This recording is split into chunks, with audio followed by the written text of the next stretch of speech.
热，好热，非常热。紫霄宗外门，杂役区，水潭中央，寒气刺骨。坠落的瀑布下方，有位容颜绝美的女人正盘膝坐在一块圆盘巨石上。砸落的瀑布散开在其周身，化作无形屏障，压制着体内翻涌炙热的真元力涌动。秀眉微微皱起，忽闪忽闪的睫毛在颤抖。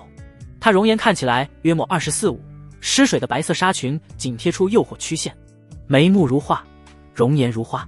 在不远处的岸边，有位年轻俊朗的男人背对着水潭，手拿树枝跟地面的蚂蚁较劲儿，百无聊赖地嘀咕道：天才不一定成功，但废物绝对很轻松。轻声的嘀咕，语气神态都显得有几分自嘲。赵不凡37、21岁，曾在凡俗的时候是个世家许家的侍卫，当时跟着许家的几位公子小姐前来参加仙门考核，赵不凡运气不错，便被一同留在杂役区，成为了外面万人羡慕的云霄圣宗杂役弟子。他一身凡俗武艺使得炉火纯青，也就因为这个原因，才会被同样江湖侠客出身的莫寻欢看中，并收做了关门弟子。只不过那世家子弟欺人太甚，唐家公子唐燕与许家三小姐有婚约在身，对方一口咬定身为许家三小姐许慕言贴身侍卫的赵不凡有狼子野心，想翻身欺主。唐家在此处的族人颇多势力不弱，一番拳脚后，赵不凡被重伤废了丹田经脉，便废物般浑浑噩噩度过了2年半。而瀑布下方盘膝修炼的女人，正是已故之师莫寻欢的道侣，也就是他的师娘，唤名柳红霞。值得说明一点，师父死后，他以孝心感动师娘，两人的关系早已经友情越位，恋人未满。还是你好，无忧无虑的，废物有废物的乐趣。柳红霞被他的动静惊扰，体内真元力越发燥热的汹涌，他随即停止防御，周身的氤氲白雾散开，任由寒冷的瀑布拍打在身上，带给身体些许冰凉。水流顺着他的纱裙滑落，贴身白纱衣裙遮不住傲人曲线，微微舒展身躯，杨柳腰肢摇摆，都显得诱惑异常。喂，除了这里还有什么地方凉快的？给师娘说一下，太热，骨头里都在热。柳红霞朝着岸边的男子问道，丝毫也没有在意他此刻失身的诱惑模样。毕竟所有的避讳都是源于陌生，什么事情习惯个1、2、3、4、5、6次，也就没那么大心理负担了。最近的半年，他练功时废物徒儿都在旁边陪着，出于彼此间的尊重，对方大多数时候也老实，基本不会太多关注。比这里还凉快的地方。后者抬起线条分明的俊朗脸颊，思考片刻后突然咧嘴笑道，我知道了，冬天的这里更凉快。见他一副玩世不恭的摆烂模样，柳红霞独有种对牛弹琴的无奈，美眸中略带惋惜，愣愣地盯着赵不凡俊朗的容颜，停留了几秒。那线条分明的阳刚对于女性好像有着特别的吸引，属于天地阴阳的相互吸引，让刚才好不容易压下去的燥热突然又涌了一下。双修，最近修炼的阴阳玄玉诀越发压制不住燥热，长此以往，痛苦的快要决堤般，有个大胆的想法突然在脑海中升起。柳红霞感觉心跳跟呼吸不自觉加快了几分，她长吐出一口气，才柔声细语问道，不凡，你到底还能不能修炼？真的就完全没力气了？师娘干嘛又问这个？师父以前就看过了，真的不行，全身经脉破碎，用手都费劲。赵不凡认真回答道，语气神情并没有调侃的意思。换以前他哪有办法心平气和地看面前的香艳场景，亏的是武之乏力，才能做如此这般有定力的真男人。会不会是你师父教的不行？师娘教你的修炼特别简单，你们男人都喜欢的那种，只要乖乖配合，努力修炼，没准变得很厉害，上天入洞，能换火取水，以后就再也没人能欺负你了。柳红霞缓缓说话，循循善诱着，真的，都是修炼，能有什么区别？师娘，你别拿我寻开心了。对于柳红霞描绘的美好未来，赵不凡是半点都不信，毕竟丹田经脉是修士根本，这两样东西破碎，基本属于药石无灵。事实又不少肉，师娘还能骗到你吗？幽怨一个白眼，柳红霞叹息的时候显得颇为无奈。还真就是有人渴望至极，有人送上门都不稀罕，偏偏人还就喜欢那种送上门都被拒绝的，有种越被拒绝越心痒想试试的冲动与执念。也对，赵不凡心里一合计，道理是这么个道理，试试反正也不吃亏，于是立马站起身子，开始脱起了外套。干嘛呢？我让你过来，没听到吗？听到了。赵不凡并没有停止手里的动作，理直气壮地回道，你周围全是水，我不脱外套怎么下水？师娘，你好像不太聪明的样子。我柳红霞强压一股怒意，挤出些许柔美笑容，对，就你聪明，快些过来再说。语气柔美至极，但咬牙的憋屈感明显在表达，一个废物也敢歧视老娘，等着，待会儿必须碾碎你。瀑布下方，在柳红霞的细细引导下，赵不凡闭上双目，呼吸却本能的短促起来。修炼，目前状态的他根本就无法调动真气修炼，只感觉师娘纤柔手指微微握上他手掌的时候，有股说不出的触电感觉，酥酥麻麻的难以形容。准备好了吗？我要开始教你厉害的部分了。柳红霞的声音有些发颤，目光在接触男子结实胸膛的时候，喉咙嘟下意识滚了滚，情绪复杂的难以言喻。赵不凡重重点头，有股难言的燥热似乎凭空而来。就在柳红霞下定决心准备开始尝试过分的一步时，好啊，你个贱人居然如此放荡，天天好言好语劝你从了陆师兄，你冷得跟个冰块似的，居然跟个废物在这里准备哼哼唧唧。不远处突然传来愤怒的女人声音，说话的是一个皮肤黝黑但臀部肥硕的女人，此女名为莫寻凤，是莫寻欢的族妹，而她口中的歌指的是莫寻欢的族弟莫寻虎。她迈步小跑过来的时候，全身的横肉都在颤抖。莫寻凤见此一幕，只觉得气不打一处来，怒声斥责道：陆师兄看上你个贱人是你的福分哦，你还不同意？高冷，高冷，你特么水里系废物！呸，你个烂货，我现在就把你抓回去送给陆师兄，再有半句反抗的话，看老娘我打不死你！听到各种呵斥，柳红霞只感觉大脑略微有些短路，随即低头看自己穿戴整齐，立马又有了底气。她轻轻松开赵不凡的手，努力呼吸，让自己平静下来，淡淡柔声道：别说那么难听，你看到我们做什么了？讲证据的好吗？还有，我是莫寻欢的道侣，他意外身亡，我就该是自由身，并非你莫家的货物。你们想讨好谁巴结谁是你们的事情，我想跟谁好也轮不到你指手画脚。呼！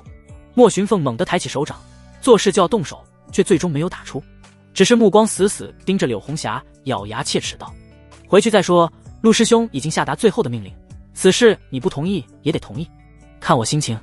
柳红霞强行让自己淡定下来，她并非莫寻凤的对手，虽然修炼的是同样的阴阳玄玉功，但对方明显调和的比较好，境界也已经超越她。此时柳红霞唯一能够淡定的筹码，就是因为莫家兄妹几人收了陆明的1万下品灵石，承诺把自己送给对方。陆明那人虽有几分修为，但贼眉鼠眼的看着就不顺眼，所以柳红霞在不敢得罪对方的情况下，唯有将此事一直拖着。立马走，别逼我动手。莫寻凤咽下一口窝囊气，咬牙切齿继续道：柳红霞也没有继续激怒对方，只是转身弯腰附在赵不凡耳边，悄悄道：晚点来，既然话都已经说出来，师娘叫定了。修炼不成功也没事，反正肥水不流外人田。最后一句柳红霞说出来的时候，明显感觉心跳都快了几分。谁说女人不好色的，她就颜控。很快两人就离开。然而不多久，赵不凡刚到岸边，还没来得及走呢，有2名壮硕的男人便出现在了附近，并朝着这方有目的的走来。马德，怎么好事被废物给遇到了？幸亏他没得吃，不然老子夜里睡觉都忍不住拍大腿。2人终名为德彪的男人一边靠近一边抱怨道：对，旁边的瘦猴立马露出愤怒表情，低声骂道：柳红霞那娘们儿的小腰肢，那身段，真让我舔脚趾我都怨你，都好过舔莫寻凤的手指头。呸！马德活得不如一个傻子。马德彪只是咧了咧嘴：莫寻凤逼你舔了吗？自愿的你抱怨个什么劲？快点解决这傻子，免得那娘们儿生气，有总比没有的强啊。瘦猴说着捋了捋袖子，直接扑抓向了赵不凡。后者本能躲避，却被旁边拿锁链扑来的马德彪猛地套住了身子。3人一番拉扯战斗，赵不凡直接被绑住手脚，扑通一声丢到了潭水里面。2人也没有立马离开，而是静静地在潭水边双手抱胸等了起来。彪哥，咱们等什么呢？瘦猴不解询问道。猪脑子！德彪冷笑了一下，随即才解释道：咱们等那废物死透了，再把锁链解开，届时他就是被淹死的，可以天衣无缝，懂吗？还得是彪哥。瘦猴连连点头，只感慨还是德彪大哥聪明，倒也并非算是拍马屁，关键每个地方有每个地方的规矩。此间虽是杂役区，但作为圣宗的杂役区，其庞大不亚于外面的繁华大城，各司各不齐全。死一个废物杂役问题不大，也没有谁会特别去查探，可如果做得太明显，还是会多少有点麻烦的。此时潭水深处，冰凉的潭水隔绝空气，赵不凡只感觉窒息感在极致蔓延，他努力想挣扎，却无济于事。随着时间的推移，挣扎停止，双手软软摊开，意识陷入了一片奇特空间。我去，穿越了！惊呼一声，秦不凡看着周围混沌一片的世界，下意识惊呼出声。穿越又见穿越，没错。此刻一股汹涌记忆涌来，上辈子的一切都记了起来。自己本是蓝星一名拥有孟德之志的大好青年，却在一个电闪雷鸣的夜里撞上了大运。开川来到异界后的事情有些模糊，他只记得自己10岁进入许家，一路刻苦努力，成为了许家小姐许慕言的贴身侍从。然后，刚才自己是死了吗？又突然换场景了。入眼是一片混沌天地，山川河流皆断裂，甚至能够看到星辰破碎，日月被横开在无尽浩瀚之中。他隐约能够看到一塔屹立宇宙洪荒，横压诸天星辰。太古有一塔，唤名所邀。低低空灵的女人声音带着沙哑魅惑响起。浩瀚星空中，一座荒凉古塔浮现在赵不凡的面前。那塔通体黝黑，上方有古老神庙符文流转。女人的声音再次从里面传来：“人族的小家伙，你可知当代人皇是何人？”不太清楚。赵不凡如实回答，他确实不太清楚什么皇，只隐约感觉好像在意识遁入此间的时候，看到了自己眉心有一点亮光。说起来有点奇特，但当时的感觉真实如此。锁妖塔多年未曾有过半分移动，却在你到来的瞬间显现，世间因果玄妙，兴许你就是那有缘人。女人的声音依旧空灵，但沙哑中又带着特别妩媚的魅惑之感。进来说吧。话音还在回荡，黑色宝塔散发出一股莫大吸力，顷刻之间就将赵不凡吸纳了进去。塔内空间中充斥着红色光芒，浩瀚上空有巨大的红色符文凭空悬挂，在其下方有5根手臂粗细的黑色锁链从虚空穿出，分别锁住一名女子的4肢与脖子。女子银浪滚动的长发随意披散，流动着隐隐光泽。她轻轻回眸，赤金的眸子顿时亮起，红唇轻启，似笑非笑地打量着赵不凡。最为摄人的是身后那9条长尾，如9簇翻腾云海中的雷霆。女人似乎想靠近赵不凡，但她白皙双脚刚移动些许，头顶血色符文凝出盘天血龙虚影，锁链收紧，与空气摩擦，发出呼啦啦的响动。唉，无奈轻叹一声，显得柔媚又楚楚可怜。你是人是妖？又为何会在此处呢？赵不凡被周围场景震得不轻，但还是强压各种情绪，刻意镇定地问出了心头疑惑。青丘狐族苏浅月。女人下意识舔了舔诱惑的樱桃小嘴，眼底浮现过些许狡黠，才露出妩媚笑容道：好看吗？被困在这里太多年，无尽的荒凉与孤寂太让人难受，能帮帮吗？求你了。最后3个字落下的时候，赵不凡感觉骨头都酥软了几分，身体不受控制地朝着前面走去。他经过周围红色光芒时，丝毫没有被任何东西阻挡。就此一幕，让苏浅月确定了内心的推测，脑海中各种念头在交织。太古锁妖塔认主了，而且新主人就是面前这个羸弱如蝼蚁的家伙。怕赵不凡在距离女子半米不到的位置被无形屏障阻挡，原本浑浑噩噩的状态又一次恢复清明。他下意识后退了2步，回想刚才自己不受控制的一幕，只感觉面前女人极为可怖。前辈还是不要戏弄后辈的好，这里如何才能出去？惊讶之余，赵不凡很快找准了自己的态度。面对一切未知，面对恐怖生物，第一时间需要的是理智与礼貌。即使这狐狸精确时让人欲火无端涌起，但他强行克制，眼神中并没有丝毫的不尊敬。出去简单啊，你把头顶的封妖印吸收就可以出去了。苏浅月眨了眨水汪汪的大眼睛，人畜无害地说着。吸收？那我试试。赵不凡立马盘膝而坐，按照当初修炼的引气诀开始运转修炼。周围红色能量分出一根头发丝般大小份额涌入其体内。下一刻，汹涌力量就在身体各处滋生，一种更强于上辈子1988足浴按摩的爽感涌遍全身。下太冲，过潭中，上冲百会。他原本被唐家人重伤留下的暗疾在顷刻之间痊愈，修为恢复以往，来到了开脉境2重。5道境界自有划分，分为炼体、开脉、凝气，其中每个境界又细分为1到9重，而在此之上便脱离凡俗5学，更有筑基、金丹、元婴、化神、合体、渡劫、大成，其中每境界各分有初、中、后期以及巅峰4个小境界。时间不久，赵不凡便睁开了眼眸，因为无论如何运转功法，他也无法再继续吸收那股血红力量，仿佛身体达到了饱和般。关键还在于，刚才他突然跟此间构建了微弱联系，那种感觉不太好形容。简单理解就是，虽然不能控制此处，但他明确感知自己可以自由出入，仅仅一个念头的事情。你的功法太过羸弱，对于觉醒自身的混沌纯阳体毫无帮助。苏浅月见他2下就不行了，眼神略微有些失望，随即似乎又想到了什么，他用尽全力释放神魂之力，一道流光瞬间没入赵不凡的眉心。大量讯息突兀在脑海中翻涌，赵不凡头脑胀痛，本能闭目接收起讯息。苏浅月的声音随即在耳畔响起：混沌藏天诀，人族无上功法残篇，你好好修炼，修为提升后就来此处，以周围龙血力量强化肉身，体武双修就是无敌之路。顺便提醒你一下，想要迅速崛起，必须尽快觉醒你的特殊体质混沌纯阳体。此体质过于刚猛霸道，故而觉醒的关键就是阴阳和合。话音还在脑海中缭绕，赵不凡的意识逐渐昏沉。潭水之下，他猛地睁开眼睛，已经不再如先前无神，有些许金芒晃眼而过。归虚界，锁妖塔，混沌藏天诀，混沌纯阳体。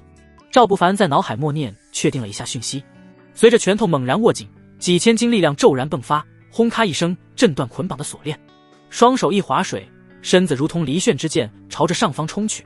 哗啦啦，顷刻之间冲出水面，赵不凡稳稳落在岸边，惊得在岸边守着的马德彪跟瘦猴都是表情一愣。卧槽，他怎么蹦出来了？瘦猴表情错愕，愣愣地捅了捅旁边马德彪的腰杆子。德彪哥怎么办？怕啥？一个废物还能成精了不成？上，弄死他！马德彪深呼吸一口，猛然握拳重重朝着赵不凡冲去。旁边的瘦猴也瞬间反应，双腿发力凌空跃起，就是飞起一脚。呼，拳头未靠近，赵不凡就察觉了拳风呼啸。然而实力恢复的他却丝毫不慌，后发出拳，握拳，更快、更强、更威猛的一拳发出。砰的一声，一拳凶悍刹那打碎马德彪的咽喉，直打得对方鲜血喷溅，尸体重重飞了出去。瘦猴凌空踢来的攻击被秦不凡侧身躲开，呼的一下落地滑铲，他还没来得及转身，就被赵不凡转身一脚踹在头颅，身躯在地面拖行，重重撞到远处的树干上，直撞得叶落纷飞。你怎么变得这么强大？瘦猴吓得哆嗦，顾不得身上疼痛，立马卑躬屈膝地跪了下去，连连磕头求饶道：别杀我，求求你别杀我，我知道错了，知道错了。此时他连半点反抗的心思都提不起来，因为瘦猴能够从刚才的力道中明显察觉对方是开脉2重，而他不过是区区开脉1重而已，根本不可能是其对手。上步，赵不凡根本懒得回答，几步靠近，伸手一把捏住其咽喉，骨节分明的手指捏得瘦猴双目瞪大，脸色瞬间涨得通红。知错就死，善莫大焉。低沉话音落下，他猛地发力，一把捏碎其咽喉。就在此刻，远处突然传来了稀疏脚步声：兄弟，你跑来这里干嘛？远处从林中走来的男人一眼就认出了赵不凡，他快步上前就是重重的一个拥抱，随后攀着对方的肩膀就准备带着其离开。只是刚准备走，他才看到地面的尸体，面色凝重了起来。此人名为杨成，与赵不凡出身相同，都是曾经许家的侍卫。二人自小关系不错，赵不凡修为全无的时间，对方也是百般照顾。用杨成的话来说，咱们异父异母的亲兄弟。杨大哥，人是我杀的。赵不凡平静回答，仿佛在说一件微不足道的小事般。听到这种久违而熟悉的自信语气，杨成扭头愣愣地盯着赵不凡2秒，才问道：恢复了？我去挖坑，回头帮我个忙。好，什么忙？睡我妹。啥？两人就在你一言我一语的交谈中，迅速将2具尸体挖坑处理，随即才朝着远处走去。期间杨成没有多说什么。赵不凡虽然疑惑刚才对方那一句鬼使神差的帮忙，但也感觉不太好问。杨成确实有个妹妹，年龄也就18岁，丫头长得特别漂亮，水灵灵的皮肤跟剥壳的鸡蛋般，眼睛宛若葡萄圆溜溜的，身材可以用8个字形容：该大的大，该小的小。但是吧，那丫头自小就是3小姐许慕言的贴身侍女，在许家实论地位是高于侍卫些许的，故而小丫头对赵不凡以往并没有好态度。不过大家来到此处已经快3年，兴许有些变化也不一定。兄弟，出下那丫头吧，她偷摸修行了阴阳互补的功法。你知道修炼这种功法虽然进步迅猛，但一个女孩子传出去的话，名声可就臭了。关键她还是3小姐的贴身侍女，小姐对身边人的品性从来看重，要被发现，只怕此后失去许家这棵大树的庇护。虽然都是杂役，可没有世家势力庇护的杂役过得有多凄惨，活得不如一条狗，谁都能去踏2脚。赶路的过程中沉默许久，杨成还是有些为难的将事情大概说了一下。杂役区，杂役之间同样分3、6、9等，可以用实力来划分，同时势力也是关键。那些世家子进入云霄圣宗的人多，在杂役区有诸多盘错的靠山，关键还有别人家里有资源，丰富的修行资源使得世家子些自身实力也能修炼得强大异常。若失去世家做靠山的杂役，那杂役区将是他们的炼狱，莫说招惹上什么世家子，即使惹到赵不凡他们这种背靠世家的侍从，也能被打得皮开肉绽，半死不活。至于貌美之人受到的其种压榨，更是旁人难以想象的。整个杂役区总而言之一句话可形容：规矩是有，人不如狗。初夏现在的状况，可以去兑换1枚阴阳调和丹解决，但需要5000灵石，咱们1个月才挣100，他明显是坚持不住那么久。杨成无奈叹息一声，随即继续道：若由旁人助其练功，就怕他偷摸修炼双修功法的事情被透露出去。所以，大哥，咱们要不一起想想办法吧？赵不凡想了想，提议道：都叫这么些年大哥了，还用想？你陪他练功，你我兄弟，我能100%信任你。杨成攀着赵不凡的肩膀，大有依附做兄弟在心中的豪迈。可是他能同意？赵不凡问。肯定能，之前我说过，他嫌弃你废物，怕修炼没效果，现在你恢复了，绝对没有问题。杨成想了想，直接将事情敲定。等回大院我去跟他说，你既然恢复自己，去找三小姐把佩刀拿回来，真怀念咱们一起出生入死的岁月。以后的日子只会更好。彼此拳头相互落在胸口，做兄弟在心中。大院是在杂役区的世家子弟专属住处，里面有小院落盘踞，世家子弟居住在大院内的豪华小院中。如果是普通杂役的话，下等杂役是茅草屋，中等杂役住小木屋，上等杂役则能够住不漏风的小木屋。没错，有人的地方就是江湖，不管在什么地方，人都会分出3、6、9等。228号大院就是许慕言的住处，与他一同前来拜宗修炼的许家下人也都居住在此处。刚迈入228号院落，两人好巧不巧就跟杨月儿撞了个面。丫头交叉着双脚，不悦地瞪了杨成一眼，才小声嫌弃道：哥，你少跟废物一起玩。初夏，正好哥有事跟你说。杨成轻轻拍了拍赵不凡的肩膀，投给一个歉意眼神。赵不凡自然不会跟个小丫头的话一般计较，笑了笑，便昂首阔步地朝着里面走去。兄妹二人相互眼神示意，就去了大院外大树脚下。杨初夏惊讶地将3根手指放到口中，一脸不可思议地瞪着杨成。良久，他才平复心情。哥，你没跟我开玩笑吧？不然你说怎么办？你有5000灵石去买阴阳调和丹，或者说你能找到比你赵大哥更可信的人。杨成一脸认真地劝道：你赵大哥有什么不好的？他现在已经恢复修为，一表人才，皆是有利。而且话不太好说，杨成脸色都憋红了许多，才支支吾吾继续。而且你赵大哥跟我出生入死多年，他什么我不知道？那个身体好着呢，练功没问题的。纠结犹豫，脸颊绯红。杨初夏越发感觉这种话题没法继续，不过在听到赵不凡恢复后，他心里的想法也确实动摇了许多。毕竟对方那俊朗高大的形象确实曾惊艳过他情窦初开的年纪。他考虑许久，才红着脸轻轻点了点头。容我做做准备，能背对他吗？那头。赵不凡昂首阔步，就在靠近主院门口的时候，废物，你给老子站住！门口的下人中有个面容黝黑的男子挡住了赵不凡的去路。此人名为煤球，在许三小姐的下人中属于那种等级最低的存在，而出事后的赵不凡就成为了唯一一个比他更低级的存在，所以刻意的刁难没有什么特别意义，单纯是弱者想在更弱者面前找失去的尊严罢了。周围几个男女下人脸上都憋着坏笑，大家跟赵不凡都没实质仇怨，只是看着有人要遭殃，本能感觉心里开心而已。说起来有点病态，但这种病态心里大多数人都有。怎么看到你没大哥都不知道行礼呢？煤球摇头晃脑的，一边撸袖子一边朝着赵不凡面前走来。后者人畜无害的笑了笑，抬手，啪的一耳光重重落在其脸颊，速度之快打得煤球根本无法反应。他刚察觉脸颊火辣辣的疼，砰的一声就被重重一脚踹在了腹部，本能吃痛，双手捂着肚子就跪了下去。赵哥，我看以后谁敢叫我废物！赵不凡丢下一句话，就准备去见许慕言的。内院门槛迈出调休长白皙美腿，有道不屑的冷笑轻声响起：废物还不许别人叫了！三妹真是的，连个下人都教导不好。从内院中走出的女人身穿着一身华丽紫色衣裙，身材修长而高挑，精致的五官上写满了高高在上。此人乃是许家二小姐许以晴。平日里二小姐并不在这个大院，只是与三小姐姐妹之间会偶尔串门。拥有一点不解，赵不凡也不知为何，这女人对待自己的态度从来都带着一种厌恶。当初在许家就是这般，来到紫霄圣宗后更是如此废物。你看什么？是对本小姐有什么不满吗？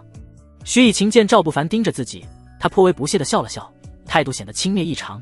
赵不凡还没来得及回答呢，脑海中突然想起了之前那个狐狸金苏浅月的声音：打他，快打他，敢在咱们面前高傲！听到突兀的声音，赵不凡只是愣了愣，结合上辈子看网文的经验，也就能明白，苏浅月能够通过自己的视角看到外面，也能够单独在意识中与自己交流，属于是戒指老爷爷那种存在。并没有理会脑海中的声音，赵不凡立马收起锁妖塔遮蔽修为气息的能力，微微抱拳行礼道：见过二小姐，居然有修为了！哼！许以晴目光在上下打量过赵不凡状态，涌荡的气息赫然拥有开麦修为。淡漠甩了甩衣袖，一脸不悦地朝着身后喊道：“三妹，这废物恢复了，现在你还有什么好说的？”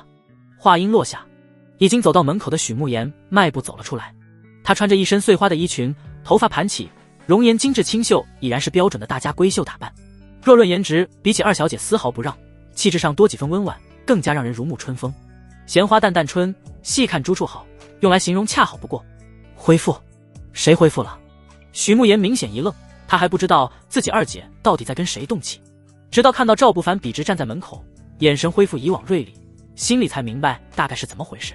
他抿了抿红唇，明亮的目光在赵不凡身上打量片刻，才是探寻问道：“能修炼了？”回禀小姐，已经恢复，修为也恢复如初。赵不凡抱拳行礼，此刻的心情确实是开心的。值得说明一点，赵不凡与许慕言之间确实是有过些许好感的。多年主仆相处，即使身份差距巨大，一起经历的事情多了，总归有些情感在其中。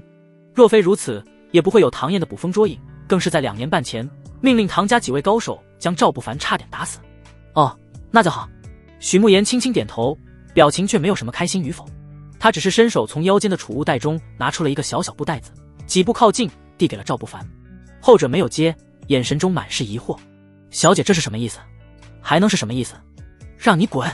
内院门口台阶上的许以晴气不打一处来的呵斥道：“你个废物东西，毫无用处2年多，白白浪费了我许家多少粮食，现在让你滚，也就是3昧仁慈，还打发你几枚灵石，换我的脾气，直接乱棍轰出去。”听到这种话，赵不凡也是感觉心里气愤。他虽受许家资源，但当初在凡俗之时，他拥有开麦修为，那也绝非弱者。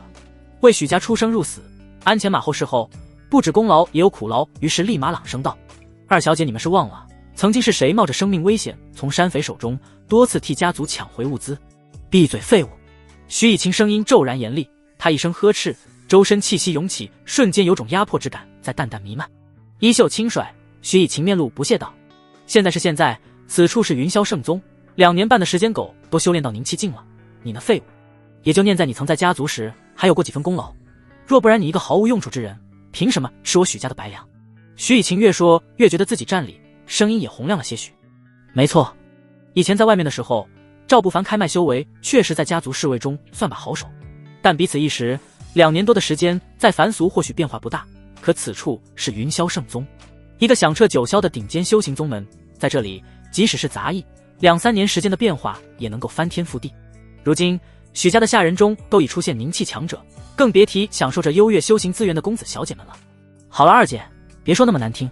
许慕言淡淡打断2人的争论，他也不管太多，直接将装着50枚下品灵石的袋子塞到了赵不凡怀里，才平静冷漠道：“你虽有功，但修为全无2年，我也没抛弃你，主仆之间已然两清。这50枚灵石你拿着，以后好好修炼吧。”话落，许慕言提着衣裙，无情转身，迈着台阶朝内院走去。“你说过我们是朋友的。”赵不凡声音有几分冷意，当初明面的主仆，私底下大家可说好是朋友，结果就这，那就恩断义绝，此后陌路。没有回头，许慕言只是脚步顿了顿，丢下这一句话后，缓步朝着里面走去。“你们还愣着干嘛？把这狗东西给我轰出去，以后再敢踏入大院半步，打断他的狗腿。”许以晴朝着周围愣神的下人厉声吩咐道。话落，只是鄙视地看了赵不凡一眼，低声道：“癞蛤蟆想吃天鹅肉，呸！”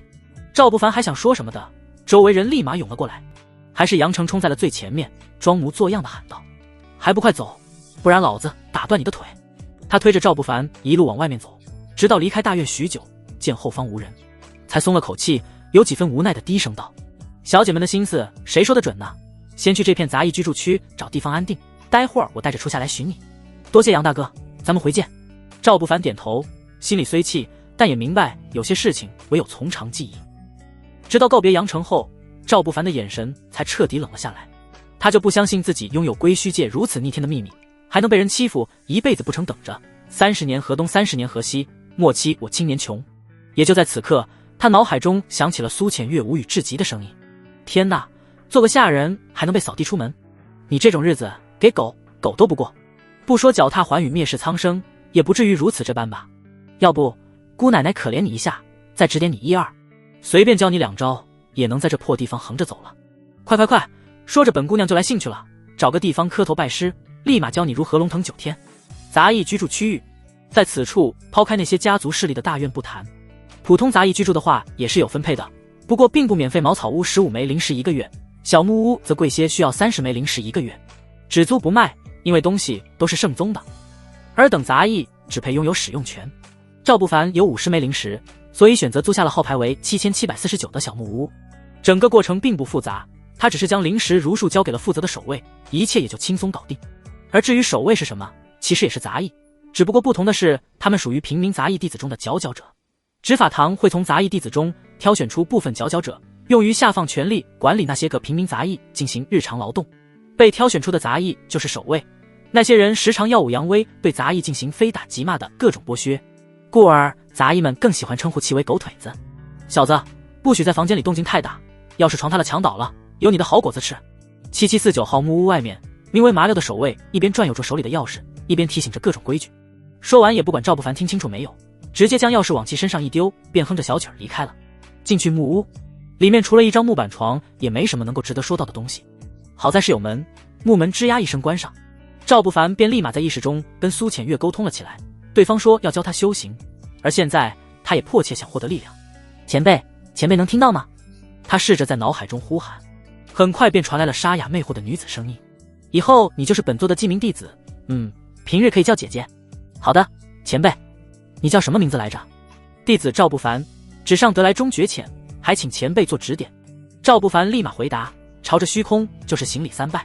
苏浅月也不含糊，根据他说，他是不太会人族的修炼法门，唯在早年间获得一门炼体之术，唤名龙血断体诀。龙血断体诀源于妖域血龙一族，修炼之法简单粗暴，视万族之血气凝练无上肉身，修成此法大成，能够以力撼山河，握拳碎日月。苏浅月的声音在脑海中滴滴响起，很快一股玄妙的记忆便凭空浮现在了脑海中，简单直接粗暴。修炼此断体法是通过吸收万兽血气增强自身，兽血越强则功效越好。前辈，此法与之前你给我的混沌藏天诀相比如何？二者能同时修炼吗？接受下功法，赵不凡立马问出了心头疑惑。混沌藏天诀自然更强，但二者并不冲突。龙血断体诀唯能凝聚无上肉身，属于体修法门，并非大道。苏浅月的回答滴滴响起，无人知道锁妖塔中的姑娘此刻在盯着头顶的血色符文傻笑，嘴角微微上扬，自言自语般嘟囔着：破东西，龙血断体诀，收拾你应该够了吧？你猜猜他什么时候能把你炼化呢？姑奶奶好想出去杀个痛快。外面，赵不凡盘膝修炼了一会儿，在下午日落时分才去这片居住区域进来的必经之路等待。不多久就看到了杨成带着杨初夏走了过来，后者一脸的不情愿，冷冷淡淡的点了点头，就算是跟赵不凡打过招呼。倒是杨成比较热情，一路跟赵不凡闲聊，来到住处。我就不进去了，你们聊着，我去附近溜达1个小时。杨成重重拍了拍赵不凡的肩膀，潇洒转身离开，留下两人面面相觑，只感觉是有点略微的尴尬。小夏里面去说吧。赵不凡做出请的收拾，将姑娘带入了房间。进入其中，杨初夏被光溜溜的一张木板惊得双眸瞪大。他很想礼貌，但确实有些做不到，气呼呼的一屁股坐在床板上，幽怨道：不凡大哥，连床被子都没有，你也太……哎呀！赵不凡也觉理亏，上辈子带初恋女友去20-30块的小旅馆已经够牲口了，目前的情况确实更加牲口的多，连个床单都没有，属实有些下头。但话又说回来，好像是对方找自己帮忙的吧？对啊，自己是帮忙的，怎么还被嫌弃上了？想到此处，赵不凡底气瞬间充足许多，他才缓缓坐到丫头旁边，伸手轻轻搂上了纤细柔软的腰肢细看。杨初夏穿着一身青绿色的衣裙，衣服很合身，将其还有些青涩的身材都衬托得明艳动人，堪堪一握的丰满，明亮的眼睛都透露着属于少女的青涩与清新。察觉有温热触感抚上腰肢，杨初夏本能的身子一僵，那种触感他不知道如何形容，有点类似于触电，反正心跳瞬间就加快了几分。好在他是理智的，深呼吸2口就稳住了情绪，白皙小手有些犹豫地抓住赵不凡的手。杨初夏才盯着对方的眼睛，一字一顿道：赵大哥，咱们先说好，你是个好人，但我们不适合的。我杨初夏就算死，也不可能跟一个下等杂役过一辈子，你明白吗？点头。赵不凡微微点头，这丫头他也是从小看到大的，基本属于那种心高气傲的桀骜之人，不甘于现状，不想永远做一个下人。也对，若非如此，杨初夏也不会急功近利的去选择改修副作用巨大的功法。初夏你如果不愿意的话就算了，阴阳调和丹虽珍贵，但没准能想到办法也不一定。赵不凡说着就准备收回手的，却被杨初夏死死抓着，丝毫都不给他收回去的机会。赵大哥，我没说不同意，来的时候我就想清楚了，要不然也不会过来。杨初夏认真地看着赵不凡，另一只白皙小手缓缓抬起，抚摸上了脸颊。或许感觉功法弊端带来的燥热严重，他收拢双腿，咽了咽口水，才继续道：你长得好看，我不吃亏，但我有我的目标，咱们只能练功，我不会嫁给你的。不过你放心，我也并非水性杨花的女人，我只跟你一个人练功，等以后修为提升，功法弊端消失后，咱们就两清。我杨初夏不需要男人，明白吗？懂了。赵不凡是真的懂了，作为一名穿越者，他简单就能够理解，意思就是不用负责。如果对于迂腐的男人，肯定会觉得心里有什么过不去的坎。不过赵不凡并不迂腐，立马回答道：可以。两人瞬间达成共识，原本试探的拥抱也切换成了紧紧相拥。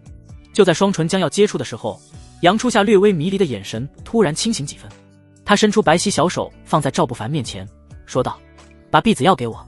赵不凡摇了摇头，他真就是帮忙的心态，并没有提前准备什么。见他这副模样，杨初夏只是幽怨翻了个白眼，表情中满是无语，语气带着几分压制不住的嫌弃：赵大哥，你未免也太……那东西不可能还要我自己准备吧？不是。赵不凡想解释的，但转念一想，确实这东西不该女孩子准备，于是咽下了解释才回道：是我欠考虑。那你明天去准备，我明天下午早点过来。杨初夏长出一口气，眼神中竟有几分依依不舍。想了想，他才询问道：你还有多少零食？那要估计也不便宜，我听说需要22枚零食一瓶，差2枚。赵不凡如实回答。听到只差2枚，原本在腰间袋子中拿零食的小手停了下来。杨初夏露出些许笑容：就算对你的考验了，去边边花篮也能挣2枚零食。说着，丫头转身迈着轻快的步伐直接推门离开。看着离去俏丽背影，赵不凡只是轻轻摇了摇头。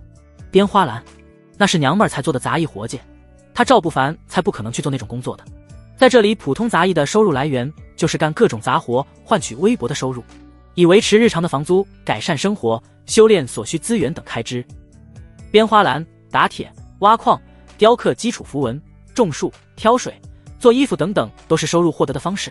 脑海中想了想，赵不凡感觉自己是什么都不想干，毕竟这些底层的活计每个月只能挣60-70枚零食，就好比上辈子打螺丝只能维持饿不死，却难有出头日，反而会在牛马般的生活轨迹中长而久之使人失去斗志。念头不断，他很快就将思维确定在了一点之上：做守卫。没错，就是做守卫，直接从管理层干起，才能获得更多的零食资源。想着想着，夜色逐渐弥漫了下来。刚才与杨初夏一接触，他满脑子都是奇奇怪怪的念头。再想到白天跟师娘柳红霞一起的时候，对方说让他晚上偷摸过去，本来赵不凡还在纠结他已经恢复，师娘还会不会教导自己呢？现在不纠结了，伏念上头，人就猥琐。告诉对方已经恢复的话，必然不知下一步会如何，那就继续装废，先等好处到手，后面再去解释。对，就这么干。柳红霞居住的地方也是一处大院，墨家虽不强大，但同属于世家行列，而对方是莫寻欢的道侣，故而住在所属墨家大院的西院中。赵不凡拥有开麦2重的修为，对地方也是轻车熟路，在他的刻意隐蔽翻墙进去倒是不难。西小院落中，原本还坐在石头凳子上发呆的柳红霞，看到院墙上有人翻过来的时候，本能想出手的，但看到来人是自家的废物徒儿，原本凝重的表情都化作了几分和蔼。师娘。赵不凡稳住身形，立马试着呼喊了一声。他并没有表现得太过于轻松，重重的喘息了几口粗气。臭小子，你还真不怕死，要被发现看你怎么收场。柳红霞捂嘴笑道，声音很小很小，因为她也有点害怕。虽说当初莫寻欢因为修炼缘故并没有碰过她，但毕竟道侣夫妻之名那是真实的，若被墨家的人发现，真就打死他们2人，杂役执法堂的人也不会过问什么，因为符合规矩且合理。跟着师娘练功，难道十恶不赦吗？赵不凡迈步靠拢，半蹲着身子，一脸期待地盯着柳红霞绝美的容颜与成熟性感的娇躯。不同于杨初夏那般，她的美不再含苞待放，而是已经盛开的无比娇艳。先去里面再说。柳红霞只感觉心跳的厉害，或者因为是晚上的缘故，明显比白天心跳的更加迅猛。她伸出手指在红唇边上做出了一个虚的动作，随即指了指半开的房间门口，示意赵不凡进去再说。如同哄着小朋友般，柳红霞起身，猫着身子，一点点朝房间移动脚步。赵不凡老实跟着，有样学样。当2人进入房间，柳红霞关上房门后，才伸手轻轻拍了拍自己颤颤巍巍的心口，长出2口气，她一脸温柔地看向赵不凡，低声感慨道：“你要是有强大实力多好，没准带我离开这破地方。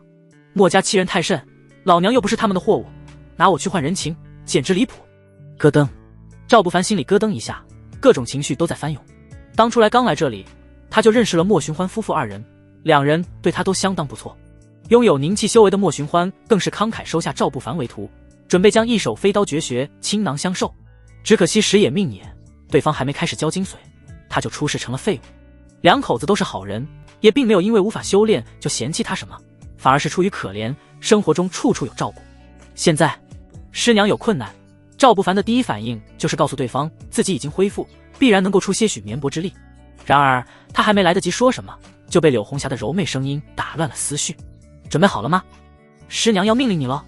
柔柔话音响起，柳红霞抿着红唇在笑，是那种若有若无的异样笑容，脸颊跟耳根都已经绯红。重重点头，赵不凡立马压下想告诉对方自己已经恢复的念头。过来。白皙手指微微勾，赵不凡就随着手指的方向靠拢。柳红霞轻轻张开怀抱，搂住他的脖子，附耳低语道：“一只手扶着师娘的腰，将我抱起来。”赵不凡如实照做，察觉怀中人体温的时候，他能感觉自己的心都在剧烈跳动，咚咚咚咚咚咚咚咚咚咚咚咚的。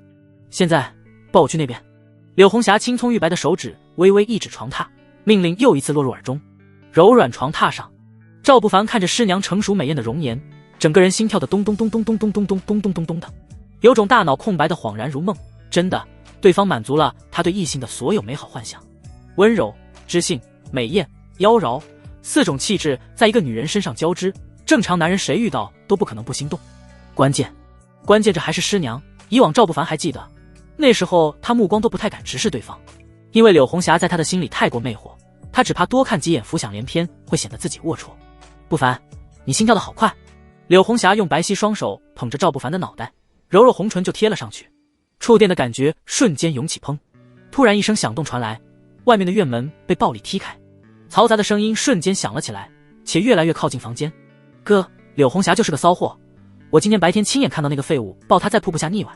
莫寻凤的声音具备着很强的穿透力，听得出来他此刻好像特别愤怒。今天必须让他同意跟陆师兄的事情，不然咱们可就麻烦了。一个贱人跟他客气什么，直接给他绑起来送过去，还把他当嫂子，没准他给寻欢哥戴的绿帽子都有几千顶了。你想想看，废物呀！那废物虽然长得帅，但就算给我。下意识，莫寻凤似乎想到了什么，突然停顿，传来了一声吞咽口水的声音，立马就有浑厚的男人声音回答响起：“你懂个屁！陆师兄要的是他整个人，要的是他服服帖帖的听话。你以为1万灵石是路边捡的？”话音逐渐靠近，床榻上2人都从心跳加速变得更加加速。还是柳红霞反应快些，伸手按了一下赵不凡的肩膀，随即一把拉过被子盖好，努力让自己看起来淡定些。也就在此刻，砰的一声，房间门被踹开了，莫家兄妹2人带着10多个下人就冲了进来。大嫂，寻凤说白天看到你跟废物，真的假的？莫寻虎进门的第一时间就是气势汹汹的询问。1米9的大个子跑到床榻旁边站着的时候，庞大的身躯带着些压迫感。你们大晚上跑我这里来就是问这个吗？柳红霞伸手整理了一下头发，又用力压了压被子，才气定神闲地回道。就他这副态度，急得莫寻虎气不打一处来的吼出了声音。咱们莫家的靠山被调去外门，大哥他又意外死亡，如今这大院可就靠着我一个宁气一重撑着。陆师兄是何等人？那陆家岂是等闲势力？你跟个傻子亲近，要被陆明知道，咱们都得完蛋。大嫂，不是我说你，你连个废物都行，跟陆师兄不丢人的。陆师兄虽然臭点、丑点、矮点，说话声音刺耳了点，但起码比废物强吧。听他说了半天，柳红霞才扯了扯嘴角，冷声道：你们是让我去给那姓陆的做奴隶，换你们自己，你们能接受吗？怎么就不能接受了？莫寻凤一口接过话，大声道：你是寻欢哥的女人，就该替莫家考虑，而不是只考虑自己。几人的讨论半天都没有落下结果。良久，还是莫寻虎第一个绷不住了，失去理智般怒吼道：你要是敢不同意，信不信老子立马办了你？他喊得颇为大声，虽有失去理智的口误，但其实也侧面吐露了心声。要不是柳红霞被陆明看上，估计他早就下手了。樱桃好吃，树难栽，嫂子妩媚，口难开，谁能拒绝这种诱惑？莫寻虎不知道，反正他是自认为无法拒绝。你们想干嘛是你们的事，除非天衣无缝，不然被执法堂发现，你们逃得过责罚吗？柳红霞笑了笑，虽然在笑，但却显得异常冷漠。他之所以没有到最绝望的处境，那并非墨家兄妹有良心，单纯是杂役区还多少有点规矩罢了。威逼利诱耍手段，执法堂是懒得管，但如果直接杀人或者强行那啥的话，一旦被发现，事情可不好处理。愤怒，莫寻虎只感觉愤怒，怒火在心头涌起。他伸手一把抓向被子，本来是准备将柳红霞拽下来的，结果被对方一躲，抓了个空呼哧。被子被扯下丢在地上的时候，整个房间中的人都陷入了极致的头脑风暴中。开始莫寻凤说柳红霞找废物，大家还只以为是捕风捉影，可此刻众人看到床榻上的男人的时候，才明白原来一切都是真的。平日里看起来高高在上的明媚大美人，原来私底下玩得这么花。赵不凡的眼神顷刻锐利，他虽唯有开麦2重修为，但在许家干的都是出生入死的勾当，所以杀人或者拼命从来都不陌生。然而他刚准备发力，就被柳红霞紧紧地压下。属于开麦劲8重强者的力量，让他丝毫都无法挣脱。柳红霞轻轻用手拍了拍他的肩膀，心里也只觉得尴尬。他脸颊红了红，随即又努力让自己平静，冷声道：我跟赵不凡是清白的，不重要了。莫寻虎戏谑笑道：如此多双眼睛看着，大嫂，我要是没记错的话，这种情况下，我如果杀了这废物，执法堂是不会过问的，对吧？别乱来，他杀鸡都费劲，哪里有这种胆子？全是我的主意。柳红霞伸手温柔摸了摸赵不凡的脑袋，起身红唇附在耳边，悄悄道：别怕，师娘是他们的保命符，他们不敢把我怎样。你待会儿先得回去，等师娘找机会溜出来。听到耳畔低语，赵不凡只觉心头一暖，心里已然在盘算度过此事后如何将师娘从墨家大院带出去。只是他更明白，此刻的自己不适合有半点多余，安静做个透明人，才能将自身风险降至最低。悄悄话说完，柳红霞才淡定地看向墨家兄妹：放过他，你们就当什么都没有看到，我同意跟陆明行了吧？行，大嫂快人快语。莫寻虎长出一口气，立马朝着旁边人吩咐道：立契约，拿给大嫂签字。很快就有人拿来标准的契约书，柳红霞也没有犹豫，毕竟躲不掉的事情。契约立誓，只要双方都同意以上内容，那么后续发生的一切在执法堂的明面上，在整个杂役区的规矩中都属于合理。而契约上的内容简单，唯有4个字：自愿为奴。柳红霞，这契约签订，你可就是陆师兄的奴仆了。莫寻凤拿着契约纸弹了弹，一脸的戏谑与得意。特定契约7天生效，现在我还是你大嫂，给我滚出去。契约签订，柳红霞也确定他们不会拿自己怎样了，毕竟对方的目的已经达成，于是说话的声音都提高了几分。行，我们立马就出去，不过这个废物可不能留在这里，要是被陆师兄知道，谁都没好果子吃。莫寻虎回答一声，立马抬手示意众人退下。赵不凡暗暗记下一切，默默朝着柳红霞眨了眨眼睛，随即跟着墨家众人离开。他离开墨家大院，就总感觉背后似乎有人跟着，心中略微一紧。赵不凡也就明白了，身影在黑夜中一晃，便从小路遁入了丛林中。那废物呢？怎么突然不见了？道路两旁的灌木丛中有2人撑起了身子，旁边的胖子指了指远处的丛林：我见他往那边去了，事情一定办利索点，追。黑夜，月光照映处丛林中的斑驳，脚步踏在树叶上发出轻微的啪嗒声。察觉位置差不多后，赵不凡缓缓停下了脚步，随意往大树角落一靠，表现出气喘吁吁的模样，手指微微嵌入枯叶中，宛若潜伏毒蛇，只等一个绝佳的机会。江湖中人出生入死惯了，生死时刻他最不缺的就是经验。啧，老子还以为他跑了呢，结果跑荒郊野来休息，简直可笑。后面追来的2人中，胖子咧嘴一笑，绷紧的肌肉都在下意识放松。操，说这种话，你是个傻子吗？他明显是体力消耗过大，跑不动了。旁边的瘦子抱怨了2句，显得颇为无语。胖子张了张嘴，没有再反驳什么。也对，他们都知道赵不凡是个废物，肯定是不能以常人体力推断的。看对方气喘吁吁的模样，估计还真就是累趴了。2人一个眼神对视，纷纷伸手按住了腰间的刀，脚步迈开，朝着赵不凡靠拢。脚步声越来越近，赵不凡的手指缓缓收拢。来者不弱，2人皆拥有开麦3重修为，故而他不得不小心应对。呼！2人中的胖子率先抽刀，就准备一刀结果赵不凡，好了解他们本次的任务。然而很快，赵不凡突然出手，速度更快，他猛地将手中紧扣的枯叶与泥土撒向空中卧槽。2人都是本能一愣，明显没有想到居然会被个废物暗算，眼中进泥土是本能后退。瘦子紧张之余伸手想拔刀，吧嗒，一只强有力的手直接按住其手掌，使得刀不能出鞘。敢暗算老子，去死！不远处的胖子回神，立马提刀猛地斩向赵不凡的头颅。就是此刻，猛然踢膝，赵不凡重重一膝撞击在瘦子的腹部，对方吃痛，本能拔刀的手也无力松开，整个人踉跄朝后方仰去。伸手拔刀，铮的一声，赵不凡直接夺下瘦子的刀，反手朝后方投掷了出去。呼哧，长刀顷刻洞穿胖子的胸口，力道不减，惯性直接将之死死钉在身后的大树上。好快！胖子口中一血，双手持过头顶的刀无力落下，最后一眼满是茫然。刚被撞击的跌倒地面的瘦子见此一幕，吓得肝胆欲裂，手脚并用就想从地面爬起，只不过身子才刚弓起一点，就被赵不凡重重一脚踏在了其头颅之上。砰！脸朝下，鼻子恰好撞在地面的一个小石头上，鲜血横流，钻心的疼痛疼的瘦子抽搐，他却不敢大声呼叫，只怕惹怒对方，下一刻就会命运当场你不是废物，高手。瘦子强压痛处，眼神畏惧中夹杂着震惊。此人不论反应还是出招的果断程度，都已经远远超越同级武者。别废话，是不是莫寻凤派你们除掉我？赵不凡淡淡询问，心里虽然大概能推测，但他还是比较喜欢把谁是敌人弄得清清楚楚。对，就是他命令我们来杀了你，全是那个贱人的命令，小的我也是身不由己。瘦子连忙回答，声音带着些许颤抖。毫不夸张地说，要不是头颅被踏着不能起身的话，此刻他就想起来恭敬的磕头求饶。大爷，你想知道什么我都说，可以放了我吗？瘦子继续哀求道。摇头。赵不凡轻轻摇头，我没说过要放你，你可以不说的，结果都是死。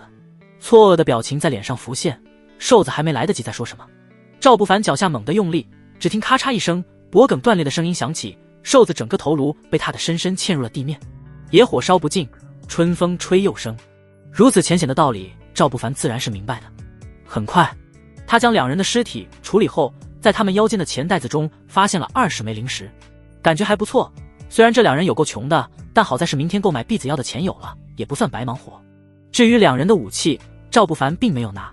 虽说此处的杂役弟子都可以合理合规的拥有武器，但世家势力的随从仆人们的武器基本都有特殊印记，而且就算是普通杂役，大多数人都会喜欢在自己的武器上留下个把特殊标记，故而这种东西拿着烫手，兴许会招惹来麻烦。回到住处的时候，天色已经暗淡，赵不凡心里略微盘算了一下，就开始了一天的修炼。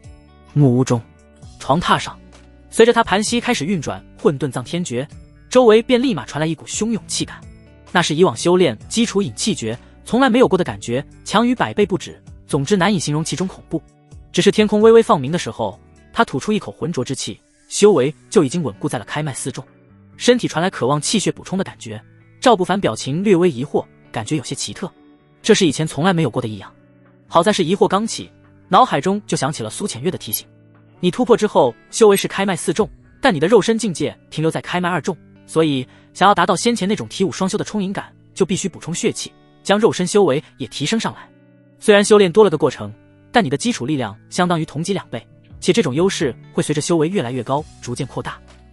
修至高境界，他人战斗需要凝聚法相天地，而你抛开修为不谈，也可一拳破之。体修自远古而存，最为刚猛霸道的一种修炼手段。我给你的龙血断体诀，练还是不练自己选择。练，没有丝毫犹豫。赵不凡心念一动，就出现在了锁妖塔的空间中。他盘膝闭目，开始运转龙血断体诀。周围再次有丝丝红色能量涌入其身体中，肌肉传来撕裂的疼痛感。下一刻，疼痛又变成了愈合的舒服感。持续几个小时后，他才达到完美状态，整个人的气息都锐利了几分。直勾勾盯着我干嘛？你不会有什么坏想法吧？苏浅月嘴角勾起好看弧度，面对赵不凡注视的目光，他并不避讳，还刻意动了动丝毫没有多余赘肉的纤细腰肢。弟子不敢。赵不凡立马低头，刚才突破的瞬间却是气血躁动的厉害，承认自己的目光是轻浮了些，但这也没办法，血气方刚的年轻人面对极品尤物，难免心猿意马。哦，是不敢呀。苏浅月眨了眨眼睛，无辜道：我很好说话的，你过来些，为师帮你。将信将疑。赵不凡有点畏惧，但转念一想，好像自己现在是锁妖塔的主人，于是壮起胆子，迈开了步子靠近几分。看着我的眼睛。苏浅月红唇微开，金色瞳孔中似乎有什么东西在转动。赵不凡循声抬眸望去，一接触那双眼睛，意识飘忽，瞬间便陷入了另外一个世界中。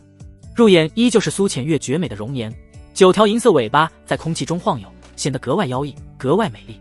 白皙的小手在头顶的狐狸耳朵上摸了摸，苏浅月眨了眨大眼睛，只能给你一点点奖励，你现在太弱了，努力强大自身，以后为师还不就是你的？这……赵不凡愣了愣，虽然主观中明白这是幻境，但面前的人与场景真实的可怕。关键他满头疑惑，不明白这狐狸精到底图自己什么？难道真就是一见如故，死后师徒情深？弟子不敢。赵不凡立马回答，对于未知有些本能的警惕。你看你又说不敢，敢不敢不重要，重要的是你想不想。只要你想，有目标有野心，梦想就一定能成真。滴滴沙哑带磁性的声音响起，苏浅月靠近后，白皙的小手抬起，缓缓从赵不凡的胸膛滑下一点，一点又一点。5分钟后，赵不凡一个机灵，茫然睁开眼睛，死死盯着苏浅月白皙的右手，眼神中的震惊大到无以复加。没出息，还惦记上了。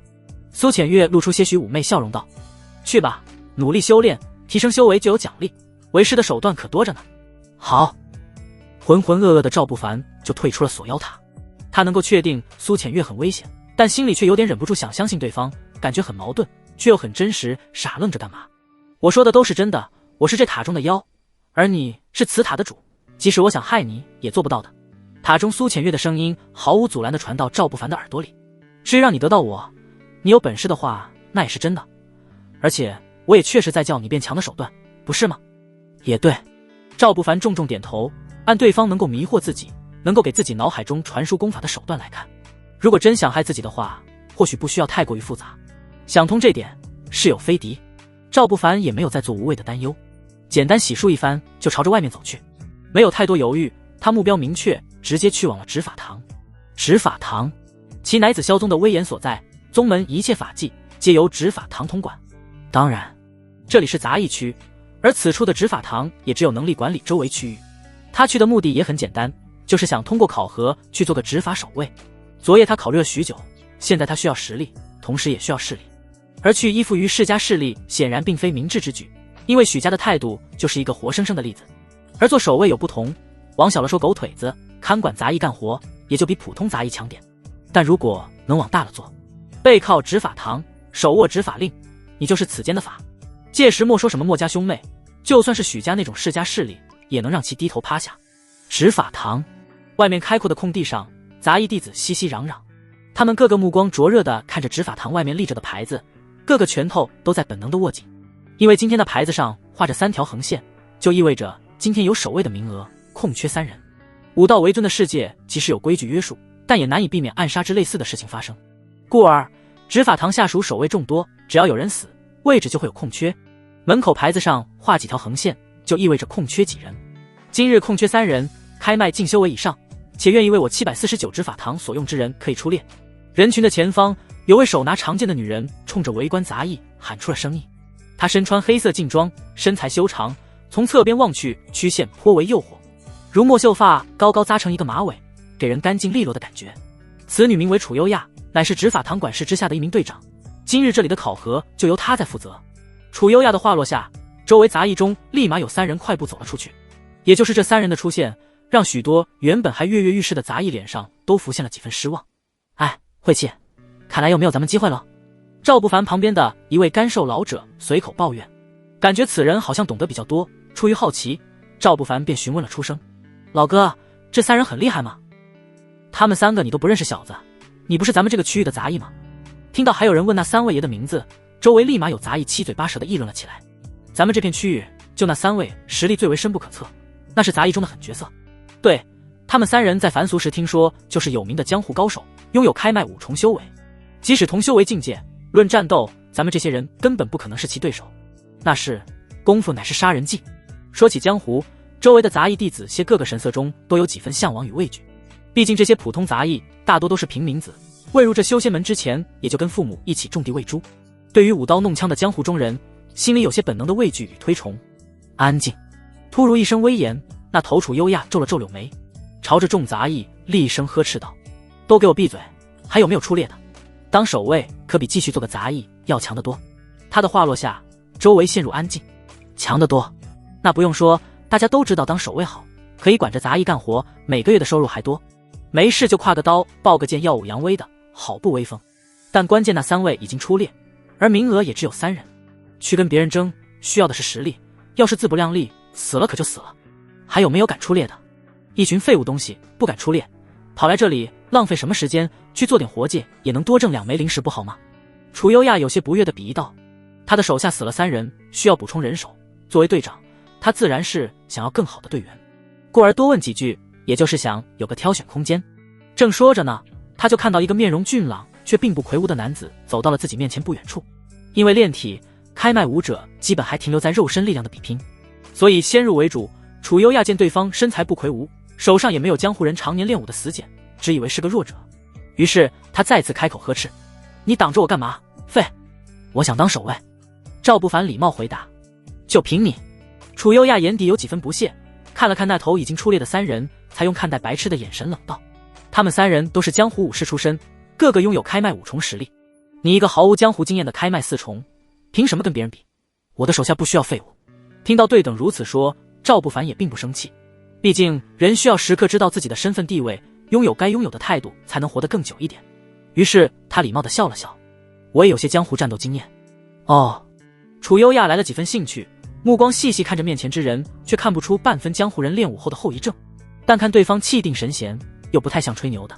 他伸出白皙的手指了指那头3人中的瘦子，考验般询问道：“此人你能打得过吗？”“能。”赵不凡斩钉截铁的点头：“小杂种，说大话你也不怕风大闪了舌头。”那头的瘦子冷哼一声，投来凶狠的目光。赵不凡看了看对方异乎寻常人粗壮的手指，他也并没有理会瘦子的挑衅，只是平静地冲楚优亚说道：“江湖中此人练的是鹰爪功，我若用龙爪擒拿手，3招便可捏碎他的喉咙。”哗！周围人的眼睛骤然就亮了起来，纷纷感觉这牛逼吹得好啊！出列的3人行中有个大块头瞬间没憋住，笑出了声音。老鹰听到没有？别人3招就能捏死你，心里有没有感觉到害怕？听到他这样说，外号老鹰的瘦子更加绷不住了，立马梗着脖子吼道：“小杂种也别吹牛逼！哎，老子要是1招打不死你，这守卫给你当！”哈哈，老鹰生气了。大块头咧嘴笑着，不过他的笑声刚响起，就被那头赵不凡淡淡开口打断。他只是继续冲楚优亚道：“这大块头练的是铁布衫一类的功夫，防御有余，但灵敏不足，2招足够。你特么！”大块头熊虎立马站不住了，好好的吃瓜居然吃到自己身上，换谁都会有几分心头起火。抬手！楚优亚嘴角勾起浅浅弧度，他只是轻轻抬手，熊虎便不敢再继续废话。修长眉目弯出好看月牙，楚优亚依旧不信这看起来除了帅一无是处的男人会有对方自己口中说的那般厉害。他又用手指了指最后一位方脸男人，试探的闲聊道：“此人善使9环大刀，你与之对战结果如何？”3招。赵不凡平静回答：“江湖把式靠的是实战、天赋，而他2者都不缺。关键还有最重要的一点，当初他依附的是许家，凡俗江湖中绿林出身的高手多是些野路子，唯有他们这种世家培养的，背后有资源堆砌，有名师指点，故而他有信心，且并非盲目，因为自童年起他就有惊人的武道天赋，否则也不会16、17岁便在许家侍从中获得颇高的地位。”似乎察觉对自己的实力描述的不够清楚，赵不凡又补上了一句：“我若出刀，1刀也就够了。”周围看热闹的杂役瞳孔都收缩了一下，眼神都是不可置信，只感觉这年轻人说话好像越来越离谱了。其实赵不凡倒不是非要装这个逼，关键在于他明白，任何团体都是以实力来给地位的。他想跟楚优亚干，想得到对方的重视，就必须学会表现实力来获得地位。师娘那边的问题颇为棘手，所以他必须锋芒毕露，迅速提升实力的同时，更需要迅速站稳脚跟。去吧。楚优亚没有再说什么，只是抬手示意周围人散开，将整个高台留给了4人。随即他只是轻轻吩咐落下：“生死不论。”没错，就是这么简单。在这里，执法堂就是权威，至少对于普通杂役而言，一个队长的一句话就是众人头顶无法翻越的规矩。小杂种，口气倒是不小，就让老子来捏碎你。名为老鹰的瘦子率先出手，他脚步踏在台上猛地发力，双爪探出如同雄鹰捕食，宛若钢筋铁骨的手指顷刻抓向赵不凡的双肩。他出手颇为迅速，因为江湖行走尔虞我诈，基本都明白一个道理：先下手为强。侧身，赵不凡只是迅速侧身，使得原本抓向他肩膀的双爪落空屈指成爪，猛然出手。呼！瘦子只感觉那动作快极了，快得他根本来不及防御。啪嗒一声就被捏住的脖子，赵不凡单手一抓，将他提的脚步离地面，骨节分明的手指再次发力。大爷别！瘦子刚才的凶狠瞬间化作惶恐的求饶，只是话没说完就被咔嚓一声捏碎了咽喉，随手将口鼻溢血的尸体丢在地面。赵不凡才自言自语地说了一句：高估对手了。周围瞬间响起道吸凉气的声音，围观之人个个表情震惊。以开麦四重修为击杀开麦五重，关键只用一招，此人竟然强横如斯。刚才还以为对方在吹牛呢，此刻众人才明白过来，就连楚优亚的心都忍不住跳了一下，美眸中的冷漠都缓和了几分。好果断的身手，此人虽然修为低点，但有此强悍实力，倒是可以跟着自己干。心里这样想着，楚优亚就出神的片刻。台上战斗已经又一次开始，大个子熊虎没有出手，因为他已经怕了。出手的是之前一言不发的方脸男人，双眸微微眯起，手中大刀在地面拖行，敢狂言一刀击杀老子，小子你自己找死，可怨不得别人。话落，方脸双手持刀朝着赵不凡冲去。本来两人可以不用打了，因为瘦子已死，3人3个名额是正好的，但下方人没有喊停，因为几句话，方脸就有了杀赵不凡的心，所以出刀迅猛，毫无保留。我只是实话实说，你却觉得刺耳，要取赵某性命。赵不凡脚步连续后退，头顶的刀还没落下，刀锋已经吹得额头冰凉。他没有继续退，因为旁边的武器架上已经伸手能够摸到自己想要的东西。伸手握刀，铿锵有力的拔刀声响彻，放置武器的架子还在晃悠，上方的一柄阔背长刀就已经被抽出。抬手刀锋呼啸，一势而立的惊艳刀光在众人眼前晃过。随着赵不凡啪嗒一声将刀投至回武器架上的刀鞘稳稳合上，周围的画面仿佛定格。此时方脸男人距离他不过1米之遥，双手持刀的动作还没有落下，只是脖子位置空空荡荡，唯看到鲜血溅射，圆溜溜的脑袋抛飞后砸落地面。我在江湖也有些名号，狂盗赵不凡。赵不凡看着滚落的头颅淡淡开口，出于好心想让对方做个明白鬼罢了。扑通，那头看到这一幕的大块头熊虎吓得双腿一软，毫无骨气的直接跪了下去。之前还得意洋洋的表情，此刻满是畏惧。好！突然的一声叫好，间接拯救了熊虎的性命。楚优亚收起之前的鄙视目光，颇为的赞许的冲着赵不凡喊道：小子你确实不错，勉强可以跟姐干。走吧，登记身份讯息，本队带你去武器库挑选武器，咱们需要负责的事情与需要注意的事情我都亲自给你讲一下。说完，楚优亚准备转身走的，似乎想到了什么，他才冲着跪地的熊虎淡淡呵斥道：只会下跪求饶的废物东西，也就看最近缺人手，你也跟着一起吧。整个登记过程挺简单的，感觉跟上辈子的公司入职差不多吧。清楚留下基本讯息，执法堂有负责的人盖章后，就可以给他们发放属于执法守卫的服饰跟武器。武器库就在749执法堂距离不远的一个库房中。推开房门，里面有一股子淡淡的铁锈味道。18般兵器这里皆有，但我建议你们还是选择刀剑一类较为好携带的，日常巡逻或出行任务都比较方便。楚优亚指了指几百平米的房间，里面放置着各种各样的武器，基本都是些凡品，有些武器上甚至能够清晰看到缺口。显然这些并非什么好货，也正常，因为守卫他也分3、6、9等，新入队的就是最低等。赵不凡也是后来才知道，若非他的表现让楚优亚产生好奇的话，寻常守卫是没有资格让队长陪同着挑选武器的。我就要那根锁链。熊虎的目光一下子落在了角落中，一根手臂粗细约莫4尺长的锁链上。他身躯庞大，跑过去将那东西拿起挂在脖子上的时候，显得毫无违和感。这头的两人却都没有谁搭理他，楚优亚只是轻轻瞥了一眼，随即伸手指了指武器库最正中的地方，道：刚才听你说善于使刀，那东西或许适合你。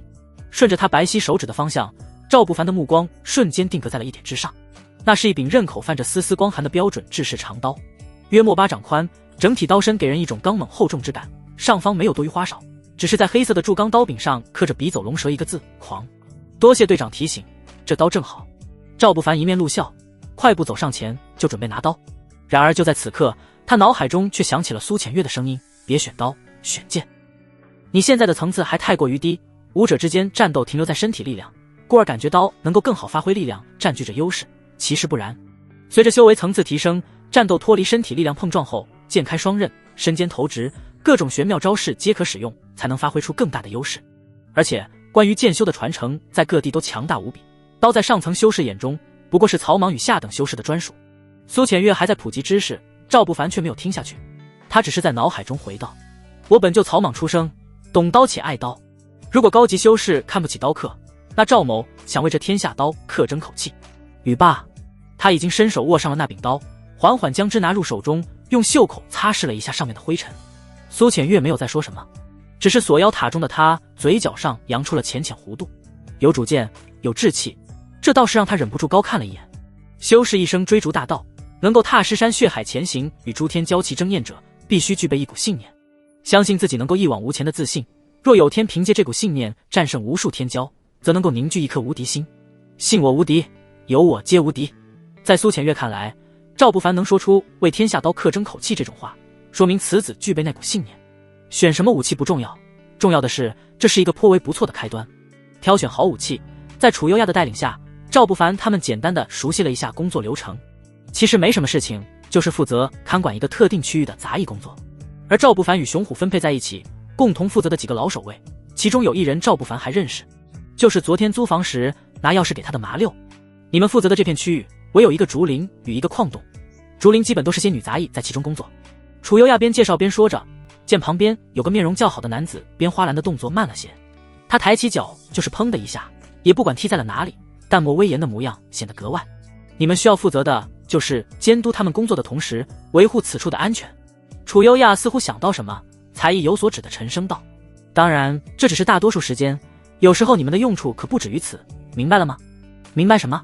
赵不凡也不知道该明白什么，反正点头呗。简单交代过后，他们也没有今天开始上工，只是楚优亚带着他们熟悉了一下区域的其他守卫，便又带着两人离开。刚准备回去的路上，赵不凡想了半天，还是欲言又止的问出了自己心里惦记的事情。那个楚队长知道附近哪里有卖避子药的吗？赵不凡问话的时候都感觉有点不好意思，毕竟对方是一个女人，也不知有没有出格。这种问题有点不太适合，但如果不问的话，痴呆了2年半，他又确实不太清楚附近哪里能够交易到。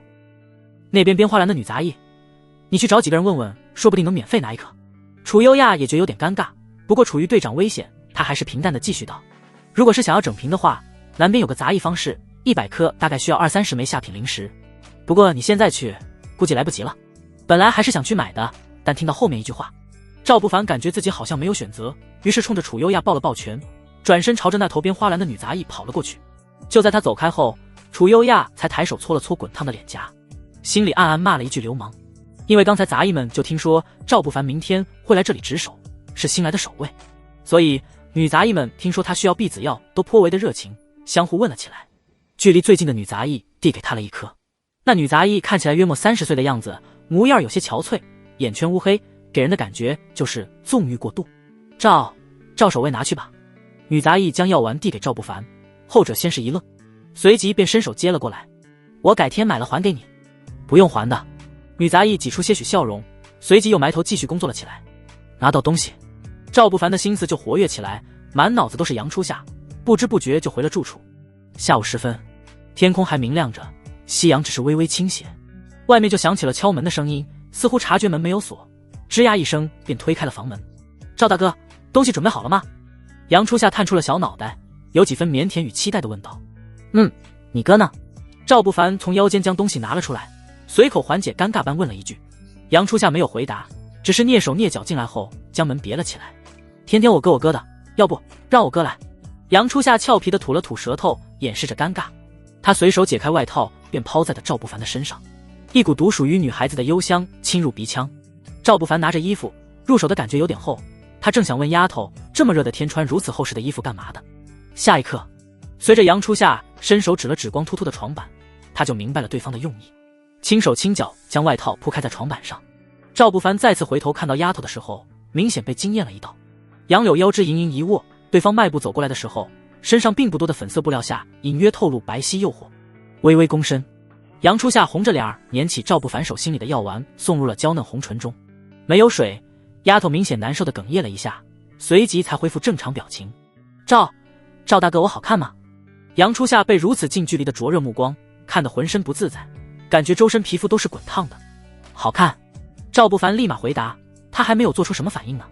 丫头张开怀抱揉揉，抱了上来。香香软软，以前赵不凡并不太喜欢这个词语，但此刻却觉得如果形容恰到好处，温热呼吸啪嗒在脸颊上。杨初夏红着脸将脑袋埋在赵不凡的胸口，才用几乎不可闻的声音道：“赵大哥，我听刘姨说很疼呢，你要心疼人一点好吗？”没有回答，此处也不可能有回答。赵不凡只是轻轻点头，怀抱不自觉地紧了几分。外面，墨家大院中，柳红霞那骚货肯定又去找傻子了。哥，咱们就该把他绑起来，万一他出现什么差错，陆师兄得要了咱们的命。莫寻凤急得好像只热锅上的蚂蚁，咋咋呼呼地在院落中来回走动。旁边的莫寻虎看着空荡荡的西小院落，眉头紧蹙，眼底有愁也有怨毒。他沉声问道：“你昨天安排的人呢？还没把那废物解决吗？”陆师兄最近几天在闭关，我今日去也没见他人，咱们可不能让柳红霞闹出什么事情来。分析得颇为认真。莫寻虎明白，陆明看是给了他们1万下品灵石，要购买柳红霞做个奴隶，但其实不然。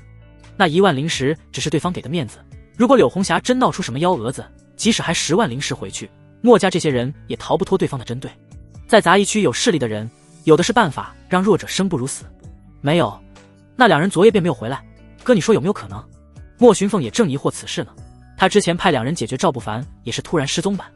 后面这2人也是，莫寻凤又不傻，能够想到此事的诡异。你是说那废物杀了他们？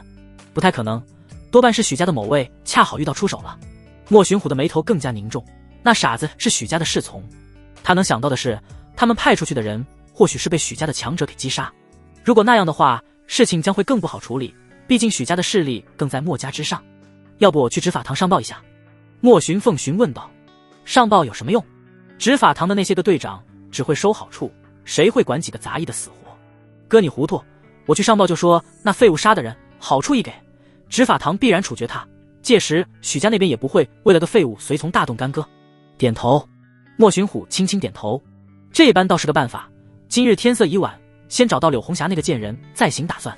就在商量落下帷幕，兄妹2人准备带人出去寻找时，吱呀一声，院落门被推开了。事情已经答应你们，还来我的住处干嘛？柳红霞冷着个脸从外面走来，不悦地瞪了2人一眼。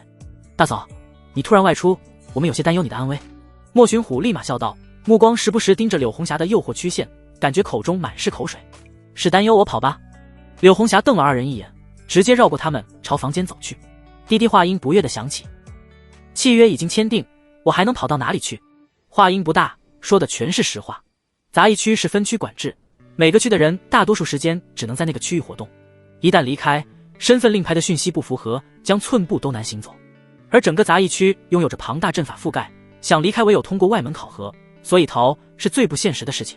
刚才柳红霞出去，只是去了潭水旁边，想看看能不能碰到自己的傻婆罢了。距离成为他人奴隶的日子越近，他越觉得干干净净的身子，便宜也得先便宜自己人。只是可惜没能遇到，故而才又气呼呼地走了回来。砰！随着他重重将房门关闭，躺床榻上都还感觉气不过。柳红霞用力地捏了捏被子，才气愤自言自语道：“老娘让等着都不知道等，臭徒儿就知道掏鸟窝捅蚂蚁，不知道掏点别的，白瞎我刻意沐浴。”抱怨了几句，他似乎觉得自己不该跟废物徒计较，于是又在心里盘算起了明天找什么时候溜出去。话说师娘能做到这个份上，柳红霞觉得自己该是天底下最好的，不许谁反驳。赵不凡还不知道，他忙了这头忘了那头，才下眉头又上心头。1个小时后，外面夕阳已经到了最后天边，估计距离彻底天黑也就还有半个时辰。7749木屋中，杨初夏将自己衣服穿好，他脸颊的绯红都已经消失，只是额头还有些许汗液可见。正准备离开呢，似乎感觉不放心，他又扭头冲着那头坐着的赵不凡说道：“赵大哥，功法弊端不是1次2次能够解决的，以后还得多麻烦你，拜托了。”随时都可以。赵不凡点头，他此刻能够察觉自己体内好像有东西在破土而出般，一股力量，一股源于身体最深处的至阳至刚的力量在涌动。没有什么心思闲聊，2人简单告别。就在赵不凡准备关上房门的时候，脑海中苏浅月的提醒响了起来：“快去找处有水的地方，越寒冷越好。快点去，你的混沌纯阳体要觉醒一部分力量，如果无东西压制，就怕瞬间的力量会引起不必要的关注。以你现在的实力，若被什么高阶修士注意，生死可由不得自己。快水！”赵不凡第一时间想到的就是师娘最喜欢去的瀑布寒潭，他迅速出门，没有丝毫耽搁，因为自己也确实能够感受到身体中有股强大的力量涌荡，有种要冲开血肉皮肤涌出的感觉。夕阳西下，天边飞鸟归巢，晚风自带着丝丝凉爽。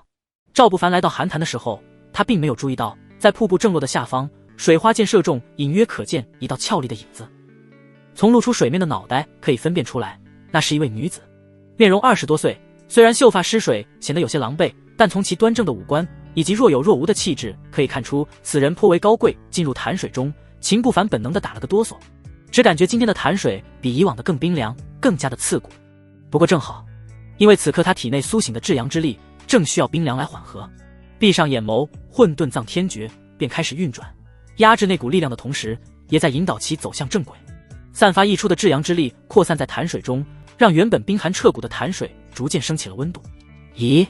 瀑布下名为玉凝雪的女人突然睁开眼睛，表情诧异地轻咦了一声，随即才不可思议地动了动手臂，感受着周围的水温。瞬间女人的表情就精彩了起来，心里自言自语地腹诽道：今日寒毒突然发作，按照以往来说，周围应该结冰的，这是怎么回事？难道此处潭水有古怪？该死的玄阴道体，什么破体质，每月除了寒毒发作时痛不欲生的刺骨折磨，老娘真就没察觉有什么优点。破体质，谁喜欢谁拿去了好了。他心里这样想着，目光一动，突然就看到了那头水中露出脑袋的俊朗男人。尴尬，玉凝雪察觉尴尬，就想偷摸离开，可此刻体质爆发的寒毒之汹涌，汹涌的让他有种经脉都被冻结的感觉，故而他移动得很轻柔，也很缓慢，一点点朝着岸边去。可随着他与赵不凡的距离靠近，那种刺骨的寒冷居然在诡异的减弱。温暖，玉凝雪在寒毒发作的时候居然察觉到些许温暖，这是从来没有过的感觉，是他以前想都没有想过的感觉。随即他抬眸疑惑地看了看赵不凡所在的位置，潭水咕噜噜冒泡，热气已经开始翻腾。那一幕对于一个感觉全身刺骨寒冷的人来说，诱惑巨大无比，大到难以想象。纠结片刻，玉凝雪低头看了看自己衣服穿戴整齐，并没有什么不妥的，便朝着赵不凡一点点靠近。越靠近，那种温暖舒服的感觉就迫使得他更加靠近。赵不凡处于体质觉醒的关键时刻，他并不知外界变化，只是隐约能够感觉到一股冰凉感觉靠近。逐渐的，那股冰凉停留在了距离他1米左右的位置，便没有继续移动。又过去几个小时，赵不凡只感觉热浪冲得头脑昏沉，而在他旁边的玉凝雪，此时周身已经布满寒霜。远远看去，黑夜的寒潭中一阳一阴两股能量点亮着整个潭水，在夜里泛着奇特微芒。当夜气温最冷的时刻，赵不凡感觉最为舒服，因为在他察觉周身燥热难耐的时候，抓住了2个冰凉的东西。时间就在修炼中度过，直到天空中泛起鱼肚白的时候，一声尖叫划破了长空。啊！玉凝雪红唇张开，尖叫的声音瞬间惊扰了闭目的赵不凡。他睁开眼睛，映入眼帘的是一道绝美的容颜，对方表情愤怒，显然刚才的声音就是其发出的。你怎么回事？赵不凡先是一愣，随即察觉自己正死死地抱着对方，而女子水面下的一双修长玉腿正盘着她的腰肢。虽然大家都穿戴整齐，但衣物不厚，怀抱的触感显得格外真实。你问我问谁？我昨天在此处修炼，醒来就是这副模样，臭流氓！玉凝雪威严呵斥，说着说着，脸颊上就泛起了些许微红，因为她清晰记得昨天闭目驱除寒毒的时候，她并不是在这个位置，而面前男人的位置丝毫都没有变化过。难道是因为寒毒太过汹涌，导致我当时本能靠近了此人？他到底是什么体质？为何能够帮我完美压制下那股寒毒？现在这样贼喊捉贼，会不会有点不道德呢？想着想着，玉凝雪连忙松开了怀抱，一副受害者的模样，又伸手去捏了赵不凡的胸口几把。在对方一脸震惊的目光中，他才脸红又傲娇的淡定回答道：那个咱们两清了。好，那我就先到此了。赵不凡也没有说什么，因为他看不透面前这女人的修为，感觉对方好像有些神秘。虽然不明白到底是怎么回事，但刚才他也确实是暧昧的抱着对方，所以并没有计较其小小无礼。丢下一句话，赵不凡离开的速度颇为迅速，因为昨夜体质觉醒部分，他迫切想感受清楚自己的变化在哪里。还有就是天亮该去报道了，执法守卫1天8块零食的工钱可并非白拿的。喂，这地方叫什么名字？你叫什么名字？玉凝雪犹豫了一下，还是冲着已经走上岸的男人呼喊询问道。修长的美眸中有计较，对方能帮助他压制玄阴道体带来的寒毒困扰，就等于能解决他最大的困惑。故而即使他一个女人家如此主动询问会显得有点轻浮，玉凝雪还是忍不住询问。赵不凡没有多考虑什么，停顿脚步，出于本能的警惕，他才胡乱回答道：这潭名为桃花潭，在下汪伦。桃花潭，汪伦，好的，我记下了。玉凝雪微微点头，随即立马回道：我是七，你可以叫我七七，我自幼体弱，每月14跟28会发作寒毒，昨夜多谢你了。不客气。赵不凡回答一句，态度显得颇为敷衍。我……玉凝雪愣了愣，她明显是没有想到自己一个国色天香的大美人都把机会给得如此明显了，居然还有人不识趣。没有办法，她只好把话挑明了说，昨天是你帮我压制的寒毒，下次还能帮我吗？下次有机会肯定。赵不凡答应一声，脚步不经意间加快，迅速离开。离开很远后，他都还感觉不放心，于是在脑海沟通锁妖塔向苏浅月询问道：苏前辈知道那人是什么修为吗？我总觉得那女人并不普通，甚至有点危险。那女人的体质还行，帮助觉醒混沌纯阳体绝有妙用，你想办法拿下她，起码比之前那个杨初夏强100倍。脑海中立马传来苏浅月的回答声音。至于境界吗？比你强一点的蝼蚁境。对了，说起混沌纯阳体，赵不凡才缓缓感受起自己的修为。此刻他已经拥有开麦6重修为，身体又一次传来不适应的感觉，他才立马询问道：我进塔中修炼，外界还能看到我吗？这是他比较好奇的，每次进入感觉好像不是身体进入的，而是灵魂进去塔中一般。对于这个问题，苏浅月沉默了片刻才回道：之前你的肉体在外面，但以后你得整个人进来。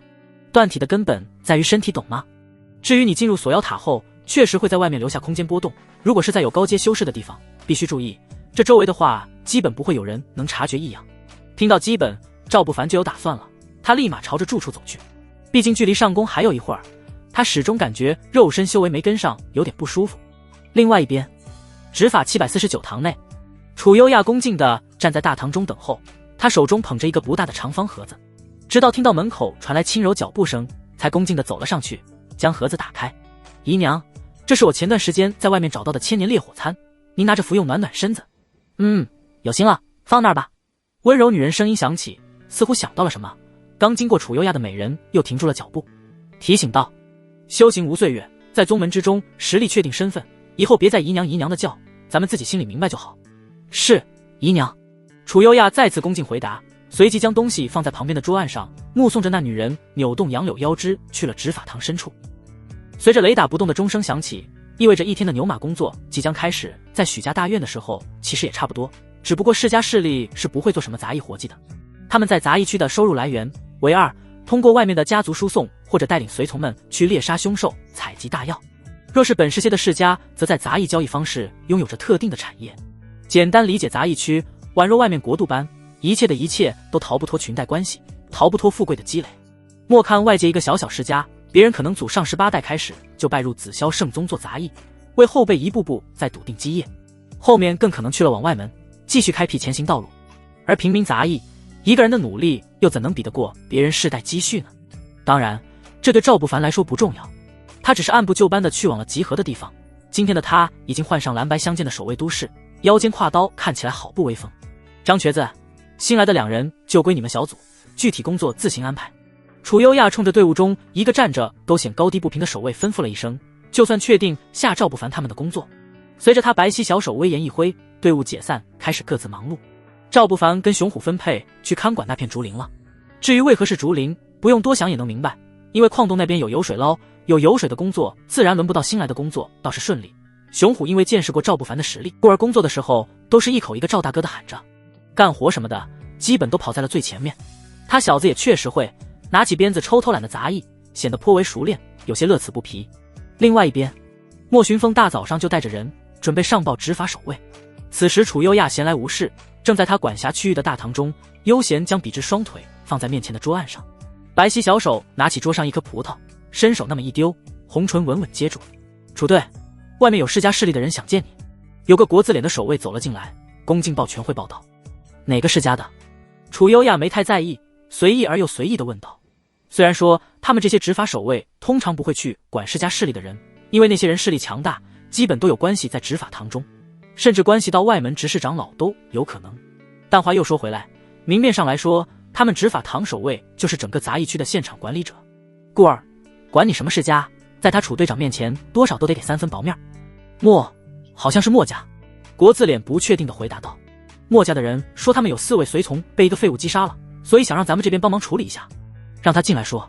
楚优亚立马就来了兴趣，因为他也是千年的狐狸，这种事情的话，对方得拿出证据。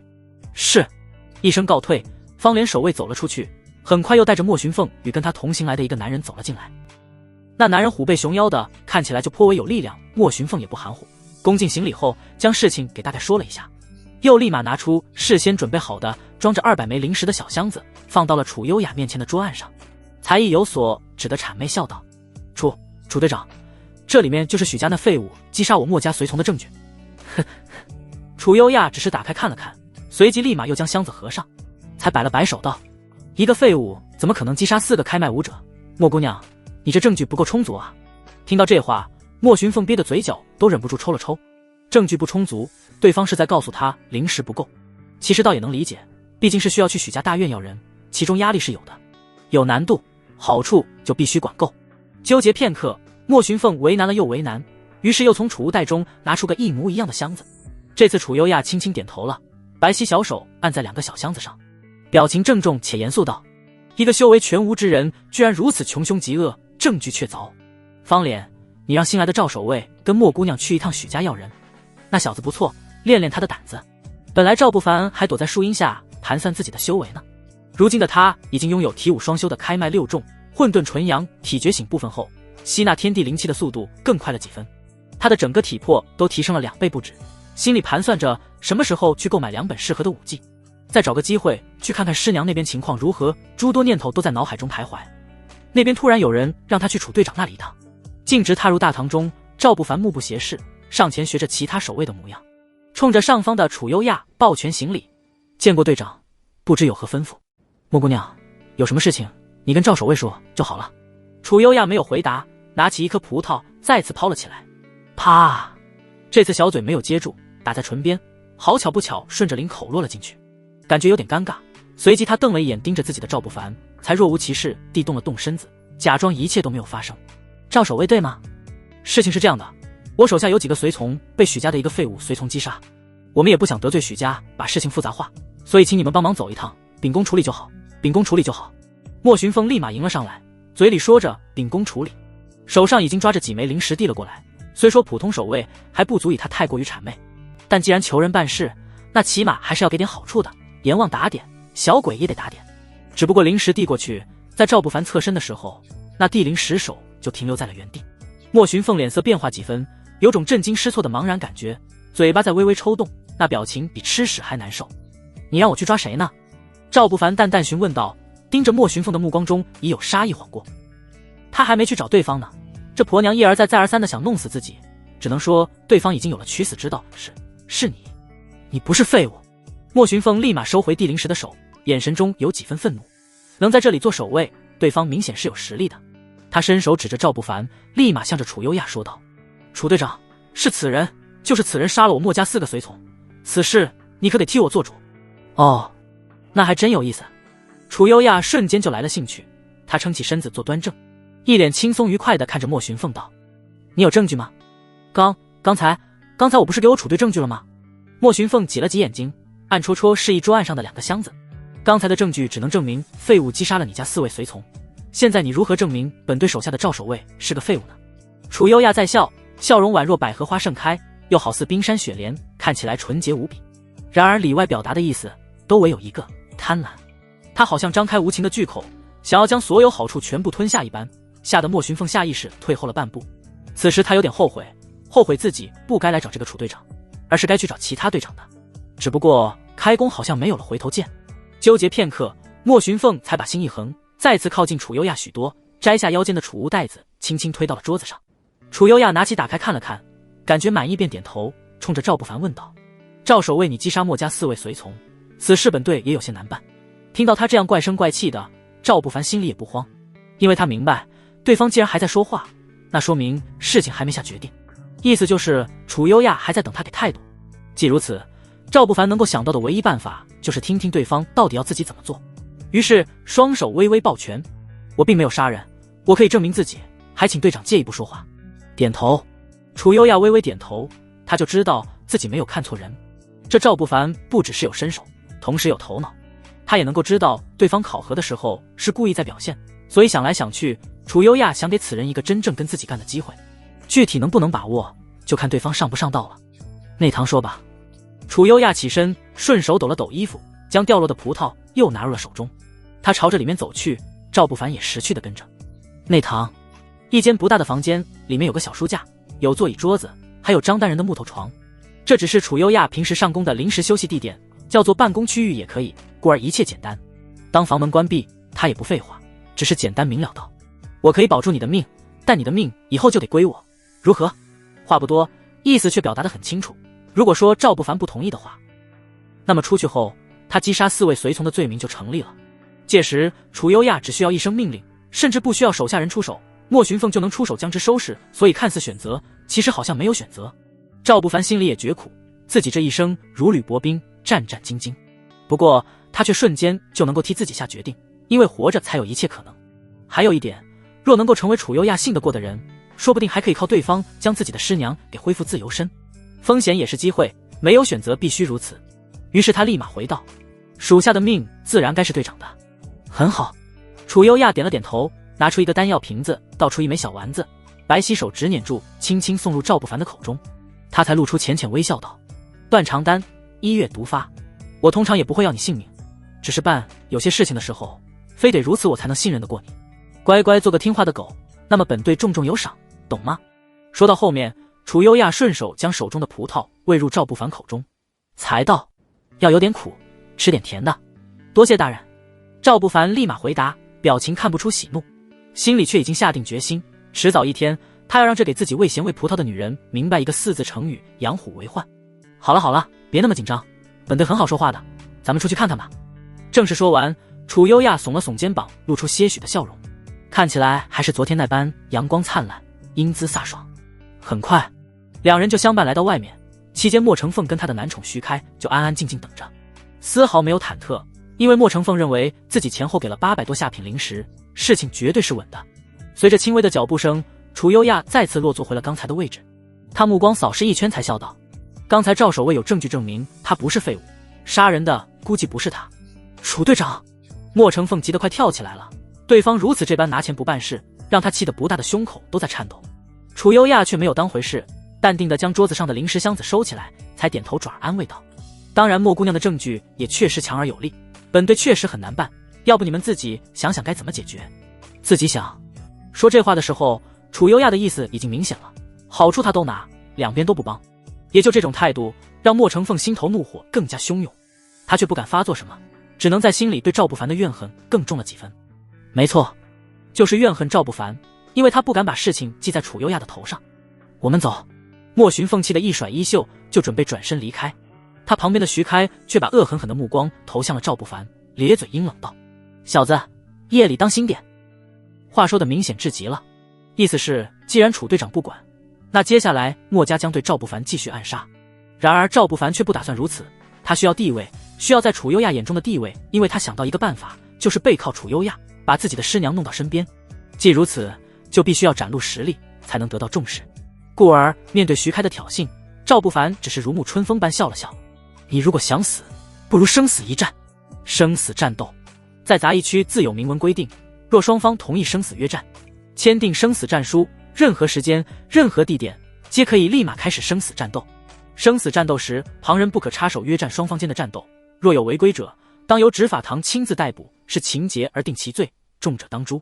听到赵不凡说出生死战斗的时候，莫寻凤的眼睛都亮了一下，他立马转身朝着楚优亚抱拳行礼道：楚队长，既然你刚才说我们双方都有证据，交给我们自行处理，那我认为就让徐开跟他生死战斗一场，分了对错，也断生死。说着，莫寻凤似乎怕楚优亚不同意，也似乎在害怕赵不凡反悔，又立马补充道：刚才是他自己说的生死战斗，我们同意了。楚优亚没有说话，他只是目光落在名为徐开的男人身上，细细打量后才若无其事地笑了笑。开麦进6众，赵守卫敢战吗？一句话听起来是询问，实际上还真是。因为楚优亚之所以要费些手段控制赵不凡，一方面是恰好事情发展顺手而为，还有关键的一方面是他看中此人的潜力，对方战斗时杀伐果断，毫不拖泥带水。若有些资源堆砌，等修为提升起来，绝对是个得力下属。此刻见墨家开麦6众约战，楚优亚还是有点担忧赵不凡出事的。毕竟如果对方出事的话，就意味着他之前的断肠丹浪费了。虽是毒药，可那是特制的东西，花费的代价需要不少灵石呢。废物，你不会感觉害怕了吧？要是害怕跪下来磕头，咱们这生死约战可以算了。还没等赵不凡说什么，徐开就已经开始激将法，嚣张的模样显得格外夸张。莫寻凤也瞬间秒懂徐开的意思，毕竟大家有两腿，很容易就能够心有灵犀。他歪着嘴笑道：臭废物，你现在害怕也晚了，刚才是你自己说的生死战斗，现在休想抵赖。对于两人的各种叫唤，赵不凡并没有理会，他只是淡定走到楚优亚面前，拿起对方桌子上的纸笔，颇为讲究地写下生死不论4个字，签字后拿着纸笔递给了徐开。后者接过，先是一愣，随即立马边签字边嘲讽道：敢跟老子生死战斗，待会儿就让你知道什么叫做强大，让你明白什么叫做害怕。他还在说，满脸的兴奋与激动，想着待会儿如果表现好，又可以跟莫寻凤来个倒拔垂杨柳，心里还美着呢，全然没有注意到自己已经签字结束铿锵。赵不凡突然拔刀，发出有力的颤鸣回荡，惊艳的刀光反射照亮半壁墙壁，呼哧一声，徐开还咧嘴在笑的头颅已经抛飞，鲜血溅射在地面，跌落的头颅面部表情才化作惊恐，眼睛还在眨，明显还没有死透。赵不凡伸手拽过对方无头尸体握着的纸张，才淡淡回道：我只会替对手感到害怕、震惊、懵逼，这就结束了。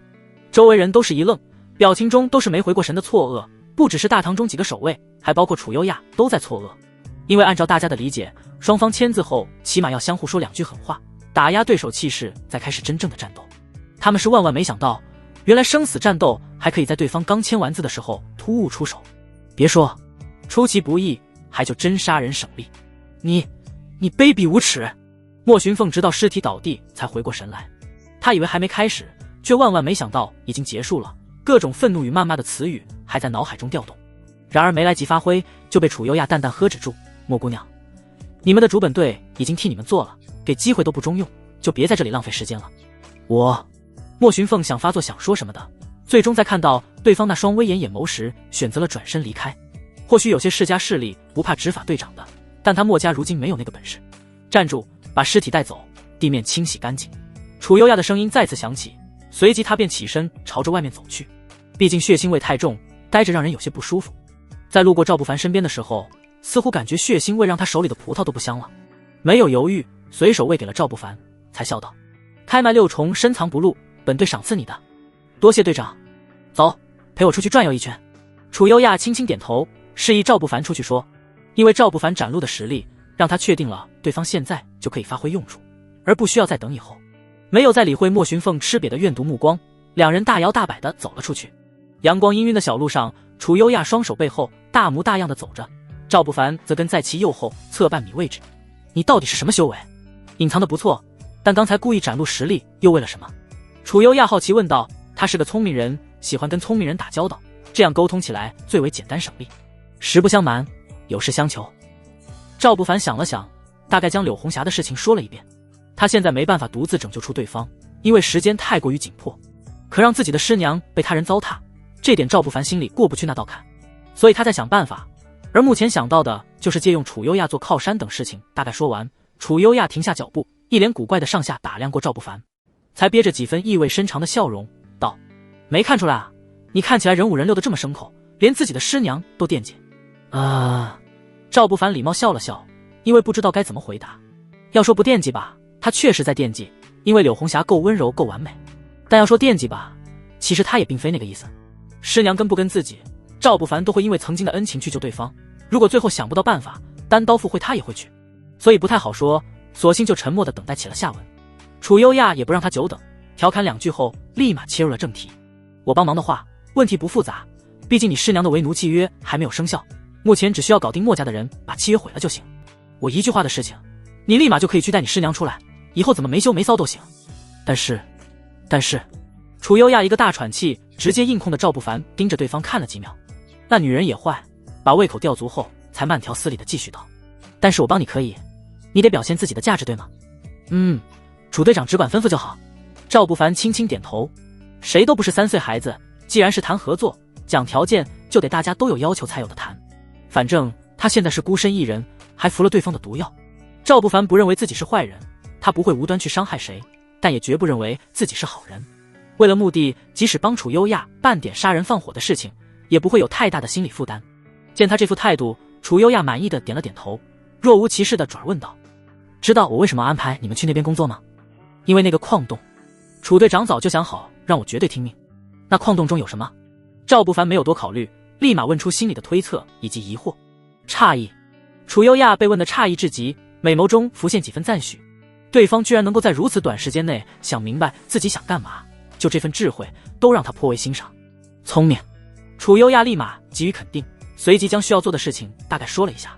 问题也不复杂，赵不凡值守的那边矿洞是一个灵石矿脉，矿中每年会出产几百万的灵石，可谓惊人无比。但再多的灵石那也是宗门的，即使看管守卫，即使是楚优亚这种队长，也只能是看得到摸得到却拿不到。楚优亚有心想去捞点，可那边的几个守卫却另有靠山，虽说他楚优亚是队长，但别人按部就班的工作没有丝毫破绽。一时间他也拿别人没有什么办法，所以简单理解就是赵不凡他们所在的那片区域看似归楚优亚管辖，但其只是明面上的管辖，他想把手伸入洞中却万万做不到。之前他也安排过3个信得过的守卫去那边，可后来都因为矿中有凶兽出没，死在了凶兽口中。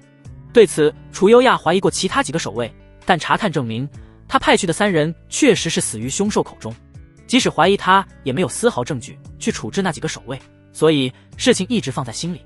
直到那天看到赵不凡，楚优亚才在心里活跃了一下。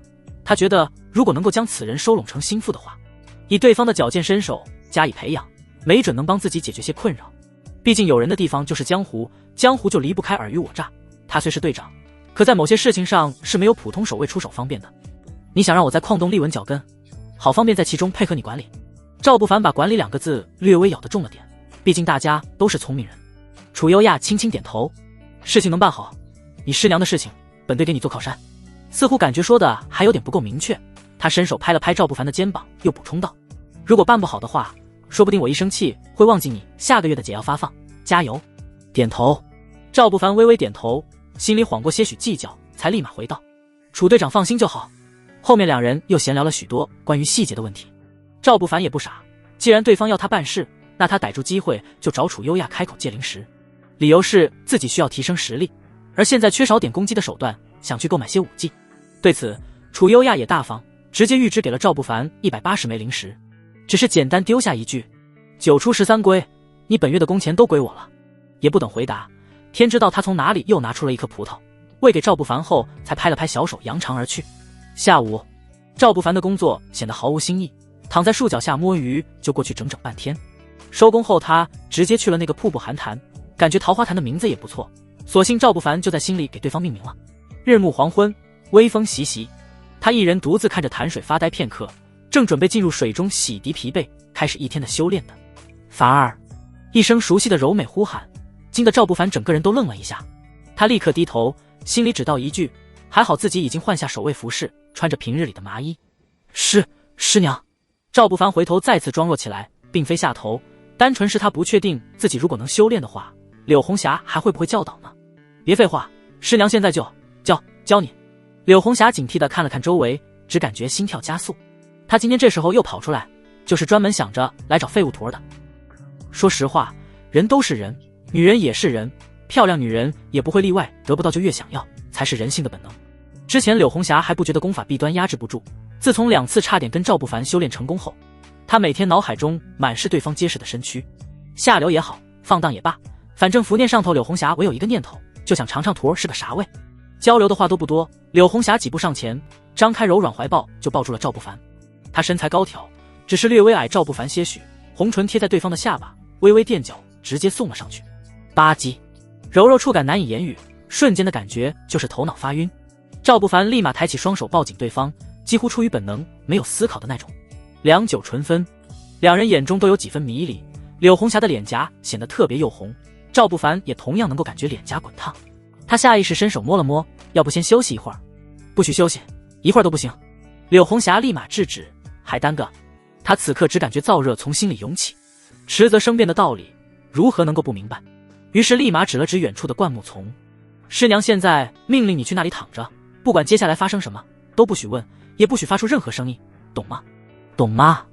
如果是纯情小男生肯定不懂，但赵不大并非如果，他还有什么不懂的？于是立马重重点头，朝着灌木丛走去。里面也确实适合，四处灌木遮挡，中央是个约莫2米见方的空草地，往草地上一躺，能够看到天边云朵火烧，那天然画面美极了。草地上躺着确实柔软，烈阳过后的微风更有说不出的凉爽。赵不凡木讷地躺着，心已经跳得咚咚咚咚咚咚咚咚咚咚咚咚。柳红霞也不废话，脸颊绯红，迈开修长美腿，直接投入怀抱。白皙如玉的手指按在赵不凡胸口，他迫切想拉开其外套，可因为情绪紧张，显得有些手指无力，慌慌忙忙几次都没有成功，额头反而急出了密集细汗。赵大哥，赵大哥，你在这里吗？远处突然传来女子的呼喊声音，声音并不大，那姑娘蹑手蹑脚的模样显得有几分鬼鬼祟祟，但对方来的方向却是他们这里。那么瞬间，柳红霞感觉心里有股吐不出的无名火。来人她倒是认识，是许家的侍女。略微合计，柳红霞也明白，多半是自己这傻徒儿出来的太久，许家派人出来寻找了。毕竟她是知道的，赵不凡是许家的侍从。强压下几口呼吸，柳红霞才附身印了印赵不凡的脸颊，轻声问道：想不想知道接下来怎么修炼？想知道。想知道，你明天记得这个时候过来，每天都这个时候来这里。丢下一句话，柳红霞翻身，身法灵敏的迅速慌忙离开。走出很远，她都还在晦气，心里暗道：老娘就不信次次都会碰到人，下次再迅速些。人就是这般，想着不能做成功，那执念可就大了。那头的赵不凡同样在心里暗道可惜，但可惜归可惜，见柳红霞走远后，他还是朝着不远处靠近的杨初夏回了一声：初夏，我在这里。哦。后者立马就小跑了过来，很快两人席地而坐。歇息片刻，杨初夏才疑惑问道：赵大哥，你跑这里来干嘛？我还是问过煤球才知道你朝这方来了。煤球？许家那侍从，他在普通杂役居住区干嘛？赵不凡略微疑惑，随口问道：那我咋知道？反正就是遇到他们，然后我问过才知道你往这方来了。杨初夏低着头，小手扒拉着衣服角，脸颊在夕阳下显得有些红，想说什么的又止住了话音。见他这副模样，赵不凡也能想到什么。刚才还憋着一肚子火气呢，他自认为不是和尚，反正的事情伸手将旁边的姑娘往怀里一搂。赵大哥，去住处好吗？杨初夏挣扎了一下，但对方的力道明显比他大。几个小时后，天色已经暗淡无比，潭水边杨初夏一边洗手，一边冲着背后的男人闲聊道：赵大哥，我听说三小姐他们要出去猎杀凶兽了，也不知什么时候去了不知什么时候还能再过来看你。说到这里，他没有说下去，本来说好只是练功的，不知怎么的这功练着上瘾，以往一去也就7、8天而已，用不了多久。赵不凡随意回答着，他倒没有太在意许家了。虽说以前跟许慕言确实有好感，但人总得往前看吧。7、8天还不久吗？杨初夏回头诧异瞪大眼眸，似乎感觉自己有点急切。他又解释般嘀咕道：想着几天不能提升实力，我心里就空得慌。要不……突然丫头就想到了什么，她露出明媚笑容：要不我今天多练点。对于那种明亮的期待目光，赵不凡承认自己是个好人，他不忍心拒绝。翌日，天空刚微微放明，赵不凡就去了上工的地方，杂役们已经开始工作。当看到赵不凡来的时候，熊虎立马抱拳问好：赵哥来了。赵不凡点头回答，还没来得及正式开始工作呢，那头就有10来个守卫走了过来，为首的张瘸子一晃一晃的，态度有几分老大哥的味道。张爷，你过来是有什么话交代吗？熊虎立马弓起了高大的身子，态度更加谄媚了几分。昨天说的你们都明白了吗？张瘸子用大拇指掏着耳朵，随意拿脚踢了踢熊虎的腿肚子问道。后者吓得一个机灵，连连回答道：小的知道，只是赵哥他昨天去了楚队长那里，小的待会儿就告诉他。赵哥，几个老守卫不屑地发出冷笑，抬眸看向赵不凡，鄙夷道：一个新来的你还成了精了？就是，既然不懂规矩，待会就好好听着，以后最好老实点。废话干嘛？他胆敢不老实，咱们直接给丢去喂凶兽算了。一群人浩浩荡荡过来，耀武扬威的踹熊虎几脚后，又摇头晃脑的去了矿洞那边看守。等人都走后，赵不凡才疑惑问道：他们跟你说什么了？什么规矩？熊虎愣了愣，随即附耳小声道：赵哥，他们看矿洞，每个月要从这里拉3名女杂役去矿洞，让咱们给漂亮女杂役扣好帽子。懂了。话只听到一半，秦不凡就懂了。那些人以权谋私，私底下在玩弄此处的女杂役，而为了万无一失，故而给女杂役扣帽子，将人扣押过去的事情，对方要求他们2个新来的去做。简单理解就是，别人玩女人，让他们挑选好给送过去。这事我不会做，你也不许做。赵不凡目光微凝，有冲突最好，有冲突他才能更好的立威，从而更迅速的在楚优亚手下站稳脚跟。况且做这种牲口事情，他心里也确实不愿意。找漂亮女人送给别人去，是自己不会玩还是怎么的？可是我也不想答应，但那些老守卫的实力太过强大。熊虎欲言又止了一下，他想说我是惹不起你赵守卫，但更加惹不起那边的10多个守卫啊，光长个子没长胆子吗？回头我去跟他们说。赵不凡略微考虑就有了打算，丢着几句吩咐后，直接转身离开，朝着交易方式而去。2年多以前他就看中过一本武技，奈何当时没有临时购买。今天他要去拿下那东西，顺便给自己搞点修行资源，现在的实力提升迫切至极。他不止要在这里站稳，更要在整个杂役区站稳，以后跟师娘生几个孩子，种地可都得需要先有实力。交易方式，基本每个杂役活动区域都会有一个特定的交易方式，毕竟杂役修为大多不高，与普通人般离不开吃喝拉撒，所以方式中卖的大多还是些生活用品。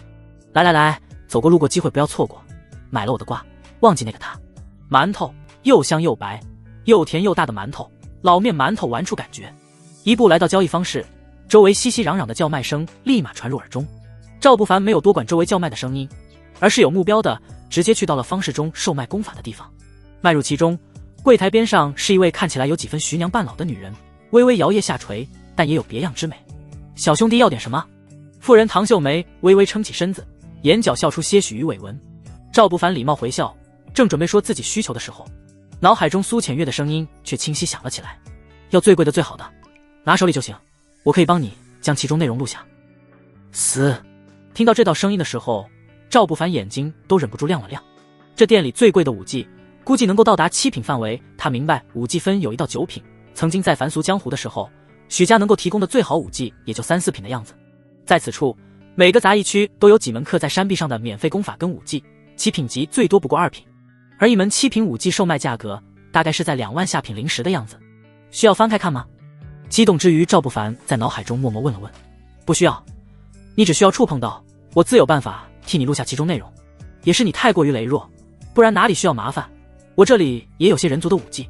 苏浅月肯定的回答在脑海中传来，赵不凡立马明白了自己接下来该怎么做了。虽然他也不喜欢白嫖的人，但如果是自己白嫖的话，那得另当别论。略微做出思考模样，赵不凡就冲着妇人唐秀梅道：我要一本身法武技，1本刀法武技，要你们店最好的。最好的。唐秀梅先是一愣，随即露出甜甜笑容，一边转身从后面拿一边介绍道：我们店最好的身法武技乃是7品，唤名踏风步，修炼大成可踏草疾驰随风而行。至于刀法，倒是也有一门7品的名为狂刀斩，不过残缺了最后一页，只能算作6品武技。唐秀梅说着，转过身子的时候，手里已经多出2本武技秘籍。他也没有递给赵不凡的打算，只是将之抱在胸口，才缓缓介绍起价格。7品身法2万零食不议价，7品残缺刀法算你1万5，可以吗？可以。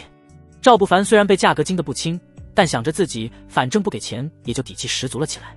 他伸手指了指对方胸口的2本秘籍，我摸一下行吗？摸。唐秀梅先是一愣，随即上下打量了一下赵不凡，年轻俊朗，一表人才。主要他卖出3万多零食的东西，能够在东家那边挣不少提成了。修行离不开资源，打工全是为了挣钱。想通这点，唐秀梅脸颊泛起丝丝微红，又四处看了看，周围没人，往外面靠了些许，轻声道：别捏哈，轻点。说着，他将胸口的秘籍拿开些许，脸颊的红晕更重了几分。赵不凡倒是没有想太多，只是伸手触碰了一下2本秘籍，随着苏浅月的灵魂力量顺着他的手指传出，顷刻之间就将2本武技讯息送入了他的脑海中。秘籍到手，赵不凡只是礼貌歉意的笑了笑，随即转身快步离开，只留下卖武技的小少妇独自一人，有些迷茫未知。唐秀梅就不懂，怎么自己已经同意对方的条件，那人还是不买就走了。感觉或许是因为自己不够大胆，丢了机会。他踮起脚朝外面大声喊道：重点也行，你干嘛走？回来说好吗？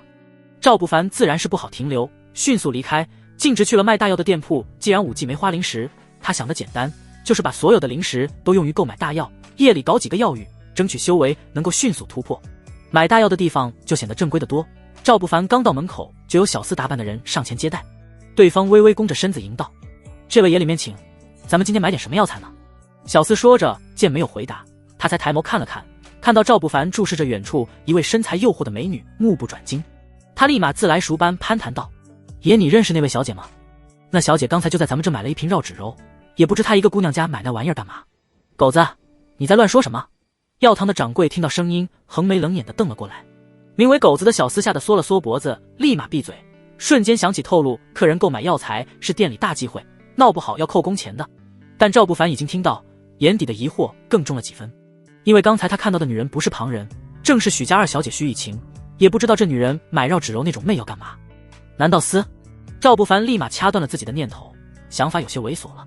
想不通的事情就不去想，赵不凡没有再多考虑什么，购买了些能够帮助提升实力的大药，前后花费150枚灵石，剩下的灵石又买了一瓶避子药，感觉差不多，他才朝着工作区域而去。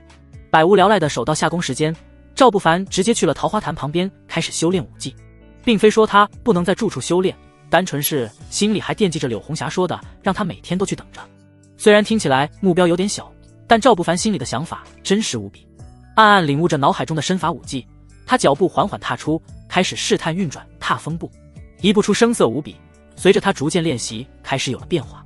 夕阳还没落幕，赵不凡就已经初步掌握踏风步的玄妙，修炼武技什么的，他自小就有些惊人的天赋。随即他拿起手中刀，一招一式练习起狂刀斩。残缺武技掌握起来就没有那般容易，反而每次出刀都给他一种颇为蹩脚的感觉。双目微闭，握刀的手在微微颤抖，不知外界时间流逝，他总感觉要进去了，却始终被什么东西阻挡般。连续几个小时的参悟，都始终没能够入门。刀愈强则疯狂，敌若不死我就亡。不远处突然有道成熟好听的声音传入耳朵里，赵不凡原本紧闭的双眸瞬间睁开，因为这一刻他好像明白了狂刀斩最后一页缺失的口诀：刀出，疯狂，踏步，出刀。赵不凡骤然一刀而出，顷刻间刀刃斩断空气，将远处的石头轰咔一声斩成两半。他还没来得及多感受呢，身侧就响起了清晰的拍手声音。啪啪啪啪啪啪啪，汪伦，咱们又见面了，你的刀法不错。玉凝雪的声音在响起。赵不凡回过目光的时候，只看到对方正在冲着他露出笑容。玉凝雪的身材丝毫不亚于柳红霞，一样的火爆挺翘，唯有不同的是，柳红霞的美倾向于温柔和蔼，而此女的气质更倾向于久居高位的贵气。只能说各有各的好，这是赵不凡见过唯一能够与师娘相抗衡的熟女，并不包含许家小姐跟杨初夏这种的在内比较，因为她们还偏向于青涩。七七姑娘，好巧。赵不凡礼貌抱拳，心里却不相信这是个真名字。有人会叫七七？上辈子的会所技师吗？显然是不可能的，这名字太过于敷衍。玉凝雪笑了笑，她不太会与男人交流，所以只是礼貌回笑，心里却忍不住吐槽：巧什么？哪里有那么巧的事情？我可是专门来找你的。当然，念头只能是念头。他伸手做了个请的手势，两人去了潭水边坐下。玉凝雪将白皙脚丫子褪去鞋子后放入水中，如个玩水的小女孩般，双手撑着草地，抬眸看着星空，才闲聊道：汪伦，你那天答应要帮我压制寒毒的，可你都没有留个联系的东西，今天恰好又遇到你，不会赖账吧？答应。旁边刚把双脚放入潭水的赵不凡愣了愣，心里也不得不感慨，漂亮女人就是这般厉害，说假话跟说真的一样自然。自己什么时候就答应了？压制寒毒，问题倒是不大，关键在于他压根就不会。那天全是恰好他体质觉醒部分刚好遇到而已，真刻意去帮对方压制寒毒，先不说同意不同意，就说怎么操作他都不知道。就在他纠结怎么解释给对方听，或者委婉拒绝的时候，脑海中苏浅月的声音响了起来：答应他，别告诉他你的具体讯息，到时候趁着他体质发作神志恍惚之间夺走他的原因。如果我没看错的话，他是玄阴道体，只要你能够夺取准能够觉醒混沌纯阳体的一阳之力，你就可以觉醒属于自己的第一门神通。神通并非武技，是唯有特殊体质者才能觉醒的攻击手段，其中玄妙与强大难以言语。关键还有，它起码能帮助你连跨几个小境界修为。各种提醒在脑海中响起，赵不凡有点犹豫不决，随即暗暗沟通道：我与他无冤无仇的，如此下作恐怕不太好吧？关键此女实力强于我，万一事后对方取我性命呢？对于这两个问题，苏浅月只简单做了回答：你那样能彻底帮他根除寒毒，让其体质再度觉醒，修为一日千里，又不是让你害他，不需要有什么心理负担。至于他清醒后会不会杀你，这个得看你的实力了，你不会不行吧？当然，我不是让你别告诉他讯息吗？到时候你先躲一段时间，等修为提升上去，还有什么好怕的？脑海中的循循善诱不断响起，让原本有些迟疑的赵不凡逐渐不再迟疑。他承认这种事情是有点下头，他也明白是个错误决定，但没办法，人并非知道错就不会犯错的，都是为了生存，为了修行。怎么了？你还没回答我问题呢。见对方迟迟不说话，玉凝雪忍不住再次询问出声。她确实迫切想解决体质寒毒的隐患，因为每半月发作的时候痛不欲生，而且即使控制在半个月发作一次，她都需要耗费诸多火属性大药才能安稳度过，每次都是一笔巨大的开支，白花花的修行资源浪费，换谁心里都会舍不得的。好在这次赵不凡并没有让其失望，立马就有了回答。可以，你下次寒毒什么时候发作，就下午10分来这桃花潭，咱们提前约定好时间。12天以后，要不你告诉我你住在哪里，免得万一到时候寻不到你。不放心的话，你告诉我你住哪里，我去找你。不用，谁说我不放心的，咱们一言为定。玉凝雪的俏脸上浮现些许尴尬，她是不愿意告诉对方自己是谁，因为那样就怕被有心人知道，届时自己还要不要面子了。晚风习习，两人一直闲聊到月明星稀，赵不凡才想起购买的大药，夜里还准备修炼一番的，结果被这女人的出现给耽搁了。女人果然只会影响男人拔刀的速度，心里这样想着，赵不凡有些歉意道：我今日还准备回去熬大药断体，咱们就此别过。玉凝雪愣了愣，才注意到对方放在不远处的包袱鼓鼓的，轻轻用鼻子嗅了嗅，她便大概知道里面是些什么药材了。想着对方答应帮自己解决寒毒困扰，她也不能太过于小气。随即玉凝雪从储物袋中拿出一个玉瓶子，直接递给了赵不凡。这个你拿着，冲脉丹，能够帮助武者加速开脉提升境界，只不过效果很一般。似乎察觉说得不够清楚，玉凝雪又补充道：但绝对强于你那些药材，你将药材留给我，这个给你算，咱们交换如何？好，多谢七七姑娘。赵不凡没有犹豫，因为他不傻，开脉丹在方氏药店有卖的，一枚大概需要300灵石，而对方递给他的是一个瓶子，瓶子里有多少先不管，哪怕只有一枚换他那些药材，都属于稳赚不赔的买卖，有便宜不占，王八蛋。不多久，两人交换东西，又相互道了2句告别，赵不凡才离开桃花潭位置，直接回了住处修炼。他盘膝落坐在房中木床上，当玉瓶打开，6枚圆溜溜的丹药倒入手中后，才明白这不是赚的一点，而是赚大了。那女人还不错，她给你的开脉丹品质还行。苏浅月的声音低低在脑海中响起，看不出来你还有些做小白脸的天赋，意外，全是意外而已。赵不凡被说的有些不太好意思，并没有在这个话题上纠结，随着手往上一扬，6枚开脉丹直接被全数送入了口中。倒不是他无脑，关键之前苏浅月告诉过他，这种程度的丹药，修炼混沌藏天诀的他，一夜炼化个7、8枚都不在话下。随着6枚丹药入腹，混沌藏天诀开始徐徐运转，腹部传来温暖的气流涌荡之感，药力还没来得及躁动，就被混沌藏天诀安排的按部就班，顺着经脉运行周天后，再次缓缓融入丹田。开脉7重，开脉8重，开脉9重。几个小时后，赵不凡长吐出一口浊气，修为已然稳固在开脉9重。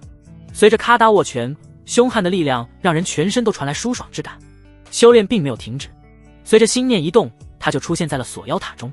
盘膝落坐修炼龙血断体诀的时候，赵不凡能够明显感觉他跟塔的联系微妙了许多。周围的龙血力量溢出丝丝缕缕，融入其身体中，汹涌的力量在身体各处宛若海浪拍打。天空微明，赵不凡才在塔中睁开眼睛，有种金芒爆射的锋锐。还行，等脉入凝气境，为师给你点好东西。苏浅月看着周围淡薄些许的龙血力量，美眸中满是开心之色，不过只是瞬间就被他很好的压制了下去。赵不凡并没有在意到周围有什么变化，只是看着苏浅月魅惑的身躯时，总感觉有点小失落。他还以为这次突破就能有奖励的，如梦似幻的幻境，死鱼的尾巴那是不摆了。当然，小马不能拉大车，贪多了嚼不烂，浅显道理赵不凡是懂的。当外面上宫钟声在响的时候，一天的牛马工作也就开始了。赵守卫好，赵哥来了。刚到工作区域，女杂役们招呼的问好不断响起，赵不凡都是礼貌回答，随即来到竹林边上歪脖子树下，准备一天的摸鱼时间。只不过他休息的不久，有位虎背熊腰的守卫大模大样的来到竹林这边。他来到之后，略微打量四周，径直走向赵不凡，用脚踹了踹对方的脚，牛逼哄哄喊道：小子，规矩都懂了吧？张哥他们现在要开心，让你狗日的安排个人送过去。他的一句话吓得那头工作的几10个女杂役都畏惧的低下头去，显然他们也知道怎么回事，个个将头低着，生怕被选中成为幸运儿。有几个胆小些的，肉眼可见编花篮的手都在微微颤抖。二毛哥，这边的事情你给我说就行。熊虎出于畏惧，立马恭敬地迎了上去。啪！名为二毛的守卫丝毫面子都没给，反手一个耳光就落在了熊虎的脸上，随即呵斥道：你他妈算个什么东西？老子跟这小子说话，轮到你答应了吗？装完逼，二毛转身准备扬长而去，然而也就在此刻，原本靠着束脚的赵不凡站起了身子。此时的他已经拥有体武双修的开麦9重修为，虽然动用了锁妖塔的隐蔽气息功能，在不出手的时候旁人看不出端倪，但修为提升后，目光比较以往还是更锐利了几分。站住！赵不凡吐出2个字。那头刚转身的二毛瞬间又转过了身子，勾起嘴唇冷道：怎么？你还有什么事？没事，王哥您忙您的，没事。熊虎几步上前抓住赵不凡的衣服，袖子猛扯，疯狂示意对方别去招惹祸端。赵不凡心领了这份好意，但他自然有他的打算。轻轻收回手，赵不凡亦有所指道：被人打了还没事？那不是没事，那是没本事。话落，他猛地一步踏出，翻手握拳，砰的一声重重打在二毛的头颅上，强横力道只打得对方身子踉跄，呼的一下在地上摔了个狗吃屎。二毛想撑起身子的，还没来得及就被赵不凡抬脚，砰的一脚重重踹在腹部，力道将二毛的身躯拖行，在地面滑出10几米，撞断几根竹子，才堪堪稳住身影。不关我的事，是张哥的意思。二毛的盛气凌人瞬间消失，他手捂着肚子，身躯弓成虾米，眼底已经有浓浓畏惧。别废话，起来带路。赵不凡没有废话，直接落下吩咐。是。二毛立马撑起身子，恭敬在前方走着，态度像极了一条哈巴狗。也对，强者为尊，有实力在某些时候就会得到尊重。熊虎犹豫片刻，也快步跟了上去。期间他还一直在劝赵不凡别冲动，只是对方有点不听劝告罢了。三人来到矿洞外面的时候，张瘸子他们几个守卫正坐在草地上相互吹着牛。还是张哥厉害，那娘们活生生被张哥直接送去见了阎王。什么阎王？你不懂，张哥是送对方去的极乐世界，对吧？张哥吹捧从来都有用，虽然先前那女杂役是张瘸子卡住对方脖子导致窒息而亡，但男人嘛，无论何时何地都喜欢别人说自己猛，这点估计谁都不会例外。赵不凡来到后眉头就皱了起来，因为他看到不远处歪脖子树上挂着一具女人的尸体，从剩下不多的衣物可以分辨得出，那也是在竹林工作的女杂役。厌恶目光瞬间投向熊虎，后者立马反应：不是我送过来的，估计是之前看竹林的守卫弄过来的。他的一句解释让原本还在闲聊的守卫们都纷纷投来了目光。小子，让你带女人过来，怎么回事？有个黑脸的胖子立马朝着赵不凡询问道：你娘也是女人，需要我给你带过来吗？赵不凡淡淡回答，眼底已经有杀意浮现。他不认为自己是好人，但弄死几个人渣这种顺手而为的事情，有实力的情况下，赵不凡也乐意置计黑心来的还成精了。黑胖被驳了面子，脸上憋着怒火，起身捋了捋袖子，伸手一按佩刀就朝着赵不凡冲了过来。后者不退反进，动作丝毫都不显得慌乱，伸手拔刀，呼哧，长刀切肉的声音瞬间响起。赵不凡出刀之快，黑胖的刀刚抽出半截，他的刀就已经斩飞其头颅。突然的暴起杀人，惊得周围几个守卫都是一愣，显得有几分茫然。唯有张瘸子脸上浮现了意味深长的冷笑。呸！他吐了口唾沫在手心，搓了搓手掌，拿起靠在不远处的钢刀，起身直接朝着赵不凡走去。小子，杀老子的手下兄弟，你有几分胆量？是有楚优亚那婆娘撑腰吧？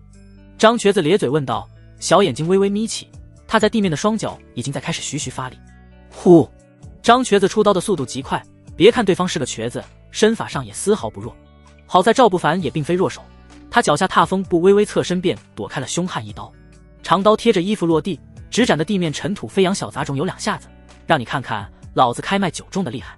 张瘸子见一刀没能得手，立马准备收刀继续攻击，咬牙切齿的表情显得有几分可怖。然而他怒了一下，只是怒了一下，因为落地的长刀被赵不凡抬脚给死死踏住，任由对方发力2、3都没能够抽回刀。你不会真以为自己很厉害吧？赵不凡只是诧异的询问了一声，没有回答，也根本来不及回答。只见他伸手拔刀，呼哧一声，长刀直直斩向张瘸子的脖子。不要杀我！惊慌失措的呼喊哀求声还在回荡，鲜血喷涌溅射，张瘸子的头颅瞬间抛飞滚落。血腥味道弥漫的时候，周围陷入了死一般的安静。那头的守卫些个个面露惊恐，有点茫然的不知所措。死了！平日里他们小团体中的老大哥就这样被一个名不见经传的新人一刀给杀了，他不怕吗？在这里胡乱杀人可是要被执法堂关押的。跟在赵不凡后面的熊虎也吓得有些懵，嘴巴张了张，吞咽口水的动作下意识而为。之前考核的时候，赵不凡一把捏死老鹰，他只以为对方比老鹰强一点，可现在才明白，那何止是一点，连开卖9重的强者都一刀劈，这份实力放眼整个杂役区都能叫得上号了。赵哥牛逼，以后就跟赵守卫干了。熊虎立马在心里打定主意，姓赵的，你是有几分实力，可在这里杀人，你还懂规矩吗？就在众人都吓破胆子的时候，几个守卫中有个脸色很白的男人站了起来，他丝毫都不畏惧赵不凡，只是伸手指向对方，呵斥道：按执法堂定下的规矩，你当众杀人，此罪当诛。周围人都替小白脸捏了一把汗，这家伙名为武刚，乃是另外一个执法队队长的亲兄弟，也就是因为背后有人，从来没有吃过什么苦头，故而嚣张跋扈惯了，才敢在这种时候硬气。规矩。赵不凡反手拖着滴血的刀，一步步靠近武刚，人畜无害地笑了笑：我教你一个道理。什么道理？我哥是……武刚说着，因为被赵不凡的气势惊扰，所以双腿有些不自然地抖了一下，但说话的气势还是十足的。只可惜话只说了一半，赵不凡就已经出刀，呼哧，长刀在空中转过好看弧度，随即从上方重重嵌入武刚的额头骨，鲜血顺着长刀滑落，双眼中满是茫然与畏惧。你居然敢杀！武刚想说什么的，只是因为口中涌起鲜血，意识在逐渐模糊，所以他努力也没有将话说完，只是在临死前听到了赵不凡的淡淡轻语：规矩从不束缚强者，而我就是你面前的强者。扑通，剩下的守卫立马都老实了起来，跪地的动作显得整齐划一。别杀我，赵哥别杀我，事情都是张瘸子跟武刚干的，跟我们没有关系。对，是他们两个干的。武刚那小子仗着他哥是8队长，与张瘸子狼狈为奸，天天玩弄女杂役。他们是畜生，他们不是人，跟我们没关系，别杀我们，求求你别杀我们！求饶与呼喊声陆续响起，磕头的动作都显得整齐划一。赵不凡也不认识其他守卫，只是走到有些面熟的麻六面前，询问道：真只有刚才那2人玩弄女杂役，你们没有参与其中吗？回爷的话。麻六磕巴了一下，才磕磕巴巴道：还有王建强。麻六，沃日尼玛！旁边的一个中年守卫突然涨红脸怒骂道，他准备撑起身子干架的急切模样，不用想也知道他就是王建强了。刀光晃眼，吧嗒一声，没什么拖泥带水的，地面多一具尸体而已。赵不凡完全不在意，只是再次冲麻六问道：还有吗？没了。麻六如实回答，将矿洞这边的事情大概说了一遍。虽然大家以前都迫于张瘸子的强大，跟在其屁股后面耀武扬威，但张瘸子那人自私，他们这些表现不太好的，莫说想不想玩，根本就没有资格的。见他们交代的如此透彻，赵不凡只是指了指地面的尸体，才吩咐道：每个人上去将尸体砍一遍，然后想办法把周围处理干净。如果有人问，就说他们被凶兽吃了。交代落下，赵不凡准备离开时，却突然又想到了什么，才又丢下一句：以后咱们9队的这片归我管，有事记得汇报。是。回答整齐划一，守卫们是没有太多心理负担，跟谁当手下都是狗。关键他们本来就是9队的人，以前也是迫于张瘸子跟武刚在其中，才不得不干些阳奉阴违的事情。熊虎颇为上道地，开始做起了二钩子角色，他恶狠狠监督着每个人都去砍过尸体，罪名人人有份后，他才自己拿刀也砍了一次，又立马招呼人去抬石磨处理尸体，处理的渣都不剩。期间麻六聪明的配合，2人很快就兄弟相称，并在闲聊中对其他守卫时不时透露些他们跟赵哥很熟的讯息，成功的将地位提升了一大截。对此，在远处盘膝修炼的赵不凡是知道的，不过他并没有说破什么，毕竟向上一步，他也需要手下有人做事，总不可能什么事情都亲力亲为吧，那样只会是吃力，还做不好事。下午时分，就在即将下工的时候，秦不凡去找了楚优亚，那女人倒是会享受，平平躺着，还有个女杂役在娴熟给她捏腿。更巧合的是，这女杂役赵不凡还认识，是之前借过婢子药给他的那个女人，杂役们之间称呼她芳姐，全名牛芳。楚队长，事情我已经办妥，墨家那边……赵不凡微微抱拳，试探的把话说了一半。这么快？楚优亚激动的一下坐了起来，有句你他娘的真是个天才，因为跟形象不符合，所以忍住了没说。略微思量，楚优亚直接肯定道：放手去干，出事本队给兜着。是。赵不凡立马抱拳转身，离开的脚步飞快，因为心里有个急切念头：师娘，我来了。听到能放手干，赵不凡心里自是没有什么顾虑。离开之后，回到住处换下上工的守卫服饰，简单收拾，便朝着外面走去。桃花潭，夕阳下潭水泛着阳光氤氲，青草地上，柳红霞在此处等了许久许久。她白皙双手在腰间无聊扒拉，目光看着潭水荡漾出涟漪，眼底有几分迷茫与伤感，多少无奈在心头汇聚，最终只化作一句低低叹息。不知臭徒是你没福分，还是师娘没福分？明日他们就要把我送去陆家大院，以后估计无缘再见了吧。2句叹息落下，最终没有等到自己想等待的人，柳红霞才无奈转身离开。也就在他离开后几分钟，赵不凡就出现在了附近。这也不怪缘分，怪只能怪守卫上宫是有时间的，工作耽搁罢了。而柳红霞不知他在上宫，因为不知对方已经恢复。以前废物的赵不凡无所事事，出来潭水旁就是大半天。当然缘分够不够，赵不凡并没有纠结，既然得到楚优亚的承诺，那他没什么好顾虑墨家的。在桃花潭没有等到师娘，便直接去了墨家大院。以往的西小院落墙挡不住他，如今更加不可能挡住开卖酒盅的他。轻身上墙，几个纵跃便已经稳稳落在了西小院落中。刚回院落还闷闷不乐的柳红霞，看到来人的时候瞬间就露出了笑容，修长美腿迈开，温柔的拥抱瞬间就投了过来。柳红霞眼底有些雾气压制不住，靠在赵不凡胸膛的难道：白痴，你真是个白痴，我让你等着，怎么就不明白呢？你是不知道莫成虎他们已经与陆家有了联系，我若被送去那边，估计咱们再也见不到了。女人的一生就是苦，寻欢死后，我每天都过得提心吊胆的，没个依靠，身不由己。有时候师娘真就挺羡慕你的，废物一个随波逐流，什么也无力改变，就什么也不用去考虑。听着怀中人的碎碎念，赵不凡心中也不太好受。师娘确实不容易，如此这般一个女人家在各方势力中挣扎，心里还想着对自己好。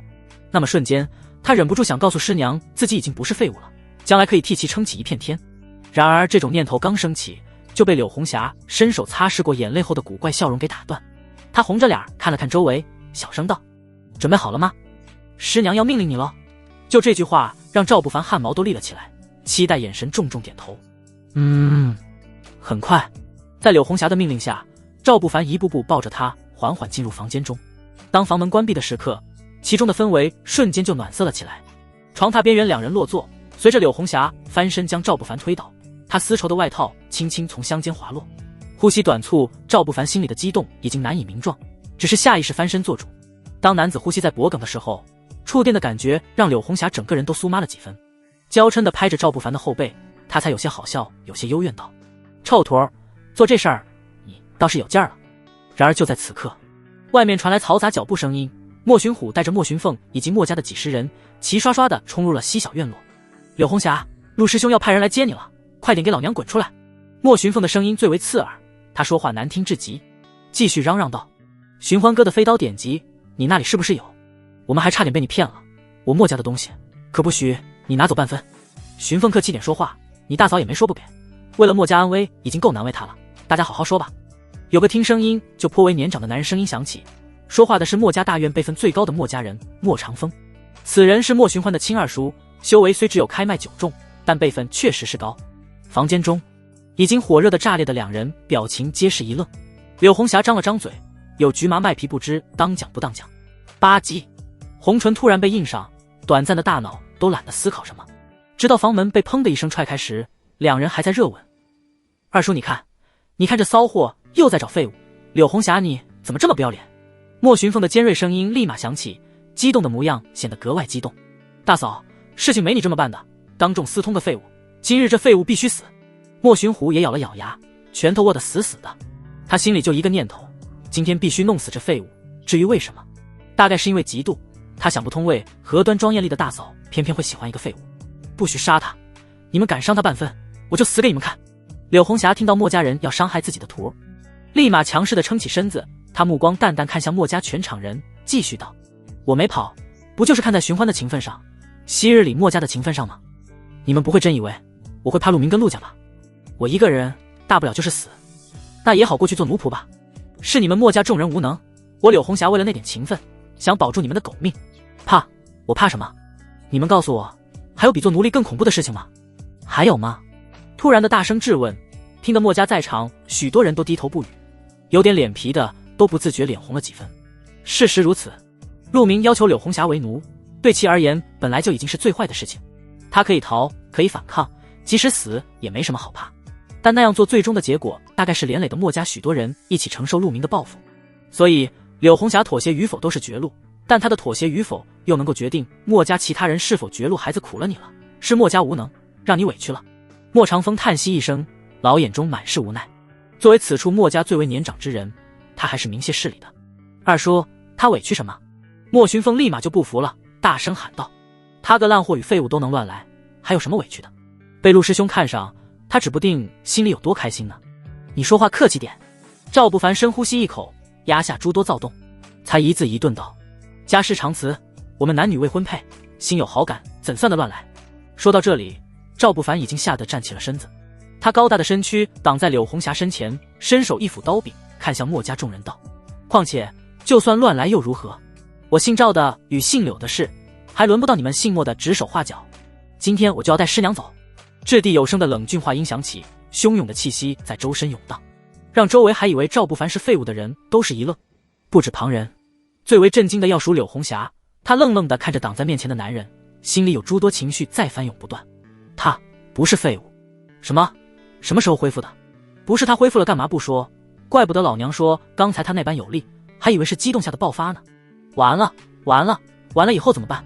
又该用什么借口呢？煞笔，这臭煞笔恢复了，还等老娘主动？看回头，我不咬死他诸多念头再汇聚。柳红霞脸上的表情变化了又变化，白皙小手拽着衣服角，她坐在床榻，显得有几分茫然失措，心跳的速度迅猛的前所未有。赵不凡自然是不知道师娘在想什么，只是此刻已经下定决心，无论如何今天得带人走。带人走？你好大的口气，此处还轮不到你区一个开麦六众撒野。莫寻凤伸手指向赵不凡，愤怒的表情仿佛要吃人般。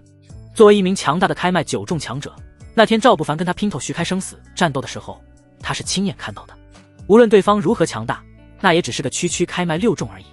拥有9重实力的莫寻凤，此刻只想给对方一个教训，将其以通奸罪名击杀，料定证据确凿的事情，执法堂那边也不会过问什么。正好他也能替自己的姘头报仇。念头就是电光火石，莫寻凤骤然出手，握紧拳头，重重朝着赵不凡打去。凶悍的拳头打得空气呼啸，还没靠拢呢，柳红霞已经迅速站起了身子。她身法不弱，顷刻就绕过了秦不凡，同样握拳撞击上莫寻凤的拳头。砰！2个白皙拳头撞击，柳红霞只拥有开麦8重修为，虽然接下了一拳，但也被强大力量打得后退几步，跌跌撞撞靠在赵不凡的怀里。他脸颊红了红，才一把打开抚上小腹的温热大手，呵斥道：让开，别碍手碍脚的。说着，他周身真气再次调动，目光都凝重了几分。切，垃圾！莫寻凤不屑冷笑：柳红霞你也就长得风骚些，论实力，老娘能让你？啪！突兀一阵风过，就在众人诧异的目光中，赵不凡松开柳红霞，迅速上步，重重一耳光就落在了莫寻凤的脸上，直接打断其话音。抬脚！迅速抬脚，猛地一脚踹在其小腹，莫寻凤整个人就如同虾米般被踹得弓着身子倒飞了出去。砰！100多斤的身躯撞碎门框，直接跌落在门槛外面，鲜血立马就从口中溢出。开麦9重！周围的墨家众人都是倒吸一口凉气，好强大的开麦9重！虽然刚才瞬间大家都感觉到了赵不凡动用实力时的修为气息波动，但同时大家也都清晰地看到，同样开麦9重的莫寻凤在其面前宛若一个3岁孩童般直接被镇压。此人不凡念头在诸多墨家人心里涌起，这么厉害，也不知道早说。柳红霞长出一口气，原本担忧的表情瞬间放松许多。静！氛围突然就陷入了安静。沉默片刻，还是莫长风打破了宁静，摆了摆手道：走吧，以后对柳丫头好点，没事回来看看。说出这句话的时候，莫长风眼底有几分无奈与纠结。他无奈的是柳红霞一走了之，后面墨家这些人估计是躲不过陆家的报复。但就从刚才赵不凡展露的身手，他又能看出来墨家想留下2人需要极大的代价，关键还在于不想。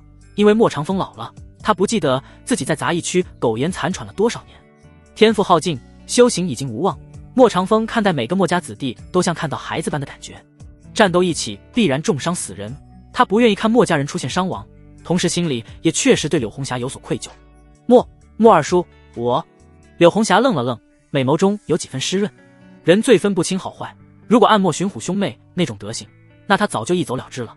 可偏偏墨家有几十人，令人讨厌的唯那2人罢了。不需多言，既然还叫一声二叔，就听话走吧。莫长风没有继续多废话什么，他从怀里拿出之前柳红霞签订的奴仆契约，伸手将之撕碎，随即往空中一抛。二叔，我不同意，我好不容易才说动大嫂，他跟谁干不是干？莫寻虎急的怒吼一声，上前就准备抢夺奴仆契约，可因为慢了半拍，也因为说话不好听，被莫长风反手甩了一耳光。啪！重重的巴掌响起，莫寻虎没能反应，抬手握拳就打向了莫长风，可却在只是距离对方脑袋几寸的时候回神过来，拳头在微微颤抖，没敢落下去。毕竟这是他莫家在此处辈分最高的人，即使莫寻虎实力已达宁气境，却也处于打小的畏惧长辈，不敢真下手去。啪！又是重重一耳光，莫长风丝毫没有畏惧在他老脸旁边的拳头，再次出手甩了莫寻虎一巴掌，才又呵斥道：“没半点男子血性，贪生怕死的废物！你若还认我这个二叔，今日之事就此结束。”认？我认你有奖励吗？莫寻虎疼的脸颊都在抽搐，随即猛地收拳，怒吼一声：“我不管，你们有种你们自己去死！今天柳红霞必须留下交给陆师兄。”吼声震的莫长风胡须都在颤抖，他老脸皮子一皱，心里还是有点紧张的。然而下一刻，莫寻虎的拳头却直接挥向了赵不凡，口中怒吼着：“都怪你这个杂种，去死！”猛地，赵不凡还有点懵，他不明白怎么的，对方自家论事，论着论着又要来打自己了。想不通的事情就先别想，赵不凡只是瞬间反应，脚步微侧躲开凶悍的一拳。宁气境强者，真气凝实朝着真元力转换，故名宁气境界。其因为真气的更加凝实，故而出手之间，真气可从体内迸发，裹着拳头以及周身，威力强大宛若身穿铠甲。轰！拳头再次从打来，这下赵不凡没有再躲，他脚步后撤，抓住莫寻虎的拳头，借力后退，直到对方的拳头打在结实墙壁，打得墙壁震动，尘土飞溅，两人才堪堪稳住身影。就是现在，赵不凡嘴角勾起些许弧度，猛然踢膝撞击在其腹部。开脉一重千斤之力，9重便是9000斤力道，而他体武双修便拥有18000斤之力，单论力道而言，已经超越一般的宁气一重。砰的一声，莫寻虎整个人被撞击得飞起，他身躯还在半空没有落下。赵不凡已经伸手摸向腰间的刀柄，如果这套动作施展，下一刻长刀就会将空中的莫寻虎直接斩断成2截。住手！赵不凡，你疯了！柳红霞的呵斥立马响起，声音之大也极是无比。若杀了莫家人，你让我以后怎么面对你？怎么对得起死去的莫寻欢？突兀呵斥的声音让本来准备拔刀的赵不凡并没有出刀，只是步伐微撤，退后几分，任由着莫寻虎重重跌落在地面，口中咳出鲜血。震惊、懵逼、强大如斯。刚准备喊哥打死他的莫寻凤，见到宁气境的哥哥直接被瞬间击败，吓得他立马趴下躺在地面装起了尸体。恐怖，此人的实力居然如此这般的恐怖，连柳红霞都震惊些许。他知道赵不凡曾经身手不错，若不然也不会被莫寻欢看中收下做徒，但对方的境界是什么时候到达开脉9重的？居然比自己这个做师娘的还厉害，太过于让人匪夷所思。我跟你走，这里咱们不管了。柳红霞看了看周围，最终叹息一口，上前抓着赵不凡的衣服角，推着对方离开。赵不凡也没有反抗什么，虽说江湖之争快意恩仇，但恩情还是要顾虑的。不过在路过莫寻凤的时候，他重重踏了一脚那女人的手指，疼得对方龇牙咧嘴。但在赵不凡心里还远远没有结束，3次准备杀自己的人，他不可能让对方活着。此时不杀，只是顾虑柳红霞的感受罢了。两人在朦胧夜色的小路前行，不多久就回到了赵不凡的小木屋。开门，关门。这次赵不凡感觉必然是稳稳的。你什么时候恢复的？柳红霞进去房间，立马幽怨地往木床上一坐，红唇微微上扬，显得十分有9分的不开心。就在那天，那个你动心思的那天。赵不凡尴尬笑了笑，将那天后面莫寻凤派人来杀的事情大概说了一遍。不过他只说机缘巧合下撞到脑袋才恢复的，隐藏了关于归虚界跟锁妖塔的讯息。恢复后干嘛不告诉我？还等着吃老娘豆腐吗？呸！柳红霞幽怨地侧了侧身子，也不知是假的生气还是装的生气。那个师娘。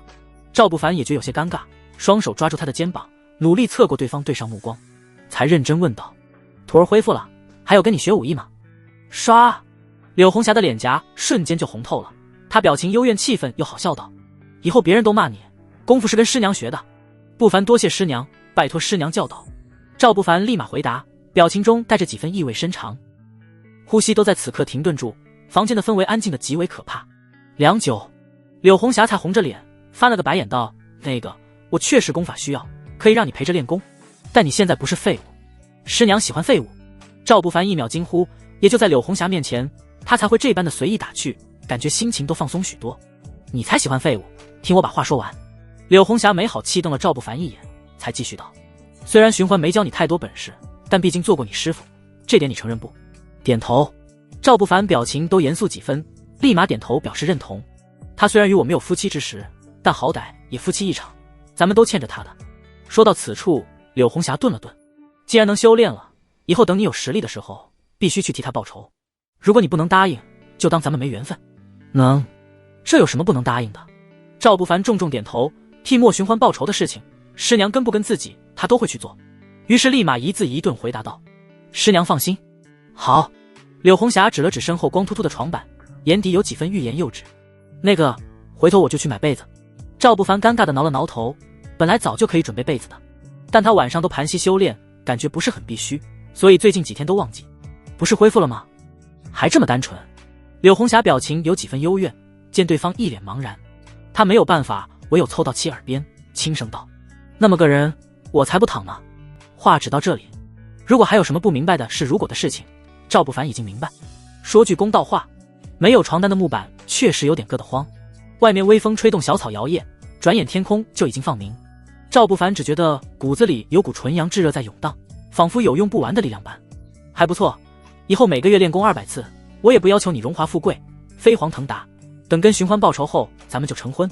柳红霞靠在赵不凡的胸口，轻声念叨，似乎想到了什么，他又侧起脑袋，不怀好意地笑道：成婚后练功翻倍，行吗？温柔娇滴滴的模样，微微呼吸出的热浪拍打在脸颊。赵不凡愣了愣，有句你是不是马良，不知道该问不该问。玩笑归玩笑，就在天空刚放明赵不凡去往工作区域的时候，柳红霞独自盘膝开始了修炼。汹涌力量在身体各处涌荡，她多年未突破的境界开始松动。修为在此刻一日千里。当年她之所以没跟莫寻欢同房，并非是因为矜持，毕竟柳红霞一旦认定，那她就并非一个矜持的女人。单纯原因有二，一是她那时候阴阳玄玉诀还没有到彻底控制不住的时候，这种功法积累的越久，刹那冲关的时候好处就获得越多。二则是当时莫寻欢修炼的功法同样有类似的功效，故而两人憋着憋着就憋到了天人永隔。此时莫家，今日莫家大院到了几位不速之客，来的人身穿华丽衣服，胸口绣着一个小小的陆字为首的八字胡中年男人。陆展空小眼睛淡淡掠过莫家众人，才颐指气使吩咐道：我奉少爷的命令来带柳姑娘过去，把人带过来，还有为奴契约一起拿出来吧。沉默，周围莫家几十个人都陷入沉默中，面面相觑，各自表情都是难看，谁也没有多说什么。陆管家，是这样的，本来我们把事情都处理好，但昨天来了个废物，柳红霞跟着那人跑了。莫寻凤态度颇为谄媚地迎上去，将事情的经过一五一十地说了个遍。陆家的人听后只是沉默不许。片刻后，陆展空才沉声道：你们兄妹收了三少爷的高级名契丹，现在事情没办好，那就你们两个跟我走一趟吧。话落，陆展空拿出手中2份为奴契约，在空中扬了扬，随即一个眼神示意旁边立马冲上前几个人，将莫寻凤跟莫寻虎刀架脖子上带走。也是此刻，莫家的其他人才知道，原来陆家少爷给的东西不止灵石，还有凝气丹。而给这些东西的时候，是莫寻凤与莫寻虎自己签订奴仆契约，保证又保证会完成任务的。如果完成任务，那陆家会把契约给他们，还一个自由。反之，是杀是完，可就是陆家三少爷说了算了。哈哈，今天收获不错啊，爽！陆家众人中有个大块头咧嘴喊道，用脚踹在莫寻凤屁股上的时候，目光显得格外激动。大壮哥爽什么？这种货色连柳红霞那女人的1/10都没有。旁边立马有人不屑道：柳红霞漂亮，陆少能舍得让你碰根手指头吗？猪脑子！陆大壮咧嘴不怀好意地笑了笑，指着莫寻凤道：就这种陆少看不上的才好，回头就是大家的。哈哈，壮哥聪明，壮哥说的有道理。这边发生什么，赵不凡并不知道，也没有去关心，他只知道上宫的时候，那头发生了一件大事。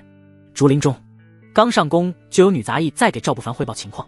经过几天的相处，大家也都明白赵守卫是好人，至少对他们这些竹林的女杂役来说，对方没给他们乱扣过帽子，没有想过以卑鄙手段夺取他们的身子，已经能算天大的好人了。赵守卫，芳姐就是被许家的几个侍从给欺负的。一个脸圆圆的女杂役指着旁边皮开肉绽的牛芳，继续诉苦道：那些畜生就是看芳姐好欺负，他们说芳姐死去的夫君欠了他们300灵石，每天下宫就是几个人去芳姐的住处，开始他们说好让芳姐1个月就算债务2清。我们是杂役，我们命贱身子也贱，这事儿芳姐并没办法反抗，可那些畜生整整3个月时间还时不时非打即骂。昨天就是芳姐说了句大家已经2清，以后不会再任由他们胡乱，就被打成了这副模样。赵守卫，求求你替我们做主。说到后面，几个跟牛方关系比较好的女杂役直接跪地磕头起来，眼泪不断滴落，满脸都是疲惫。他们看似在替牛方痛诉不公，痛诉各种委屈，其实他们何尝不是受过各种凌辱与委屈呢？说的又何尝不是自己呢？赵不凡沉默不语，目光看着牛方，对方此刻双腿分开着坐在地上，并非他不想站起来，而是此刻双腿都还在颤抖，眼睛显得格外无神，裤子处有丝丝血迹还在溢出。赵不凡看不到对方的伤势，也不会去检查，只是心里大概能够想象到对方受到的各种折磨。去，别在这里闹腾，你们只是上宫归赵哥管，下宫的事情自己去找执法堂状告，别在这里浪费工作时间。熊虎立马上前朝着女杂一些呵斥道，并非他要替赵不凡做主，单纯是聪明如熊虎明白，这种时候必须要有个人出来当坏人。赵哥的形象不能坏，他熊虎可以无所鸟位。其实他想错了，赵不凡并没有打算不管，反而是准备好好管管此事。他看了熊虎一眼，才吩咐道，带几个人跟我一起去一趟许家大院抓人。啊！熊虎整个人都愣了愣，才小声提醒道，赵哥，世家大院那边的事情不归咱们管，还有许家可并非一般势力，欺负我的人就归我管。赵不凡淡淡吩咐，随即命令2个女杂役将牛方带上。很快一群人就浩浩荡荡往许家方向而去。此时许家精致的内院中，2个绝美的女人对坐，面前的点心与茶水却谁都没有动半分。慕言，不是姐姐说你，唐言本就与你有婚约，这种事情还有什么好矜持的？徐以晴苦口婆心地劝说道。外门的考核不久后就将开始，你现在跟唐言龙凤和鸣，对彼此修为都大大有好处，你这丫头怎么就不听劝呢？听到二姐这样说，许慕言张了张嘴，才叹息一声，二姐，为什么非要逼我跟唐言？我不喜欢他，没感情的那种事情是不会有灵魂的。要什么灵魂？徐以晴幽怨瞪了自己妹妹一眼，道，我听说那感觉上头着呢，没准你是一下就喜欢上了呢。那你怎么不去试？许慕言问。我又没未婚夫。徐以晴见说不通，随即声音都冷了几分。你自己看着办吧，反正到时候如果去不了外门，你就在这里当一辈子杂役吧。还有，最后劝你一句，对那废物死了心，知道吗？2人还在闲聊着，许慕言本来想解释一下，他跟赵不凡只是关系不错，并没有男女之间那些事的时候，外面传来了侍女通报的声音。杨初夏提着裙子飞快地跑了进来，弓着身子汇报道，二小姐、三小姐不好了，刚才执法堂9队的人过来，把煤球跟蔡坤几人抓走了。听到汇报，2位小姐都是一愣，抓许家的下人，以往执法堂可不会做这种事情，就算是世家的下人犯事，也基本都会先通知一下，确定好如何处理之后才会抓人。这种不问青红皂白直接抓走的情况，属实是头一回。杨初夏其实也纳闷，他就不明白怎么赵大哥摇身一变成了执法堂的守卫，而且刚才看那些守卫都听赵大哥的，感觉对方的地位还不低。先前片刻，杨初夏觉得看着对方的时候，芳心都颤抖了一下，可那把傻无情的家伙好像没有注意到他，就比较尴尬。9队是楚优亚带人过来的。徐以晴皱了皱眉头，立马询问出声。不是，是其他不认识的守卫。杨初夏磕巴回道，不认识的，普通二狗子抓人抓到我许家的头上了，还反了天了。徐以晴白皙的手掌拍在桌子上，立马起身朝着许慕言喊道，三妹跟我一起去看看吧，反正你待在这院中也无聊。许慕言轻轻点头，也缓缓撑起了身子。竹林那边在确定3人罪名后，赵不凡直接命令其他守卫将3人呈现跪姿，双手背后绑着。赵不凡，你少给老子装什么大尾巴狼，老子是许家的人，你一个无靠的二狗子敢动老子一个试试。名为煤球的侍从大声喊道，愤怒声音还有几分盛气凌人的得意。没错，就是得意，因为煤球可清楚记得赵不凡被许家撵走时灰溜溜的模样。旁边名为蔡坤的白脸侍从也立马附和道，姓赵的，你最好别乱来，虽然你跟2位小姐有些不愉快，但跟我们这些人无关，许家也不是你能得罪得起的。我没想得罪谁，但也不怕得罪谁。赵不凡轻轻摇了摇头，目光微冷地看向煤球，问道，欺负牛方的事情昨夜是你们干的吧？是老子干的又如何？蔡坤梗着脖子喊道，老子不但干，还干得爽，你一个二狗子还想把老子怎样？老子是许家。好了，不要再说了。赵不凡摆手示意，随即抽刀放在蔡坤的脖子上，冰凉的触感让其瞬间老实，立马紧张道，别乱来，你别乱来。乱来什么？赵不凡笑了笑，手中刀缓缓抬起。住手！徐以晴的声音从远处传来，2位小姐带着一众随从气势汹汹地朝着这边走来。听到没有赵不凡，还不快把老子放了？蔡坤咧嘴笑道，开心的表情溢于言表。只是下一刻，随着长刀落在脖子上，鲜血溅射，大脑传来空白感，他的笑容就定格在了此处，表情立马化作惊恐。既已认罪，来生再会。赵不凡冷峻的话音成为了蔡坤生命最后听到的声音。头颅落地，鲜血溅射，染红地面。旁边被绑着的其他2人立马脸色就吓得苍白起来。死了！刚才他们还笃定对方不敢拿他们怎样的，现在才明白盲目自信有多可笑。别杀我，赵哥别杀我，我错了，我知道错了。国字脸的侍从跟煤球立马磕头求饶，从之前的不屑到认怂，他们的转变迅速至极。赵不凡没有多理会，长刀抬起，这次落在了国字脸的脖子上。呼哧，又是一声长刀嵌入皮肉的声音响起，直吓得旁边的煤球裤子都溢出了水迹，更加卖力地开始求饶。赵哥，赵爷，赵爷饶命，我煤球错了，我不是人，我是畜生，求求你别杀我。对于这种毫无意义的求饶，赵不凡没有丝毫理会的兴趣，只是将带血的刀移到了其脖子上。住手！狗奴才，我让你住手！你耳聋吗？徐以晴见自己都快到了，那头还敢杀他许家的侍从，愤怒再次喊道，脚步都忍不住加快了几分。呼哧，清晰的声音是最好的回答。解决3人的赵不凡不紧不慢地将刀上的血污在尸体衣服上擦拭干净，才收刀回鞘，目光淡淡看着来的许家众人。狗奴才，楚优亚呢？本小姐要见他。徐以晴朝着几个守卫喊道，态度显得颇为盛气凌人。要见队长自己去，这里可没有你许家的奴才。赵不凡淡淡回答道，目光在经过许慕言的时候有过2分复杂，后者只是虚假的挤出了些许笑容，就算相互招呼过。本小姐跟你说话了吗？你在狗叫什么？徐以晴立马出言呵斥，他自然认出了赵不凡，甚至心里在想，对方是因为之前在许家受到侮辱，刻意想报复，所以他不打算跟对方理论什么，只想直接找其队长沟通，处罚这狗奴才便好。一条丧家之犬，还能翻起什么飞浪不成？笑话！看到时比较兴奋，所以叫唤2声。赵不凡淡淡回答，目光盯着徐以晴那婆娘，心里的怒火直线上升。喜欢很难两情相悦，但讨厌的话很容易。好了，赵守卫，麻烦通知一下你们队长，我许家想知道这是为什么。见二姐被赵不凡一句话气得哆嗦，旁边的许慕言虽然不愿意，但还是没有办法的站了出来。见他说话，赵不凡才客气了些许，不过他也没有去请楚优亚，只是大概将事情来龙去脉说清楚后，才冲着许慕言抱拳道，并没有针对谁家的意思，我秉公执法。呵，一句话直接把许以晴气笑，他扯了扯红唇，伸手指向赵不凡，冲着旁边的侍从吩咐道，给我打死他。周围许家的侍从立马反应，虽说执法守卫是执法堂的下属，但关系盘错，他们这些侍从不需要管什么势力，听主子的就好，反正上面的事情主子知道处理。就在双方剑拔弩张的时候，楚优亚才在片区守卫的通知下晃晃悠悠地走了过来。他的出现让所有人都停下动作，目光聚集在其起伏郊区上。干嘛？本队的人谁允许你们动的？楚优亚双手背后做出一副老大姐的模样，走到赵不凡旁边的时候威严看了一眼，才将目光看向徐以晴，笑道，许二小姐火气很大吗？要不我这片辖区杂役几千，你先去退火。楚队长还请说话尊重些。徐以晴脸色冰寒，眼底有明显的怒意，说一句就侮辱，牛方被你家侍从糟蹋成什么样子了？你怎么不知管教呢？楚优亚伸手一指牛方，厉声朝着徐以晴质问道。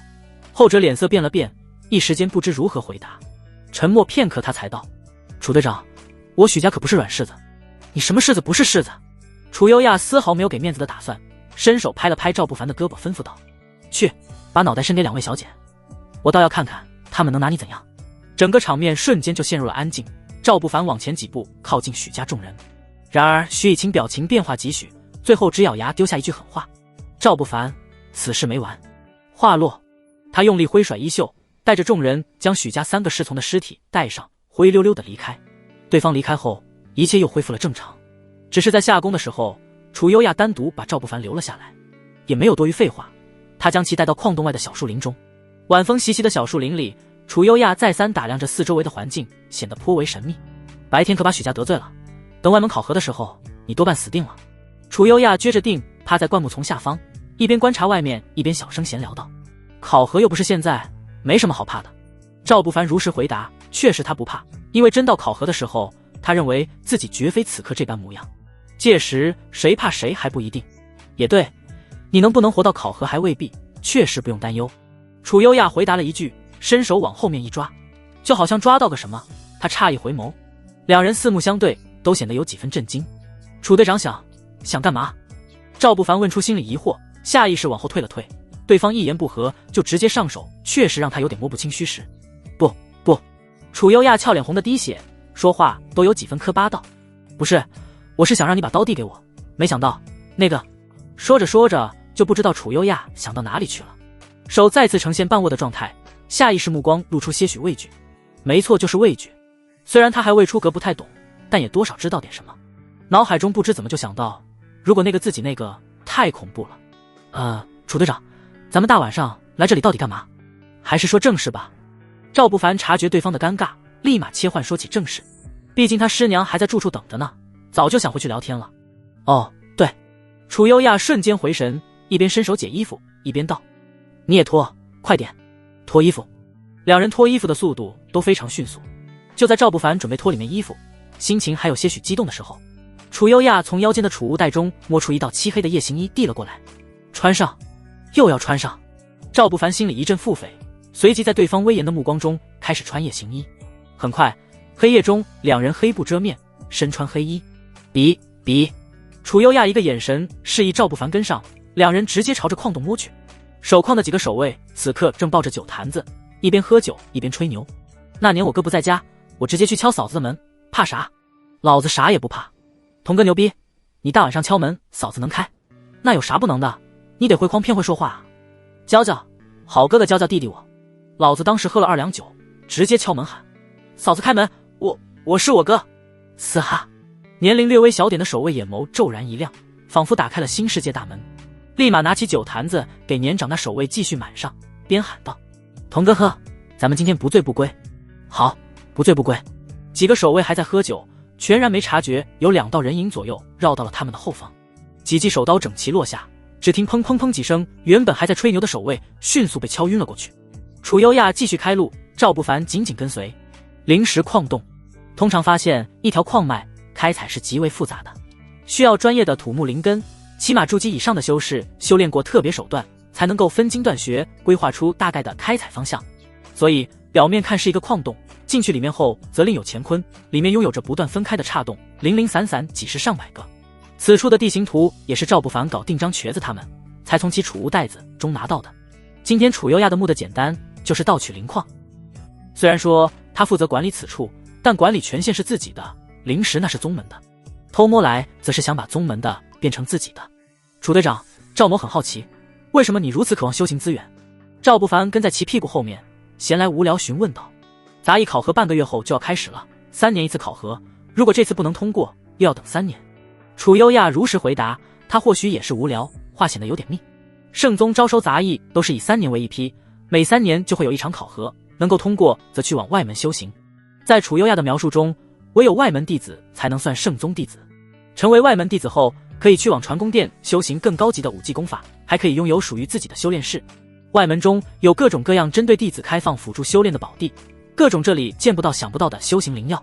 总而言之一句话，去往外门才是修行的开始，是每个杂役心里的最大梦想。楚优亚虽然在这里混得不错，但归根结底还属于杂役，所以他的梦想同样是离开这里，去往真正的修行之地。盗取灵石则是冲击境界需要资源罢了。每日开采的灵石都会封装，封装箱子上面有特别的符文力量，那些咱们都别动。楚优亚见位置差不多了，停下脚步吩咐道：咱们主要找那种没来得及封装的，还有开采到一半的灵石，给它开采出来。时间就1晚，能捞多少捞多少，加油加油。赵不凡默默点头，没有说破什么，转而学着楚优亚的模样认真地寻找起了灵石。他知道的，对方让加油，但其实估计最后获得的灵石没打算给他，就算给估计也是意思一下罢了。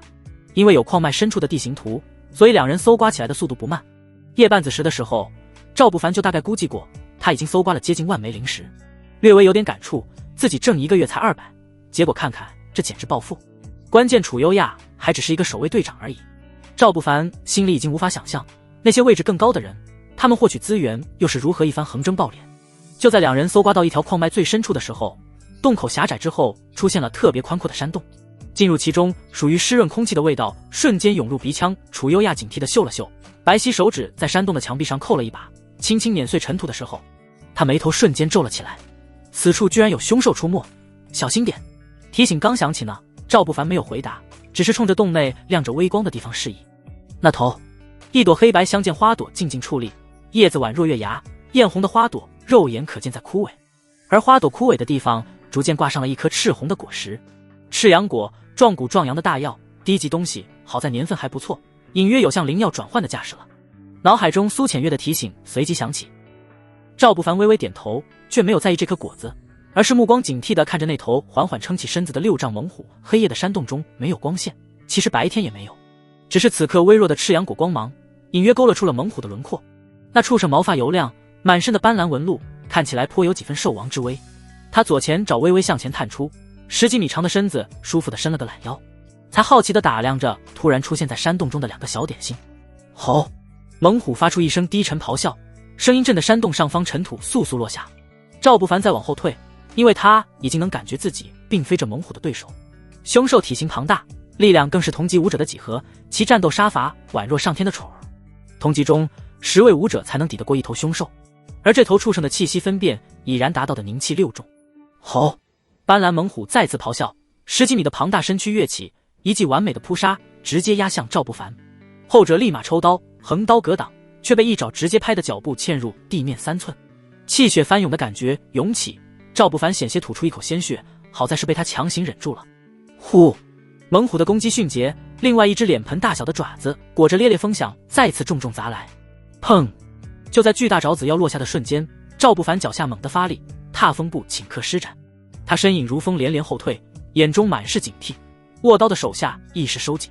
也就在此刻，那头采摘下赤阳果的楚优亚抬脚踹了踹猛虎的巨大屁股，喊道：怎么只打他不打我？是看不起我吗？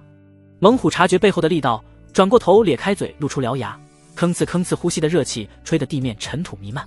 他双眼中有几分疑惑与人性化的不屑，那感觉就是在说，刚才那只够塞牙缝，而你根本不够塞牙缝。就在此刻，楚优亚突然伸手拔剑，抬手，剑落，铿锵，惊艳的剑光断开空气，一剑斩出冷冽的半月刃芒。凝气境，真气凝实，乃是凝气。而楚优亚一剑斩出的时候，竟然隐约可见丝丝缕缕的真元力在其中浮现，则意味着他不只是普通凝气境那般简单，是一位已经无限接近筑基的凝气境大后期武者。呼哧，一剑裂开斑斓猛虎的头颅，涓涓鲜血瞬间从其偌大的头颅涌出。吼！斑斓猛虎发出不甘心的咆哮，最后一眼闭目的时候，明显是在表达大意了，没有闪。铿锵，又是一声有力的金属颤鸣声响起，猛虎刚闭上眼睛的刹那，赵不凡的长刀嵌入其头颅，迸发的力道之大，赵不凡整个手臂都因为用力过猛在颤抖。呜！刚闭上眼睛的猛虎又无力地睁了睁眼睛，再次闭上，最后一眼的无奈明显是在表达杂鱼，你特么居然偷袭！好俊的身手，不愧是本队看中的人。楚优亚收起自己的剑，若无其事地拍了拍赵不凡的肩膀，开口表扬，丝毫都不吝啬队长更俊。赵不凡尴尬点头，斑斓猛虎是他击杀的，没错，就是刚才他补刀击杀的。但真论战斗的话，主要输出是楚优亚，所以对方这句表扬落在他的耳朵里，多少感觉有点别样的意味深长。尸体归你霍霍，本队只要刚才这果子。楚优亚从储物袋中将赤阳果拿了出来，虽然不明白其具体功效，但汹涌澎湃的药力他是能够感觉到的，就不知道药力几何，但绝对是大补之物。收获丰厚，他也不着急，直接找了个石头墩子坐下，一边啃着手里的果子，一边看赵不凡处理凶兽尸体。凶兽浑身是宝，其血肉食之，可强健体魄，关键虎类凶兽更是有纯阳物的美名，大补自然不言而喻。可惜的是，储物袋明显无法装下如此巨大的猛虎，于是赵不凡手起刀落，将完整的虎皮扒下。这种东西拿去做防具，绝对能够卖个好价格。随即是虎筋，凶兽的韧性皆在其筋，是锻造鞭子、长弓一类武器的绝佳材料，就算拿着实用价值，也远远高于凶兽肉。转悠小半圈，最终两人的目光都落在了虎榜上面。大，好大！天哪！楚优亚看得有些面红耳赤，却若无其事地说道：大补之物，你师娘不是已经搞定吗？拿回去补补正好。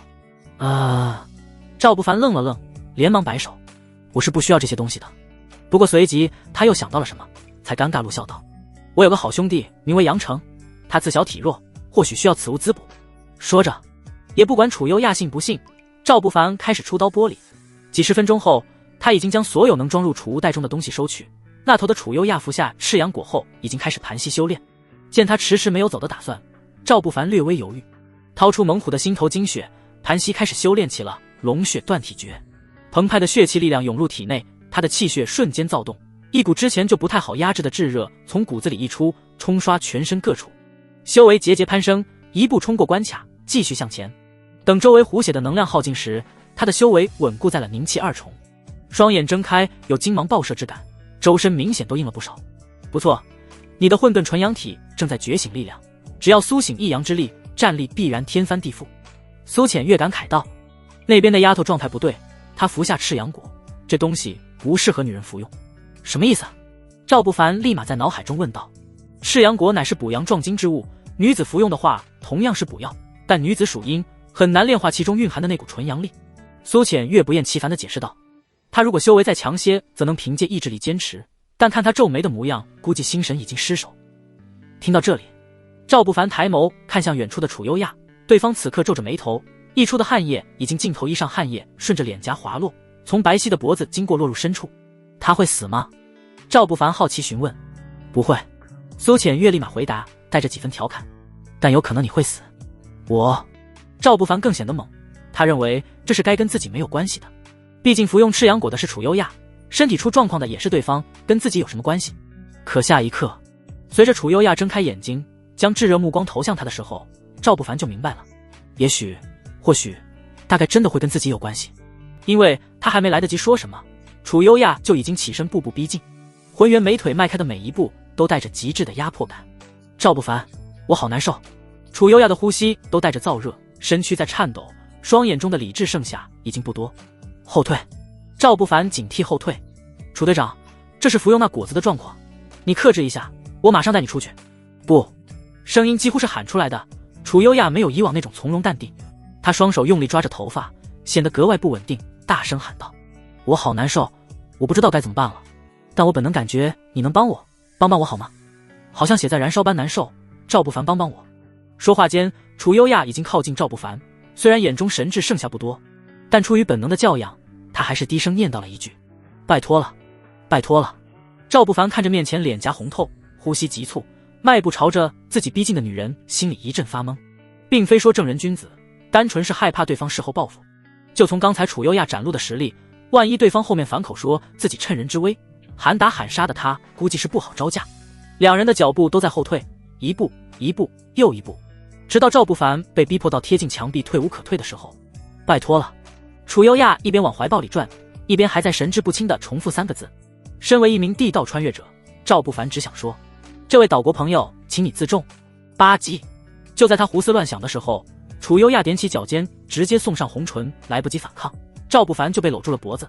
遇到欺负退缩只会换来变本加厉，唯有硬起拳头还击才能捍卫尊严。因为懦弱顾虑才会出现犹豫，强者从来不畏惧挑战。翌日，天空微微明亮的时候，一人背着一人从矿洞中悄悄溜了出来，迅速夺取灌木丛。半个多小时后，桃花潭，赵不凡里里外外洗干净后，才将一切恢复得整整齐齐。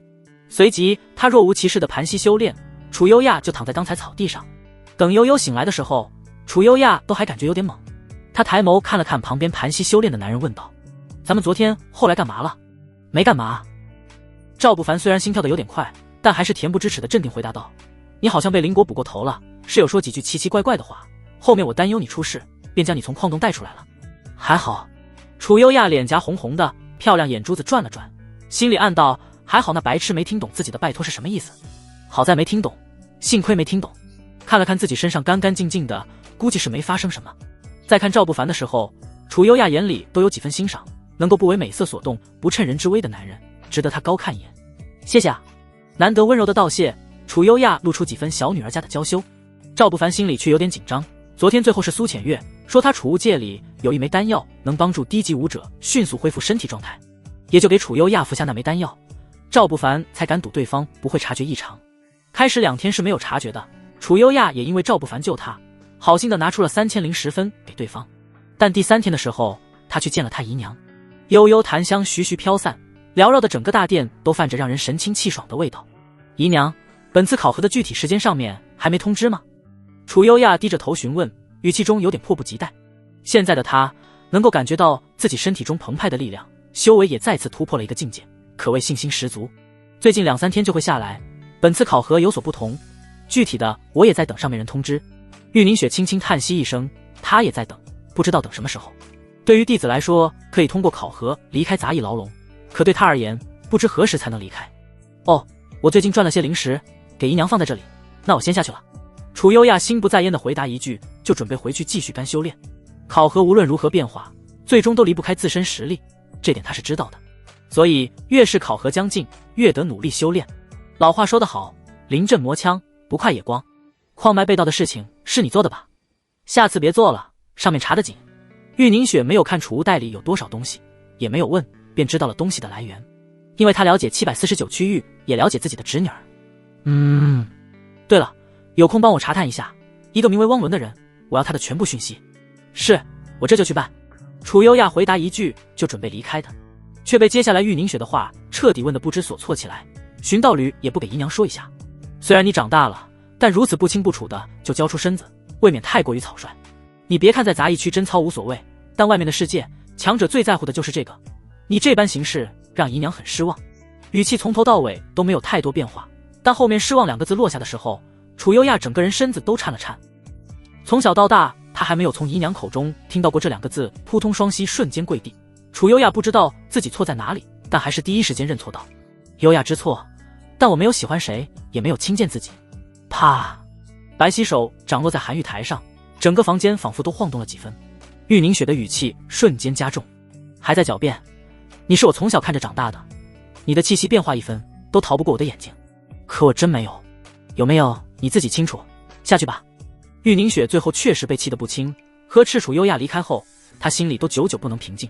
但事情已经发生，好像也无法改变什么。对此，赵不凡并不知道，他只是上工下工，然后开启一天的修炼。木屋中，床榻上已经铺好洗干净的兽皮，他盘膝修炼，等的是外出的柳红霞回来。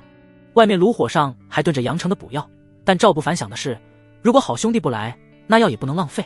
至于好兄弟会不会来，这个他没有通知对方，估计是不会来的。随着他进入锁妖塔中吸收龙血力量，身体强度再次发生变化。知道许久后睁开眼睛，目光炙热看向苏浅月时，他脑海中在向9条尾巴是怎么长出来的，那位置会是什么一番模样呢？别胡思乱想的，既然到凝气境，我便教传你一门9品武技。苏浅月提醒一声，伸手在虚空勾勒玄妙。也就是此刻，赵不凡才惊讶地发现，对方居然能够从锁链中抽出一只手。如此这般场景，那这锁妖塔到底还能不能锁住对方呢？念头刚升起些许，就被突然涌来的一股记忆打乱。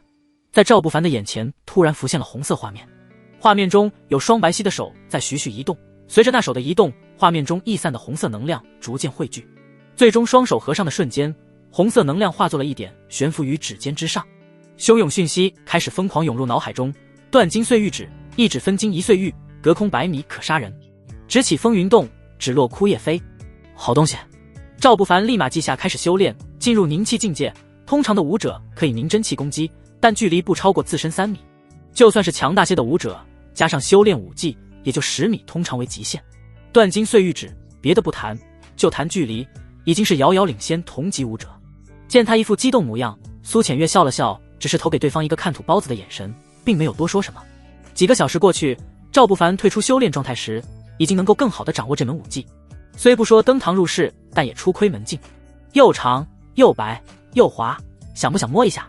见他投来目光，苏浅月伸手勾起自己的裙摆，华丽裙摆微微上移，露出精致脚踝、洁白纤细的小腿，徐徐继续向上咕咚。赵不凡下意识咽了咽口水，算是对美色的起码尊重。他没有说话，口水已经替他发言，想就去努力。成功筑基，让你抱一下大腿。苏浅月见差不多了，他也没有释放什么魅力，轻轻放下裙摆，再次将美好遮住。筑基吗？赵不凡立马在心里给自己定了个目标，男儿一世必筑基。对了，你现在需要去找一颗灵药，唤名9叶双生花，具体讯息我给你传入脑海中。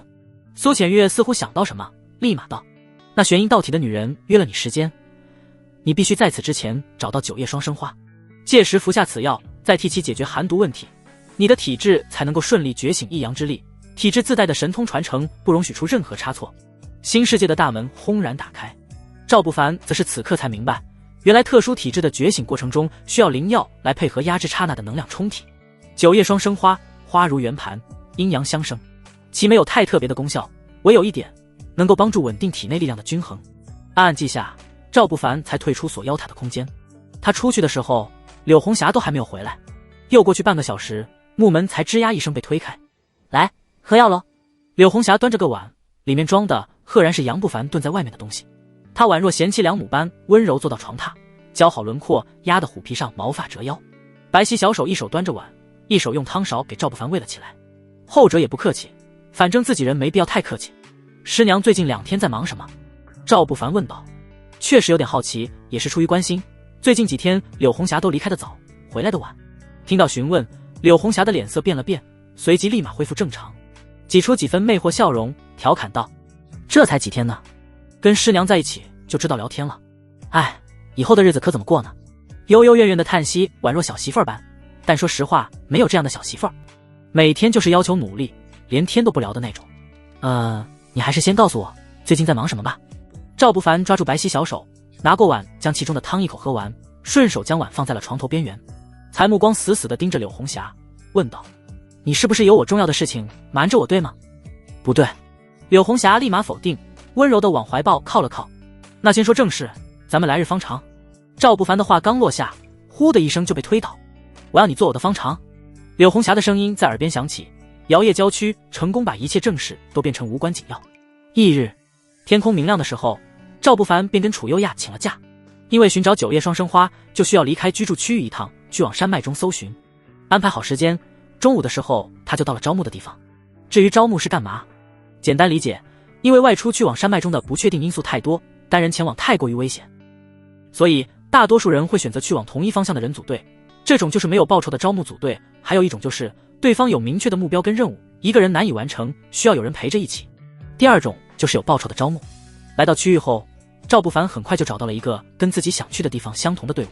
目标安北山脉东500里击杀3眼飞天虎，报酬50枚灵石，小兄弟一起吗？几人中为首的大胡子开口询问道，态度显得真诚无比。我不需要报酬，只是跟大家同路可以吗？赵不凡停下脚步问道。自然可以，明天出发，就在此处集合。大胡子立马回答，对于他们这种人而言，出去一趟的危险大得可怕，通常不会拒绝多个人同行，毕竟多个人多分力量，路上遇到危险时就会多一分保障。简单确定好行程，赵不凡没有多停留就离开了。去寻找灵药危险不言而喻，他自然也需要再准备点其他。只是赵不凡不知道，在他刚离开后，许家的2小姐就来了此处。如果知道，他一定会感慨一句，冤家他个路窄。牛胡子，你们这边招募的人怎么样了？临时没少给你，可不能耽搁了小姐的正事。徐以晴颐指气使地问道，他仿佛看谁都是一般看下人模样。牛胡子也不生气，毕竟钱难挣，屎难吃，穷还能怎么办？立马回个谄媚笑容。许小姐放心，您吩咐的都已经准备妥帖，绝不会耽搁。那头，赵不凡刚离开不远，就被满头大汗的熊虎找了上来。他一手扶腰肢，一手扶胸口，气喘吁吁喊道：赵哥不好了，大事不好了！什么事？赵不凡疑惑询问。队长，楚队长刚才来咱们区域大发雷霆，说要见你，看样子不像什么好事。咯噔，突然心里就咯噔一下，赵不凡有种不祥的预感涌起。赵不凡还有些距离，就能够听到楚优亚呵斥女杂役的声音，编花篮都能编错，脑袋空不要紧，你还进水就有点过分了吧？猪嘛，笑，你在笑什么？他长个脑袋好歹能显高，你连高都显不出来，还好意思笑？还有你傻愣着干嘛？长得曲折离奇惊心动魄的，小时候偷吃家里贡品了吗？小嘴巴巴不听，楚优亚此刻是看谁都感觉来气，逮谁都想骂2句。关键杂役们也没有办法，唯有受着呗。好在不多久，就有人帮他们吸引火力，因为赵不凡来了。看到赵不凡的瞬间，楚优亚立马吼道：上工时间不在这里守着，你想造反吗？真当每天的零食是白给你的吗？不想干就说，知道外面有多少杂役梦寐以求来做守卫吗？占着茅坑不拉屎，上工时间到处跑，蝙蝠身上插鸡毛，你算个什么鸟啊？对，周围杂役都看出来了，刚才挨骂挨的都不冤枉。这楚队长今天巡查，明显是来出气的女人嘛。估计每个月有那么几天，大家也都理解，毕竟不理解也唯有受着。楚队长，我跟你申请过的，要出去几天？赵不凡试探地提醒道。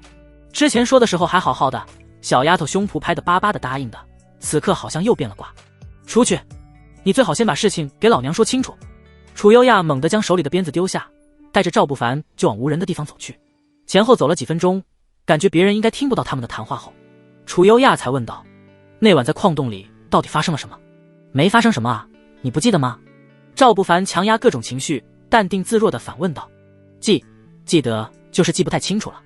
楚优亚磕巴了一下，他始终觉得姨娘说自己破身就与那晚有关系，他怀疑是赵不凡搞的鬼，但怀疑又做不得证据。沉默片刻，楚优亚决定炸一下对方，于是深呼吸一口，眉头面色凝重，转身，目光直直盯着赵不凡的眼睛，他才低声道：不用装了，我都知道，情况紧急，我也不怪你，你不怪我就好。赵不凡立马回答：当时抱你出来的时候确实有些无理，抱歉。全程眼神没有丝毫变化，楚优亚的眉头皱了又皱。难道不是他？看对方的表情没有丝毫变化，难道是我想多了？可如果是我想多了，那姨娘为何又会那般说呢？关键是除去此人，也想不出谁有嫌疑了。破身会有感觉吧？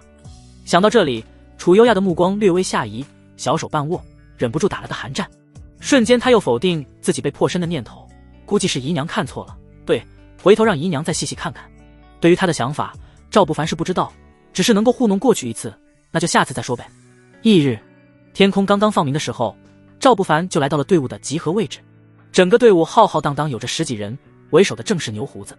赵不凡的到来并没有在队伍中引起什么关注，很快大家就在牛胡子的带领下朝着安北山脉出发。几天后，安北山脉外围东500里，吼！一声蛮横的呼啸声响彻山谷，丛林中一头高约4丈、长有7丈的白毛猛虎仰天嘶吼：退，快退！刚来就遇到这个畜生，真特么晦气！走在最前头的牛胡子抱怨一声，面对露出獠牙的庞然大物，双腿都在忍不住颤抖。他也没想到，万万没想到，本来跟许家小姐商量好的，到这附近后先安营扎寨，等待许家跟唐家的高手会合一起击杀3眼飞天虎的。但无论如何，牛胡子也想不到，他们刚靠近这片区域，没有一点点防备，也没有一丝顾虑，猛虎就这样从洞穴中冲了出来。人群中，赵不凡也跟着有条不紊的后退，脑海中却响起了苏浅月的提醒声：运气不错，这头畜生守护的大药就是咱们要找的9叶双生花。什么？听到这个讯息，赵不凡没有丝毫喜悦，而是认真打量起了那头的猛虎。通体白毛宛若流转光泽的钢针，偌大的虎头正中一道花纹好似树眼。最为可怖的是，那畜生背上两侧微微凸起的2个肉瘤，若其再进一步，则背身双翼，翱翔天地。如此强大的灵气，竟6众凶兽守护着9叶双生花，其中夺取难度可想而知。吼！3眼飞天虎根本没有给众人逃跑的时间，偌大的双爪抓在地面，身躯骤然凌空扑杀而来，獠牙血口咔嚓一声咬碎了队伍中来不及后退的一个壮汉，也不知有没有细嚼慢咽，3口直接吞下。宛若钢鞭的虎尾甩动，打得空气爆破，察觉来不及逃跑的众人纷纷开始拿武器防御。砰砰砰，几乎碾压的战斗局面瞬间在山谷中点燃。大家不要惊慌，跟这畜生拼了！牛胡子有几分血性，得益于他拥有凝气6重修为。虽说武者通常不可能是同级凶兽的对手，但抵抗1、2还是能够做到的。上，听胡子哥的，凝气劲的都往前上，修为低的躲后面点找机会攻击。队伍中的2把手，一个看起来风姿绰约的少妇，赵不凡并不知其名字，只听大家称呼她苏七娘。战斗局势变化迅猛，牛胡子与苏七娘皆拥有6重修为，两人皆使大刀与3眼飞天虎战斗起来，打得周围几百米树木倒塌。战斗持续之间，原本周围的队友立马有人选择逃跑，丝毫都没有管战斗最前方的人。如果10几人倾尽全力，有可能惨胜，但几乎有一半的人选择在同伴拖住3眼飞天虎的空档逃跑。吼！咆哮山谷的吼声响彻，3眼飞天虎骤然发怒，全身气势更加凶悍，双爪裂空，轰的一声直斩的几位凝气强者重重跌落。小子，你还愣着干嘛？他们都跑了，你也快跑啊！苏七娘跌落在赵不凡的不远处，第一反应是开口让其逃跑。只是这女人说话不太好听，但意思绝对是好的。因为刚才战斗中，苏七娘就明白这是必死之局，既然必死，在她看来少能死一个何乐而不为呢？此时猛虎的脚步缓缓放慢，他压迫地朝前走来，仿佛很喜欢那种看着猎物惶恐后退的无助。赵兄弟快跑，你他娘堂堂7尺男儿，不会被吓得腿软了吧？牛胡子手中持刀，一边后退一边跟苏七娘几人靠拢，大有种抱团取暖的无力感。赵不凡却没有退，如果对方不叫他跑，那他承认自己最终确实会跑，但对方几人都在让他跑，选择就发生了改变。八大！赵不凡迈开步子，直接朝着三眼飞天虎走去。就在众人眼中一步步靠近，他的速度不慢，很快就来到了苏七娘的前方。小子，这种时候别逞能，你区区一个宁气二重，不可能是其对手，一合之力都不会有。在地面还没撑起身子的苏七娘眉头微皱，提醒的声音瞬间响起：大家都出力，我也想试试。赵不凡没有回头，脚步依旧向前，只是右手缓缓抚上了刀柄。踏步，拔刀，铿锵，有力的长刀颤鸣声还在山谷回荡。赵不凡一刀横开，重重朝着猛虎斩去。猛虎一个凌空跳跃，庞大的身躯瞬间遮住头顶的光芒。完了，这小子死定了，又多一条人命垫背罢了。周围没有逃的几人都是这种想法，表情有几分略微的惋惜。赵兄弟虽然逞能，但我敬他是条汉子，比刚才跑的那些孙子强多了。几人中的刀疤男人咧嘴感慨道：如果刚才那些人不跑的话，他希望对方跑，因为少死些人总是好事。但那些人直接撒丫子就跑，就让刀疤心里感觉不痛快。不只是他，周围几人其实都有类似相同的感觉。有什么用？该跑的不跑，豪情满怀，过几天还不是这里的一坨凶兽粉。苏七娘不悦地撇了撇嘴，发表着自己的看法。说话的空档很快，在这个时间里，几人都撑起了身子，运转真气，准备好再次殊死一搏。然而在目光聚焦的位置，三眼飞天虎已经扑杀向赵不凡，锋锐的双爪压着他的左右肩膀而去，顷刻之间落下，就能将其撕成碎片，或者挤压成一堆烂泥。赵不凡没有动，但他握刀的手隐约可见青筋暴起。呼！狂风在此刻卷起，呼啸的虎爪扑杀，带着的烈烈风响与拔地而起的狂风撞击。山谷中落叶飘荡，宛若漫天飞花。赵不凡没有躲避兽爪的攻击，只是骤然之间抬刀，漫天枯叶狂风皆随刀而动。吼！铿锵！三眼飞天虎的怒吼与长刀斩爆空气的声音交汇，众人只觉得眼前一亮，看见一道刀光斩断漫天落叶，朝着三叶飞天虎的头颅重重而去。防御是不可能有防御的，因为赵不凡也听说过，最好的防御就是进攻。狂刀斩，刀出人疯狂，敌若不死我就亡。轰卡！利刃与骨骼撞击的声音瞬间响，钢刀重重嵌入三眼飞天虎的头颅，而三眼飞天虎的双爪合拢之间，已经拍得赵不凡衣服变形，利爪擦破了皮肉，鲜血顺着破烂衣服流出。差一点，好在还是差一点。呜！三眼飞天虎重重跌落，溅射的鲜血染红大片枯叶堆积的地面。赵不凡收刀，以刀做支撑，身子肉眼可见的踉跄了一下，但背影依旧挺拔。震惊、懵逼、竟强大如斯，周围几人都是下意识吞咽了口水。以修士渺小身躯跨越4个小境界斩杀凶兽，此人到底是什么样的怪物？苏七娘美眸都亮了亮，她从未见过如此强大的男人。当然这种强大不止境界修为，指的是自身战力。我要精血，跟这畜生洞穴中的大药，其他的归你们。赵不凡长出一口气后，刚才拼命过后，整个人都有种完事后的疲惫，但他下手动作不慢，呼哧一刀切开三眼飞天虎的胸膛，取出其人头大小的心脏，收入储物袋中，随即朝着远处山洞中走去卧槽。赵兄弟，你这份实力未免太过于匪夷所思，是老牛之前狗眼看人了，兄弟莫怪。牛胡子此刻才回神，发出一声洪亮的感慨。旁边几人都被他闹得回神，彼此对视，脸上都是劫后余生的笑容。山洞中，偌大的洞穴仿佛掏空整个山体般。进入其中后，赵不凡在苏浅月的指点下，很快就看到了在洞穴深处有一株小草花，如圆盘，阴阳两色，下左右分布着9片叶子，周围缭绕着属于极品大药的氤氲光芒。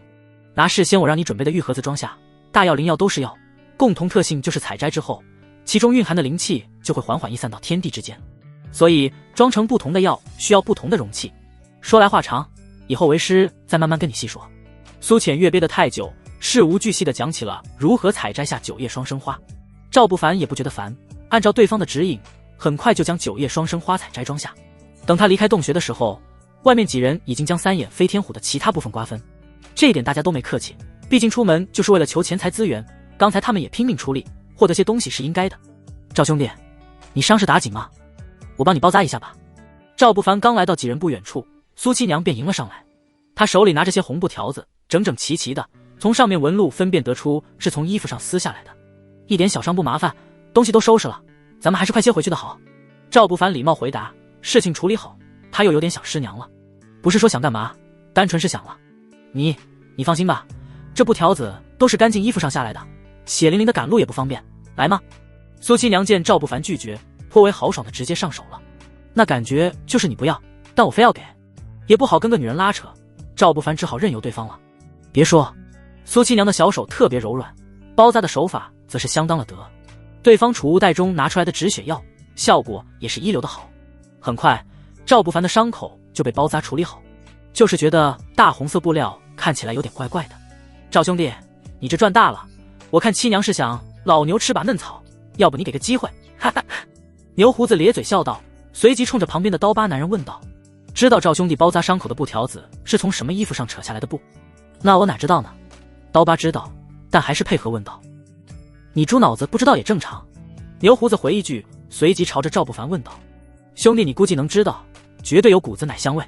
刷，苏七娘的脸色唰的一下就红了，连忙解释道：赵兄弟是干净的，我在储物袋拿的干净衣服，处理伤口唯有干净衣服最好，我没带多少衣服出门，所以干净的就那一件了。没事，修行之人不拘小节。赵不凡回道。就在几人正聊得放松的时候，远处传来了嘈杂的脚步声，听声音来的人很多，而且远远散发的气势就能感觉实力还挺强大。麻烦，早不到晚不到，偏偏这时候他们来了。牛胡子嘴里道一句晦气，立马站直身体。周围几人的面色都凝重了起来。山谷丛林传来的脚步声越来越嘈杂，以秦为首带着一众许家侍从来到了此处，看到周围战斗过的痕迹，徐以勤眉头微皱，冲着牛胡子淡淡开口，以命令的语气道：你们杀了三眼飞天虎，做得不错，把获得的东西交出来吧。话语说得很平淡，周围许家的侍从个个站得笔直，目光死死盯着几人。回禀二小姐，我们没能击杀那畜生，只是击退了他，才保住一条小命的。牛胡子率先反应，立马抱拳拱手行礼。然而他狡辩的话没有说完，许家的队伍中立马有几人走出。牛胡子，你还敢说不是你们击杀的？刚才我远远看着你们瓜分的三眼飞天虎尸体，还敢抵赖？出列的一位黝黑肥胖男人立马指证起来，此人名为卫生巾，是刚才带头逃跑的人。他带着人逃跑后，并没有选择立马逃远，只是躲在远处观察牛胡子他们与凶兽的战斗。本来卫生巾是想后面杀回来，直接来个鹬蚌相争，渔人得利。结果他还没来得及往回杀，就看到了远处许家赶过来的队伍，所以便跟着一起过来了。此刻卫生巾想的简单，他没能获得什么好处，那自然也不能让牛胡子他们吞下去，反手将一切告诉给许二小姐，回头还能挣点赏赐呢。你少他妈血口喷人，三眼飞天虎一出现你们就跑了，我们剩这几个人能活着都不容易，还击杀。苏七娘立马脸不红心不跳的喊道：我们要是有击杀三眼飞天虎的本事，那你们这些人刚才在跑什么？贪生怕死的垃圾！呸！安静！徐以勤有点烦周围的吵闹，呵斥一声后，直接再次命令道：交出东西，否则杀了你们，我亲自从你们储物袋中拿。徐小姐，你这样未免太欺负人。牛胡子有些不悦地反驳道，虽然不悦，但态度依旧显得卑微。原因也简单，周围许家强者无数，根本不是他们这些没有世家依靠的杂役能够招惹的。对此，徐以勤也明白，对方惹不起他。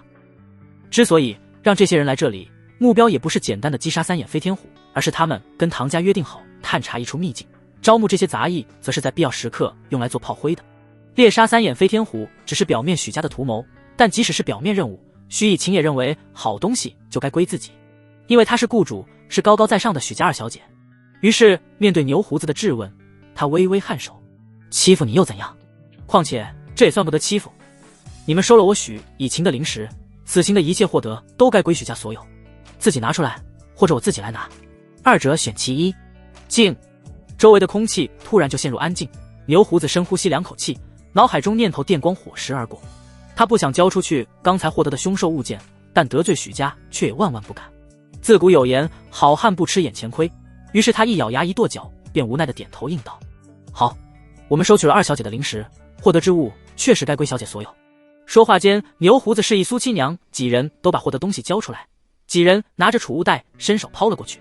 许家的人收下东西，徐以勤随即指了指苏七娘旁边低着头不说话的男人，提醒道：他的还没交。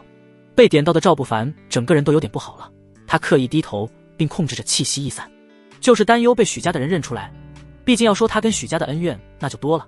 此处凶兽出没的山脉，杀人埋骨的最佳地点，稍微不留神，或许许以勤正好要新仇旧账一起算，问题可就麻烦了。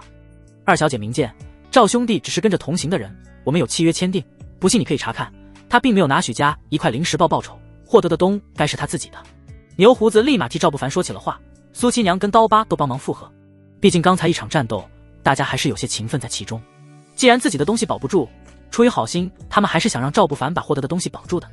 然而，徐以晴只是微微勾起嘴角，她从来就没想过讲什么道理，也不是不讲道理，单纯是道理对她有益的时候讲道理，如果不行则讲物理。交出获得的东西，我不想再继续重复。徐以晴说着，许家有几个守卫已经在开始移动脚步。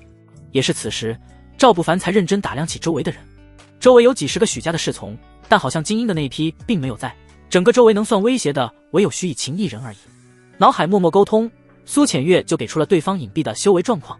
这女人是宁气7重，差距5个小境界，你想胜之不容易，抓紧点时间多修炼，还是吃了境界低微的亏？得到回答，赵不凡缓缓抬起了低下的头颅，不装了，他摊牌了。对方唯有徐以晴一个宁气7重，未必他就害怕什么，毕竟打不过还可以跑吗？想要东西，你自己过来拿。赵不凡抬眸的瞬间，徐以晴眼睛都亮了，那激动的模样，知道的是仇人见面，不知道的还以为他老色女看到小白脸激动呢。是你居然出现在这！徐以晴深呼吸一口，强忍着愤怒激动交织的表情。几次都是三妹让我留你狗命，今天她不在，一切正好。话落，他猛地朝前一挥手，周围人瞬间蜂拥而上。留给牛胡子他们惊讶的时间不多，赵不凡骤然踏步，拔刀朝着那头冲去。二小姐有命，杀了这小子！卫生巾反应颇快，似乎是狗腿子当习惯了。他宁气2重的修为，居然是冲得最快的一个。也是距离赵不凡太近后，卫生巾才反应过来自己冲得太快，周围还没有人汇聚。脑海中浮现先前赵不凡一刀斩杀3眼飞天虎的可怖场景，双腿忍不住哆嗦了一下。做人没骨气，做狗你倒是认真。赵不凡咧嘴一笑，手中刀斜下斩过，呼哧一声，卫生巾整个人直接被从左边肩膀一刀斜斩成2截，鲜血溅射。后出手的3个守卫已经包围上来，3人持刀重重斩向赵不凡头颅，3道刀钢猛然斩落，刀位置呼啸的刀锋已经吹得额头冰凉。颔首出刀，呼哧一声，赵不凡挥手出刀，仿佛杀戮机器，又好似荒漠屠夫，快准且狠辣。他甚至没有去管呼啸而来的3刀，只在心里坚信一点，自己能够在对方落刀之前斩杀敌人。事实也确实如他所料，好似游龙过空，随着惊艳长刀斩过，3颗头颅齐齐抛飞。画面定格瞬间，3具无头尸体手持长刀高举过头，刀还未斩落头颅便飞了出去。踏风步，赵不凡身法运转，瞬间穿过3具无头尸体，朝着徐以晴冲去。不管了，什么都不想管，既然躲不过，那赵不凡唯有一个念头：擒贼先擒王，骂人先骂娘。很久没有动过手了，赵不凡你的对手是我。就在赵不凡继续向前冲杀，陆续又倒下几名守卫的时候，有位宽脸大鼻的男人挡住了去路。对方手持一柄黝黑大刀，单手持刀的模样显得有些许威风。此人名为史豪齿，赵不凡倒认得，且当初在许家的时候，大家就有点彼此不对眼的味道。原因也简单，当时许家的侍从中最为杰出的年轻人就他们2人，一人主要负责2小姐的安危，一人则负责3小姐。自古若非一公跟一母，一山绝不容2虎，这是亘古不变的定律。说实话，你成为傻子的时候，我其实心里挺惋惜的。史豪齿一边侧动手中刀，一边如好朋友闲聊般继续道：如果当初伤你的人不是唐公子那种大人物的话，我都想替你去报仇的。赵不凡，你懂那种感觉吗？我想你死，想你败，但只想这一切都是亲手而为。听着对手装批的话，赵不凡只是谦逊礼貌点头，表示继续装。我有在听的，刚才我观你拥有的是宁气2重修为，既然是彼此最好的对手，我不欺负你，同样只使用2重修为。我今天只想让你明白，现在的史豪齿已经并非当年那个。滴滴话音还在回荡，史豪齿突然双手握刀，他猛然一刀旋斩，直取赵不凡的腹部。4品武技旋风斩，虽说只有4品等级，但史豪齿在武技方面造诣非凡，早已经领悟到圆满之境，使用在战斗中威力大增，炉火纯青。定，赵不凡瞬间横刀格挡，双刀交错，火星溅射四周，也就是瞬间汹涌的反震力道，让本来想压制修为公平战斗的史豪齿顷刻之间放弃了那种念头。因为接触之下，他才明白赵不凡的力量强大无比，且真气的凝实程度居然远远超越自己。对此，赵不凡也只想说混沌藏天诀了解一下，你也有点进步，不过到此为止。史豪齿怒吼一声，脚下步伐瞬间向右侧拉开，变招，几乎是同时的变招，两人的战斗经验都丰富异常。史豪齿再次使用出旋风斩，而赵不凡同样使用了武技狂风斩。2种不同的武技使用，不同的刀锋于是撞击在一起，以2人为中心的枯叶被荡开，漫天尘土都在此刻飞扬。轰卡！长刀断裂的声音响起。赵不凡的刀在撞击的瞬间斩断了10毫尺的刀，同时也切开了对方的咽喉。滴答鲜血顺着喉咙裂开的口子溢出，10毫尺茫然看了看手中断裂的刀，又看了看面色如常的赵不凡，才艰难挤出生命最后的几个字：好强，现在的你在我面前比当初废物太多。丢下一句话，赵不凡没有多理会软软倒地的不甘尸体，手中握着滴血的刀朝着徐以晴走去。别过来，赵不凡，你别忘记许家对你的恩情。对，做人可不能忘恩负义。许家周围的守卫个个拿刀指着赵不凡呵斥道，但脚步却随着对方的靠拢在不断后退。此时的赵不凡没有废话，但却宛若猛虎蔑视群狗，他向前一步，周围随从就后退2步。我忘恩负义，我要感谢许二小姐的不杀之恩吗？还是说感谢她蛮横无理的来企图抢夺我所获得的东西？赵不凡回道。说话间，周围已经只剩下他跟许以晴2人对峙，后者目光中依旧是淡然的不屑，冷笑道：狗奴才，你不会以为凭借3脚猫的功夫就可以跟本小姐叫板吧？冷笑一声，徐以晴缓缓抬手，地面的枯叶随着他真气的牵动悬浮，缭绕在周身。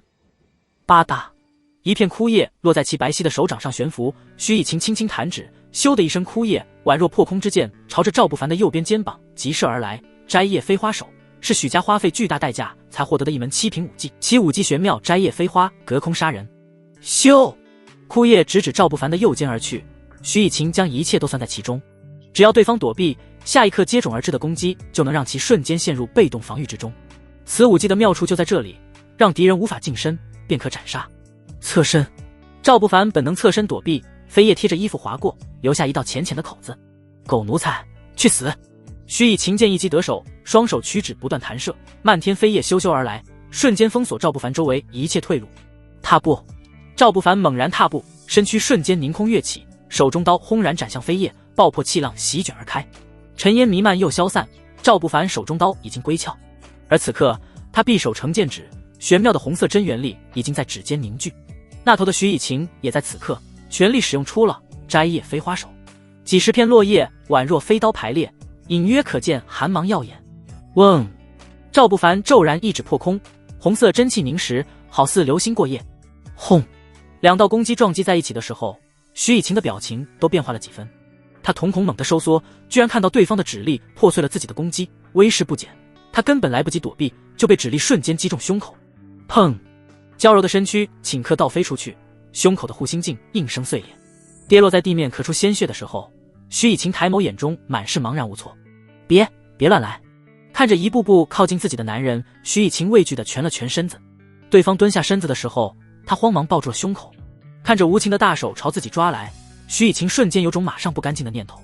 只不过他好像想多了，赵不凡伸手摘下他的储物袋揣入怀中，再探手也没有往其胸口去，而是一把卡住了白皙的脖颈，微微用力就捏得徐以晴白眼珠子翻了翻，俏丽脸颊瞬间憋得通红。别杀我！你杀了我，许家不会放过你的！双手用力想扒拉开宛若钢筋铁骨的手，徐以晴用力挣扎，才发现根本难以挣脱。以你心胸狭隘的性格，放过你许家更不会放过我。赵不凡人畜无害地笑了笑，他说的是实话，以曾经对许二小姐的理解，这女人是个作精，小气至极，且尤为记仇，所以赵不凡其实也纠结，放过对方吧，以后麻烦会更多。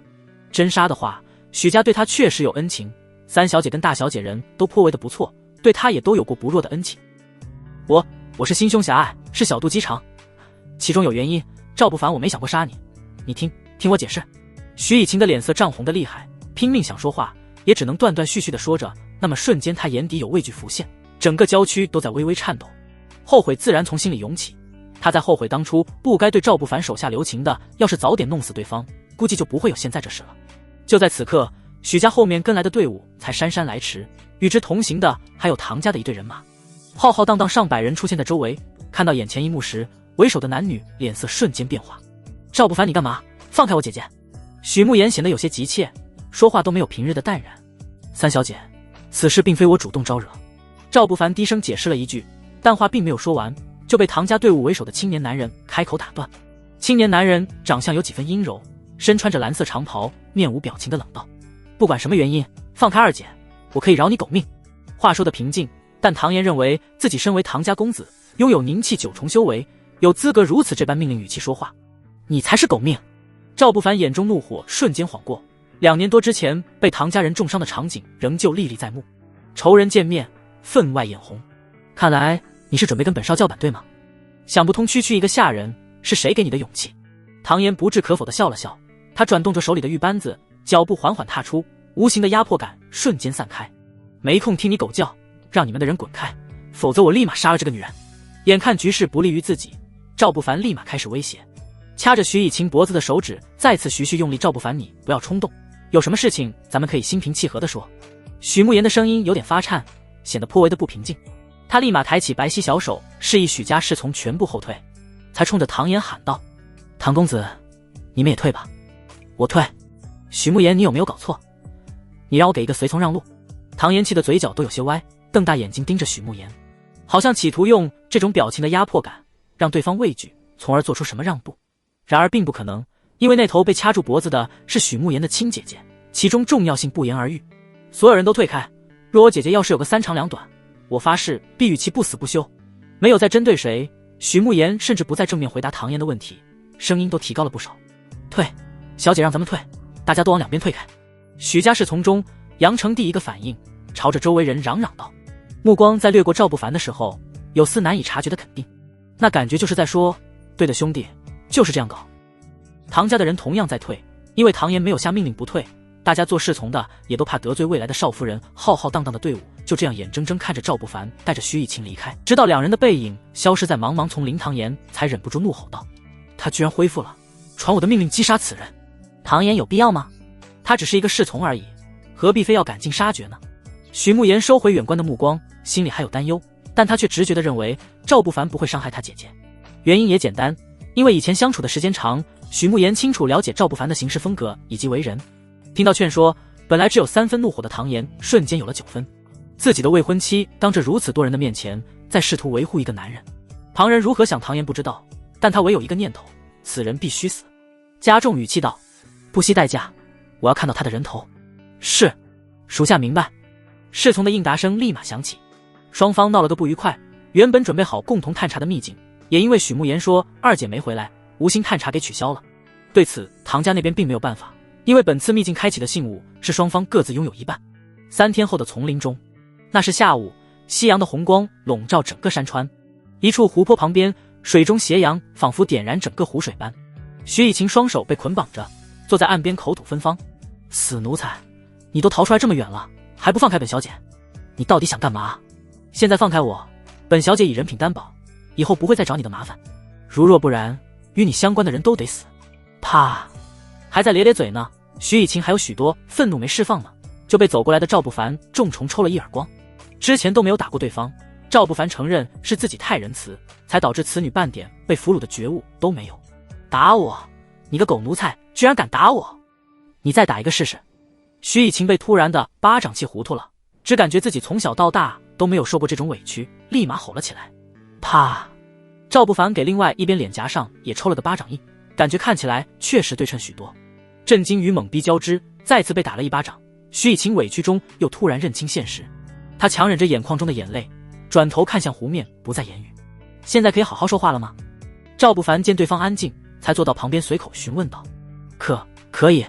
徐以晴极为不情愿地挤出几个字，即使在说出这句话的时候，饱满的心口被气得颤巍巍的，他也强压下了想骂人的冲动。自古好汉不吃眼前亏，如此道理是不是好汉都明白的？说吧，给我一个不杀你的理由，不然就再看世界一眼吧。赵不凡看了看远处山景，话语显得异常平淡，可就平淡的话语却惊得徐以晴有种小便失禁的错觉。他是真的害怕，因为他也并非第一天认识赵不凡，自对方从做他家随从开始，就是一个下手狠辣的人，杀人什么的赵不凡敢说也敢干，且说出来就会干。那些年他也见过许多不相信赵不凡说话的，后来无一例外都死了。别杀我，二姐也是有苦衷的。徐以晴强压下一口窝囊气，说话的声音都柔了几分，才缓缓继续道，你与慕言之间有感情，那时候虽然你们没有逾越，但咱都不是傻子，谁都能看出来端倪的。唐家并非一般势力，唐岩与慕言有婚约，我那时候就知道，如果被唐家知道你与慕言的事情，必定会引来报复。正是出于这种担忧，所以徐以晴选择刻意针对赵不凡，目的只想让对方知难而退。然而纸终究包不住火，后面还是被唐家的人给注意到了。徐以晴再三表示自己虽然嘴臭一点，说话的时候刁蛮点，但确实是个好人。还不忘让赵不凡好好想想，一门三姐妹，怎么可能三小姐跟大小姐都好，唯独二小姐坏呢？这不符合逻辑的。幸亏的是徐以晴不懂遗传学，不然估计能从这个角度出发，替自己争取点好印象。你想想修为全无的时候，我除了骂过你以外，还有过其他过分事情吗？再想想，如果二姐真想杀你，你能活到现在吗？咱们可以好好说话的，我不想让自己妹妹放着好好的唐家少夫人不做，跟一个侍从七搞八搞，这是出于姐姐对妹妹的关心。你可以认为是我看不起你，但不至于非要杀我吧。沉默。赵不凡陷入短暂沉默，他倒是明白徐以晴说的大概是实话，毕竟废物2年多都是在许家的庇护下活着，虽说是许慕言在护着他，但话说回来，徐以晴真想杀自己的话，那时候确实很轻松就能够办到。可就这样放了，他心里又有点不甘心，总觉得有股窝囊气没吐出去。纠结什么？这女人储物袋里有10人份的绕指柔，她给你说的话有几分真，但其中必定还有假。苏浅月的声音低低响起，提醒道：男人嘛，放荡一点，拿他出气，留他狗命，要么就直接杀了。赵不凡都被这个提议惊得有些懵。虽然他也不认为自己是什么好人，但如此行事好像比想象中还下流些。傻小子，你想清楚点，楚优雅那女人说杂役考核即将开始，你确定不想慢慢先图？都是为了修行，也就是你没本事，不然为师亲自陪你200次。话说的大气，但基本可以肯定对方在拿自己寻开心。不过赵不凡确实捕捉到一个有用的讯息，徐以晴购买绕指柔是干嘛的？于是他从对方的储物袋中直接将那瓶药拿了出来，放在徐以晴眼睛面前，问道：你购买这个干嘛用的？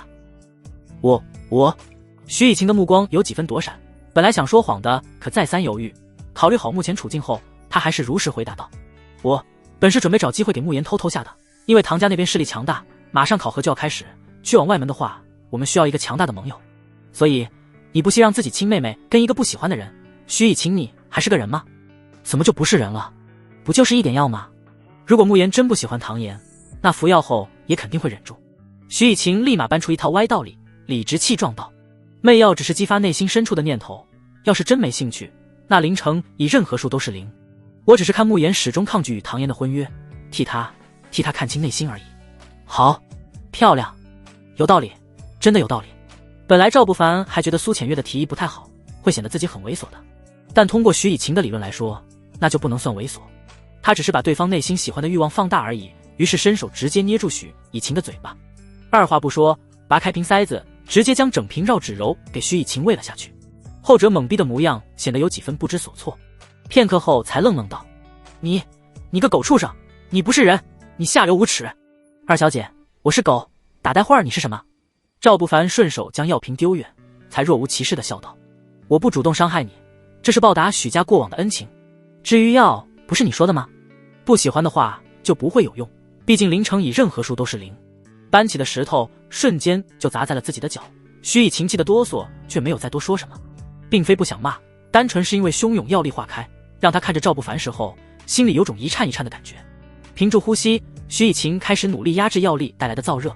废话不多，最终他还是没有扛住，身躯不自觉靠近赵不凡许多，直到半个小时后，他已经蹭入对方怀里，眼底是为数不多的理智，良久才脸颊绯红道：这毒针挺厉害的，要不哎呀，人家不好意思说，你抱抱我好吗？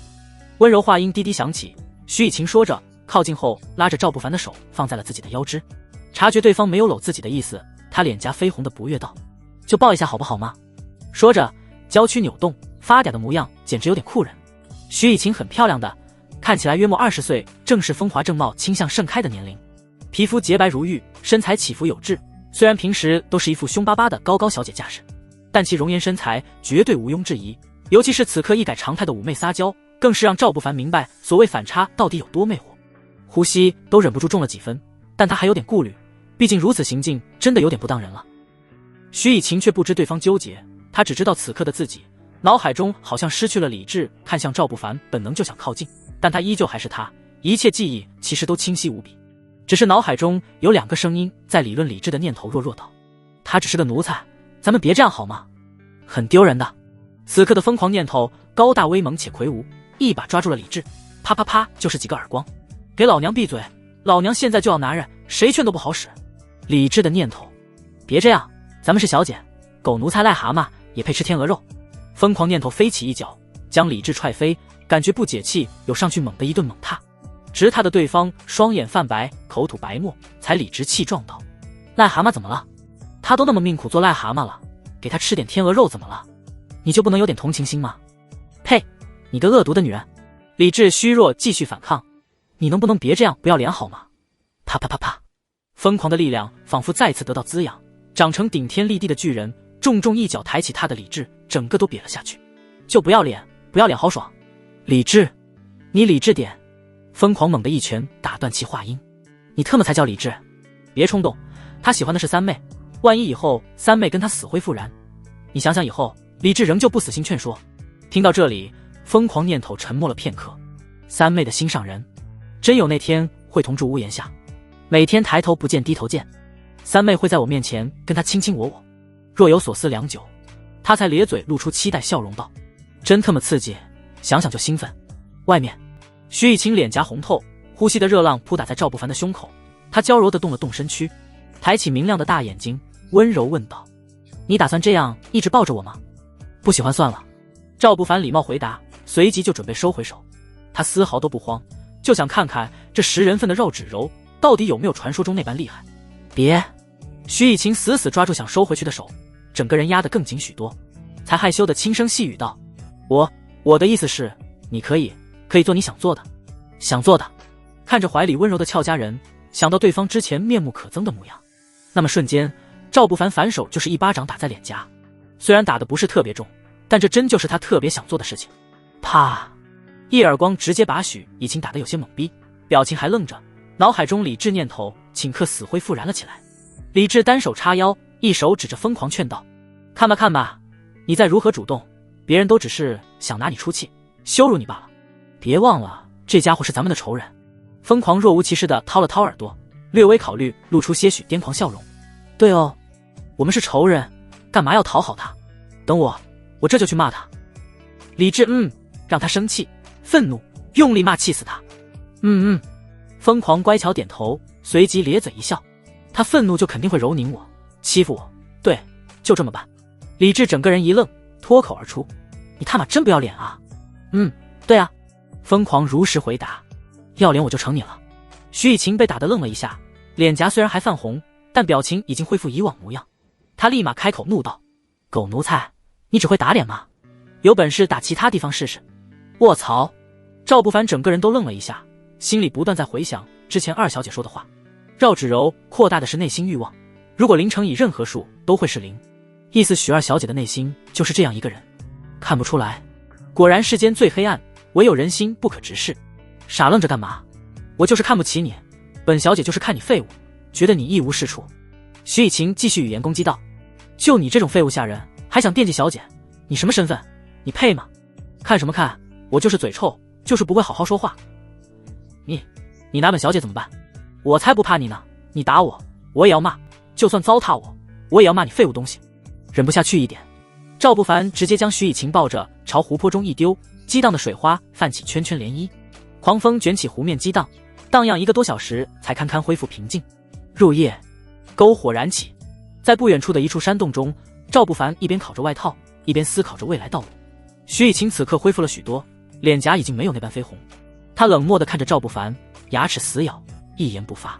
那怨毒的目光仿佛在说：“等着，等小姐脱身以后，定切下你4两肉。本次出来，我们是寻找一处秘境的，听说其中具有异宝，你可以假装放过我，等我与他们汇聚，就能开启秘境。”徐以晴刻意透露出一个讯息，心里想着：狗奴才贪婪吧，贪婪就去夺宝，到时候看我怎么收拾你。去吧，你随时都可以走。赵不凡无所谓的摆了摆手，此刻他需要修炼，需要提升一步实力，只等实力提升，跟唐家的仇是时候算算清楚了。得到允许，徐以晴心里长出一口大气，感慨还是自己聪明的时候。人刚走到山洞口呢，他脸颊上的红又浓郁了几分，回头迈开步子，修长美腿映入赵不凡视线的时候，徐以晴双手叉腰，颐指气使地喊道：“狗奴才，我又骂你狗奴才了，不服你打死我也不服。”外面微风习习，细雨缠绵彻夜，东方天穹太阳露出半个脑袋，放出一抹荧光的时候，光芒照耀下，白色露珠在杂草上格外凌乱，山谷回荡着一股雨后的湿润气息。太阳彻底露头的时候，徐以晴便从山洞离开了。他表情中满是难以言喻，一手扶着纤细腰肢，脚步显得颇为虚浮。阳光继续移动，斜斜拉长山洞中男人盘膝而坐的身影。此刻赵不凡周身天地灵气形成雾气，缭绕之间形成漩涡汇聚丹田，好似百川东到海。修为气息开始节节攀升，凝气3重，凝气4重，凝气5重。一步来到凝气5重的时候，仿佛全身经脉都在欢呼雀跃，而他的周身绽放出与朝阳同样的光芒，大有种要与日月争辉的豪迈伟岸。微微闭目，赵不凡暗暗盘算着自己目前的状态。作为一名穿越者，脑海中自然排列讯息，简单且好理解。姓名：赵不凡，功法：混沌藏天诀，武技：7品踏风步，7品狂刀斩，9品断金碎玉指，断体功法：龙血断体诀。特殊体质：混沌纯阳体，一阳之力未觉醒。金手指，归虚界开启锁妖塔。另一边，徐以勤赶路许久，再次与许家众人的队伍会合。过程也并不复杂，因为世家出身的人富裕，他们彼此都拥有传讯令牌。虽然不是那种能够跨越山河万里传讯的高级传讯令，但短距离是没有问题的。悠悠山谷，阳光正浓。二姐，赵不凡他没为难你吧？徐慕言一边赶路一边闲聊道。此刻他们是准备去找唐岩他们汇聚，毕竟杂役大比即将开始，开启这个秘境对两家来说都特别的重要。唯有实力提升，去往紫霄宗外门，才算真正意义上的修行开始。别在我面前提那个狗奴才，以后你不许再跟他说话，半句都不行。听到询问，徐以勤表情愤怒至极。他一想到之前发生的事情，心里就怒火翻涌，想掐死那狗奴才，也想给自己2个耳光。痛恨他人下作，也痛恨自己怎么就那么贱呢？许慕言乖巧点头答应。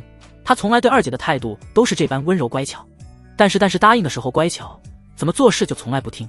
接连赶路，3天后，许唐2家高手汇聚，顺利找到了地图指引的位置。随着许慕言跟唐岩各自取出来半块令牌的时候，嗡，空气突然震动，2半令牌从手心悬浮，在众目睽睽之下汇聚，吧嗒一声，令牌合拢归一，肉眼可见，以之为中心荡开能量涟漪，最终化作一道光柱冲天而起。也就同时，脚下地面开始颤抖，在众人中央区域，大地轰然裂开，一道阵法光晕显现。当变化消失，阵法的笼罩的位置为剩下一块丈许高的石碑，石碑上有微弱光芒流转，上方刻撰的文字清晰可见。老夫一生无所见素，唯剩10枚筑基丹，后世有缘人来拿。字不多，但其中蕴含的讯息却让周围所有人的目光都火热了起来。筑基丹，传说中炼化此丹能够让人增加几率筑基成功，一部脱离凡俗武学的仙家丹。要简单可以理解，服下1枚筑基丹，不管资质如何平庸，都有可能成为筑基强者。普通人服下筑基丹，缓慢炼化药力，几十年后有3成概率成为筑基大修士。而如果是凝气境界修士服下，长则3-5月，短则7-8天，突破筑基的概率大概能达到7成。关键这并非1枚，而是整整10枚。许家跟唐家的人个个眼睛都亮了，如果按2个家族平分的话，一家能够获得5枚，意味着大概率将出现5个筑基强者。筑基强者哪怕出现1个，也是杂役区最顶尖的战力了，可以想象其中可怖。然而就在唐岩跟许慕言同时出手抓向石碑上方的丹药瓶子的时候，石碑散发出一股轻柔推力，将2位凝气9重的强者轻而易举地直接推开。2家的侍从立马封锁周围，家族强者则都盘膝落在石碑旁边，开始研究起怎么才能够获得整整15枚筑基丹。外围很快就汇聚了许多同在山脉中猎杀凶兽、采集大药的普通杂役弟子。看到了，之前大家都看到了那股冲上云霄的光芒。众所周知，凡是有秘境传承出世，都会有异样曝光。人为财死，鸟为食亡，汇聚的人自然就多了起来，而且越来越多。秘境宝物见者就该人人有份。你们唐家怎能如此欺人太甚？就是我们不服，让我进去，不然老子，不然。嘈杂的声音刚响起，在赵不凡身前的杂役刚喊出半句话，就被那头走来的唐家高手唐流吓得话音戛然而止。就你特么狗叫不服！唐流动了动手握长枪的肩膀，发出骨骼移动的啪嗒声音。他也没有理会其他人，只是将凶狠目光看向刚才嚷得最大声的杂役。刘爷，不是我，是我大哥，我大哥让我喊的。那骨瘦嶙峋的杂役张狗剩目光四处张望，企图将祸水东引，周围人却都吓得后退出很远。毕竟联合在一起跟唐家嚷嚷几声他们都敢，但单独面对唐家人的怒火，却没有谁敢答应半句。普通杂役人虽多，却不过乌合之众。是他让我喊的，刚才是他在我背后喊，我才跟着喊的。张狗剩转过身，看到背后俊朗青年男人的时候，仿佛抓住救命稻草般，立马将手指向了赵不凡。周围退开距离的杂役都是一脸的放松，因为都知道唐家想杀鸡儆猴了。刚才在场的所有人都有可能被选中成鸡，所以大家都害怕，但现在鸡已经选中，故而心里本能放松。但也有些有实力的人，眼神锐利许多，宛若毒蛇般蛰伏在人群中观望。赵不凡，唐刘认出了对方正是公子命令他们杀掉的人，他双眼明亮道：你也想去看看宝物是什么吗？我确实想看看里面有什么，你好像也拦不住我。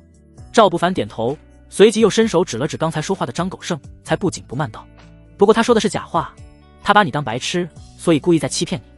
当白痴？唐刘气的嘴角抽搐了一下，他自然是看出张狗剩说的是谎话，可以理解为对方祸水东引，但如果按赵不凡当众说出的这个意思理解，其实也可以。伸手，长枪骤然如龙而出，呼哧一声，直接捅入张狗剩的咽喉。随着唐刘单手转动长枪，轰咔一声，张狗剩惊恐畏惧的尸体直接被裂成两半爆开，血腥味道瞬间弥漫。唐刘缓缓抬起枪尖，对准赵不凡，冷声道：想去看可以，谁能接我3招不死，我便放行让他进去。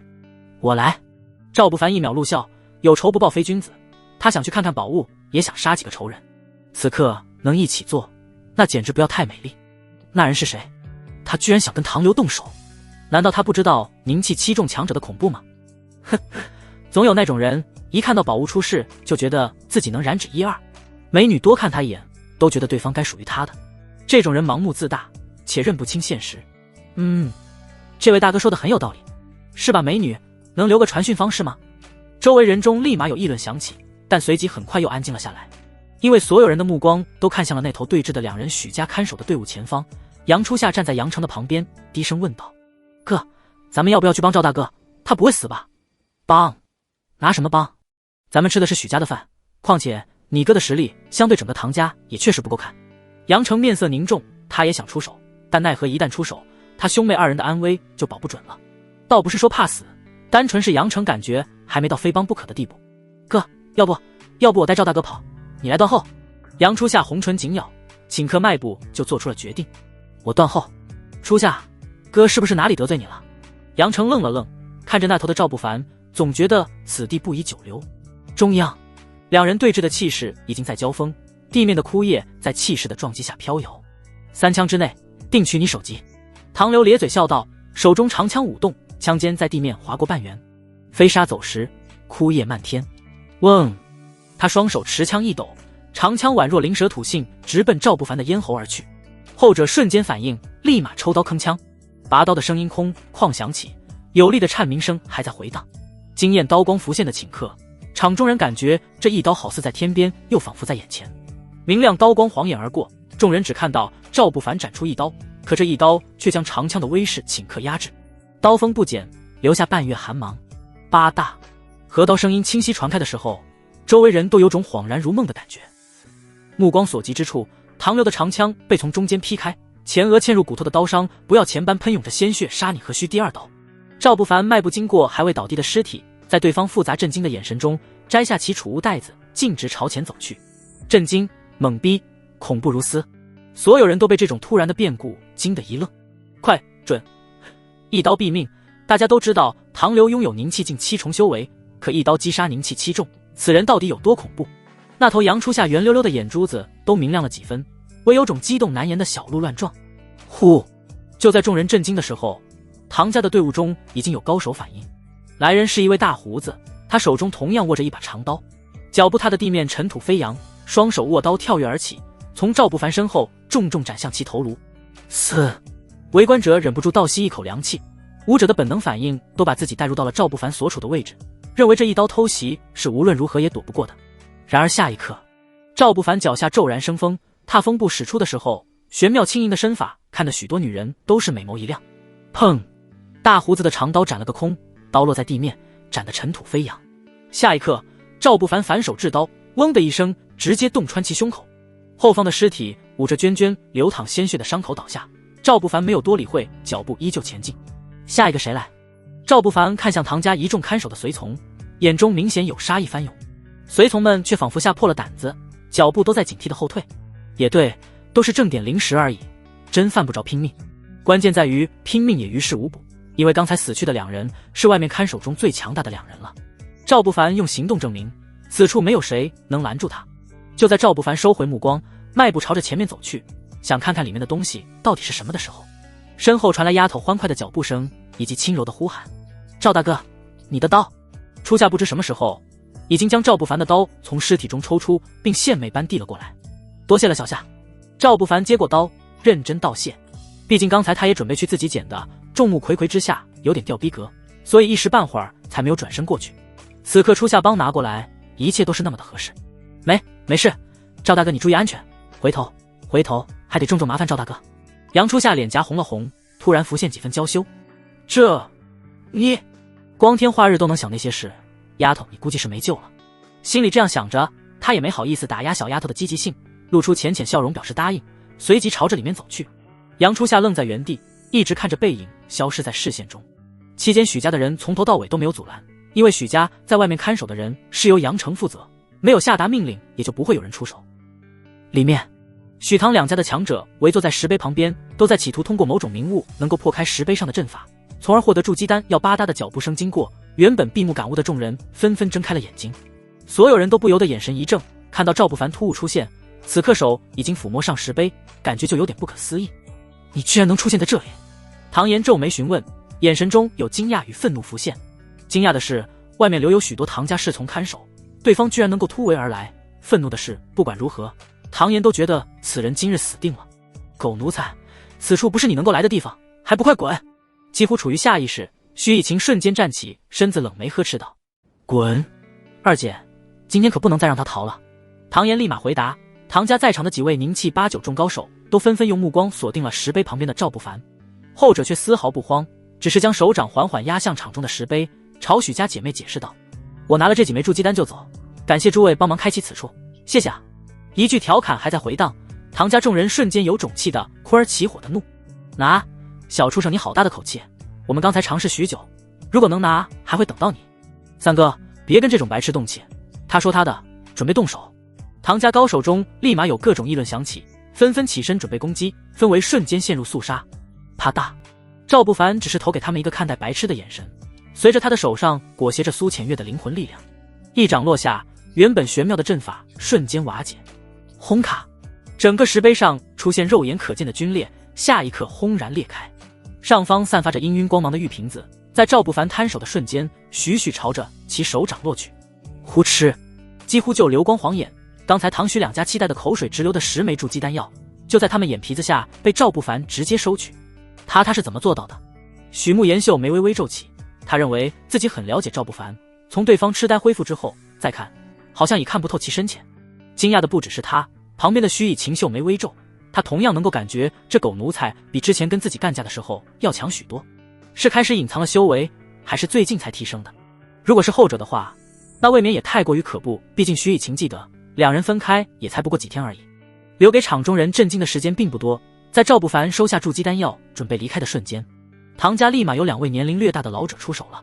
2人皆已经年过半百，在杂役区还有个混名唤作幽灵2老，此名号可并非浪费虚名。2人几乎脚步同时踏在地面，身法奇快，宛若幽灵鬼魅。敢抢我唐家的东西，小子你当真是不知死活！幽灵2老中的大哥开口呵斥道，双掌若风，汇聚真气，是宛若金刚无二朋。双人4掌凌空，朝着赵不凡拍去。掌位置，掌风已经吹得其衣角飞扬铿锵，骤然拔刀，横刀格挡。赵不凡根本无心战斗，掌刀交错的瞬间，借着强大的反震力道顷刻倒退，身法如风，尘土飞扬还未落地的时刻，周围已经没有了其身影。逃了？这人到底什么来头？幽灵2老中的老大唐幽自言自语问道，他眉头紧锁，看着周围空旷满眼都是难以置信。怎么可能？刚才关那小子不过是宁气5重，即使他修9品身法，也断然做不到如此无影无踪的消失。唐林立马开口，他眼中的疑惑同样，全然是刚才一幕太过于诡异，只是一个照面的攻击碰撞后，敌人居然就这样人间蒸发了。如果是传说中的高阶修士，或许有挪移天地的能力，但话又说回来，高阶修士见他们这种宁气杂鱼，又怎么可能去躲避？挥挥衣袖，保管方圆100里无活人。找，把整个区域掘地3尺，我就不信偌大的唐家拿区区一个傻子还没有办法了。唐岩的怒吼立马响起，他双拳握紧，关节处因为用力而发白的厉害。唐家众人立马开始一寸寸搜查，许家两姐妹略微商量后，也安排许家侍从加入其中。浩浩荡荡上百人，里里外外找了3天，莫说人，连半根毛都没有找到。最终也没唯有不了了之，毕竟杂役考核临近，一直浪费时间也并不是办法。4天后，空旷的山谷中已经没人，安静的好像一切都没有发生过。锁妖塔中，赵不凡舒服地伸了个懒腰，整整4天在塔中的修炼，让他整个人的状态恢复巅峰，有种即将再次突破的凶悍。周身肌肉线条更加明显许多，虽不魁梧，但整个身躯给人一种宛若猎豹的力量感。外面那群白痴走了，苏浅月将修长的美腿从锁链中抽出，微微弯曲，用手揉了揉脚踝，动作摇曳之间，宛若狂浪的波纹，养眼至极。察觉赵不凡投来目光，他又立马将美腿插回去，仿佛刚才一幕没有发生过般。师尊，为何要让我放着好好的筑基丹不用？赵不凡略微活动筋骨，便问出了心中疑惑。刚遁入塔中的时候，他就想着直接服用筑基丹，一步筑基，离开杂役区指日可待。且在离开之前，他将是此处位于顶尖的高手，基本可以无所畏惧的活着。可想法刚表达出来，苏浅月却不由分说的直接告知筑基丹不能服用，这让赵不凡有种空手保山的压抑感，就好像老色批看到几十个美女，却被告知只能看一般，心痒难耐。筑基丹确实可以迅速筑基，但人道筑基算不得出众。苏浅月眼底浮现些许纠结，想了想才继续道：上古人族有双法筑基，一为人道，二为天道。人道筑基就是修炼突破，与你开脉突破至凝气一般，只是要难上许多。此法中庸，且成功概率极大。天道筑基则是在突破筑基之时，吞纳天地元素之灵筑基，一步筑基，强行掌握天地元素的一种，此后慢慢仙途同级无敌。用此法筑基，基础力量强于人道筑基10倍，对未来成长的帮助开拓一条宽阔大道。弊端也有，天道筑基者，此后每个大境界的突破都会引动天道动荡，一步一天劫。我是想让你拿筑基丹换取资源、美女什么的，并不太建议你自己服用。听到这里，赵不凡算是明白了，苏浅月的意思是想让自己天道筑基。对此他其实也愿意，毕竟如果没有金手指，那就让如果泯然众人。他赵不凡有，自然不可能选一条平凡普通的修行路，还请师尊传授天道筑基法门。赵不凡微微抱拳，就是一个大礼，只是低头看到裙摆上拉扯出修长美腿轮廓，让他本来很认真的心里突然又浮想到了什么。苏浅月却没有在意异常，在给赵不凡传授天道筑基法门的时候，严肃的表情中明显闪过一丝轻松的俏皮，那是感觉又糊弄过去的放松，还好这人好骗。苏浅月在心里暗道一声好险，因为他不想让对方服用筑基丹，根本不是刚才那个原因。虽然说天道筑基确实强于人道筑基，但其中差距玄妙，其实苏浅月作为一个狐狸精压根就不太清楚。苏浅月让赵不凡天道筑基唯有一个原因，只因为天道筑基者在筑基时消耗的能量是普通筑基的100倍，他只想让对方修炼的再猛烈些，好早点将头顶的龙血峰妖印吸收，届时他才可以恢复自由身。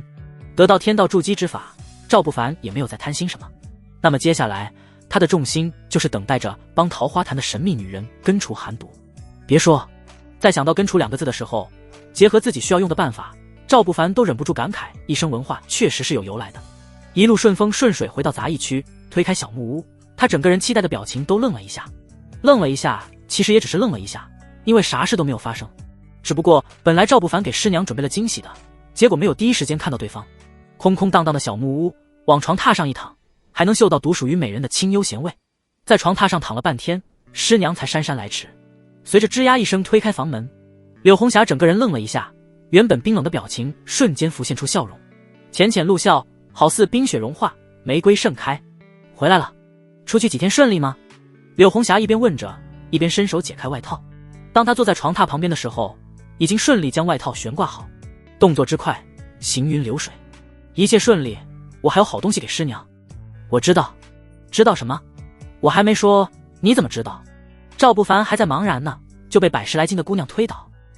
修长美腿压在身上的时候，肌肤触感的滑腻，不需要过多言语，师娘知道你的好东西是什么，最近的积蓄对吧？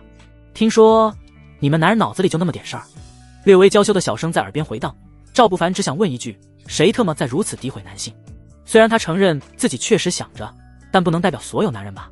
男人也有好人的，或许也许说不定万一有呢，对吧？时间推移到深夜，赵不凡撑起身子，轻手轻脚点燃了床头蜡烛，借着微弱烛光，他才拿出一枚筑基丹药，细细把玩了起来。闻到特殊药香味，半梦半醒已经乏力的柳红霞随即撑起了身子，她将小脑袋靠在赵不凡的胸膛，好奇望着丹药。片刻后，被那股药香冲击的不行，她才询问出声：“这是什么丹药？感觉闻起来都让人心旷神怡的。”筑基丹。没有隐瞒，赵不凡如实回答：“筑基丹。”柳红霞的表情瞬间精彩起来，整个人都有种被定住的震惊之感。关于筑基灵丹、洗精法髓，一步踏入修仙门的传说，他还是听过很多很多的。能够让人一步筑基，此后脱离凡俗武学，成为仙门中人。筑基，一步筑基针气化作真元力，诸多武技展露出真正的玄妙，元力可外放，隔空杀大象。宝贝，大宝贝，大，好大！咕咚，柳红霞被惊讶的颇为不争气的咽了口水，红唇微微张，有种被吓傻的娇憨模样。赵不凡伸手在对方眼睛前面晃了晃，笑问道：“红儿，你怎么了？”没什么。柳红霞受惊回神，幽怨的揪了赵不凡一下，才没好气道：“没娶老娘过门，就红儿，没大没小，谁大？”赵不凡挑了挑眉头：“白痴，幼稚。”柳红霞翻了个好看的白眼，指了指床头上放着的长刀问道：“再大的刀能大过他的刀鞘吗？”还真不能。赵不凡尴尬挠了挠头：“别傻愣着。”柳红霞拍了拍赵不凡的胳膊，表情凝重，低声道：“匹夫无罪，怀璧其罪。筑基丹这么贵重的东西，最好的办法就是你把它服下。我听说筑基丹药力温和，服下后会根据武者修为，一点点化开药力，直到帮忙筑基冲关。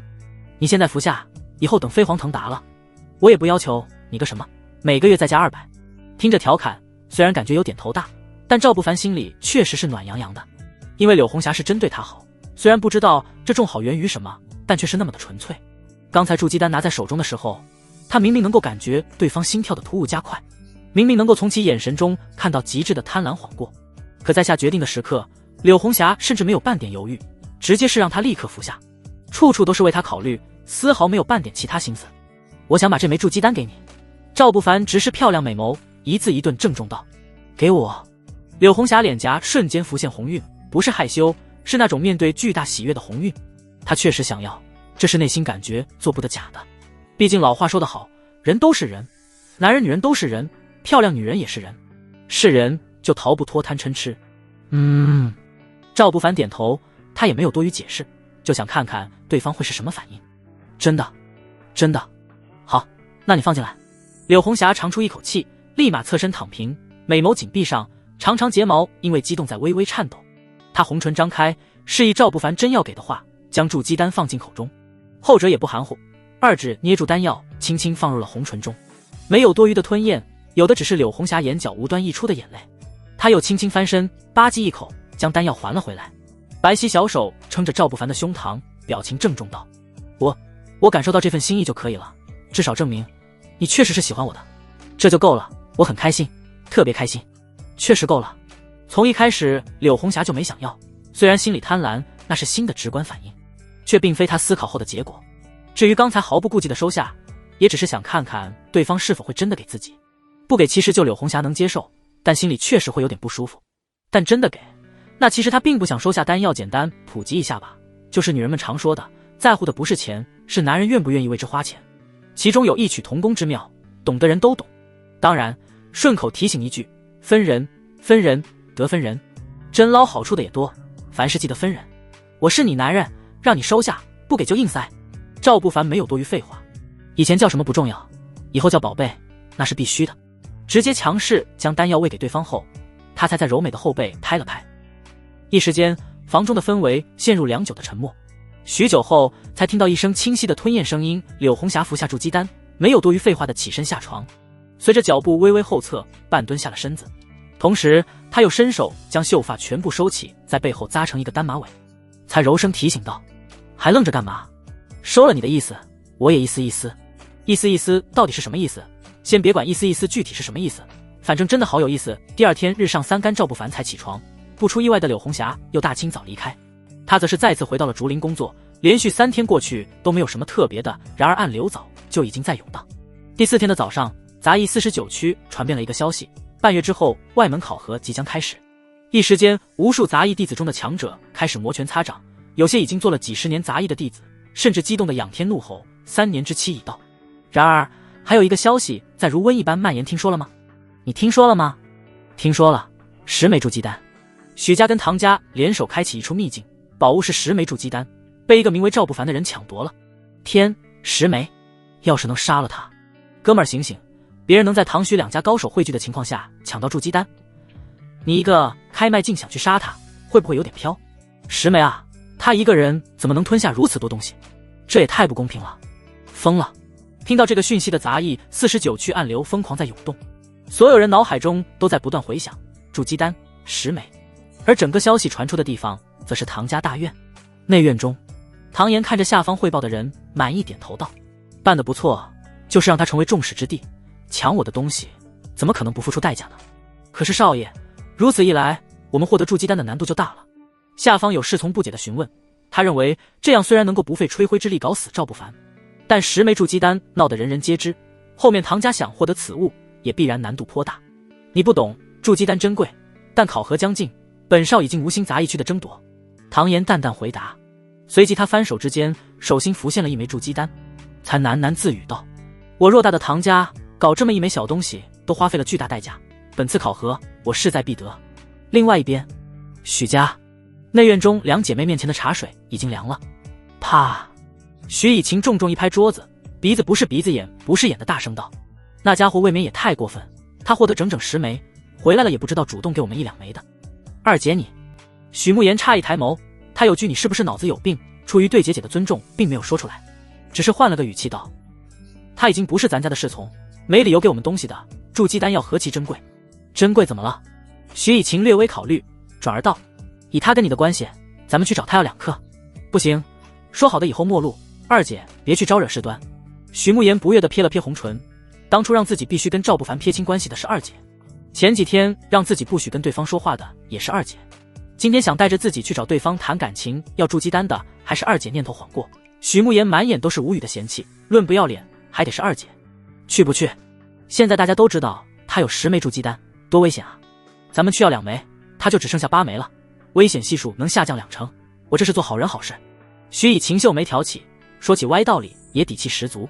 要也可以，宣布他是咱许家的人，让他搬回来住。许慕言考虑了一下，赵不凡目前的困境确实巨大，如果能利用许家庇护对方1-2，许慕言想着没准能够帮之度过难关，2枚筑基丹度过这个难关，对拥有10枚筑基丹的赵不凡，应说是不亏的。你傻还是我傻？庇护他这个节骨眼上，你想整个许家成众矢之的吗？许以晴觉得三妹不是个干大事的，失去聊天兴趣的她直接起身离开，走到院门口，感觉不解气，红唇微动，没有话音发出，但从嘴型许慕言却读懂了2个字：煞笔。许家大院外的树脚下，杨初夏被杨成死死拽着衣服角，2兄妹的争端同样是关于筑基丹。不许去，你去问你赵大哥要东西，那成什么了？杨成眉头微皱，整个人的表情显得格外威严，但杨初夏却丝毫都不畏惧这种态度。他停下脚步，用看待白痴的眼神回道：我去找赵大哥，是我跟赵大哥的事情，又不会提你性命。那也不许去，以你赵大哥跟我的感情，你去必然能要到，那我成什么了？你是他大哥啊，10枚要1枚不过分吧？不行，这样哥，我真不替你要，你留下做一辈子杂役好了，我真是跟赵大哥谈合作，我与他的交易。要也可以，现在你与我去跟3小姐说清楚，以后咱们脱离许家，你赵大哥遇到的危机，咱们陪他一起。你不是已经准备好跟3小姐说了吗？我是说你也一起，会死人的，哥，咱们没血缘关系对吗？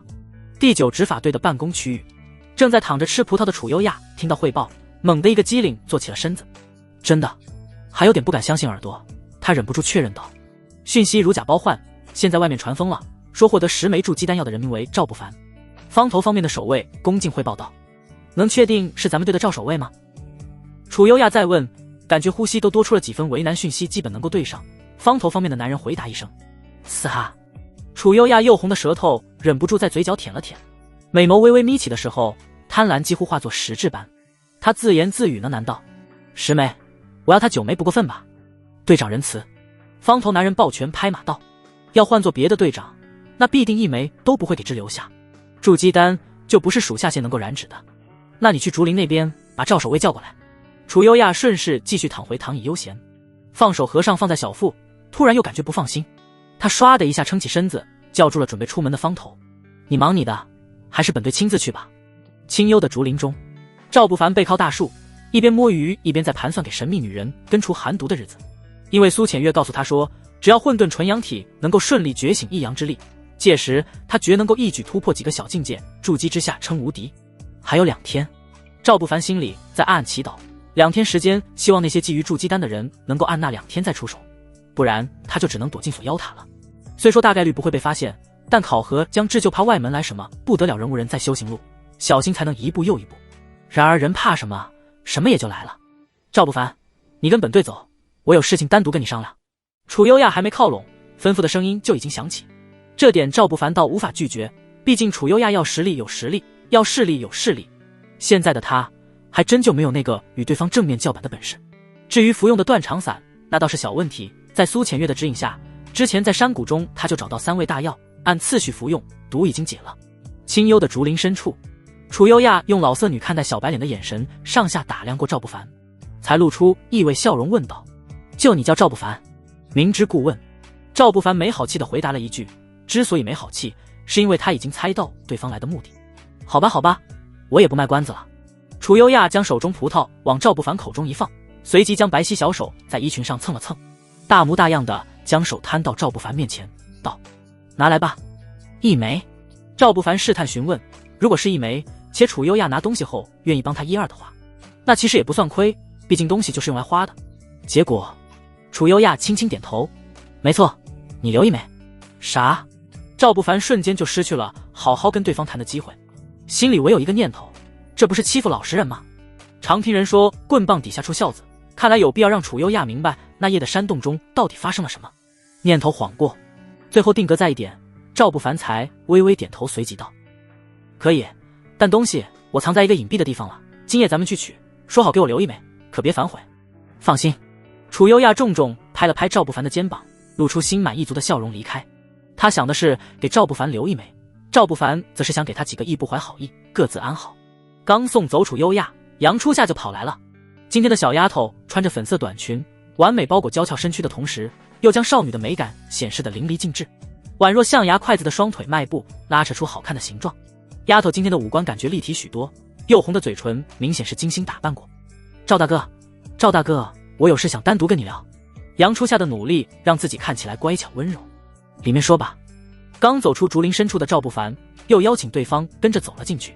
里面微风吹的竹叶发出哗啦响声，斑驳日光从些许空隙落下，带着几分午后的慵懒气息。赵不凡没有废话，直接从储物袋中拿出2个小玉瓶子，里面各自拥有1枚分装好的筑基丹，递给了丫头，道，拿回去给你哥。可杨初夏迟疑了一下，来的时候他是跟杨成吵过架的，明确告诉对方不会靠哥哥的关系来拿筑基丹，但筑基丹的诱惑多大，所以他才会迟疑不定。怎么了？不是为丹药来的？赵不凡问。不是，我想要，但这事我希望跟我哥无关。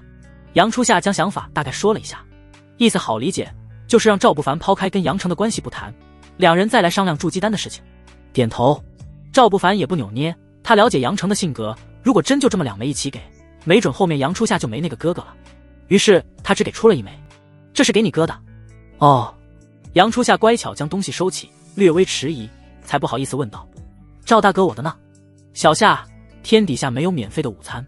赵不凡的语气不重，但表达的意思却让杨初夏整个人都愣了愣。他本以为抛开自己哥哥不谈，他也该能够从赵不凡手中要到1枚筑基丹的，但现在看来好像并非如此。那自己哥哥又凭什么半点付出没有，甚至多半句话都没有就可以获得1枚呢？不，按刚才赵不凡的意思，如果杨初夏是以杨成妹妹的身份要筑基丹的话，立马就能够从这里获得1枚。意思是自己哥哥在赵大哥心里的分量更胜过2枚筑基丹。赵大哥，你需要我怎么做？我确实很想要1枚筑基丹。杨初夏迈开双腿轻轻靠近，伸手环抱住赵不凡的腰肢，并不娴熟的柔媚代表了他想到的交换方式。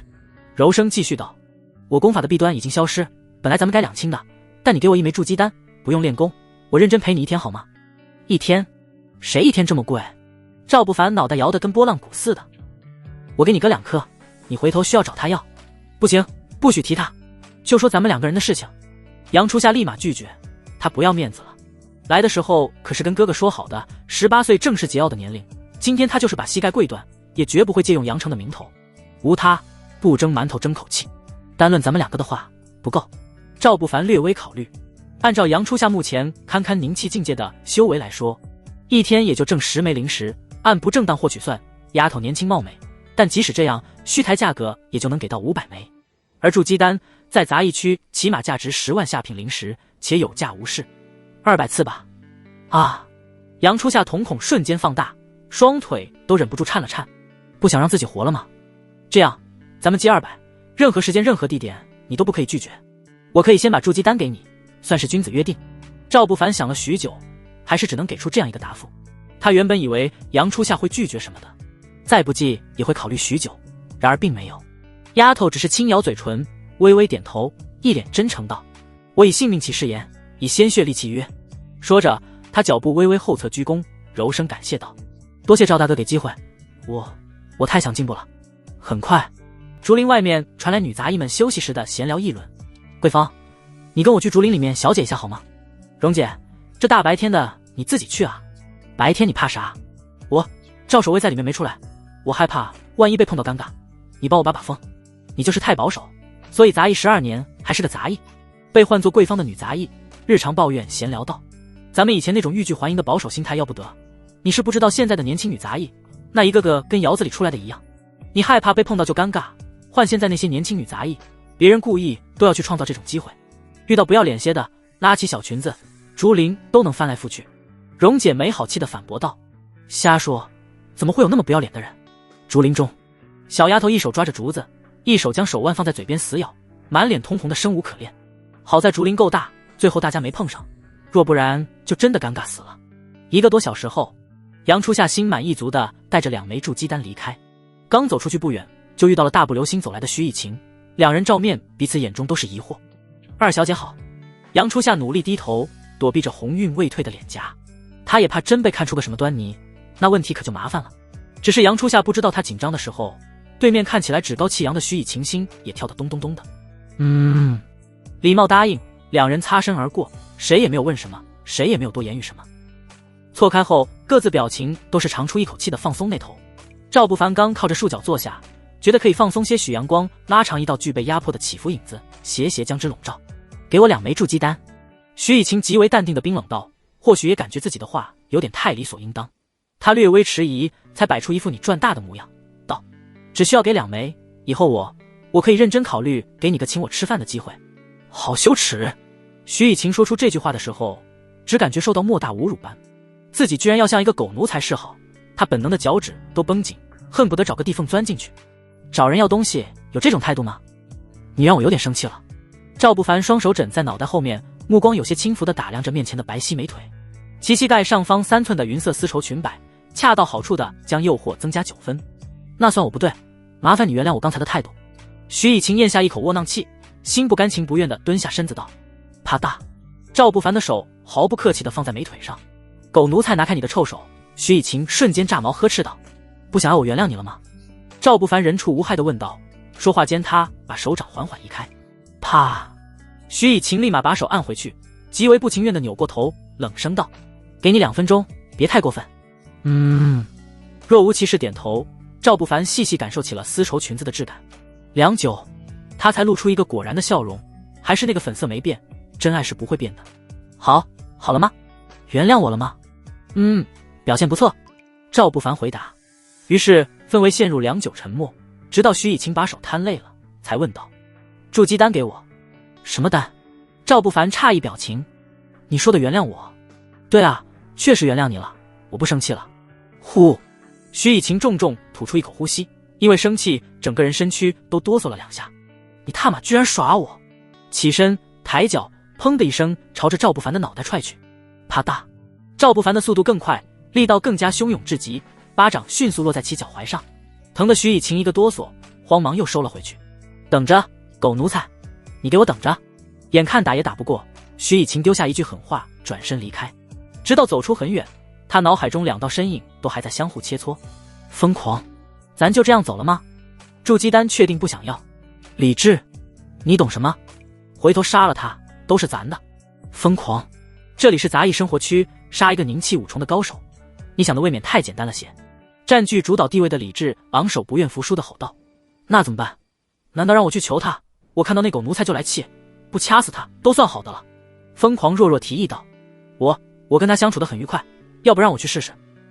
李治陷入沉默的思考，片刻后许以禽爪朝着交易方式去了，目的也简单，他想拿20人份的绕指柔。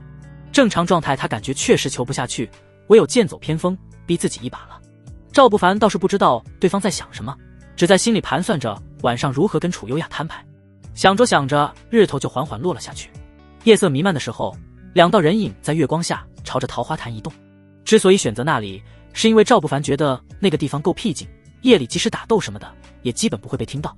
当2人来到地方的时候，楚优亚眉头紧蹙，看着周围空旷疑惑道：你藏在哪里的？快去拿出来给我。脚步略微后退，赵不凡伸手抚上刀柄，月色下的氛围瞬间肃杀夜的凉风吹拂过周围，吹得桃花潭旁小草皆折腰。看样子你好像没打算给我，本来挺看好你的，咱们之间真的没必要这个样子。楚优亚脸上的笑容与放松逐渐收起，目光看向赵不凡的时候，美眸中带着几分惋惜。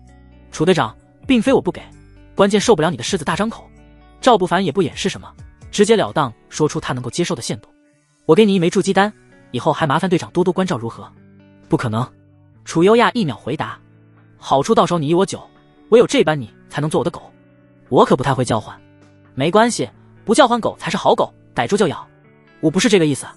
我知道你的意思。那你是什么意思？意思就得按照我的意思。摇头。听着楚优亚笃定的回答，赵不凡唯有轻轻摇头表示拒绝。对方非要9颗，现在他拿不出9颗，就算能拿出也不可能拿，因为面对剥削，妥协换来的唯有变本加厉，唯有迎头痛击的反抗才是最为正确的选择。狭路相逢勇者胜。铿锵，2人几乎同时出招，刀剑在月光下显得森寒格外。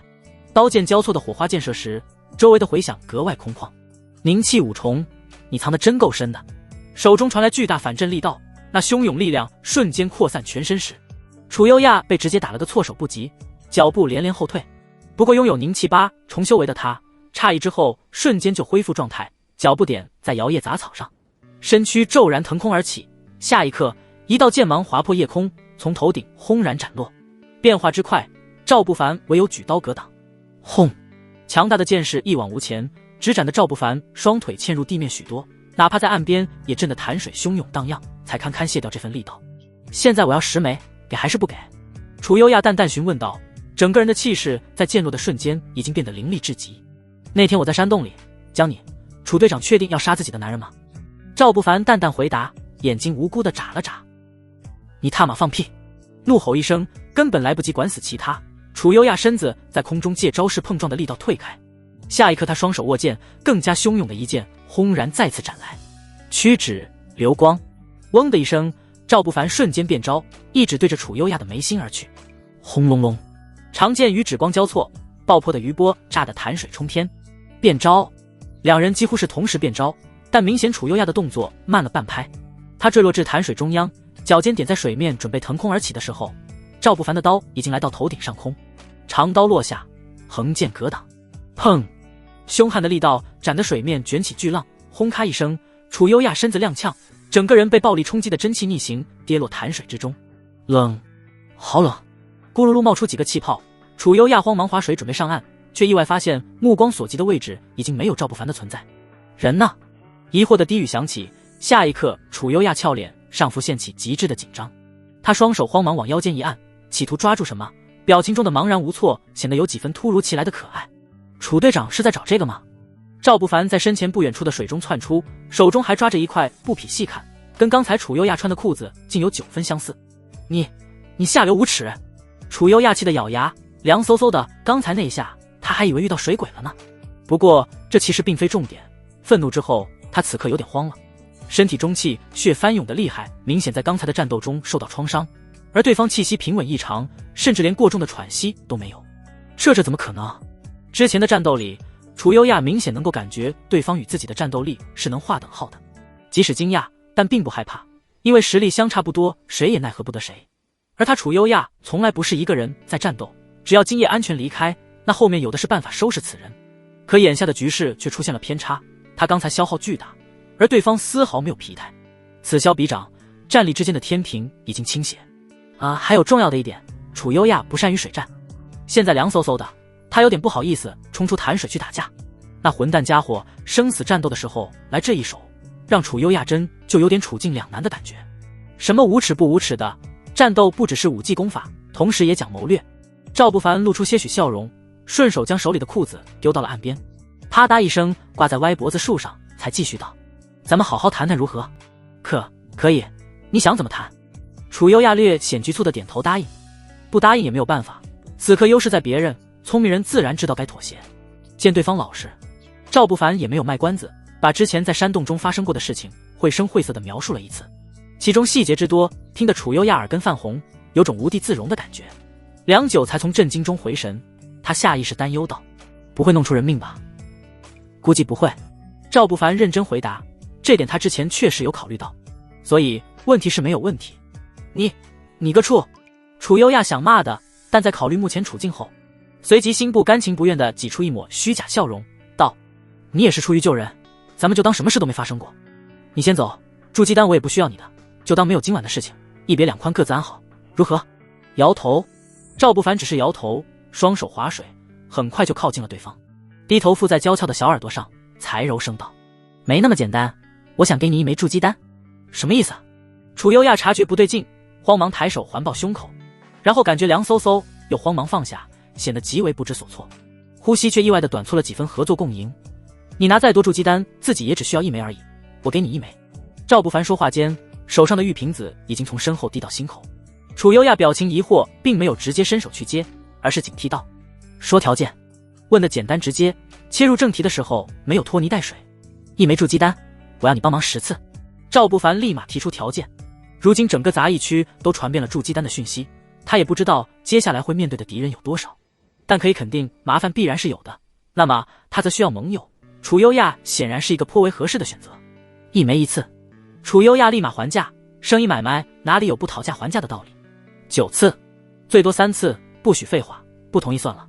随着有些气急败坏的声音响起，楚优亚气呼呼地喊道：就一枚丹药，我帮忙出手3次可以了，以现在的局势，哪怕1次都得面临得罪强敌的巨大风险。如果你得寸进尺，那事情谈不拢，除非杀了我，要不然后面有你好果子吃。好吧，也有道理。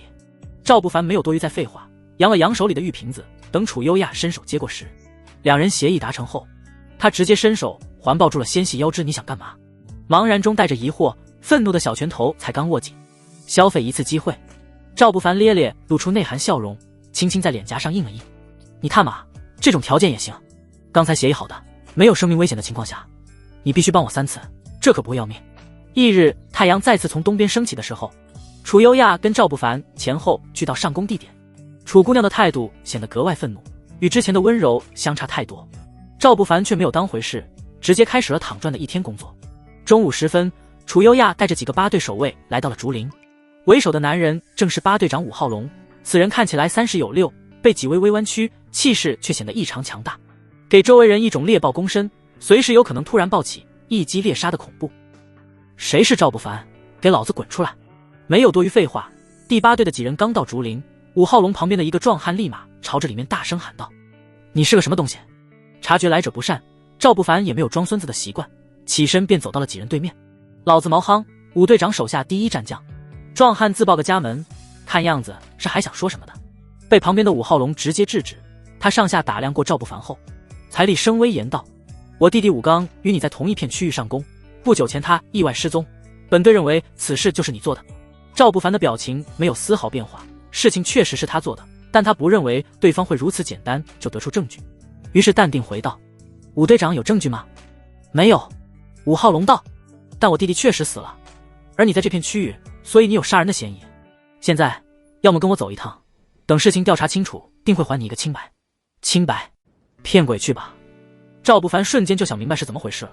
这姓武的压根就不在意他弟弟是怎么死的，对方估计是听到筑基丹的讯息，找着由头想拿捏自己，跟着走一趟，真去了8队的区域，可就是别人的地盘上了。既然没有证据，那我凭什么要跟你走？赵不凡不置可否地笑了笑，见他如此态度，5号龙的表情瞬间阴郁许多。看样子你是敬酒不吃吃罚酒了。赵不凡轻轻点头，麻烦你倒2杯尝尝。冷了。武浩龙的表情瞬间就冷了下去，淡淡道：“听说楚队长手下赵守卫战力斐然，毛夯你去跟赵守卫切磋一二。”“切磋就不必了，我不同意。”赵不凡立马拒绝。在这里，虽然杂役守卫之间可以随意切磋，只要不死人的话，不需要太复杂的程序，大家彼此说一声就好，但同时也是可以拒绝的，表面上至少如此。哈哈，这怂蛋怕了，知道怕还不乖乖跟老子们走，别等到时候私底下遇到，那可就不是教训了。毛夯露出几颗黄牙，双手抱胸口，大步踏出的时候微微侧头的模样，屌得没朋友。赵不凡却没有丝毫因为对方的强势傲慢变化什么，他只是冲着那头的武浩龙冷道：“生死战斗倒是可以考虑，切磋太无聊了。”竹林中女杂役们都替赵守卫捏了一把汗，许多姑娘都已经在开始担忧，倒不是完全担忧赵不凡的安危，关键他们在害怕赵守卫死后换个其他守卫负责，又得过回以往暗无天日的日子。狂妄是需要实力的。武浩龙瞬间将目光看向旁边不远处的楚优亚，问道：“生死战斗，我们帮签生死书如何？”这个……楚优亚面色为难地迟疑着，他丝毫都没有担忧，心里比谁都明白赵不凡有多猛，那家伙嘎嘎厉害。只是听到生死战斗，出于本性般想起能不能捞一笔的问题，于是他语气显得十分有9分无底气的迟疑道：“不太好吧？我培养赵守卫可花费了不少临时资源，他死倒是一了百了，那样我可亏大了。”话都说到这个份上了，武浩龙还有什么不明白的？同为队长多年，楚优亚的为人他是知道的，这女人表面樱桃小嘴，却隐藏着一张深渊巨口，什么事情都属于那种不见好处不撒手的人。队长之间以如今杂役大比将近的局势来看，确实又不适合彼此得罪，但他也确实不想给楚优亚白嫖什么。想了想，武浩龙才回答道：“这样，如果你的人能赢，我便给你1000枚下品灵石，如何？赢了还收东西，那多不好意思。”楚优亚一边从储物袋中拿生死契约，一边回道：“1000玩着没意思，加你腰间那柄刀如何？”刀！武浩龙下意识伸手抚住腰间的武器，他的这柄刀可有些来历，放眼整个杂役区都是不可多得的宝贝。听到楚优亚打这种算盘，他也立马提出了自己的要求，目光在性感身躯上掠过。血气方刚的男人嘛，钱财不过身外物。可以，但你的人说了的话，我要你陪我7天7夜。武浩龙话音响起的瞬间，周围所有人都是一愣，即使跟着他同来的守卫表情中都是一抹下贱的笑容。没想到你是这样的队长。不过男人们的目光在不经意偷摸看到楚优亚的时候，心里又在痛恨自己为什么不能做队长。平时还不觉得有什么，这接触的妹子质量差距让人瞬间就有了努力修炼的动力。其实也不完全是想干嘛，武浩龙提出如此过分的要求，单纯是不想当众弱了气势，又不太愿意赌上自己的宝刀。他只是过过嘴瘾罢了，因为估计楚优亚不可能同意的。然而他以为楚优亚连半点拒绝的意思都没有，直接契约落笔，将流程按规章弄好，随即递给武浩龙，浅浅笑道：“确认讯息，你不会不敢吧？”笑话！武浩龙一把抓过契约，表面上是在无所畏惧的签订，但心里却闪过些许紧张。他突然想到，赵不凡是从许唐两家的眼皮子底下盗取的筑基丹，此人不会有什么过人之处吧？想归想，契约签订，众目睽睽之下，好像也改变不了什么。当一切准备就绪，武浩龙才大声命令道：“杀了他！”是。毛夯回答一声，踏步握拳，腰部发力，重重的直拳宛若炮弹直打赵不凡的胸口。他没有用武器，因为毛夯认为天下武功唯快不破，大家的武器都没有出鞘的情况下战斗，在对手准备拔刀剑之时，他抢先半步出拳，即使拳头的杀伤力略小，但绝对能够在对手刀剑未出的情况下命中对方。先手机会获得，战斗的主动权自然稳稳拿捏。以往他就是靠着如此战斗理论，在一次次战斗中胜出，从而击杀敌人蛮牛冲撞拳。怒吼一声加持战力，毛夯整个人属于凝气七重的气势迸发，吓得那头看热闹的熊虎腿肚子都软了下去。凝气七重，这次赵哥赢不了吧？如果这都能赢，那赵哥的战斗力就真神了。不可能，绝对不可能赢。没有人知道他一个看热闹的在脑补什么，众人的目光都死死看着毛夯打出的一拳。拳头逼近赵不凡的时候，毛夯周身真气一出，仿佛有一头蛮牛昂首发出哞的愤怒。赵不凡，你快退，老娘不想跟别人睡。见赵不凡还没有动作，楚优亚急得立马呼喊出声，俊俏容颜上额头都因为紧张瞬间浮现了毛毛细汗。哈哈，退可没有机会了，小子记住，杀你之人毛夯。毛夯得意一笑，拳头继续重重轰出。哞！真气蛮牛轮廓昂首怒吼，拳势凶悍而来。赵不凡没有躲，他也没有拔刀，肩膀猛然发力，屈手成爪吼，一声猛虎咆哮在翻腾，只见他左爪抓住毛薨的手腕，右手探出直取其咽喉，双方真气交锋的虚影轮廓分辨，就是毛薨的蛮牛在抬前蹄的刹那被虎爪镇压。蛮牛愤怒昂首，企图用牛角顶撞攻击，却被猛虎张开血盆大口瞬间咬住了咽喉。咔嚓一声，蛮牛咽喉断裂，两道虚影的争锋落下帷幕。与此同时，赵不凡松开喉咙被捏碎的尸体，任由其重重落地。毛薨双眸中满是震惊，死死瞪着天空，有种死不瞑目的感觉。意识还没完全消散，赵不凡的声音淡淡响起：猛虎掏心爪，不记得什么时候学的了，凡俗武学，小道而已。嘶！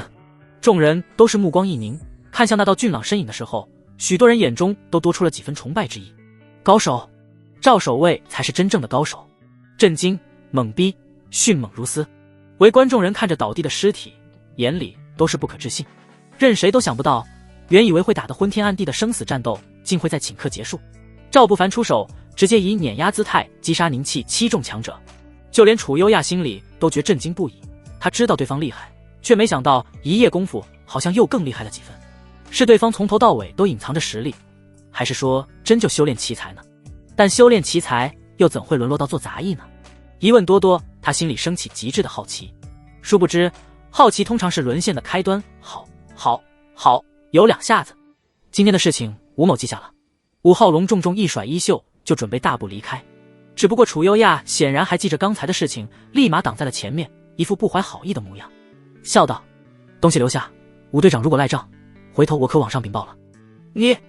武浩龙气得怒眉挑动，最终却没说什么，丢下一个储物袋，并将腰间的刀取了下来。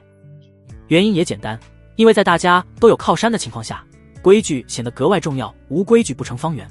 之前的赌约符合规矩，他如果不给，楚优亚汇报上去，最终仍旧有压力，会逼迫的他必须交出东西。无谓的挣扎，武浩龙也懒得去闹个难堪。丢下东西还没走远呢，背后就响起了楚优亚的声音：赵守卫，这刀送给你如何？那就多谢了。赵不凡接过东西的瞬间，走出一段距离的武浩龙回头死死盯了一眼。事情落下帷幕，赵不凡细细打量过手中刀，轻轻抽刀便能够听到清脆刀音，整个刀身通体银亮，丝毫没有多余花哨。其刃口处泛起锋锐冷光，隐约有些湛蓝之感。旁边的楚优亚拔下一根秀发，轻轻往刀刃吹动，当秀发随风落下时，毫无丝毫阻挡，丝滑的被一分为二。怎么样，这禀宝刀给你，算我帮你出手了一次机会。楚优亚见赵不凡喜欢，立马打起了其中算盘。他不喜欢欠谁的，只想早点把筑基丹的事情处理清楚。可以。赵不凡欣然点头，毕竟他确实需要这东西。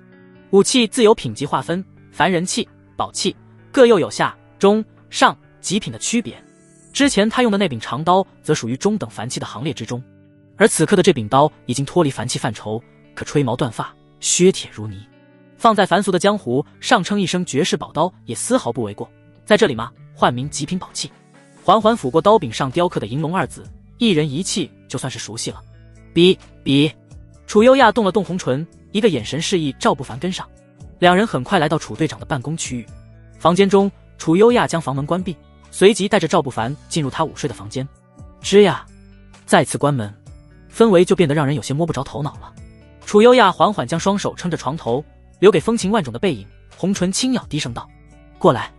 时间不会停留，半个小时后，两人一步迈出房间，外面烈阳在头顶，显得毒辣异常。3次帮忙我已经办到，咱们这下两清了。楚优亚眼神有些复杂道，他也不知道自己做的到底对不对，反正对不对，事情都已经这样了，心里唯有种说不出的异样感。楚队长记错了，潭水家刚才那柄刀才2次而已。赵不凡停下离开的脚步，认真盘算道：房间刚才里面你赖账是吧？楚优亚瞬间就急了，说话的声音骤然加大许多。我赖什么账？刚才是你主动，身为下属，赵某便不提帮忙，需要什么报酬了？丢下这一句，赵不凡离开的脚步异常迅速。他也怕楚队长继续纠缠。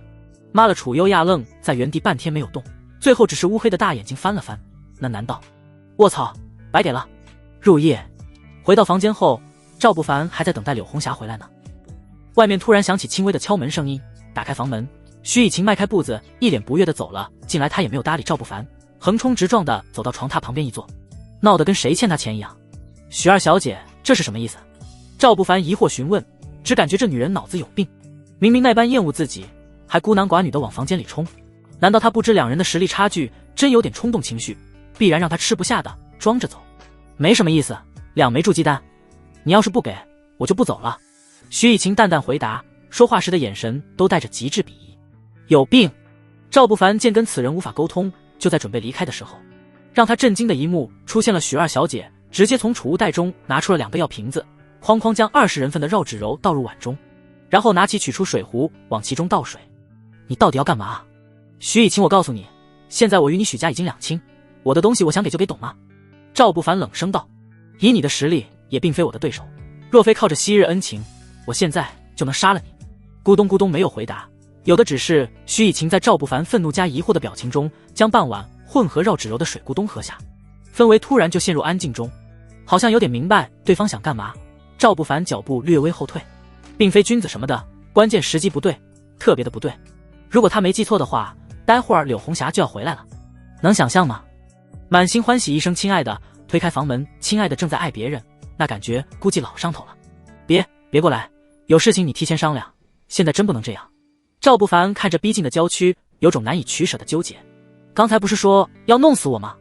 徐以晴伸手环抱住腰肢，温柔将脑袋趴在结实胸膛，泛红的脸颊，眼神带着微微迷离，哑声道：你那样说我好伤心的，咱们之前相处的那么愉快，为了2枚丹药，二小姐何至于如此？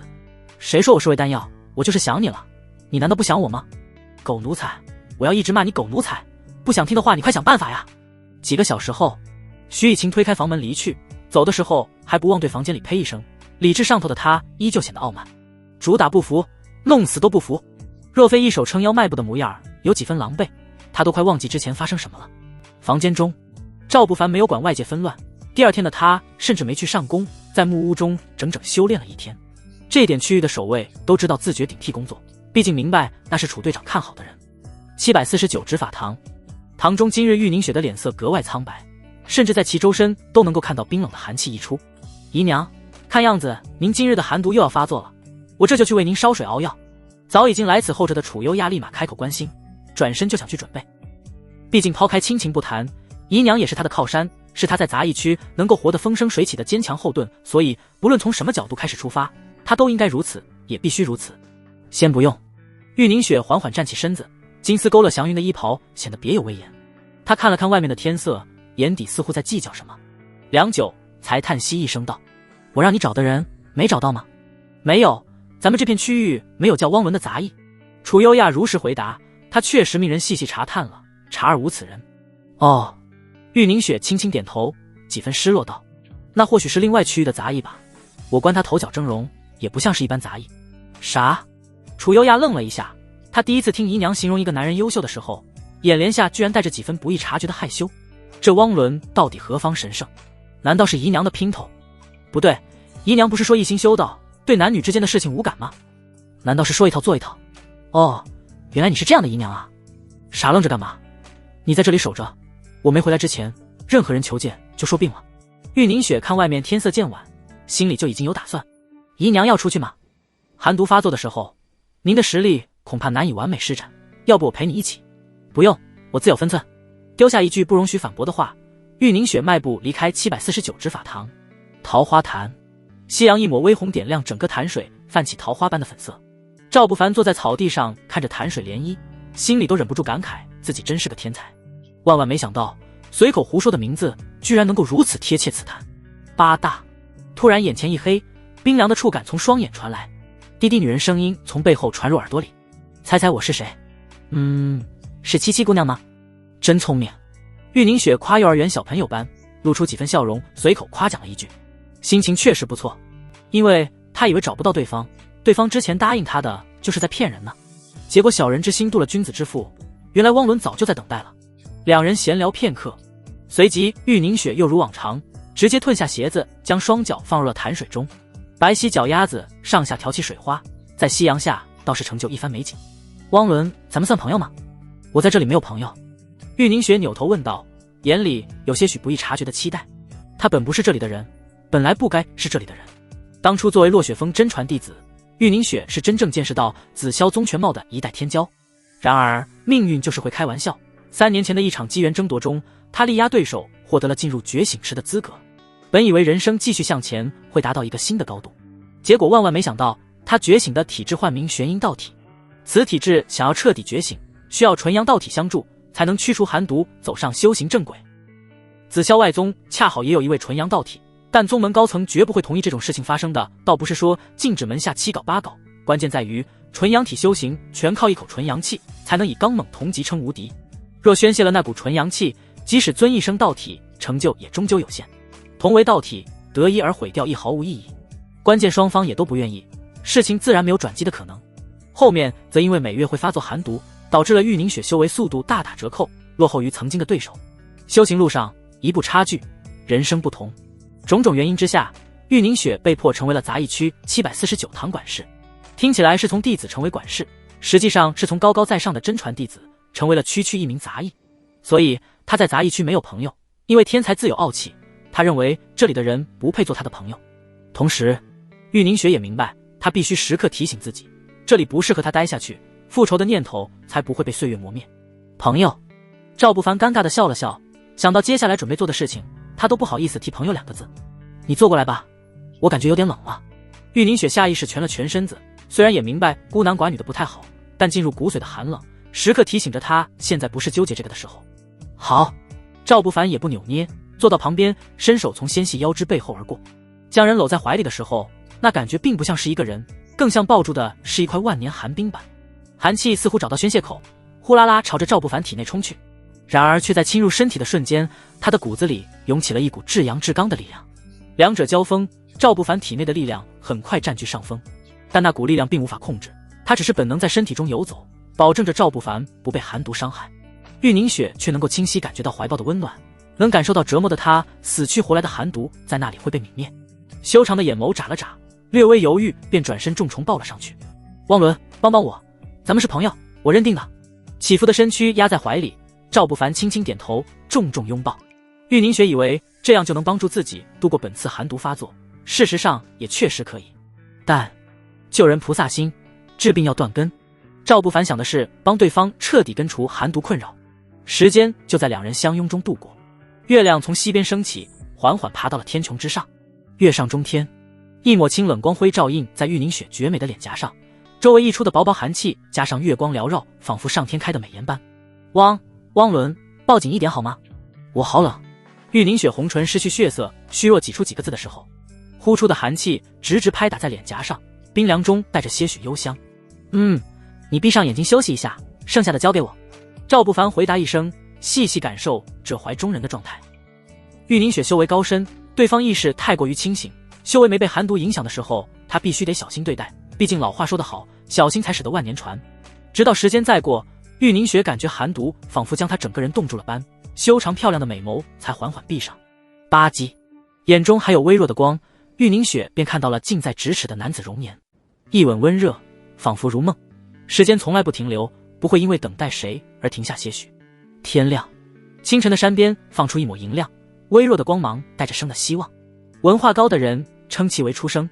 汪伦，惊讶呼喊，玉凝雪唰的一下从灌木丛中央的草地中坐起身子，目光不断在周围寻找，却没有再看到丝毫身影。她衣服穿戴整齐，可在轻轻撑起身子的时候，玉凝雪还是知道发生了什么。独自在桃花潭旁边看了许久，心里不知道骂了多少次畜生，他才无奈地摇头叹息。好在是寒毒已减，因祸得福嘛。汪伦，我真不知道该骂你畜生还是禽兽，你最好祈祷永远别再遇到我。可惜我眼下居然会拿你当朋友。对此，早就已经跑回木屋的赵不凡并不知道，如果知道的话，他一定会庆幸还好自己跑得快。今日不上工，现在的他想上工就上工，不上工就白拿零食，就是如此舒坦。盘膝坐在木屋中央，天地灵气在混沌藏天诀的牵引下疯狂涌入体内。太阳在碧蓝天空移动，而他的修为在节节攀升。凝气6重，凝气7重，凝气8重，凝气9重。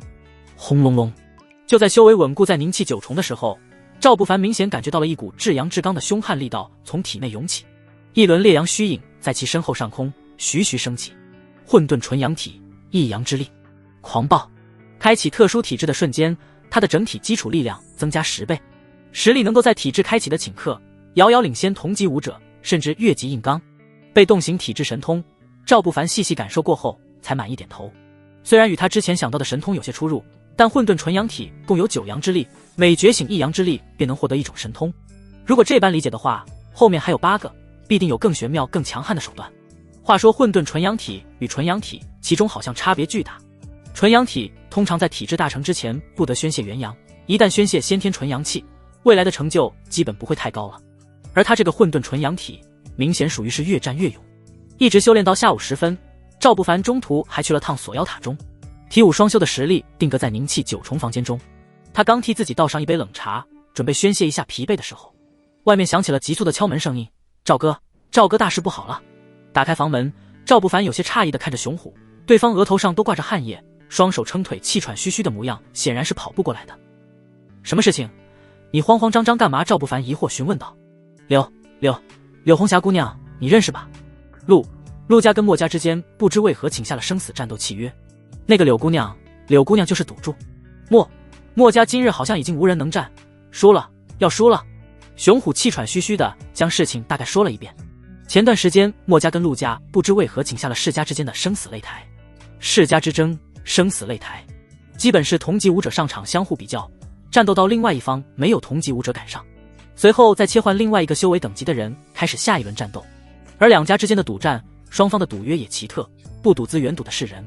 墨家如果能赢，陆家承诺不会以任何形式再为难墨家，并放过其家族中在陆家为奴的2人。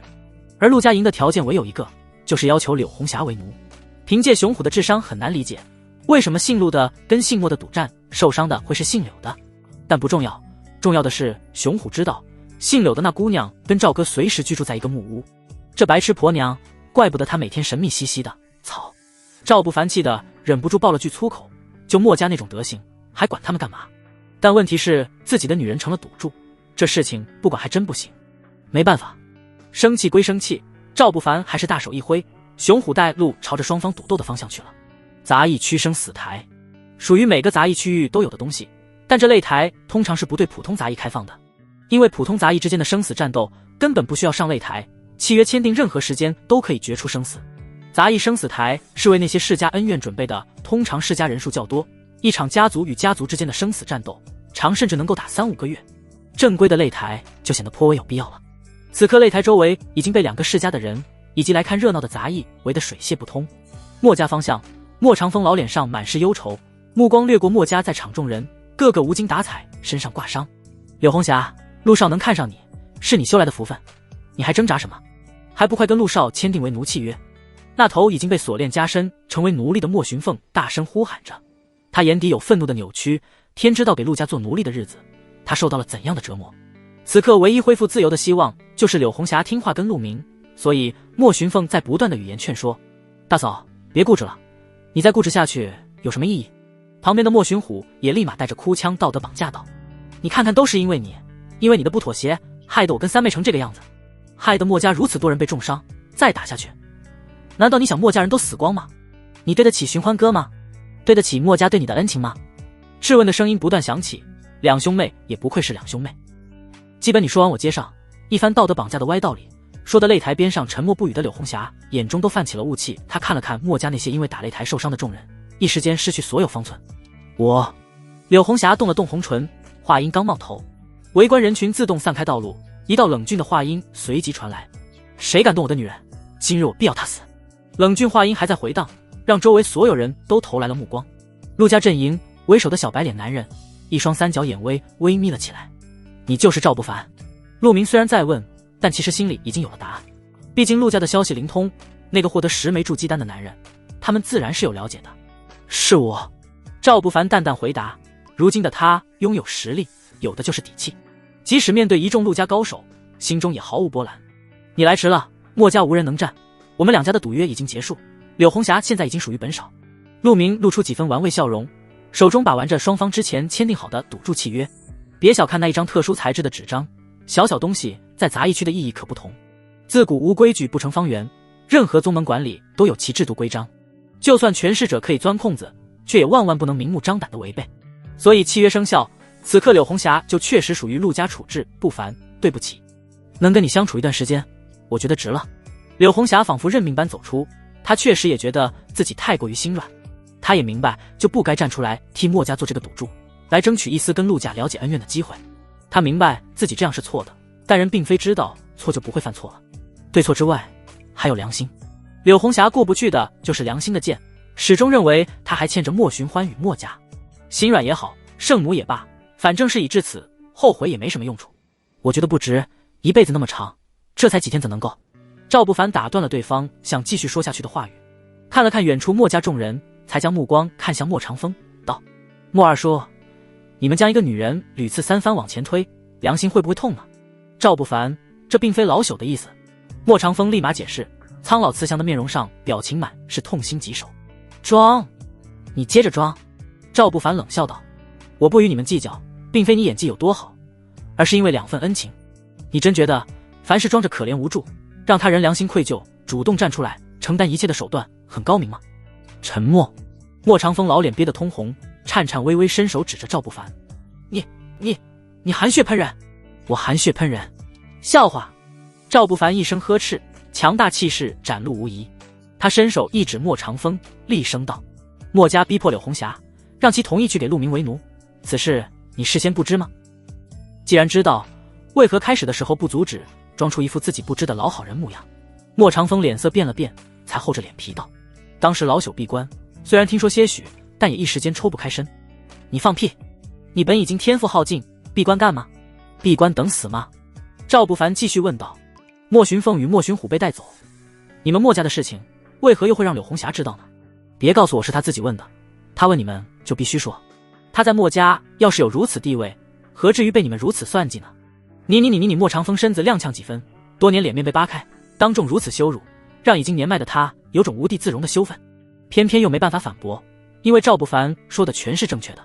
莫长风确实故意在试图上柳红霞挡灾，只是与莫家兄妹不同，他采用的是怀柔手段，这种其实更可怕，意气用事点的人被老狐狸卖了，还会巴巴帮着数钱呢。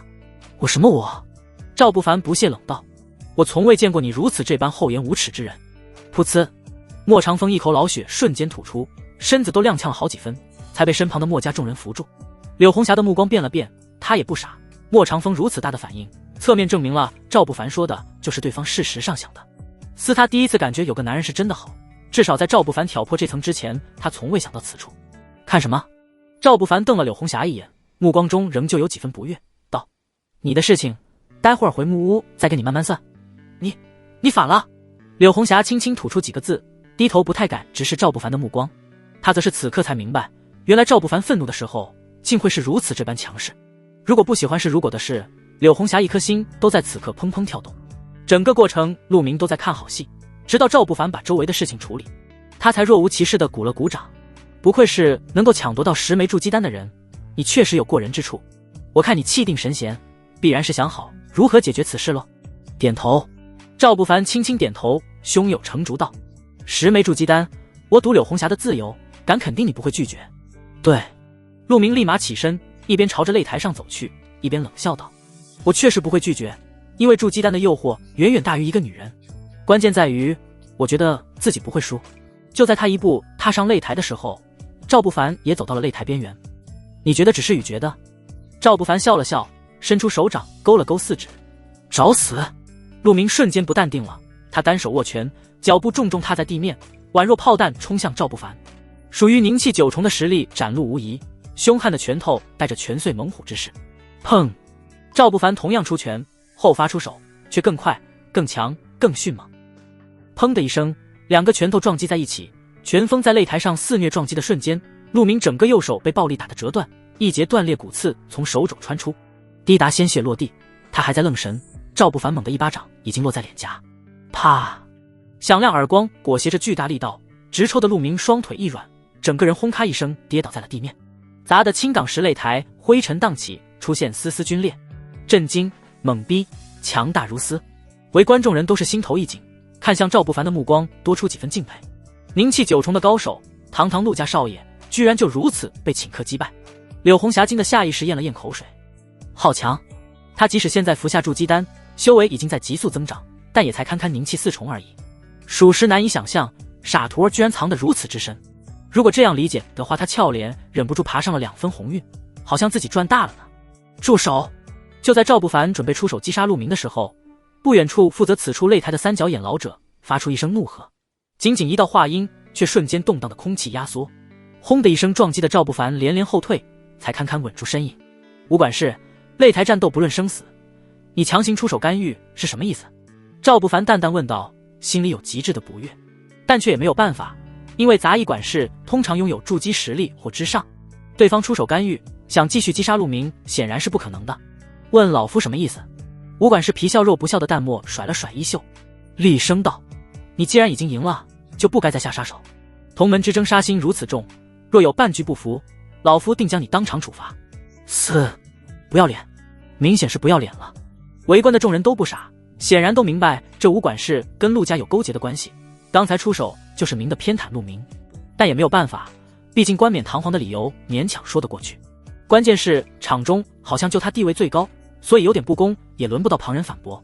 赵不凡没有再说什么，因为结果没有改变，赢的人依旧是他，唯有不同的是心里稍微有点憋屈。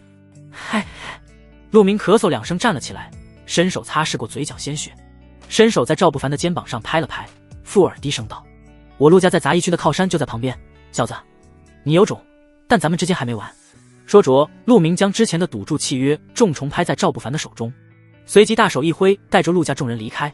期间他眼神在看向莫成凤跟莫成虎的时候怨毒至极，今日受气，必须要有人承受怒火，此2人没必要看明天的太阳了。大嫂，你让赵大哥救救我们，我错了，我知道错了。大嫂，不管怎么说，咱们都是自家人，救救我们好吗？赵大哥救救我们！莫家2兄妹被拖着走的时候，痛苦表情哀求时，鼻涕眼泪都流了满面。那么瞬间，他们好像真的知道错了，也有可能只是知道自己要死了。整理好情绪的莫长风带着莫家众人想靠近跟柳红霞说点什么的，但却直接被赵不凡拦住。他跟你们不再有任何瓜葛，滚！莫家众人愣了愣，莫长风见不远处柳红霞的目光并没有往这边投来，而是有意无意的避开，老脸上带着几分歉意，抱了抱拳转身离开。周围人都在陆续离场，无人察觉到就在武管事离开的时候，有位身穿黑袍戴着面纱的女子漫步跟了上去。当夜，武管事正在院落中着煮酒，抬眸欣赏明月高悬挂，吱呀一声，院落的门突然被风吹开，一道身影缓步迈了进来。玉管事，不知您深夜造访有何贵干？武管事放下手中酒杯，疑惑问道。这女人他是认识的，从来高冷至极，即使同为管事，也从不与谁多攀谈什么。怎么夜里突然来自己这里了？难道是想男人了？没理由啊，想也轮不到自己吧？喜欢自己什么呢？未必喜欢自己年龄大，喜欢自己不洗澡，那不扯淡吗？杀你！冰凉2个字从红唇中吐出，玉凝雪才轻轻摘下黑色斗篷的帽子，如瀑布的秀发自然垂落，她整个人的气息仿佛更加深邃许多。武管事被惊了一下，立马站起身子后退了几步。玉管事还是别开玩笑的好，老朽自问从来没有得罪过你，咱们有什么过节还请明说。没什么过节，就觉得你该死。玉凝雪笑了笑，笑容有几分凄冷。本来他整理好思绪，本来他都有点原谅汪伦了，突然遇到对方，他想着去道别一下，不能相濡以沫，但能相忘于江湖也不错。可万万没想到，那牲口居然在为别的女人拼命，原来他真的一点都不在乎自己。朋友，一个并不好笑的笑话罢了。一肚子的气，在玉凝雪看到武管事欺压赵不凡的时候，仿佛找到了宣泄口，所以他来了玉管事好大的口气，同为管事，老朽未必就怕你什么。武管事深呼吸一口，话已经说到这种份上，既然别人是来找麻烦的，那他也没有必要客气个什么。双手一画圈，身前瞬间汇聚出石墨大小的真元力圆球，随着武管事双手推出，圆球带着碾压之势压过空气，轰然朝着玉凝雪打去。后者没有丝毫凝重，只是轻描淡写的抬起了白皙小手，一指点在那凶悍攻击上，周围的空气仿佛都被冻上，真元力圆球瞬间破碎。嗡的一抹紫光直直洞穿了武管事的咽喉。好，好强，为什么杀我？武管事心有不甘的朝天瞪了一眼，他想不通大家都是管事，为何玉管事的实力恐怖如斯？他更不明白与对方无仇无怨，到底为何落得此下场？你白天不该欺负他的。玉凝雪淡淡回答，算是让对方做个明白鬼。是他。武管事最后惊呼一声，眼中后悔宛若实质，但此时已经是晚了，双眼一瞪，呼吸停滞，尸体直挺挺便倒了下去。好了，玉师姐，你这般已经违背杂役区规矩，不可再久留了。院落的上空低低响起一道声音，走吧，师傅得知你解决到体弊端，心情大好，已经为你设下接风洗尘的宴席，可不能耽搁。点头，玉凝雪只是轻轻点头，双手背后，身影化作一抹流光，消失在视线中。接下来的几天，整个杂役区都陷入了前所未有的安静中。大比要开始了，所有人都在为冲破杂役区这个牢笼做准备。唯有楚优亚比较心事重重，因为他的姨娘走了，没留下太多东西，只留下让他保证的书信以及一幅看不太懂的山水画，上面写着2行歪歪扭扭的诗句：桃花潭水深千尺，不及汪伦救我情。失去靠山，难免有点心慌。同时楚优亚也挺好奇的，姨娘到底是被哪个狐妹子男人勾去了魂儿？虽然不太懂诗词歌赋，但还是能够隐约感觉那绝对是2句情诗。嘿嘿，木屋中，柳红霞盘起头发，正在温柔地整理东西。最近一段时间，她被收拾得服服帖帖的。人都说棍棒底下出孝子，这句话的含金量还在直线上升。不凡，看看咱们还有什么要带走的吗？我感觉都差不多了。柳红霞看着已经空空如也的小木屋，心里有几分恍然如梦，一切又恢复到她第一次来的模样，但心情已经完全不同。现在的她心里有梦想，有希望，有对未来的期待，马上就要去参加杂役考核了。而他们的实力通过考核基本问题不大，因为筑基丹的效果强大，柳红霞在短短时间已经连续跨越几个小境界，来到了宁气8重。收拾好就行，不用太在意。去了外门，必定会有更好的。赵不凡从外面走来，习惯性从背后就是一个拥抱。至于手放在哪里，他与大多数男人一样，有个不太好的好习惯。烦死了！柳红霞动了动身子，娇嗔地瞪了他一眼。才不悦道：有更好的？男人就是喜新厌旧，外门还有更好的女人呢，还带我干嘛？赵不凡愣了愣，好有道理。他一时间竟然不知该如何反驳，但这种时候坚决不能弱了气势，直接完美的公主爆砰的一声。下一刻房门就关上了。半个小时后，柳红霞才一边整理着头发，一边抱怨着跟上赵不凡的脚步。杂役大比又名外门考核，3年之期已到，那就是外门给杂役们的又一次机会。只要能够顺利通过考核，就能够成为圣宗的外门弟子。可别小看圣宗外门弟子，放在某些凡俗国度地位甚至能够比肩帝王了。考核地点设置在整个杂役区最中央的安南山脉，能够顺利来到这里的无一不是宁气5重以上修为，放在杂役区拔尖的存在，但在这里却没有谁敢露出半分傲气，个个老老实实的根据所在的杂役区域排好队伍。直到中午时分，头顶云端上有船舶徐徐行驶而来，为首的是一名仙风道骨的老者，他手捻胡须，看着下方诸多杂役，而在其身后还跟着几十个身穿紫霄圣宗外门弟子服饰的人，男女皆有，不同的是面容，相同的是看向下方杂役是眼中都是不屑。老夫外门管事孟常德。云舟落下，老者立马自报身份，下方的杂役也识趣，纷纷拱手行礼，见过孟管事大人。不需多礼。孟常德轻甩衣袖，一枚令牌瞬间飞出，落在原本空地中心的石碑上。石碑上方瞬间涌起阵法光芒，莫大的压力以之为中心，如海浪般徐徐荡开。孟管事苍老的声音瞬间响起：所有人能够坚持过1个时辰者通过考核，可去往外门报道。坚持过1个时辰且愿意争夺本届杂役王的弟子，出列到中央擂台等候。本届杂役王弟子奖励传功殿挑选武技权1次，可挑选2门武技功法，奖励天雷炼体池炼体机会1次，2、3名均可免费挑选武技1本。哈，那些实力强大的杂役们眼眸瞬间就亮了。赵不凡的眼睛也亮了亮，倒不是说他稀罕武技什么的，关键让他心动的是天雷炼体池。因为瞬间苏浅月就已经跟他解释清楚，天雷炼体池其中蕴含的就是先天元素中颇为凶悍的一种劫雷，又唤名天雷。虽然在炼体池中的天雷是被大能者囚禁，多年消磨断然不可能如真正的劫雷那般凶悍，但也正因为如此，天雷炼体池是天道筑基最好的去处之一。想要筑基，还就真的势在必行。思绪转动之间，石碑散发的汹涌压力一浪高过一浪的压迫而来，让周围人都忍不住盘膝落座，开始运转真元力抵抗汹涌压力。场中也有人没有盘膝，只是站立着抵抗压力，以此来显示自己的强大。赵不凡同样没有盘膝，甚至他根本没有动用真元力，就靠着肉身强大在压力中坚持。时间在1分1秒钟度过，所有人的表现都被孟常德看在眼里。他手捻胡须，伸手指了指赵不凡，微微点头表示看好，随即又将手指向了唐岩以及旁边站着的人。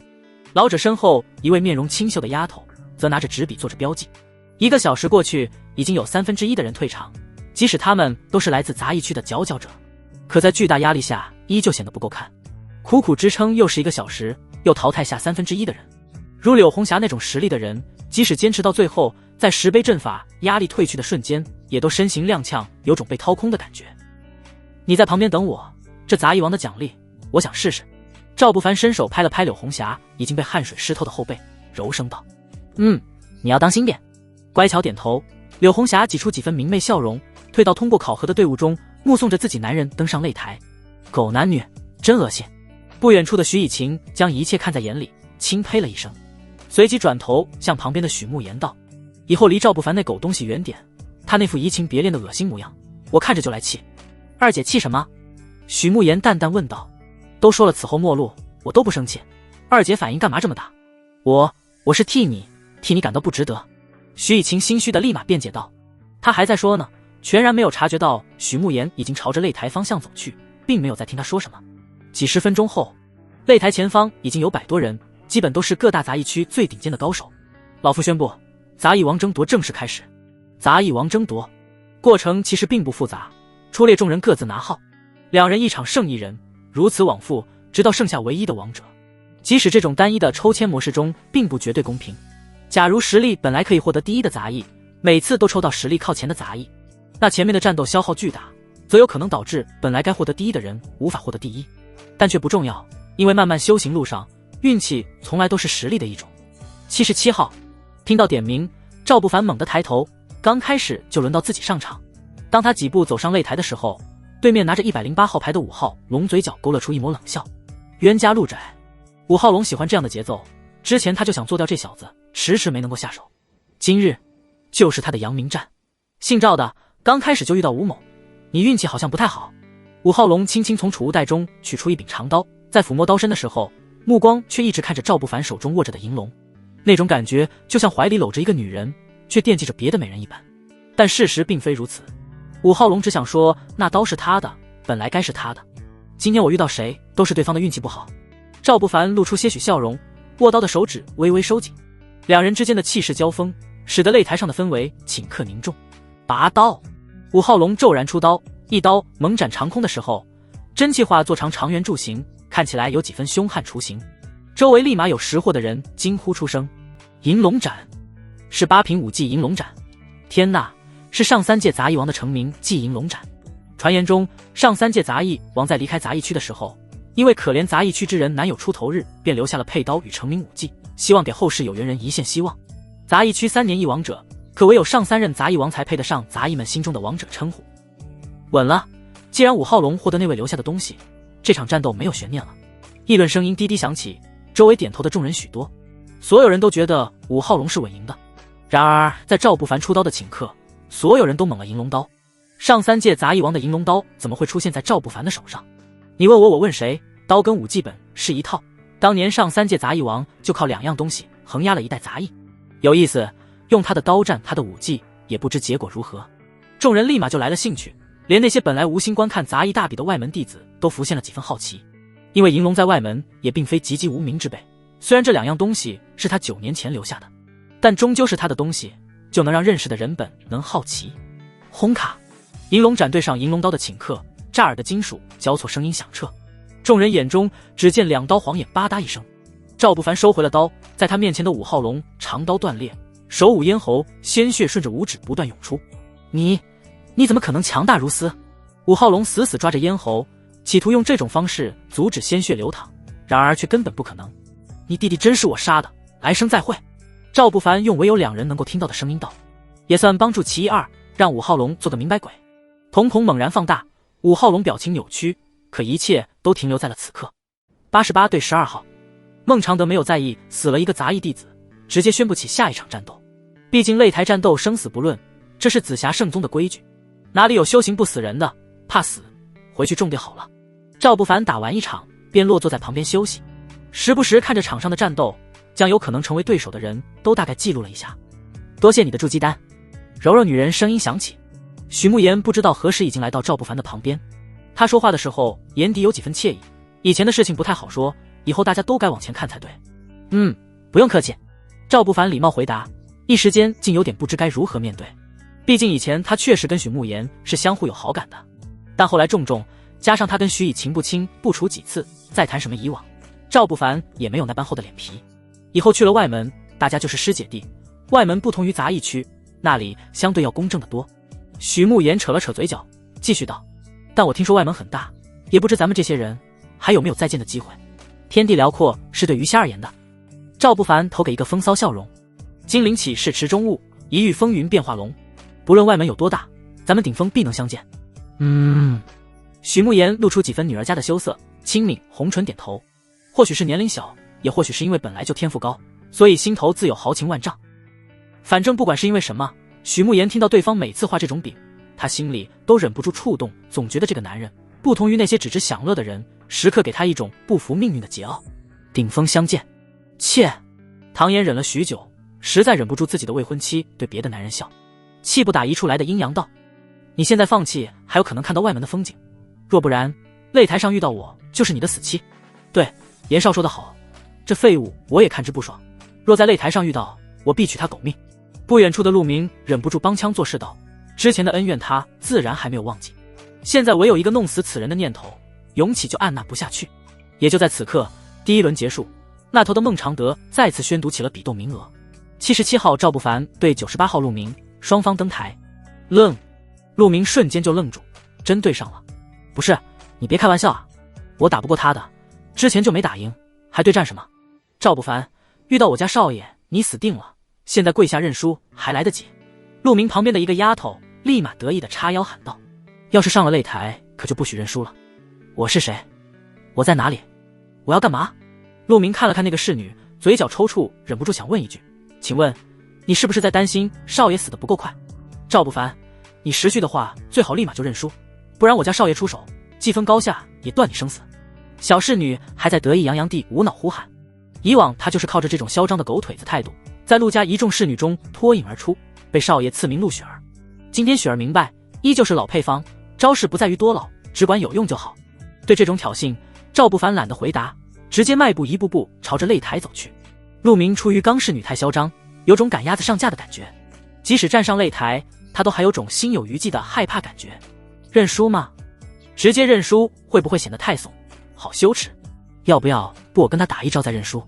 不行，刚才那5号龙实力不亚于我半点，结果一招就倒下，试试很有可能就事了有了。他刚出招我就认输，那也不算不战而降，多少留点面子。就这样干吧。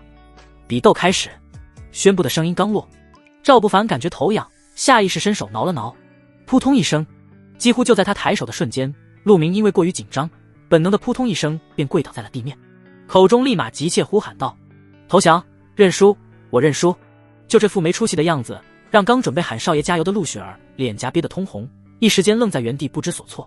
太羞耻了，有这种少爷真丢人。哈哈，这怂蛋是谁？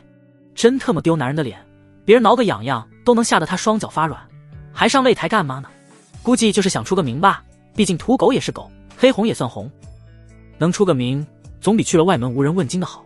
太羞耻，这种名一般人还出不了，姓陆的还真特么是个天才。周围的嘲笑声音瞬间响起，这里可没有谁害怕什么陆家，毕竟陆家在杂役49区了得，但整个杂役区共有50，在某个杂役区了得，在这里只能是平庸，关键还有去往外门层次更加不同，谁还会在乎你在杂役区是什么？等去了外门，就得论外门的关系。所以嘲笑声音并没有因为陆明是陆家少爷而减弱什么，反而因为侍女陆雪儿红着脸还在跟少爷争取面子，让周围人笑得更加厉害了许多。我家少爷是因为没吃饱腿软，才不是怕那新招的废物呢。陆雪儿还在继续，全然没有察觉到已经灰溜溜滚下擂台的陆明来到了旁边。啪的一声，重重耳光直接落在脸颊，就在众目睽睽之下，陆明直接将其按倒在地上，连续100抽。啪啪啪，那耳光声听得周围人都有点头皮发麻，太残暴了。战斗还在继续，很快就到了25进13，赵不凡运气不错，直接轮空。到13进入7的时候，再次是他轮空。7进4依旧是他轮空，但这次有人提出了不服。孟管事，为什么每次都是此人轮空？他运气真的有这么好吗？说话的是第一杂役区的人，此人块头颇大，看起来就是凶悍的力量型高手。你在质问老夫吗？孟管事不咸不淡地问道。大块头虽然看起来有些呆，但其实不傻，他只是看不惯赵不凡多次轮空罢了，并非想挑战外门管事的威严，于是立马梗着脖子喊道：弟子不敢，弟子只是觉得此人运气未免好得太过蹊跷，本次该重新抽签才对。你觉得老夫在吹黑哨？笑了。孟尝德瞬间就被气笑了。杂役之间谁轮空关他屁事？他只是按照规矩办事情罢了。别人有那份好运，总不能就因为别人运气好就要求重新来过吧？平均并不意味着公平，如此肤浅的道理，孟尝德是明白的。于是直接威严拍板道：“比试继续。”孟管事且慢。赵不凡一步踏了出来，去往外门不知水有多深。他此刻出来自然是想留一个好印象，毕竟江湖从来就不止打打杀杀，儿女情长，还有人情世故跟尔虞我诈。既然大家心里都有不愉快，那不如就由我站出来跟不服之人战吧。赵不凡淡定说着，几分年少轻狂，让外门几位小师姐都投来的欣赏目光。老夫定下的规矩就是规矩，不需要更改。孟尝德淡淡回道。他自然也明白刚才赵不凡连续轮空，被周围杂役误会自己搞黑幕了，但他不屑解释什么，因为孟尝德坚信身正不怕影子斜。那按规矩，杂役大比是可以守擂的，对吗？赵不凡转问道。守擂，这是杂役大比规矩中的一项，类似于拍卖行点天灯一般的规则。假如有某个杂役认为自己是万中无一的王者，那他可以直接选择守擂。从守擂的那一刻起，守擂的人就是杂役王。他唯有两个结果，要么守擂战到无人敢战，要么战死在擂台上。通常是不会有人守擂的，因为谁都不傻，老老实实排队打进第一，远远比直接装逼拿下第一守擂要轻松得多。因为后者要面临的是车轮战，按规矩而言是可以。孟尝德微微点头，转而继续道：但老夫不建议你做出头鸟，老夫作弊与否还轮不到区区杂役弟子质问。怪事人言可畏，免得拖累管事的名誉，后生守擂吧。赵不凡抱拳行礼，转而看向擂台，他目光锐利几分，淡淡开口道：77号赵不凡，自任杂役王，今日守擂，谁人敢战？周围人都被突然变故惊扰了一下，唯有孟尝德眼底浮现几分赞许，豪迈有担当，这才是年轻人该有的模样。我来。之前的大块头立马冲上擂台，没有半句多余的废话。他拳头猛地砸向赵不凡的时候，双拳真气缭绕，直接化作巨大的白色熊掌，攻击力道显得更加凶悍。退步！赵不凡猛地退步，就在一双熊掌要左右拍碎他肩膀的时候，伸手抚摸上刀柄，下一刻长刀出鞘的声音乍耳响起。颔首出刀，铿锵一声，一势而立的惊艳刀光斩出，刀气如狂风汇聚，刀落若腾龙走蛟。铿锵，惊艳的刀光骤然晃眼，带着无可匹敌的凶悍，呼哧一声嵌入大块头的头颅，鲜血涌出，顺着长刀滴落，周围的画面仿佛在此刻定格。强又何止是强，大家谁都能看出，刚才大块头出手的瞬间，那双熊掌拍出的力道在筑基之下几乎难有敌手。可就是如此强大的战力，却仍旧不是其一合之敌。此人筑基之下当称无敌。原本还觉得赵不凡狂妄，想上去挑战的杂役中，立马有几人悄悄后退了半步。很快，面对赵不凡的唯剩下3人：唐岩、许慕言以及一位身穿麻子的消瘦男子。哼！唐岩发出一声冷哼，他丝毫没有因为刚才赵不凡展露的实力畏惧什么，缓缓迈步走向擂台的时候，显得十分的气定神闲。他嘴角轻扯，冷笑道：一个垃圾，当初没杀你，倒让你成了气候。说起当初，赵不凡的目光就冷了几分，也就是此人当时带领着唐家一众高手将他重伤，才浑浑噩噩2年半。仇人见面自是分外眼红，没有什么多余的废话。赵不凡只是握紧了手中刀，微微横刀，刃口便泛起极致寒芒。新仇旧恨，一起了断。冷峻的话音还在回荡，赵不凡骤然出招，脚步踏的擂台颤动，手中刀卷起狂风，一刀出，带着夺命之势。然而面对如此凶悍的攻击，唐岩的脸色却没有丝毫变化，他嘴角微微上扬，露出些许不屑的冷笑。很不错的刀法，可惜。装逼惯用式的语气停顿，唐岩缓缓握拳，蓄力朝着攻击打去。可惜筑基之下，皆蝼蚁。瞬间，唐岩的周身迸发出真元力裹挟，一拳打出，真元力在拳头上盘踞，带着极致的压迫感。筑基，凡人登天第一步便是筑基，唯有连续跨越凡俗武者3927个小境界，才能够使得自身发生质的改变。洗精法髓，筑基改骨，武者身体发生质的改变后，变得更加坚韧，更加强大，更为契合天地灵气冲刷。那么这一步改变，原本的真气也会随着冲刷身体的天地灵气更为凶悍，从而使真气无比凝实，最终化作真元力。筑基者可1月不食五谷，不进滴水，单靠汲取天地灵气就能够维持生命所需要。在战斗方面，可真元力外放，拳碎100米外巨木，脚踏小草腾空。砰！唐岩全力一拳轰出，与长刀撞击，装逼的话音还在回荡，爆破余波席卷四方，没有想象中赵不凡被一拳震飞的场景，而是长刀卷起狂风而落，一刀斩那唐岩噔噔噔连续后退了3步，才堪堪稳住身形。这怎么可能？唐岩的脸色瞬间变化，虽然刚才他没有动用武技，对方已经动用了武技，但筑基是何等存在，他怎可能被如此轻易击退？刚才的撞击中，赵不凡的力量远远强于了他凝气9重是2倍。唐岩的心中震惊已经大到无以复加，简单交手，他得出结论，自己如果同级在此人面前走不过3招，这让一向自认天才的他心里受到了无比的挫败感。蝼蚁，让你见识一下筑基真正的实力！咬牙的怒吼掩饰着他刚才一击失败的气急败坏。唐岩手中瞬间浮现一柄通体幽蓝的宝剑，随着他一剑斩出，剑气缭绕。战斗之中，他逐渐占据上风，刀剑交错不断响起，两人竟打得难分难舍，凝气9重居然能够战平筑基，此人倒是有点意思。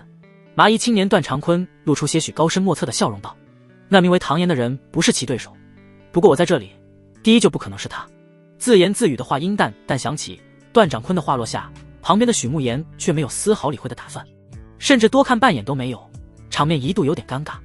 轰隆隆，就在分神的刹那，擂台上的战斗已经白热化。唐岩周身气势迸发到极致，一剑刺出时，剑尖裹挟的真元力刺得空气压缩，爆破出白烟。屈指点空，面对强大攻击，赵不凡也不敢丝毫拖大，他指尖汇聚出玄妙，一指点向剑尖翁。攻击撞击相互抵消的力量形成波纹扩散，一时间僵持的两人眼中都是凝重。狗奴才，当初没能弄死你是本少疏忽，今日你必死无疑！唐岩再次怒吼，表情都显得狰狞了几分。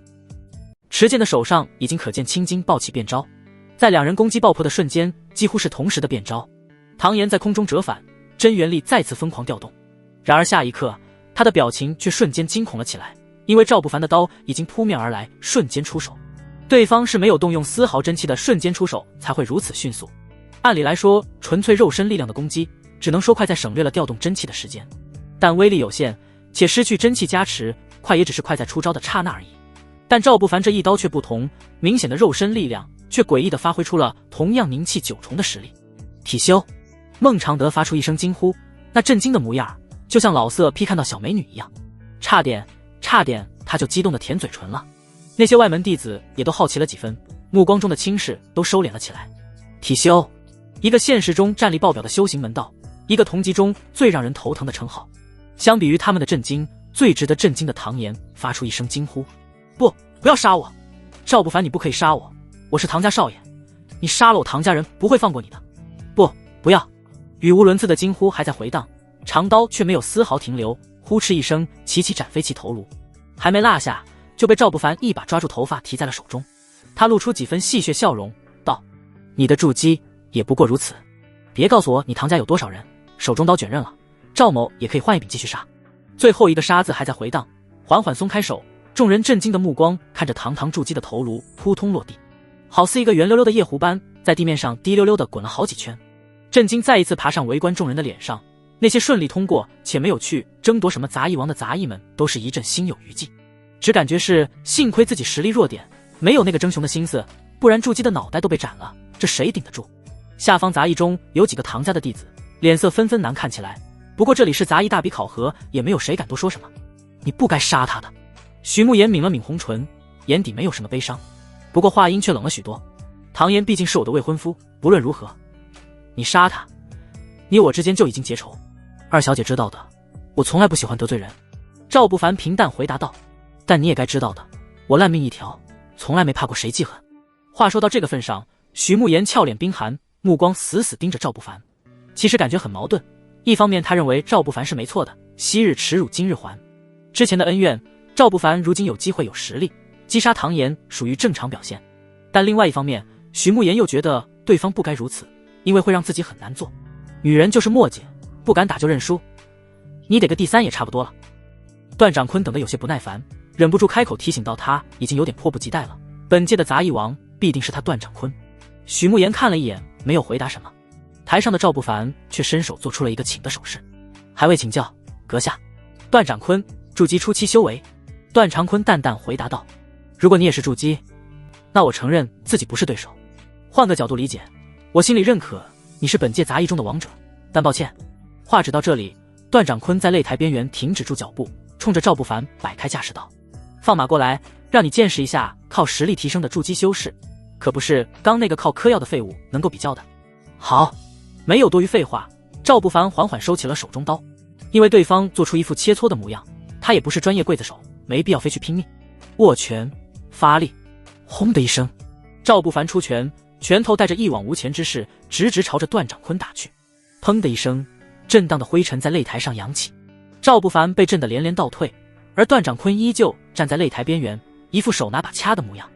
你如果现在认输，还来得及，待会儿若我全力出拳，就怕控制不住力道。话说得很满，下方却没有谁觉得段长坤托大，毕竟作为一个在杂役区成名已久的强者，段长坤3个字就是权威。围观的弟子中，杨初夏都忍不住替赵不凡捏了一把汗液，他抬起水汪汪的大眼睛，担忧问道：“哥，赵大哥好像并非此人的对手，他要输了吗？”“不会。”杨成轻轻摇头，笃定道：“你赵大哥的为人我清楚，如果没有把握，一招之后他就会干脆认输。我们这些刀尖舔血的人最会隐藏实力，也最会衡量敌我差距。同样，我们不在乎什么颜面，那东西与命相比不算什么。”点头，杨初夏乖巧点头，随即又问道：“哥，你的实力如何呢？我好像从来没有听你提起过。”“不高，跟你赵大哥差不多。”杨成淡淡回答，目光静静看着上方战斗。“还跟赵大哥差不多？你就吹吧，反正吹牛不要钱。”杨初夏做了个鬼脸，丝毫没有把这句话当真。旁边的杨成也没有再说什么，他们已经通过考核，去往外门是铁定的。此刻看看热闹罢了，没有真去纠结实力的必要。上方擂台上，段长坤已经握紧拳头，随着他握拳的瞬间，真元力汹涌席卷，化作妖狼咆哮。巨大的狼形浮现的瞬间，段长坤出拳，狼爪骤然抬起，疾风凶狼拳。8品武技从筑基强者手中施展，其威力强大，压迫的距离擂台近的杂役都本能后退。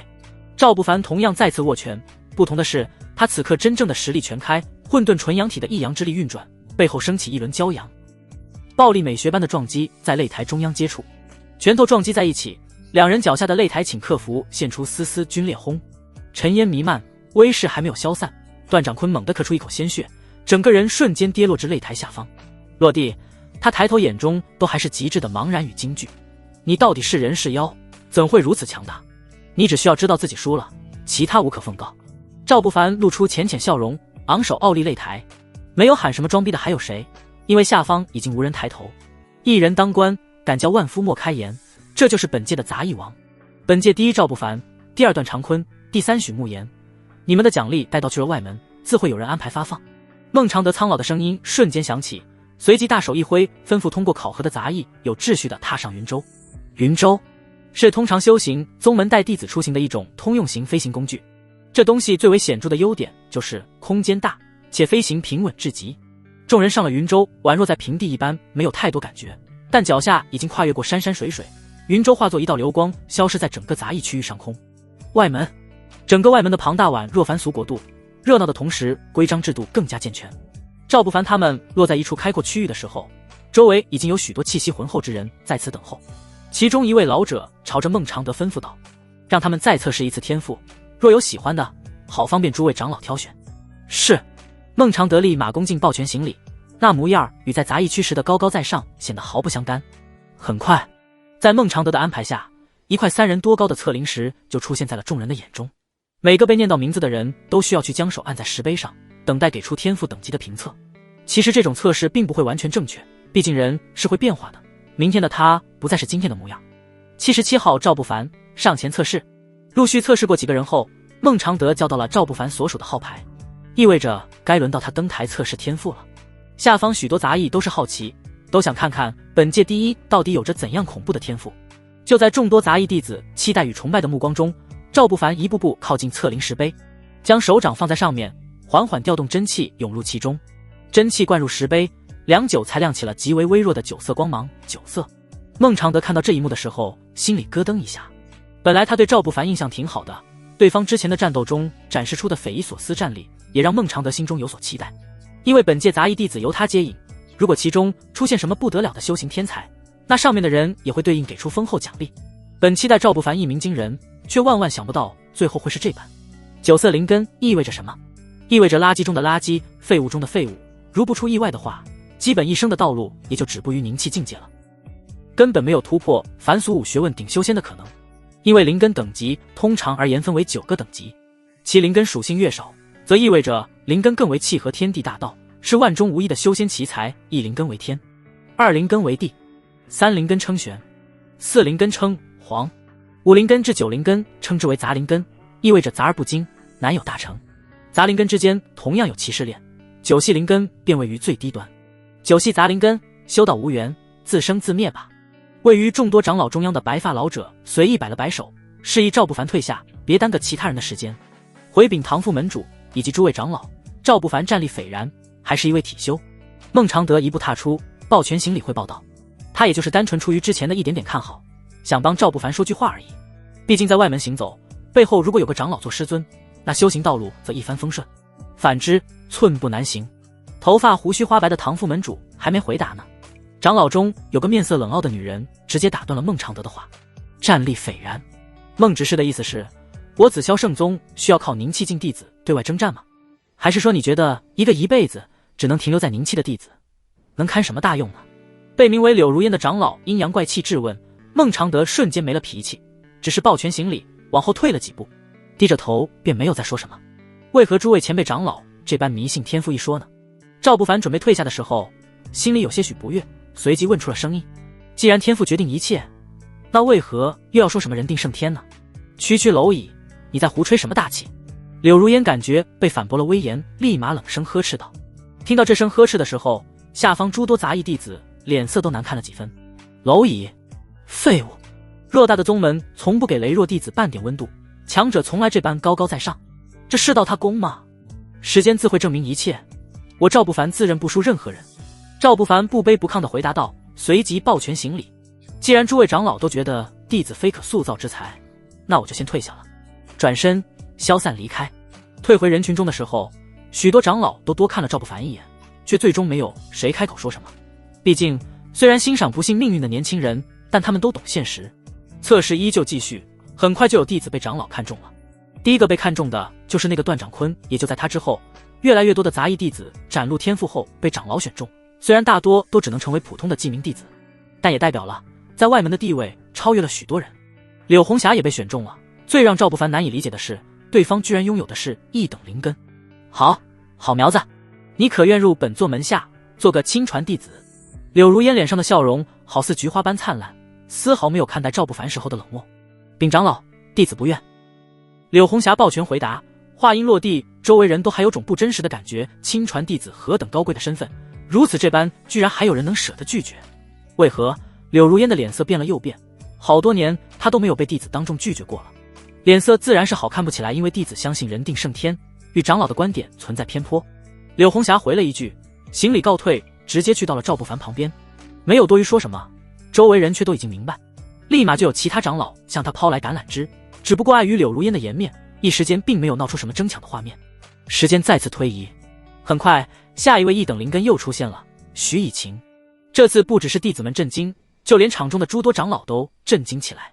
要明白，杂役弟子进入杂役区的时候都是做过一次天赋测试的，虽说那时候因为实力低微灵根显现会出现偏颇，但如此这般连续漏掉2个1等灵根，看样子负责入门测试的执事可以回去养老了。你可愿入本座封赏？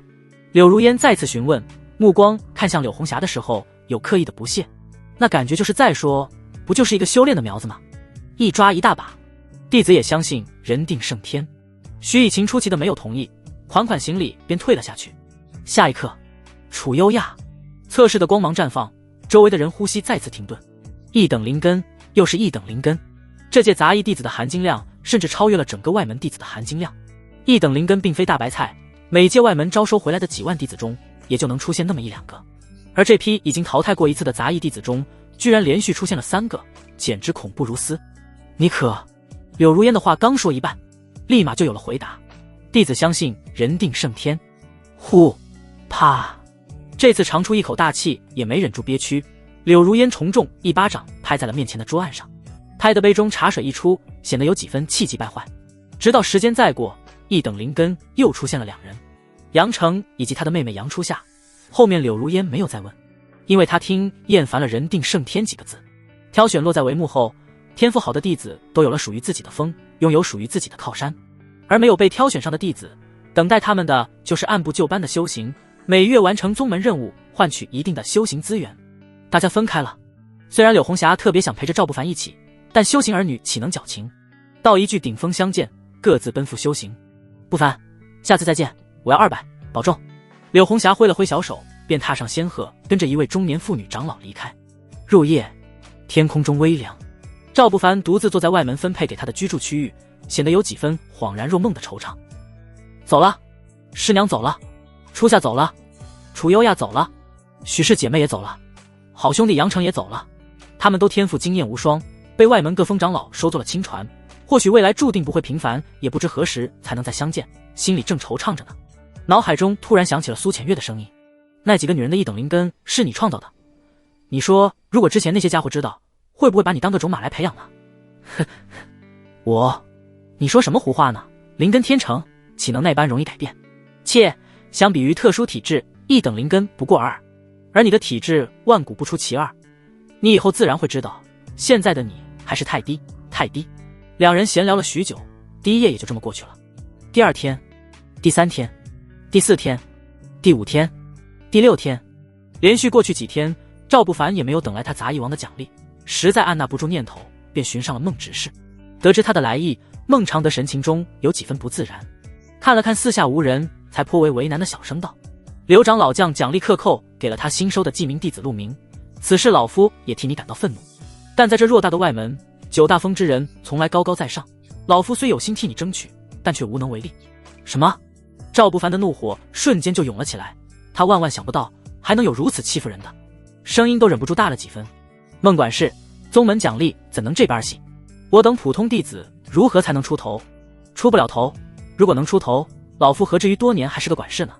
孟常德半无奈半笑道：你若有胆，倒是有路一条，还请孟老明示。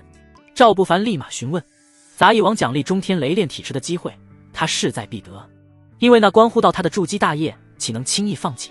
状明渊中，控诉不公。孟常德轻声提醒道：但此中一想，你可就彻底得罪柳长老了。那女人在外门诸长老中出了名的心眼小，而封上长老的权力可远远大得超乎你的想象。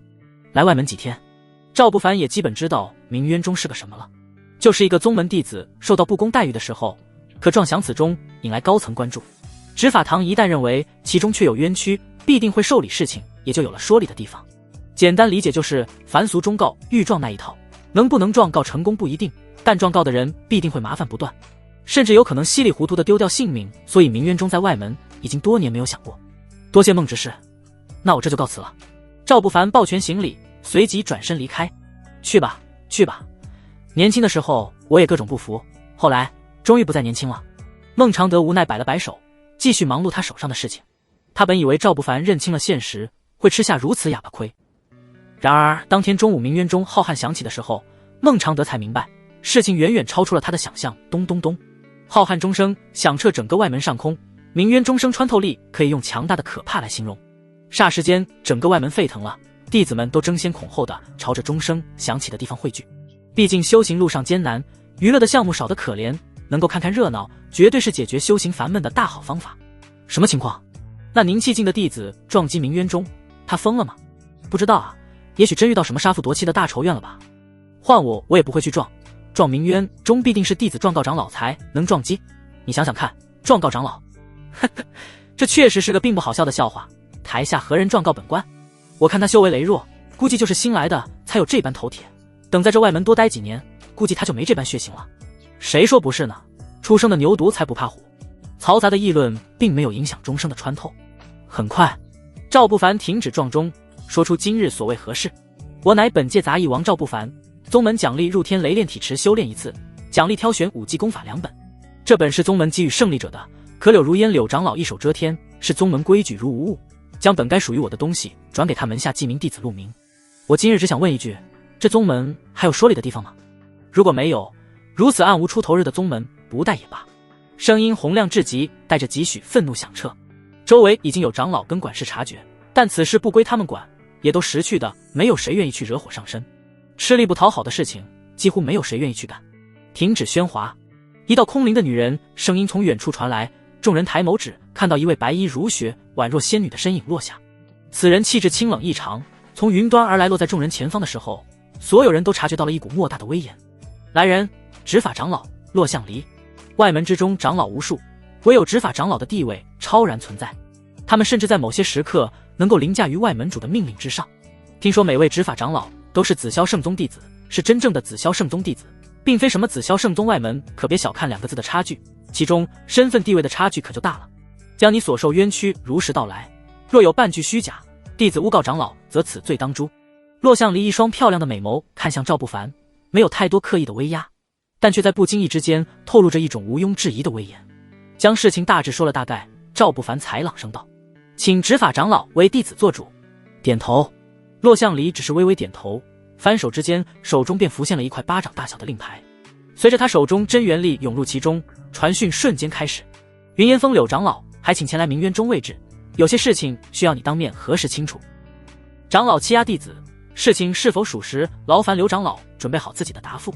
此时，云烟峰上，柳如烟眉头微皱，俏脸浮现微寒，顺手将手中令牌重重丢在了面前的桌案上。区区一个杂役，居然胆敢撞中状告本长老，当真不知天高地厚。听到师尊冰冷的声音，下方恭敬聆听传道的弟子个个低头，吓得大气都不敢喘息。良久，还是柳如烟的首席大弟子沈右楚向前2步缓缓抱拳，提议道：“师尊，区区一个杂役而已，回头右楚让他消失便是。”柳如烟轻轻点头，依旧愁眉不展。我倒不是在乎一个杂役如何，关键此事惊动了骆向离那个女人罢了。陆明这几天的情况如何？情况如何？旁人或许听不懂，但沈右楚瞬间就能够明白师尊的意思。既然在抢夺杂役王的奖励，那必然他们是有准备的。杂役王必然是杂役中最强者，只要陆明的实力强过那个姓赵的杂役，杂役王该是谁呢？至于在杂役区发生了什么，这个没有谁会在意真相是什么。起码在有柳如烟做背靠的情况下，杂役区发生过什么都可以当什么都没发生过。师尊放心，陆师弟已经顺利筑基，并初步掌握了一门玄级武技。沈右楚立马将陆明的情况汇报，微微昂首，那是胸有成竹。半个小时后，柳如烟才带着沈右楚与陆明落在人群围观的明渊中旁边。3人的到来让原本议论纷纷的弟子都安静，都想听清楚此事到底最终会如何处理。刘长老，杂役王的奖励是你克扣的，你云烟峰家大业大，何至于连弟子如此微薄奖励都要克扣呢？骆向离开口就是询问，态度不好也不坏，显得平淡至极，仿佛在闲聊家常般。骆长老，我知你心肠柔软，见不得弱者受欺压，且执法公正严明，但也不能随意相信一个弟子的片面之词吧。柳如烟浅浅露出标准笑容，按照事先准备好的说辞道：杂役大比获胜之人，乃本座的记名弟子陆明，胜利的是你徒儿陆明，你可有证据？骆向离问。虽然是在问，但其实骆向离的心里好像一切都明白了。能够证明谁是杂役王的唯有孟执事，但以孟执事的地位以及那人唯唯诺诺低眉顺眼的处事风格，不用想，骆向离都知道，若传对方前来，其必然不敢得罪柳如烟。届时这敲响明渊中的小家伙必然丢掉杂役王的身份与奖励，且连他这个执法长老都无法再左右什么。骆长老不信，大可传唤其他人过来询问，本座还不至于需要区区一点杂役的奖励吧。柳如烟笑了笑，目光在掠过赵不凡的时候停顿了一下。那种毫无营养的奖励送给本座，本座都不见得稀罕。话说得很明白。赵不凡听懂了，柳如烟是在告诉他，对方剥夺他的奖励并非看上东西，而是单纯的看你不爽。不用传唤谁，宗门杂役王是以实力定胜负。赵不凡向前2步，不卑不亢道：让他跟我战一场，在场诸位自然能够看出谁真谁假。能够说出这句话，是赵不凡同样明白局势对自己不利。传唤人证，谁会为了一个非亲非故的人去得罪堂堂长老呢？或许也有，但那种人少之又少。在江湖行走多年，赵不凡比谁都明白，希望永远别寄托在别人身上，争取什么打铁都得看自身硬。好，原本还在后方站着唯唯诺诺的陆明，听到赵不凡约战的时候，瞬间宛若打了鸡血一般，握拳的模样好似母牛冲进大象群，激动待会儿要装个大的。很快，几乎就在双方达成看法一致的时候，就在明渊中下方的擂台上留下了2人对峙。战斗还没有开始，赵不凡似想起什么，朝着骆向离问道：敢问执法长老，若弟子胜，是否证明刘长老存心欺压弟子？对。骆向离点头。那长老欺压弟子，当如何处罚？赵不凡再次问道。不大的声音惊得周围围观的人都替其捏了一把汗。这是要把刘长老往死里得罪吗？此人当真是不知害怕。就连骆向离都没有想到，区区一个弟子居然会如此询问。因为先入为主的观点中，这种情况即使赵不凡证明了自己，那也就是获得原本该获得的奖励。按宗门规矩，长老以权势欺压弟子，不致命者，轻则当众道歉，重则罚俸100年。骆向离将紫霄宗的规矩复述了一下，没有太多感情夹杂其中。多谢长老，弟子明白了。赵不凡点头，对于这种处罚结果，他也不觉得诧异。妄想本座道歉，简直做梦。柳如烟大袖一甩，威严吩咐道：“陆明杀了他！”轰！就在吩咐落下的瞬间，陆明周身迸发出属于筑基强者的气息，伸手一挥，手中浮现一柄长剑。哈哈，我本以为杀你需要费一番手脚，没想到你居然自己找死。赵不凡，来生再会。陆明的话音还在回荡，他手中剑骤然展出，10数米烈火剑芒汇聚，剑还没有落下，烈火红光已经点亮半壁天空。筑基初期，玄级武技，看来刘长老并没有克扣什么杂役奖励，这陆明有此实力，在杂役中当称王者。对，我也是杂役弟子出身，深刻明白这点，有如此实力已经是绝对的王者。我就说嘛，刘长老是何等人物，怎可能去克扣杂役奖励，他老人家就不可能看得上那点东西。议论的风向在陆明出手的瞬间改变，柳如烟的嘴角勾起若有若无的笑意。烈火长剑直奔头顶而来，赵不凡却没有太多慌乱，那股炙热让人有种濒临死亡的危机感，却让他升起的是一股生死之间一刀击杀对手的渴望。踏步，赵不凡猛然踏步，脚下生风，没有丝毫躲避，朝着陆明直直冲去。此刻陆明的剑明明已经在往下斩落，但他自己却吓得失去了方寸，因为赵不凡已经靠近身前3尺，已经在伸手拔刀。如不出意外的话，陆明觉得手中的剑落下，对方的刀也会顷刻斩断自己的咽喉。疯子！赵不凡是明白如今与自己差距过大，所以采用了以命换命的打法吗？不能跟他换，筑基换凝气，血亏。念头升起的瞬间，几乎如本能一般，陆明的挥剑的手停滞了一下，企图想收剑格挡。犹豫就会败北，这句话很好诠释了此刻战斗中的场景。如果陆明也能一往无前，那最终的结果绝对是2败俱伤。可惜没有如果。铿锵，惊艳的刀光斩过空气，顷刻间一刀断开陆明的咽喉，鲜血瞬间喷涌，震惊的表情上带着极致的不可置信。此时陆明的剑贴近赵不凡的额头，剑刃的锋锐划破了一道细小的口子。就在刚才犹豫的瞬间，陆明此刻才知道，若非本能想收手防御的话，自己的剑该嵌入赵不凡的额头骨，可偏偏刹那的本能反应出现了犹豫。本来可以一同毁灭，最后受伤的却是他独一人。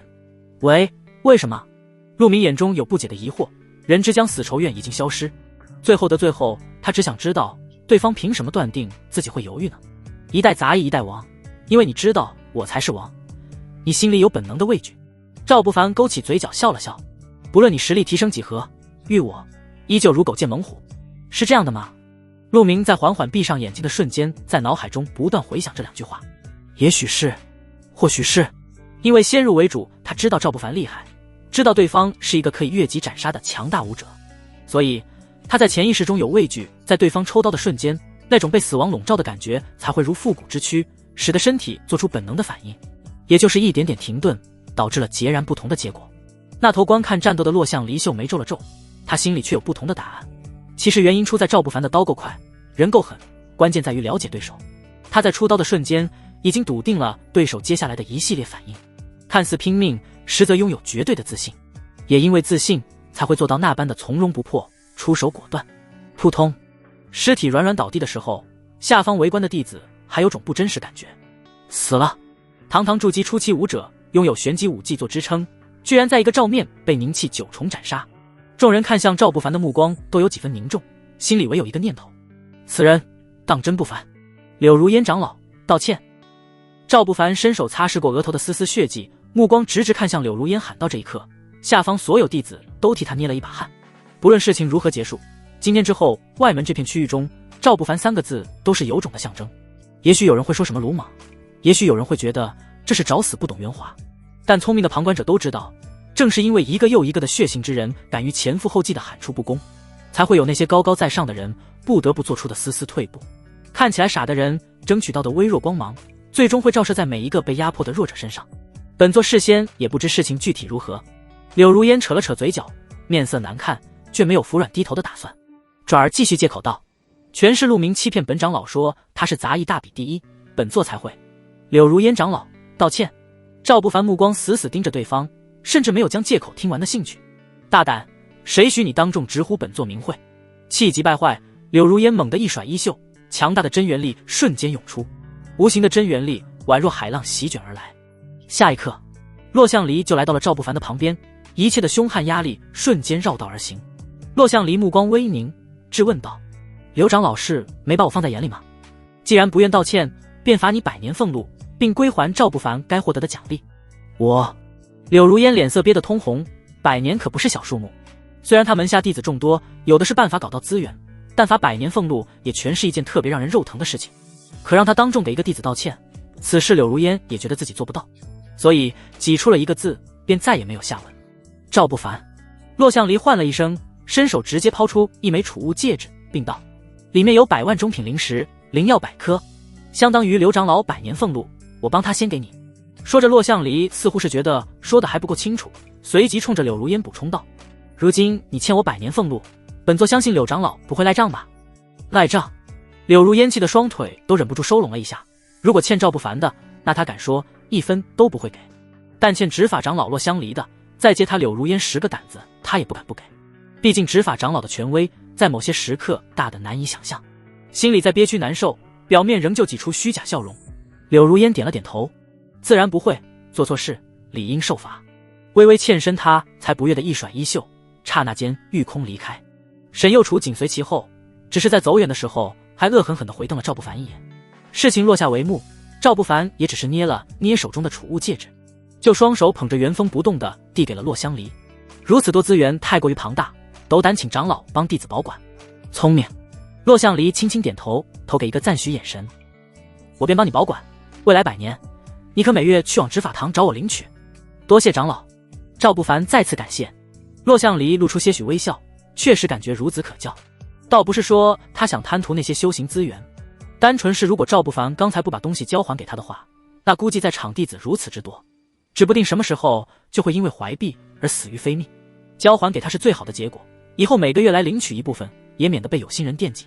至于有没有想过将东西给独吞了，那倒是不会，至少骆向离没有这般想过，他不缺，也不会巧取豪夺门下弟子的。毕竟君子爱财，取之有道。当夜傍晚的时候，整片区域都传遍了赵不凡的传奇事迹，他自己却浑然不知。只是在第二天，孟常德拿着奖励过来时，悬着的心财终于落地。天雷炼体池今日恰好开启，你有资格进入，老夫过来问问。孟常德的话刚说完，远处虚空上就传来了巨大波动。明明是从空中传来的波动，却又在瞬间震得地面颤抖。轰隆隆，空间之中有惊雷炸响，远远看去，在遥远天际有道银龙裂开苍穹，不必惊讶，那里便是天雷炼体池所在的位置。孟常德见赵不凡一脸疑惑，便耐心解释起来。整个紫霄圣宗外门拥有3大修行宝地：悟道3000阶、屠魔9重塔、天雷炼体池。天雷炼体池虽然并非效果最强悍的，但却是最神秘的一处宝地，因为其中封印天雷之力，故而在未开启时候都是与外界隔绝，自成一片空间。10年才会开启一次，每次也唯有开启的时候，阵法才会开放通道，外界人才能得见其庐山真面目。刚才的一抹雷霆一散，则意味着天雷炼体池的阵法已经打开。老夫过来就是想询问，你准备本次就进入，还是保留机会等待10年后？孟常德询问出声，随即立马补上了自己的看法。老夫建议你10年后再去，因为你现如今还没有筑基，进入其中也只能待在最边缘位置，能获得的好处微乎其微。若有个10年，等你修为再进一步，届时必然能够获得更大的好处，横练一副强悍肉身。很好，建议很有道理，下次别建议了。赵不凡露出尴尬而不失礼貌的微笑，道：多谢孟老好意，但外门争斗残酷，我现在需要迫切提升实力。10年，得罪了刘长老，我若还能活过10年，估计天雷炼体池对那时候的我也没什么用了。点头。孟常德微微点头，没有再多说什么，因为事实确实如此。虽然外门之中长老不得对弟子出手，可规矩从来都是死的，而人是活的，耽搁的时间并不多。在赵不凡确定本次进入天雷炼体池后，孟常德便带着他朝着那头而去。去往之后，孟常德简单的跟负责看管天雷炼体池的长老汇报清楚，赵不凡就来到了已经等候多时的弟子群体中。每次进入天雷炼体池的名额过千，所以并非谁一个人的狂欢。既然人已经到齐，你们就跟老夫走吧，去往里面后各自修行，任何人不可在其中争执厮斗。最前方的长老冲着众弟子训话完毕，大手一挥，带着众人朝着天雷炼体池裂开的通道而去。此长老便是负责看管天雷炼体池的长老，弟子们都不知其全名，只是恭敬称呼一声叶长老。众人有条不紊地跟随，迈入阵法通道后，阵阵眩晕之感传来。当众人再次脚踏实地的时候，入眼是茫茫雷海在翻涌，无边无际的浩瀚雷霆让人看到只觉得渺小，只觉得头皮发麻。因为有叶长老的警告，在场的诸多弟子都颇为识趣，丝毫没有废话，迈入雷海之中，选择自己身体能够接受的最深位置。越往深处，雷霆越发翻涌的厉害，威力也呈几何倍数增长。往深处去，最深处去，你的体质已觉醒一阳之力，由我辅助去往中央核心地带，并非不可能。越深处，劫雷越纯粹，筑基获得的好处便会越大。就在赵不凡缓缓踏入雷池，感受雷电过体的酥麻感觉时，脑海中响起了苏浅月的提醒。听到提示，赵不凡有些许犹豫，在脑海中问道：如果我们太深入的话，未免太引人注目，外门不比杂役区，这里的水太深。顾虑是有道理的，赵不凡时刻明白自己的位置以及处境。现在的他已经得罪柳如烟，在没有靠山的情况下，如果展露的太过于耀眼，那么柳如烟只要不是白痴，必会升起将威胁扼杀于摇篮的念头。届时又当如何面对危机呢？不论在哪里，体现出价值最为重要。只需要你这一步天道筑基受到强者关注，未必就怕什么柳如烟。我虽然对人族的事情懂得不多，但也能判断出紫霄圣宗并非魔道传承之地，正统传道宗门对天才弟子都是极为看重的。所以成为他们眼中的天才，你就将获得超然地位，拥有强者为靠，才能更大几率顺利成长。当然其中必然会有因为嫉妒或者利益关系对你出手的敌人。甘蔗没有两头甜，你要是害怕，那可以当我没说。苏浅月大致一番分析，将利弊说得清清楚楚，从头到尾的语气都很平静，只是说出来让赵不凡自己考虑一般。可其实不然，因为苏浅月早已经了解赵不凡的性格，知道话说到这种份上，对方一定会去雷池深处。原因也简单，因为懦弱者与勇者都是天生的性格，并非轻易改变的，赵不凡就是后者。事实如苏浅月所料，赵不凡点头答应一声后，背后浮现骄阳虚影，周身气势迸发到极致，一步步朝着雷池中央走去。喂，别往前面走了，宁气境的废物小子，你再往前面走，跟找死有什么区别？众多弟子中，有位唇红齿白的姑娘见赵不凡还在往前面走，忍不住开口提醒道。脚步顿了顿，赵不凡投去一个礼貌笑容，多谢提醒，不过我知道自己在做什么。一句话声音不大，却让赵不凡瞬间成为了场中的众矢之的。立马有男弟子打抱不平道：秦师姐好心提醒你，小子你有点不知好歹了，还不给师姐立马道歉。就是新来的，你区区一个宁气废物，秦若雨师姐全是出于好心提醒，你什么态度啊？对于各种嚷嚷，赵不凡都没有回答。他此刻才明白自己捅马蜂窝了。秦若雨，普通区域弟子中的第一美人，是整个普通区域弟子中最受欢迎的大美人。跟这样一个女人多说两句话，都会被万千舔狗视为情敌。所以最明智的选择就是继续走，别回头。舔狗也是狗，人还是别去跟狗较真的好。场中人虽然愤怒，但在这里也没有哪个弟子真敢把他怎样。顺利来到雷池中央的时候，赵不凡盘膝落坐在翻涌雷海，功法运转的瞬间，周身凝聚出一道疯狂吸纳的漩涡筑基。那头的叶长老眉头皱了皱，呢喃道：想在天雷炼体时筑基，哎，总有人自命不凡，时刻都在自寻死路。叶长老随意叹息一声，便没有再过多关注。毕竟生与死都是别人自己选择的道路，修行一途，每个人都有不同的道路，且每个人都得走在自己的道路上。哪怕路途风雨再大，大道步履维艰，也唯有一往无前，方能有所成就。所以在紫霄圣宗，长老也好，师者也罢，没有谁会干预弟子的修行。成则龙，败则虫。宗门其实也并不需要太多活着的庸才那头。雷霆翻涌的中央区域，赵不凡已经彻底放开周身的防御，任由雷霆灌入体内。汹涌雷电瞬间撕裂整个身躯寸寸血肉，而又在他运转天道筑基法门的瞬间形成恢复力量，将血肉重新凝聚。混沌藏神诀也在此刻自动运转，混沌纯阳体在感受到毁灭危机的时候，散发出了耀眼金光包裹全身。变化几乎在顷刻开始，金光耀眼雷霆翻涌时间就在修炼中缓缓度过。3天后，赵不凡能够明显感觉到身体对气血力量的渴望。也就在那一刻，他与太古锁妖塔彻底构建了联系。太古锁妖塔，太古时期万族争霸，有一族大能翻江倒海，摧城开天，知万万里生灵涂炭，灵气枯竭。人皇服饰锻造此塔，锁妖镇魔，还天地一片清明。此塔可锁妖。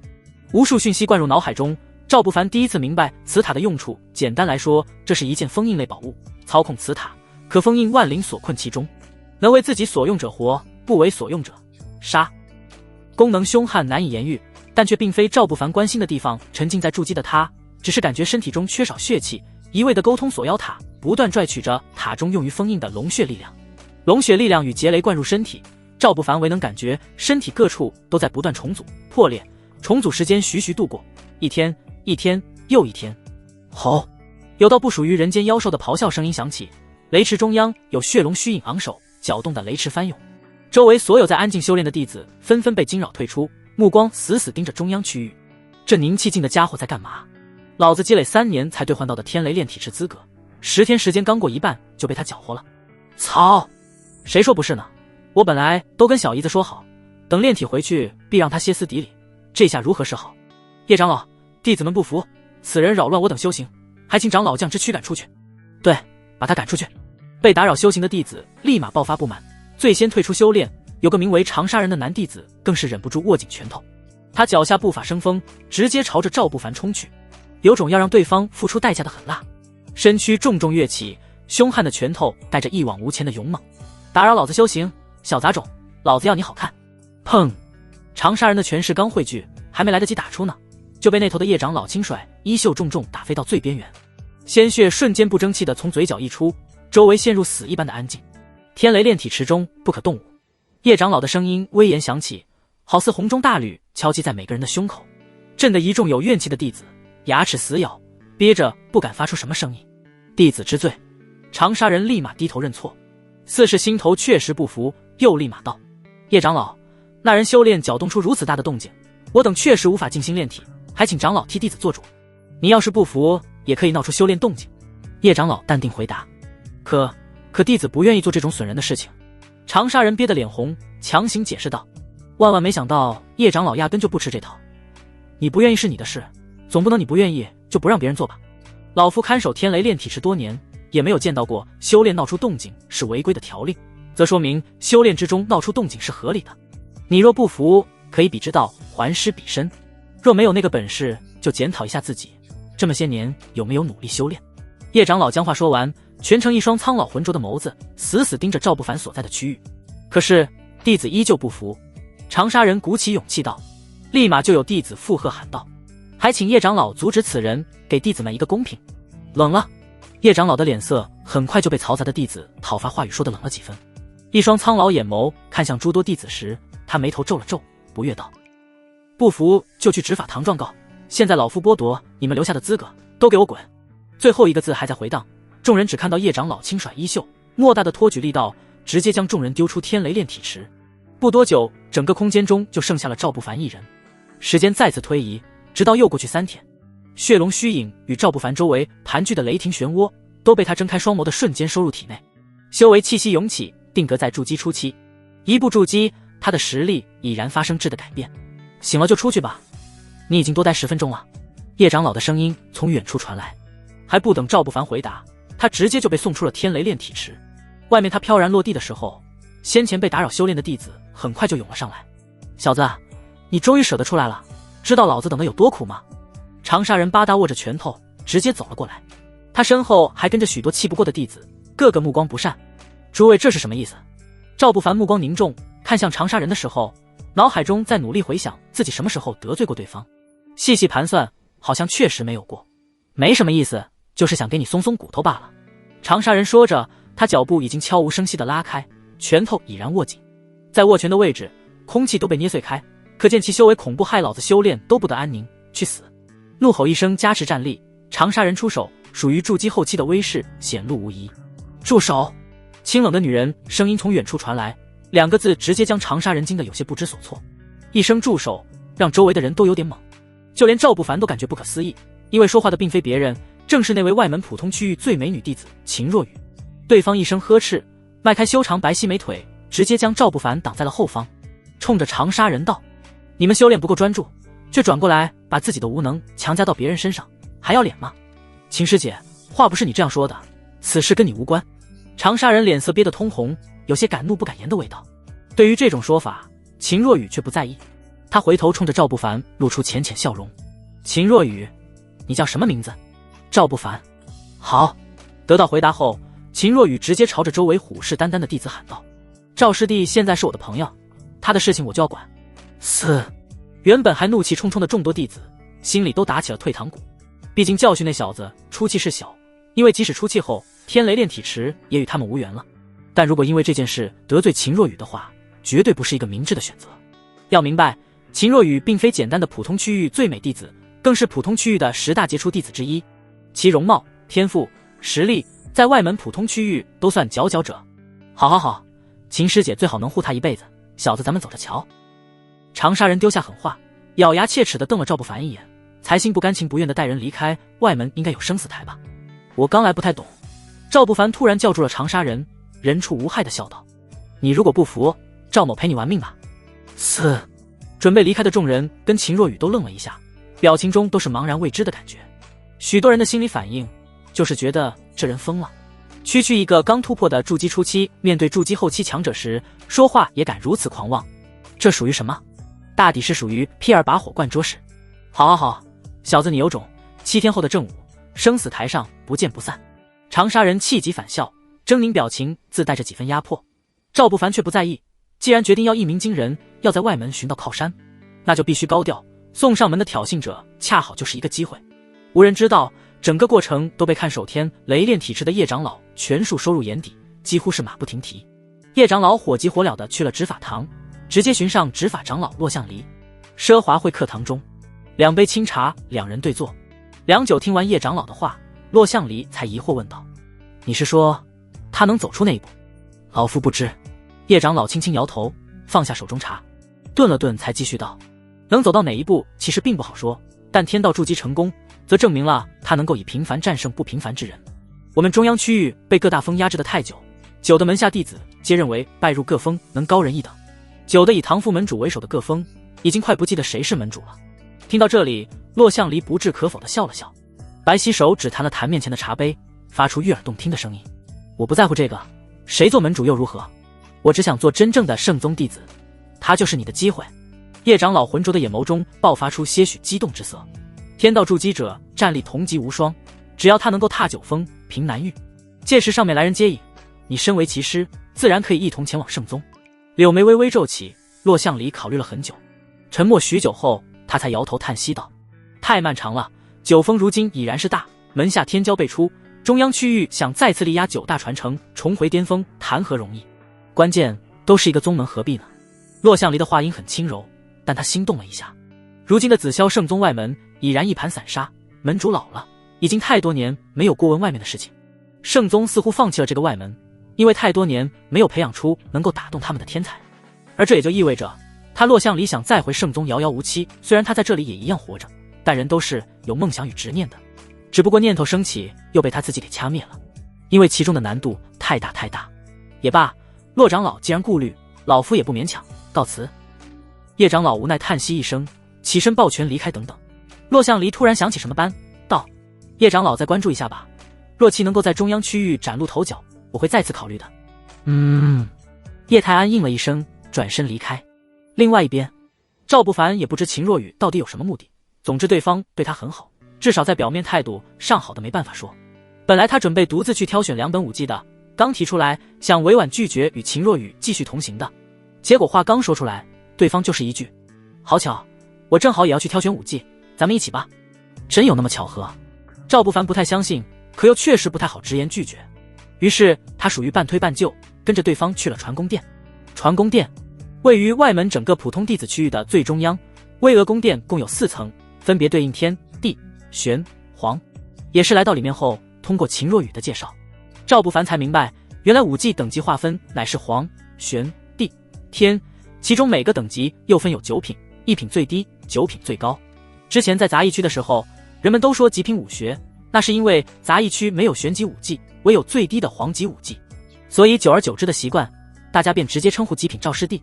你喜欢刀类武技的话，我可以给你推荐2本。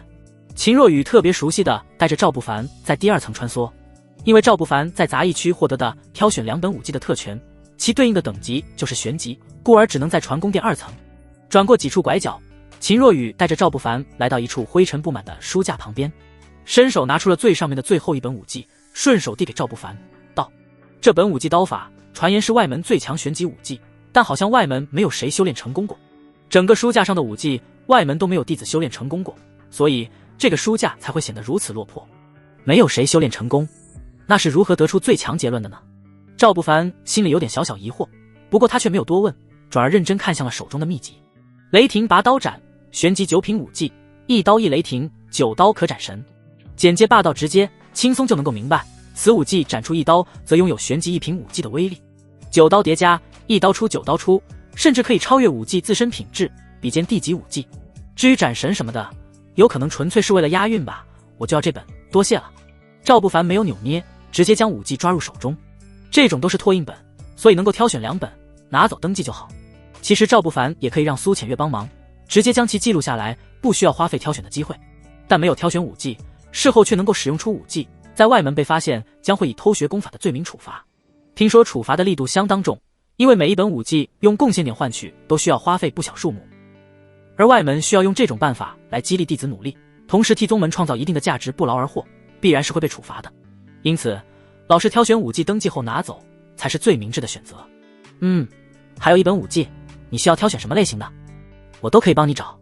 秦若雨轻轻点头，随意询问道。对于这个问题，赵不凡倒是认真考虑了起来。进攻的手段从来不在于多，更贵在精。他认为有一门攻击武技暂时也就够了，剩下的选择无非身法或者防御的话，略微考虑赵不凡就否定了。他乃是体武双修，自身防御本就颇高，关键还有一点，再强的防御都永远不如闪避。方便的话，我还想挑选一本身法武技。赵不凡想了想，才确定道。没有犹豫。秦若雨连半点犹豫都没有，他甚至没有去看，就顺手从书架上摸了一本秘籍下来。熟悉的程度让赵不凡都有点怀疑，如此熟悉，这难道是他家2层最强身法天罡踏虚步？秦若雨将武技递给赵不凡的时候，顺便普及道：天罡地煞斗转星移，踏虚空如履平地。行，就他了。赵不凡点头，眼底有几分好奇与疑惑，既好奇为何秦若雨会知道的如此详细，也疑惑对方为何会对自己这般好态度。好的简直没有由来选定武技，只需要在传功殿的登记处将身份令牌与武技一同登记，那么以后再使用此武技就不会有人来追责了。反之，如果没有登记，你却会使用武技，那么不好意思，偷盗宗门功法的罪名跑不掉的。登记过程并不复杂，登记好离开的时候，门口躺椅上摇摇欲坠的醉老头睁开了眼睛，似是有意无意地看了2人一眼，又立马闭上眼睛，继续抱着酒坛子咕咚。2人也很快就分开了。只不过虽然分开，但外门已经拥有了赵不凡的传说。有人说他一见若雨误终生，是新入门弟子中第一个成为秦若雨追求者的人，运气属实不错。有人说秦若雨跟他有亲戚关系，因为秦若雨那种柔美的笑容还从来没有哪个男人获得过。也有人说秦若雨喜欢赵不凡那种的年轻有力量，2人是干柴烈火。提出第3种说法的人，在第2天的时候被调去执行任务了，从那以后便没有再回来过，外界的一切赵不凡都没有关心。回去后他就在住处院落中开始修炼2门武技，整整7天时间没有再出过半步院门。7天后，清晨一点小微风吹来，带着丝丝凉爽，吱呀一声，院落的门被从外面推开。孟常德踏入院落的第一句话就是：大事不好了，小赵大事不好了。完了，你估计是死定了。怎么就死定了？闭目修炼的赵不凡睁开眼睛，心里疑惑，但还是沉住气问道：孟管是怎么的？是有什么大事情发生吗？对，天大的事情。孟常德立马将事情来龙去脉说了一遍。外门每个弟子每3个月都必须执行一次宗门任务，与自由阶任务不同，每3个月是必须去往完成的。简单理解就是宗门需要弟子做贡献，而赵不凡属于新来的，按理来说任务不会这么快下来，起码要让新来的弟子习惯一段时间。任务来得如此紧急，明显是有什么问题。结果孟常德一看任务内容，果然还真就有问题。任务内容是让赵不凡去往火源秘境中击杀石头猎火狼杀狼的问题还好理解，关键是去往火源秘境，那里危机四伏，开启时附近100万里的各势力之人都会去往里面夺宝，紫霄宗诸多杰出弟子也会各自组队去往里面，行一番机缘争夺，这么说也算好事。赵不凡本能询问，秘境争夺可不是什么弟子都有资格去往的，能够拿到一个名额，不知多少外门弟子会争破头颅，而赵不凡拥有击杀猎火狼的任务在身，就可以免费从宗门里领取到一个进入秘境的资格。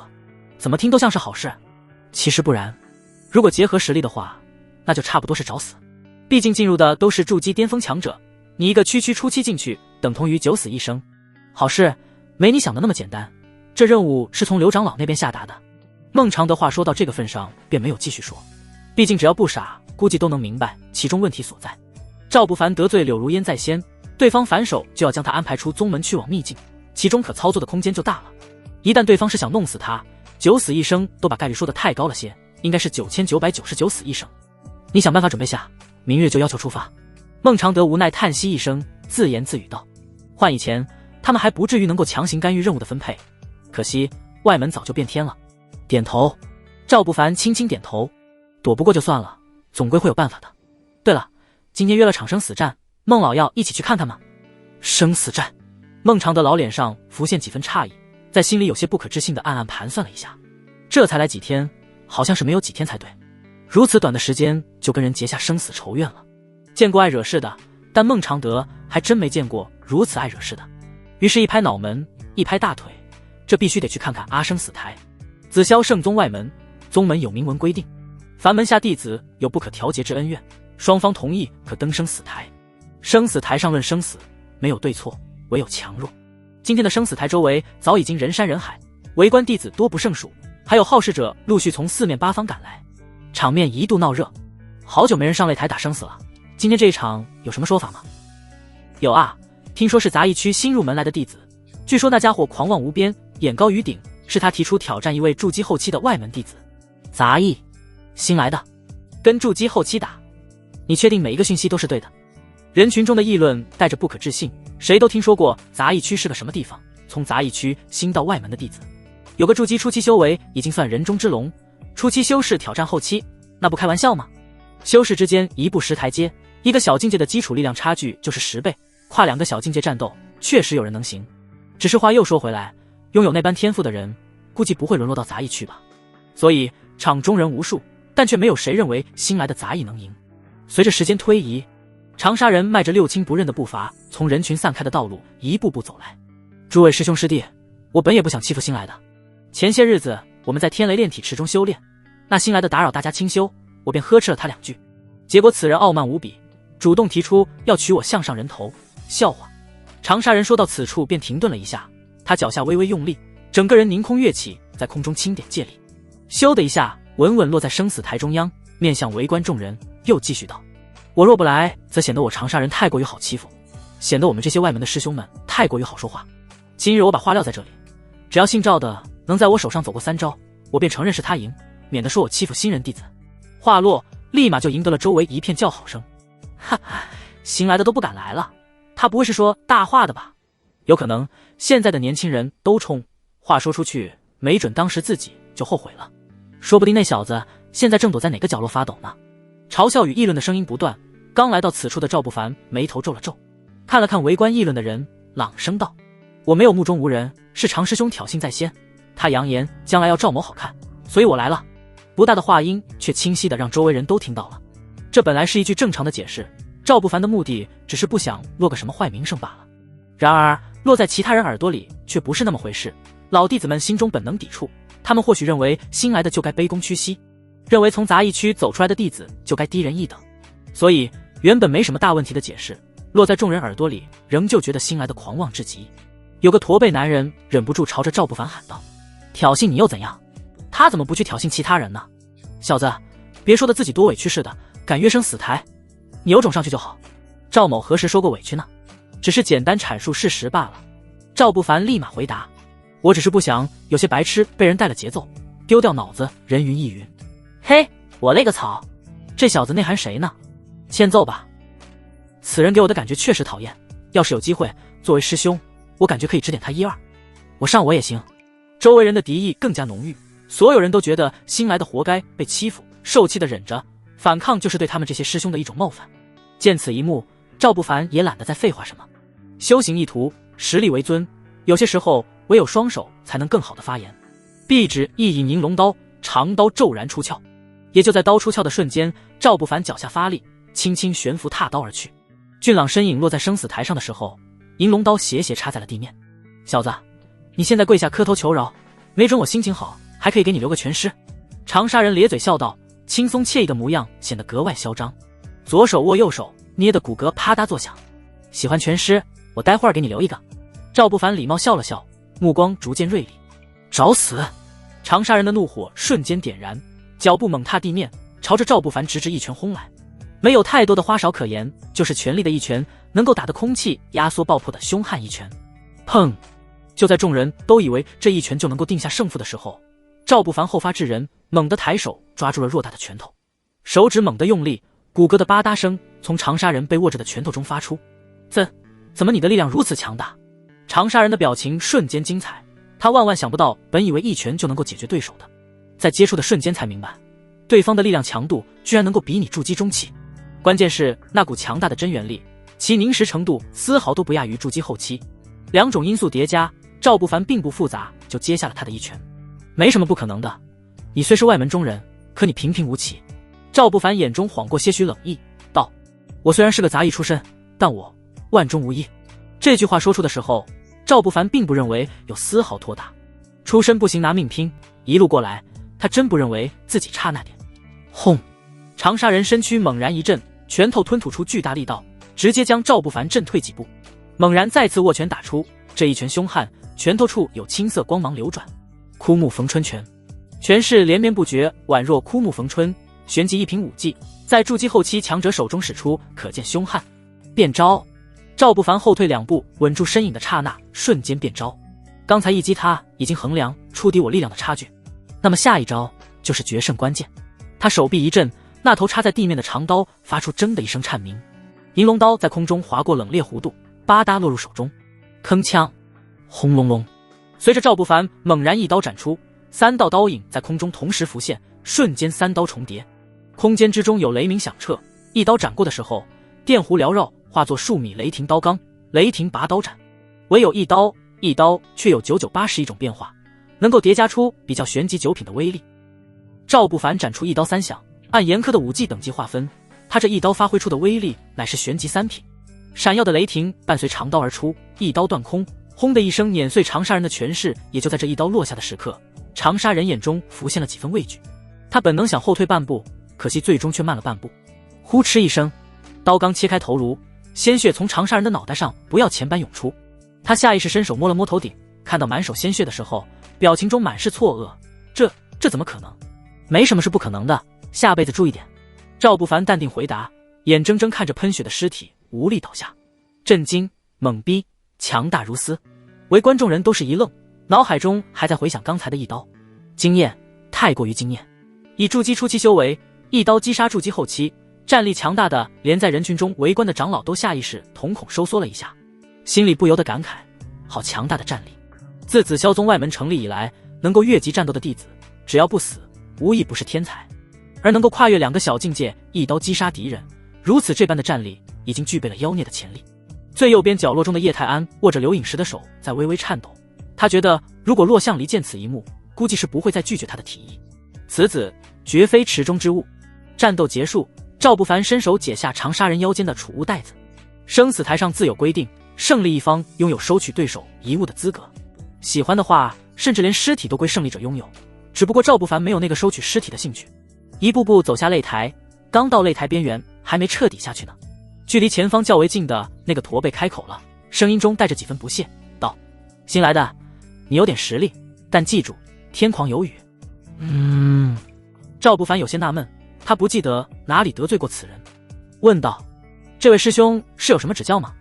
指教不敢当，不过就是想提醒你一下，外门很大，而你一个新来的，还是低调点的好。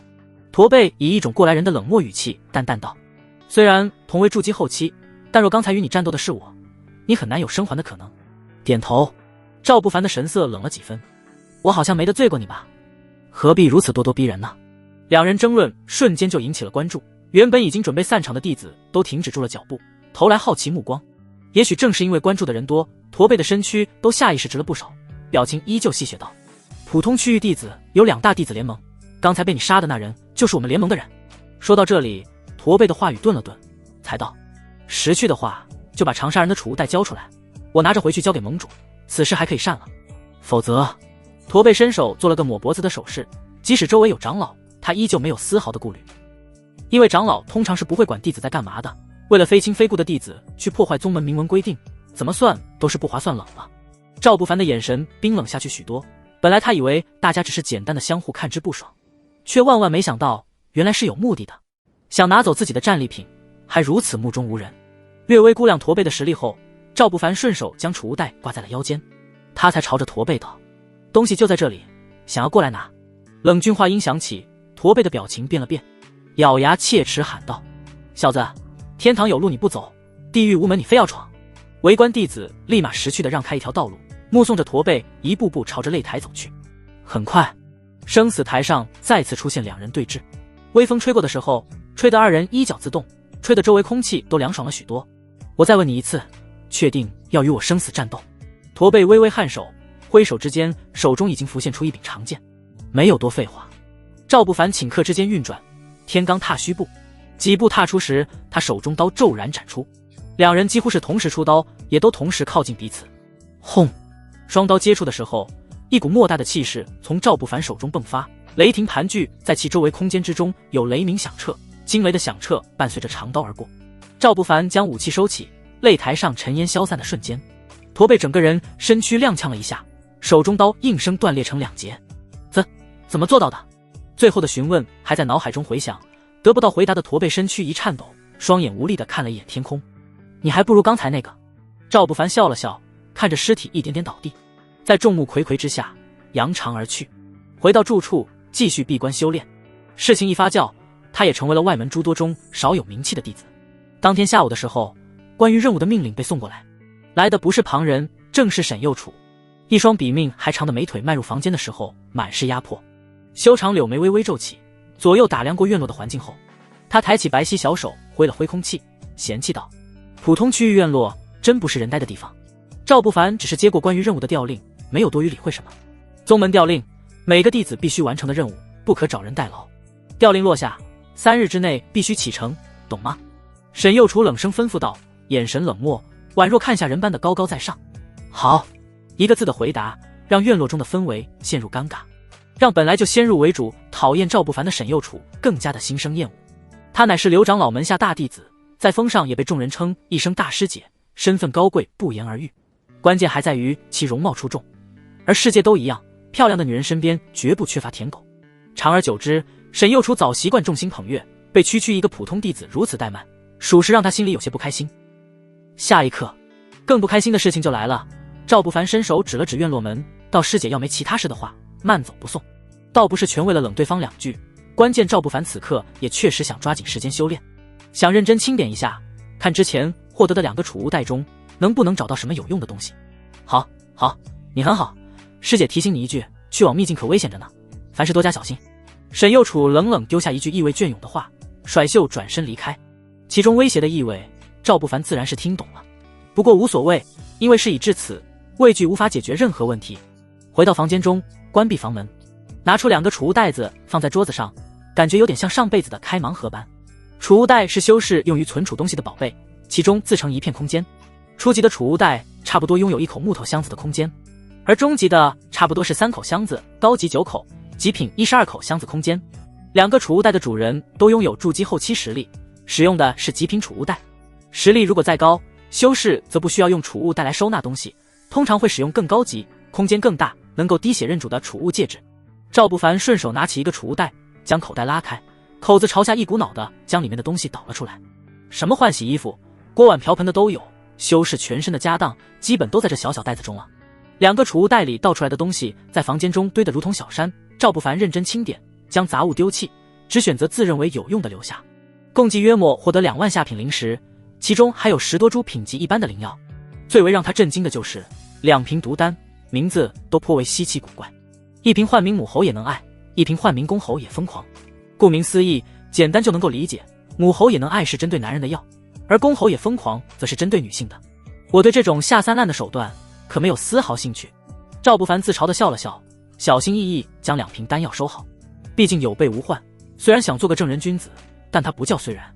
有那么瞬间思绪偏远，赵不凡突然想到了徐以晴，也不只是徐以晴，那些跟他一起从杂役区出来的人，也不知道他们还好吗？情绪缓过瞬间，赵不凡无奈地笑了笑，大家既约好顶峰相见，那也唯有各自努力。很快，他便将2个储物袋中的东西整理好，没有什么好东西，只能说聊胜于无吧。闭目盘膝，修炼彻夜。天空明亮的时候，赵不凡跟孟管事告辞一声，没有跟谁组队，独自一人踏上了去往火源秘境的路。他全然不知，就在他走后不久，便有一件大事情发生。执法长老骆向离高调宣布，新收了一名真传弟子。就这个消息，让整个外门的高层都震惊了几分。执法长老收徒了。大家都还记得当初骆向离来到这里的时候说过，本座只管外门法纪，其他事情你们可以当没有我这个人。如今多年过去，外门的局势在一天又一天的变化。骆向离也如他自己说的那般，虽然有强大修为，却从来没有扩张过半点势力，只是一味的执法而已。现在却有不同，看似简单的收徒，实则证明了一点，骆向离要插手外门的势力格局了。问题说小也小，说大可大的可怕。火源秘境位于修炼城池烈火城附近的一个古老秘境。没错，就是古老，因为火源秘境出世已有1000年之久。千年光阴中，火源秘境每10年通道阵法会开启一次，每次开启的时间是半月。因为其通道阵法限制，所以能够进入其中的唯有筑基武者。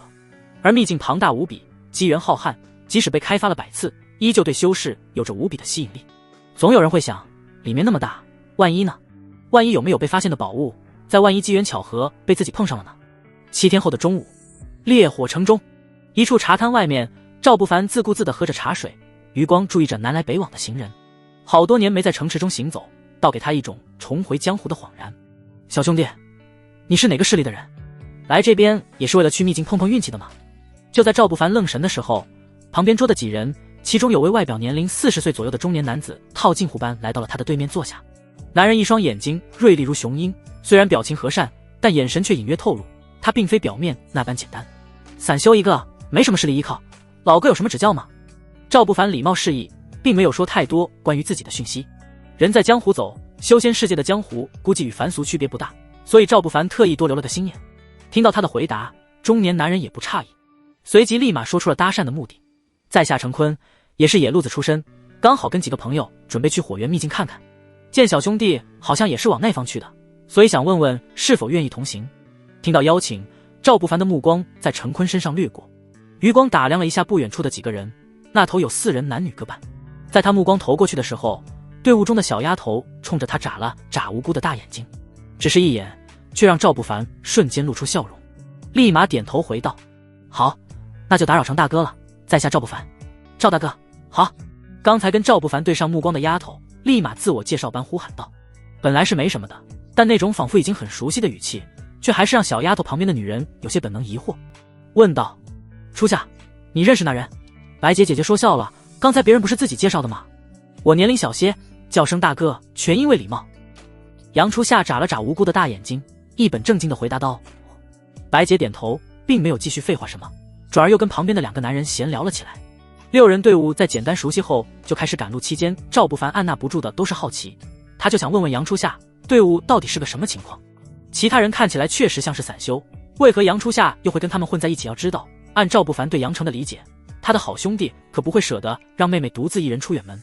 杨初夏也在赶路途中时不时投来目光，但总觉不方便，所以2人迟迟没有沟通上。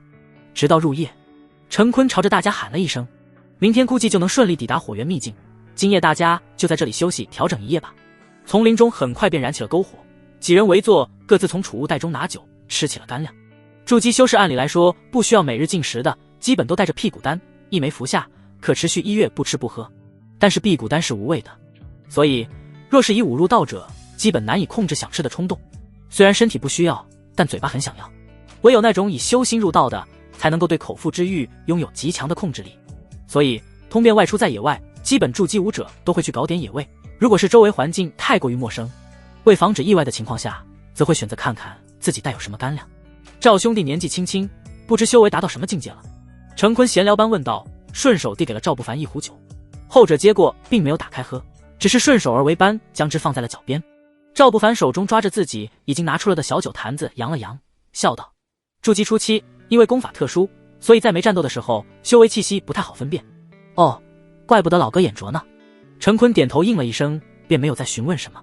他转身跟旁边2男1女喝酒时，相互之间的眼神交流，看起来好像天衣无缝，但实际上赵不凡好像明白了些许端倪，不过没有证据的事情，他也不好直接下结论。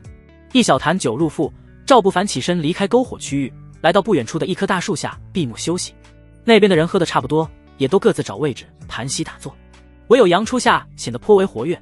见周围人都安静后，才蹑手蹑脚地朝着赵不凡靠近。赵大哥，赵大哥！杨初夏柔声呼喊了一句，声音压得很小，但其实周围那些闭目的人都能够听到的。所有人的注意力在瞬间来到他的身上。怎么了？你是有什么事吗？知道周围人都在暗暗注视，赵不凡做出不熟悉的模样，冷淡询问道：那个我怕黑，能在你旁边坐着吗？几分羞涩带着几分腼腆害羞，杨初夏转着一小撮头发，怯生生地问道：原本还在关注的几人立马就露出无语神情。黑夜中，白姐小声嘀咕道：小丫头人不大点，媚劲儿还挺足的，前几天咋没听她说怕黑呢？今儿个有俊朗男人，她夜里就怕黑了，见人就是矫情。嘀咕的声音不大，不过因为黑夜够安静，其实都能够听得到。白姐要是也怕黑，要不嘿嘿，对，咱们一起陪陪白姐，人多就不怕黑了。那头的两个男人立马露出兴奋目光，说话时语气中时不时夹杂着嘿嘿嘿的淫荡笑容。人多才怕黑，你们懂个篮子。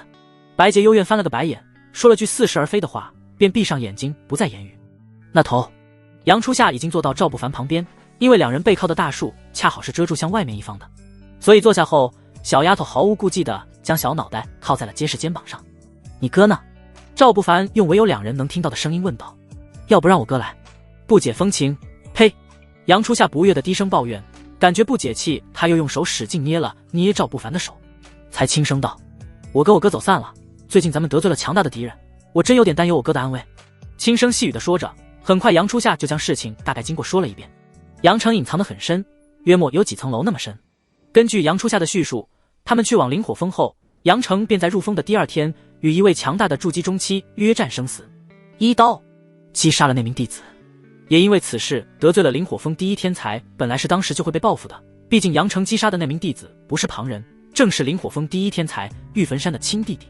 好在是灵火峰有位强大的长老看中了杨成的天赋，将之收为记名弟子，才在峰上庇护了兄妹二人的安全。玉坟山岂会善罢甘休，所以眼看在峰上无法对二人下手，便想到了将两兄妹调令离开宗门范围。刚离开不久，我们就遇到了暗杀，我哥散了，然后就遇到了他们。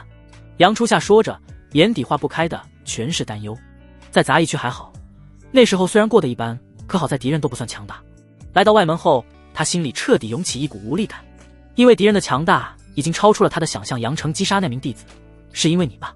赵不凡问道。凭借他对杨成的理解来说，对方既然能够杂役区隐藏修为多年，就不可能轻易去暴露实力。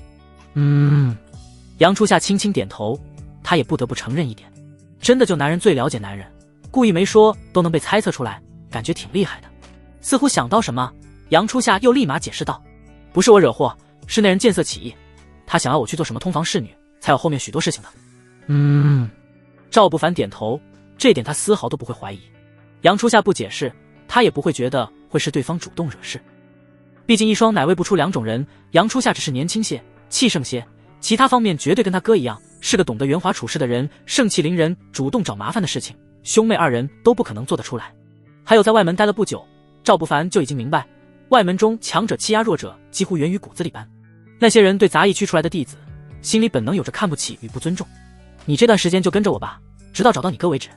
赵不凡没有多考虑，立马安排好了杨初夏未来日子去哪里的难题。好，杨初夏似乎早就确定好这个想法般，没有丝毫犹豫，有的只是转身怀抱压得更加近了许多。霎时间，两人四目相对的时候，彼此的呼吸温热无比。赵大哥，我们练功好吗？杨初夏眨了眨眼睛，脸颊瞬间泛起了好看红晕，耳根都隐约有些发烫。练功，夜深人静，荒郊野外，关键周围还有人，半点风吹草动都有可能瞬间暴露，这简直不要太刺激。杨初夏的话带着温热的呼吸拍打在赵不凡的脸上，少女特有的幽香以及对方心跳的紧张夹杂着羞涩。远处的篝火还未完全熄灭，微光难以企及的树影下，温柔娇躯贴近，场景格外的朦胧魅惑。刹那的躁动涌起，怀中温香软玉，少女情态毕露，这换谁都顶不住，但赵不凡却在瞬间忍住了。他深呼吸一口，目光在瞬间锐利如刀，并非针对初夏，而是察觉到远处四人的气息在彼此沟通什么，一股极其微弱却又让人毛骨悚然的杀意在周围弥漫。那四人的气息好似毒蛇般时不时锁定向他们两人所在的位置。今夜好像注定不平凡。练功的事情待会儿再说。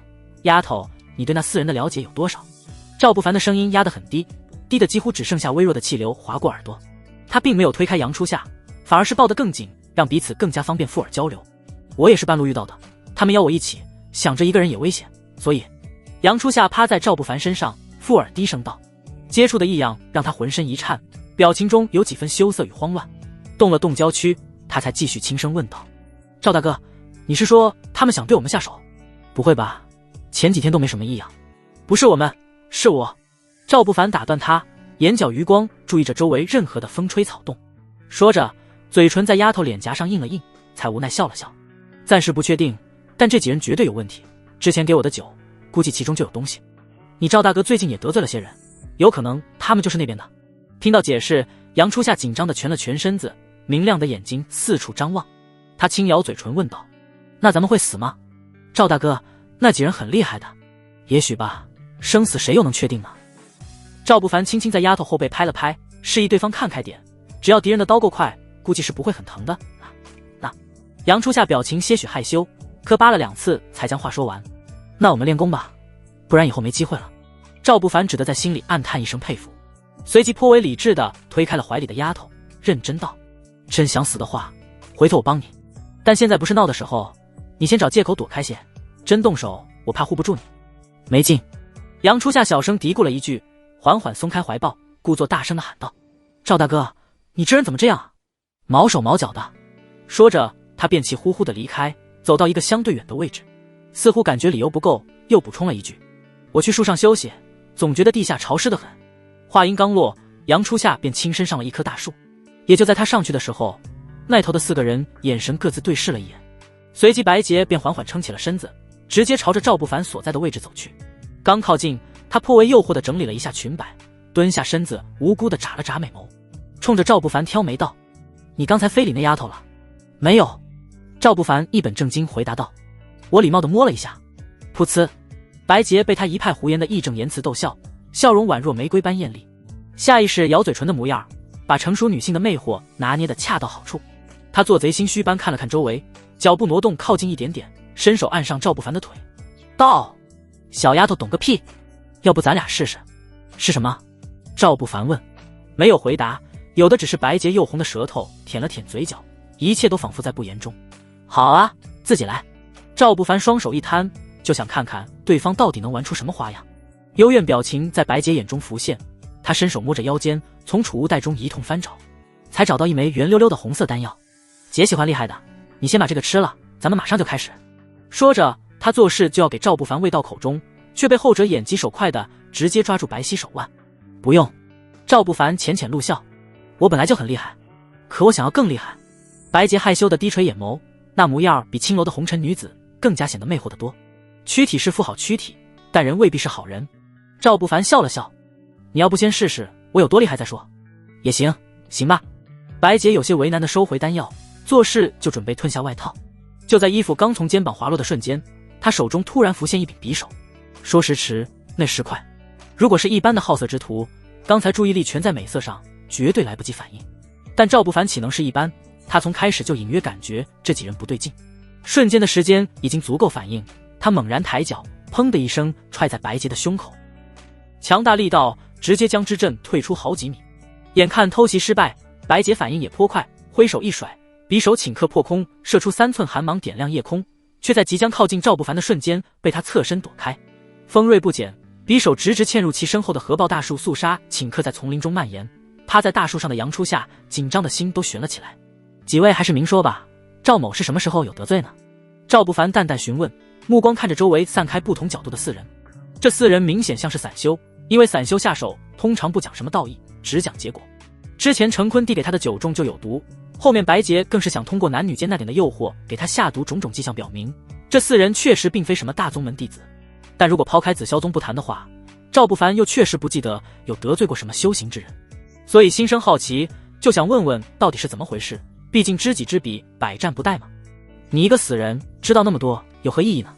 只需要明白，今夜你必须死。程坤表情严肃，带着几分压迫。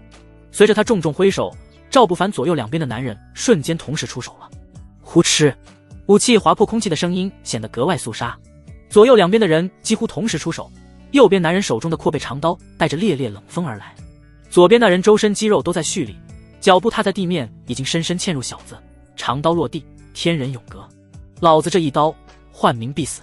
手拿阔背长刀的男人双手持刀猛然斩来，他笑容狰狞，属于筑基中期的气息显得颇为骇人。惊得趴在大树上的杨初夏紧张地将树干都下意识抱紧了几分，看着战斗的眼神满是担忧。赵不凡却没有想象中的慌乱，他心中反而无比的宁静。初期对中期，优势在自己。颔首出刀铿锵，明明是后发出手，但他的一刀更快更猛更凶悍，惊艳长刀在月光下显得格外冰冷，一刀而出，狂风卷起，落叶纷飞。狂刀斩。虽然武技等级不见得高，但修士之间的战斗不只是力量与武技等级那般简单，其中实战经验以及对武技的掌握熟练度也显得至关重要。赵不凡显然是都不缺，所以一刀之间胜负已分。呼哧一声，卷起的落叶皆被一刀两断，手持阔背长刀的男人直接被一刀斩上头颅。当他尸体落地的时候，凄惨的模样，脖子上唯剩下一点点皮还连接着了，鲜血溢出，染红枯叶地面。最后闭眼的时候，阔背刀男子心里唯有一个念头：刚才那武技的名字不吉利，击杀我三哥，我要你的命。左边蓄力已久的男人猛地一震双臂，他周身肌肉线条鼓起，双拳上瞬间浮现一双金属手套包裹。只是许多愤怒还没来得及释放，双拳还没来得及打出，赵不凡就已经靠近。身法靠近的刹那，他猛然抬起一指胯部，一指，轰！凶悍的指力凝聚于指尖，一指落在敌人胸口的时候，强悍力量好似摧枯拉朽，瞬间震碎男子的经脉，断筋碎玉指。其大成的奥义更在于一个碎字。随着汹涌指力彻底迸发，轰的一声，那壮汉连哀嚎都没能彻底发出，就被一指震的尸体四分五裂。鲜血的味道在空气中弥漫，让赵不凡整个人都有几分兴奋，并非嗜杀的变态，单纯是心里对战斗有种本能的渴望感震惊。猛逼，还得是我赵大哥。树上的杨初夏可感觉太兴奋了，本来他以为危机四伏，有可能会丢掉性命，还担忧着呢，没想到赵大哥居然恐怖如斯。筑基中期修士在其手上咔嚓一个，咔嚓又一个，简直神勇无敌小郎君。哪个女孩子不怀春呢？别人不知道，反正杨初夏觉得自己真就怀春了。人的悲欢并不相通，他激动，剩下的陈坤跟白洁则已有畏惧涌上心头。两人的脚步都在警惕后退，目光死死注视着赵不凡，防备着在对方动手的刹那，他们要第一时间做出最明智的反应。为什么暗杀我？现在可以说原因了吗？赵不凡淡淡问道，周身的杀意没有丝毫的减弱，一双峻冷的眼眸打量着两人的时候，宛若猛虎注视猎物，仿佛下一刻就会突然暴起。我不能说。陈坤深呼吸一口回答道，道上有道上的规矩，今日不能杀你，算我无能，咱们后会有期。话刚落，陈坤双腿猛地发力，整个人如同离弦之箭，咻的一声就腾起数米。他刚在空中转身准备逃跑，下一刻背后就响起了轻笑的声音，后会只会无期，阴阳必然两隔。赵不凡冷冷的话音响起，话未落，他已经骤然出刀。轰！空间之中有雷霆响起，雷霆拔刀斩使出的瞬间，一道三影化雷霆轰咔一声，刚腾空跃起的陈坤来不及多反应，抬头看到头顶急速落下的刀钢时，眼底是茫然的畏惧。不，别杀我！呼哧，求饶不可能有用，因为他慢了半拍，刀钢瞬间掀开起头盖骨，无力跌落的尸体双眸瞪大，显然是死不瞑目。赵不凡懒得多看，便将目光转投给了白洁。他没有说话，但那股子强大的气息压迫的本就畏惧的白洁身躯有些颤抖。纠结不过2秒，白洁便迈开长腿跪了下去。笔直双腿贴着地面的时候，白洁立马开口求饶道：别杀我，我错了，我以后再也不敢了。赵不凡一点点迈步靠近，居高临下的盯着白洁问道：为什么要暗杀我？谁派你们来的？听到询问，本还在磕头的白洁立马停止了磕头，抬起几分惊慌失措的面容道：我什么都说了，放过我好吗？我们本是附近一带的散修，前段时间城中的赏金团中公布出一个任务，杀掉画像中的人可以获得下品灵器1件。本来我们是没有抱希望的，但那天恰好遇到你，所以才有了后面的事情。赵不凡的眉头瞬间就皱了起来。赏金团，看来事情有点麻烦了。在修行世界，赏金团就是源源不断的麻烦制造者，一旦有人在赏金团发布了大代价任务，就会引得无数散修觊觎，总有人会为了宝物铤而走险。被悬挂任务的人要么杀穿整个赏金团的猎人，要么唯剩下死路一条。可别小看了赏金团的能量，一个大的赏金团猎杀金丹强者也不在话下。知道发布任务的人是谁吗？赵不凡再次询问道。我们通常是不可能得知客户讯息的，但前段时间我机缘巧合下得知，发布这个任务的是一位姑娘，好像姓沈。点头，赵不凡轻轻点头，他已经大概能明白是谁干的好事了。我知道的都说了，我可以走了吗？白洁撑起身子，半弓着一点点后退，双腿还在微微颤抖。别紧张，我不杀女人的。赵不凡握紧手中的刀，表情显得有几分冷漠。真的吗？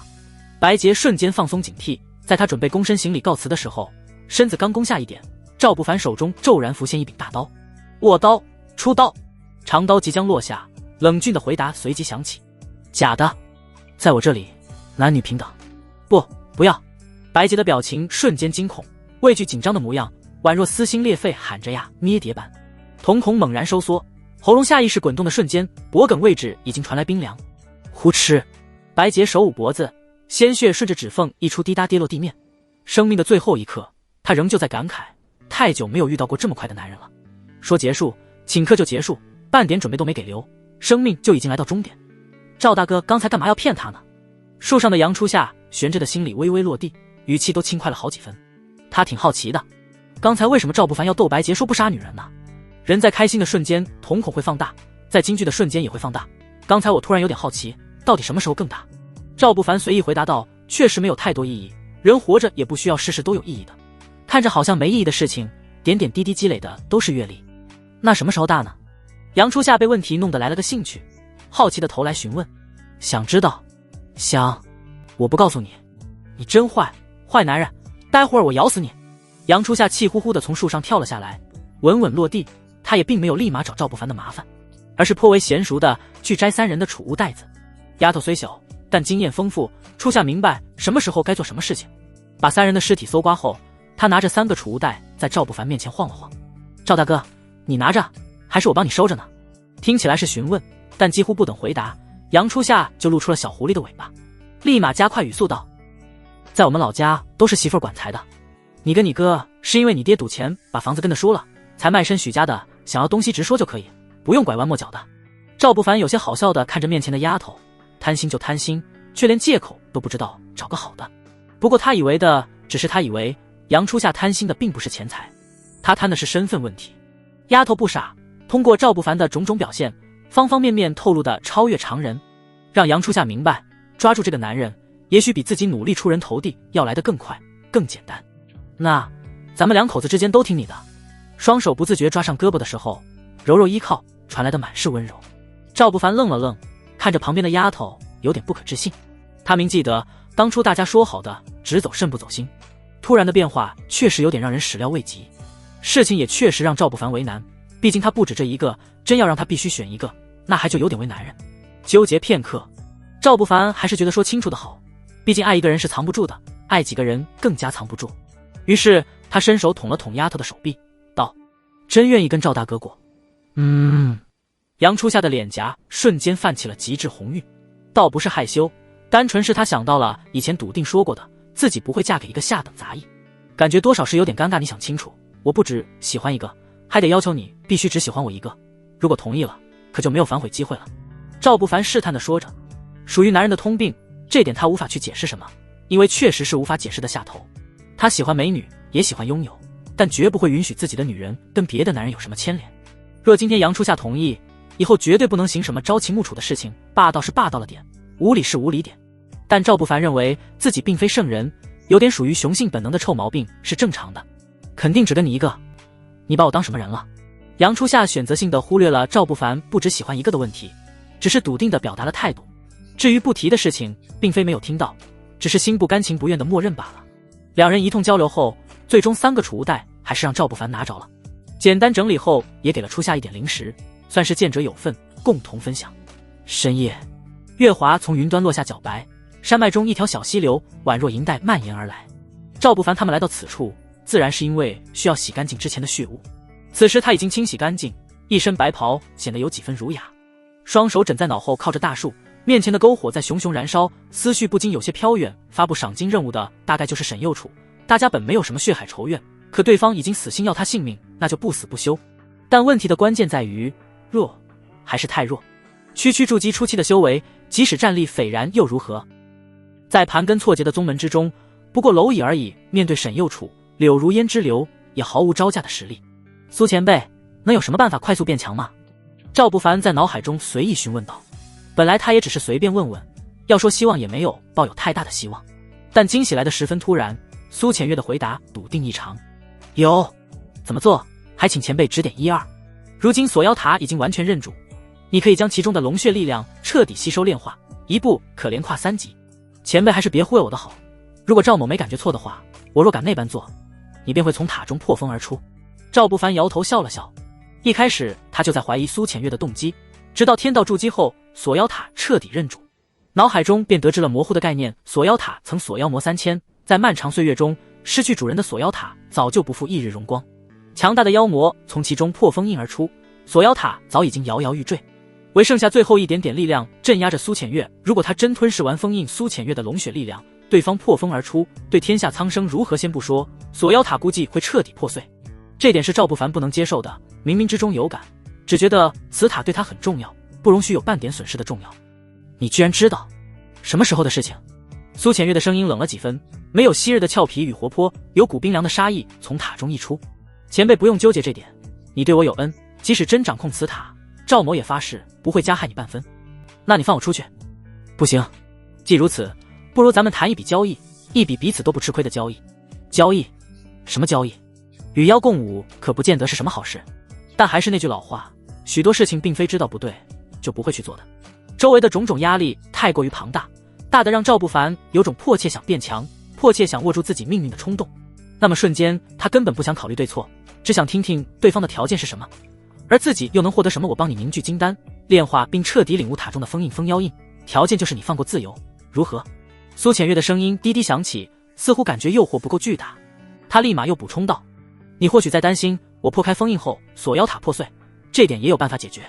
现在锁妖塔确实残破，因为此塔有个特性，炼妖，只要炼化一族，此塔便能够逐渐恢复。炼妖之后，身为此塔的主人，届时你或许能够真正明白其中妙用。呼吸突然有些沉重，赵不凡听得入神。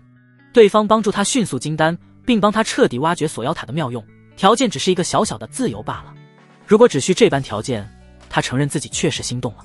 前辈必须保证一点，届时我若放你出来，你不得伤害我以及与我相关的人半分。考虑不过2秒，赵不凡立马谈起了条件。对于这种条件，苏浅月表示认同。双方的交易从来就不是谁担心谁不守约定，而是相互都有顾虑。苏浅月其实也在担忧，他担忧如果赵不凡金丹修为并掌握锁妖塔妙用后反悔的话，届时他一时半会儿的根本拿对方没有办法。君子约定哪里有契约天正来得让人放心呢？所以在双方约定好之后，苏浅月便取出了一个古老的契约卷轴，几乎是瞬间，赵不凡整个人进入锁妖塔中，与苏浅月相距不过2米，随手轻轻一挥，苏浅月手中的古老卷轴徐徐在2人中央的半空中展开，灵魂力量进入其中，滴血勾勒中央的契约符文，契约天正，谁若违背则天诛地灭。苏浅月肃穆的声音响起，丝毫没有之前见到的那种散漫感。在他的指引下，赵不凡按部就班的开始，直到2人将卷轴中央的古老契约符文点亮时，一股浩瀚灵光冲天而起，冥冥之中似乎有了看不见的天道枷锁成型，一切都得按契约办事，彼此放心才是最好的状态。前辈如何帮我凝聚金丹呢？契约签订好，赵不凡忍不住询问道。没有谁不渴望实力的，尤其是在实力为尊的世界，实力就是一切的来源。白痴！苏浅月幽怨瞪了一眼，理直气壮道，我说帮你修炼到金丹，意思是在你修炼到金丹之前，我都会陪着你。被白玩了。瞬间赵不凡的脸色有些精彩，要是按照这个说法的话，刚才的契约等于白送给苏浅月了，意思是对方不出力，就在塔里静静等待他修炼到金丹，然后放对方出去。如此这般，绝对是亏麻了。不过还好，事情并非想象中的糟糕。苏浅月随即补充道，我帮你也总得需要一个过程吧。你放心，过程不会太久，姑奶奶也不想等太久。听到这种解释，赵不凡才好受许多，笑容都忍不住爬上了脸颊。那以后的一段修行路就拜托前辈了。苏浅月轻轻点头，眼底有些许肉眼可见的尴尬晃过，迟疑了片刻才继续道，你靠近一点，我帮你觉醒一层体质。一层体质一神通，混沌纯阳体的第2重神通就是封印相关的东西，届时你只需要按照我说的做，便可以将头顶的破封印收起，虽然你姑奶奶仍旧出不去，但起码能在这塔里活动，至少能舒服些许。对于这样的提议，赵不凡暗暗沟通过锁妖塔的器灵，对方好像智商不太高，但也能模糊的反馈讯息，大概就是收起封印确实不至于让苏浅月从塔中逃离。既然明确对方没有骗自己，赵不凡也不是犹豫的人，迈步直接靠近了苏浅月许多。两人距离不过半寸的时候，周围的红色屏障将二人死死隔开，差一点就能靠近，但差的一层封印屏障，相隔开的就是两个世界，隔着封印过渡原因给你有些麻烦，你尽量想着我，待会儿才能事半功倍。苏浅月不自然地动了动魅惑娇躯，丰盈修长的身材曲线傲人无比。说话的时候，她脸颊都忍不住泛起了红，并非对面前男人有什么感觉，单纯是想着待会儿她需要办的事情多少有点为难腰。原因还能过渡？赵不凡诧异询问出声，属实是有点超出了他的理解范畴。女子元阴，男子元阳，能夺取的方式不是只有一种吗？凭空给，隔着阵法封印给，听起来总有些魔幻，些许不真实的感觉。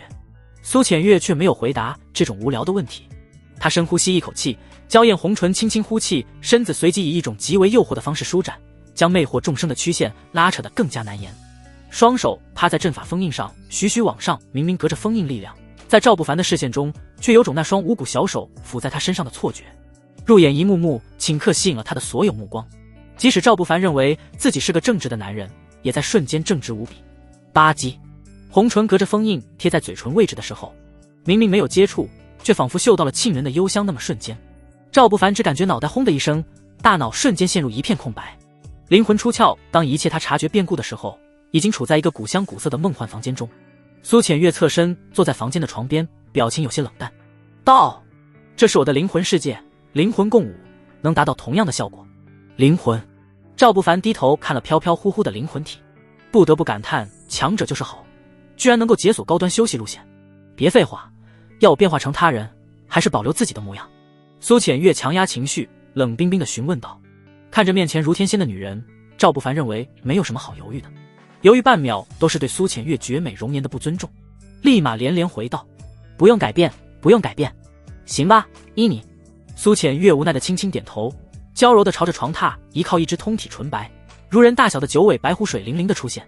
那么瞬间，房间中的氛围陷入了诡异的安静。赵不凡下意识后退了半步，退半步的动作认真的吗？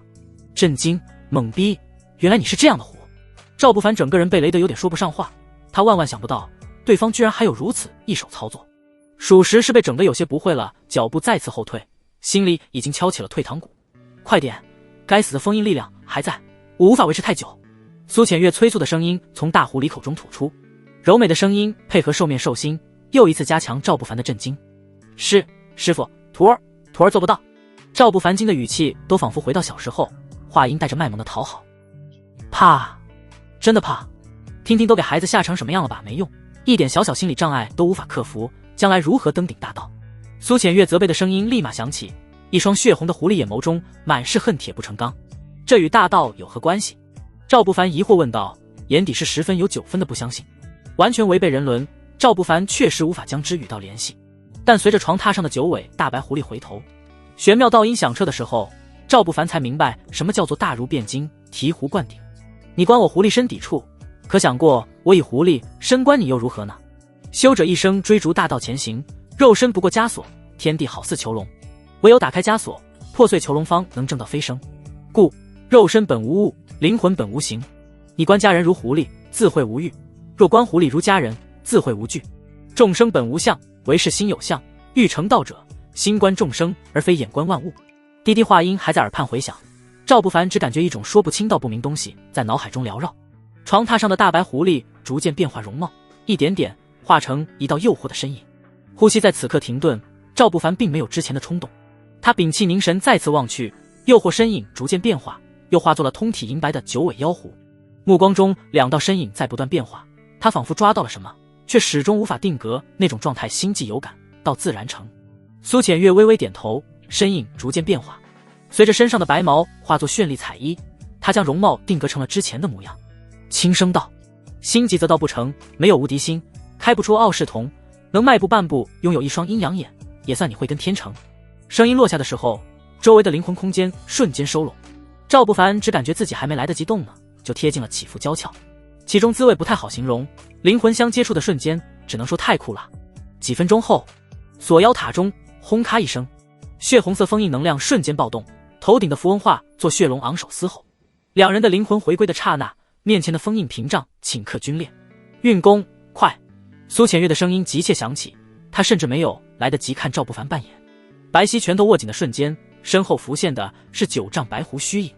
踏步凌空，砰的一声，看起来柔弱的拳头顷刻之间撞在血龙头颅，两种力量的爆破余波充斥整个锁妖塔空间。下方，赵不凡盘膝而坐，身后浮现了第二轮骄阳，那烈阳徐徐升起，宛若旭日东升，带着浩瀚的天地之威。直到腾空笼罩此间的时刻，原本还在怒吼天地的血龙被骄阳吞噬，骄阳化作血红，其中盘踞深红色龙影昂首天地。第二神通血龙封妖印。赵不凡眉头微微皱起，感觉着第二道神通的伟岸力量。封妖指的并非只是妖，封印力量开启的瞬间，他可手掌血龙封妖印，困求万物生灵，至于上限则与修为共同成长，这就是神通的妙处所在。姓名赵不凡，修为筑基中期，功法混沌藏天诀，武技旋极大武技雷霆拔刀斩，旋极大武技天罡踏虚步，断体功法龙血断体诀，特殊体质混沌纯阳体，暴力封妖，金手指锁妖塔一任主。简单捋了捋自己的状态，赵不凡握拳的时候信心再次加1。就在刚才的变故中，他的修为已经顺利来到筑基中期，虽不算强的可怕，但巅峰可战。很快他退出了锁妖塔中，来到的外面的时候也恰好溪水中的杨初夏刚沐浴结束，迈步式纱裙紧贴曲线，轻甩湿漉漉秀发，更显得娇艳。赵大哥，咱们接下来怎么干？杨初夏红着脸问道，目光不自然地移开，没好意思直视赵不凡的注视目光。去秘境中，本次我是带着任务来的，完成任务同时寻点东西。赵不凡考虑了一下，才郑重道，关键是你哥他是否已经去往了秘境中，会不会有什么危险？认真的分析，赵不凡确实在打算。刚才不久，苏浅月告诉他，去往秘境如果能够找到合适的东西，金丹并不遥远。金丹强者可遨游天地，即使放眼外门弟子中，也绝对算一方翘楚。只是想想，赵不凡心中的渴望便已经难以言语。杨初夏幽怨投递过来一个眼神，他轻咬红唇，才重点提醒道，我问的不是明天，是接下来一会儿。哦，你是说这个啊？赵不凡会心一笑，缓缓张开了怀抱。翌日，两人清晨便已经离开，为剩下压弯的小草在诉说身不由己的悲凉。说了小草青青，请勿践踏，可有的人总是不听不听。火源秘境，刚踏入其中，便知名不虚传，汹涌的炙热瞬间涌来，仿佛整个秘境世界拥有9个太阳般。赵不凡跟杨初夏进入其中的时候，先到达的修士已经争得头破血流，尸体与鲜血在秘境中并不稀罕。烈火狼的栖居地，茂密的丛林中，热浪吹的树叶哗啦啦作响。赵不凡的目光看向远处惬意躺在地上大家伙，冲着旁边的杨初夏使了个眼色。杨初夏立马秒懂，随着赵不凡蹑手蹑脚往前的时候，他的脚步在一点点后移，并非什么战术，单纯是他的修为不到筑基，在这种层次的战斗中，唯有远离才不至于做个拖油瓶。丛林之中，赵不凡脚步沉稳，宛若猎豹出击，一双峻冷的眼眸死死盯着那头成群的烈火狼。正趴在丛林中3、5成群摆烂的烈火狼哨兵，几乎在瞬间察觉领地中有其他生物出现，昂首发出咆哮的时候，偌大的4爪深深嵌入地面，其体型高约2米，4只上锋锐的爪子泛起冷冽寒芒，一身皮毛呈现灰色，好似钢针无二。周围原本还在躺平休息的烈火狼都在瞬间翻身，杀意汹涌的目光直直盯向赵不凡所在的位置。狼群的最后方，一头通体红灰，个头明显大过周围群狼的烈火狼嗷呜一声开始发号施令，冲！狼群瞬间得到命令，最前方的2只烈火狼顷刻发动了攻击。可别小看这些畜生，虽然普通的烈火狼唯有筑基初中期实力，但狼的智商自古不低，且妖兽灵智开化，更是聪明无比。呼，2头冲锋的烈火狼朝着赵不凡飞扑而来，阴影顷刻将其笼罩。踏步，赵不凡猛然一步踏空，整个人借力飞跃，手中刀直直嵌入一头烈火狼的头颅，兽血喷涌。后方的烈火狼刚冲杀到一半，见到同伴死去，眼底浮现恐惧与疯狂。然而不管他是恐惧还是疯狂，都在赵不凡反手挥刀的时候结束。呼哧，长刀斩飞狼头，无头的尸体重重跌落。也就在赵不凡落地的瞬间，狼王再次发号施令。嗷嗷嗷嗷呜！四处响起咆哮声音，十几头烈火狼迅速将赵不凡包围，丛林中的厮杀拉开帷幕。战斗声音传开，就惊起了其他人的注意。不远处，2头庞大的牛马兽徐徐拉着宛若小型宫殿的兽车前行。牛马兽似牛非马，其力大无穷，耐力持久且爆发力惊人，是筑基修士最喜欢的一种出行工具兽。此时的兽车上，4个漂亮女人一边舞蹈，一边有轻纱衣裳在飞舞。哎呀，少爷好坏坏，人家都3天没沐浴了。原本端坐着的胖男人突然爆发，一把抓住了距离最近的美人儿。少爷，待会儿好吗？大家都看着呢。被控制在桌案上的侍女碧贤娇柔地用拳头捶打着压住他的男子，嗲声嗲气的模样，看起来想撒娇，实际上是配合演戏。该配合演出的他尽力在表演，看着有什么？少爷就喜欢让大家都看看少爷的实力。胖男人王小林朗声喊道，大有种共同分享的豪迈。周围的男侍从也都不避讳，目光直直看着，有几个忍不住地侧过头，舒坦地浅笑了一下。2分钟后，少爷，前方有打斗的声音传来，没准是又出什么宝物了，咱们要不要过去看看？兽车被推开门，一位八字胡中年闯了进来。刚汇报完，八字胡见情况微妙，立马开始鼓掌。还得是少爷，刚才的震动有可能不是远方的打斗传来，少爷威武不屈，少爷神功，全宗最凶。马屁的声音立马整齐响起，也没有谁管什么道德良知的问题。好了，一天天大惊小怪的，安静点。王小林整理了一下外套，朝着八字胡吩咐道，有打斗必然有宝物，过去看看。是。八字胡点头，转身出去，驾驶兽车改变原有的方向那头。赵不凡一番厮杀，狼群已经在不断后退，而在他的脚边堆积了10具烈火狼的尸体。赵不凡没有继续击杀，只是迅速将10头妖兽的兽核取出收下。兽核落入储物袋的时候，意味着他本次的任务并不复杂就完成了。他刚把兽核收下，狼群都还没有退远，背后便传来了八字胡嚣张的声音，把刚才的兽核交上来，我家少爷可以饶你狗命。开口就是威胁加轻蔑，八字胡大声喊道，话语中没有丝毫的客气礼貌可言。周围烈火狼还多，想要兽核自己去猎杀。赵不凡回答一声，眼底有些许冷意，自己杀，本少不喜欢猎杀妖兽，10具的就把东西交过来吧。兽车中传来不屑的笑声，王小林没有出现，只是理直气壮地吩咐道，巧了，赵某确实不太识趣。赵不凡回答的时候，握刀的手下意识紧了紧。兽车中发出一道命令，老八，杀了他。没有多余废话，八字胡在接到命令的时候立马出手了，双掌托于胸前，真元力化作磨盘大小的能量，随着他双手骤然推出轰，石墨掌印轰然打出。在逼近赵不凡的时候，属于八字胡的冷笑声随即响起，不知天高地厚的东西，去死！出刀！赵不凡瞬间出手，惊艳的刀刚重重一刀将八字胡的攻击破碎，刀势不减，直接将筑基后期武者斩得倒退飞了出去。赵大哥小心身后！杨初夏紧张的一哆嗦，看着群狼中的狼王准备行动，心立马就悬挂了起来。哦！说时迟，那时快，几乎就在他提示响起的瞬间，狼王骤然发动了攻击，张开血盆大口，口中立马汇聚红色火焰，半月斩呼哧一声直直冲来。好在赵不凡身手不弱，火焰在他侧身的凭空贴着衣服而过，呼哧一声将那头的2名随从直接切成了2段。本想留你性命的，看来还是本少太仁慈。兽车中传来王小林淡淡的冷声，话音还在回，赵不凡身后的狼王四肢猛然抓得发力，双前爪掀开空气，直取赵不凡的头颅交叉斩来。就在他抬刀攻击的瞬间，背后突然传来了一股巨大的危机感。轰卡！原本奢华的兽车骤然裂开2半，王小林手持一柄黑色长刀冲上半空，双手握刀朝着赵不凡的后背重重斩落。杨初夏惊得还有些没回过神来，只是本能般呼喊，赵大哥当心背后！汹涌的刀刚吹得后脑勺冰凉，赵不凡想回手防御的都感觉时间上或许来不及，太快了，对手选择的时机又恰到好处，正在他与妖兽战斗就力刚去的瞬间。吼！狼王见此一幕，人性化的戏谑露笑，四爪拉开，舒展身躯，他猛然发力，选择了一个最佳的出手机会。前有烈火狼王突然暴起，猎爪交叉裂空，腥风扑面而来后，有兽车中骤然出手的筑基巅峰强者，妖异的黑刀宛若冰凉的毒蛇，封锁了所有的腾挪空间。叶落纷飞，空气突然安静的窒息。见此一幕，杨初夏的瞳孔猛地收缩，尖叫声卡在喉咙，化作绝望的悲鸣。不要！那么瞬间，强者与弱者的反应形成鲜明的对比。相比较于杨初夏认命般的不要，下一刻仿佛已经准备好哭丧的架势。赵不凡唯有一个念头，感觉自己还不想死，眸中寒芒骤然炸裂，似有山川冰河爆破，冷风呼啸过全场。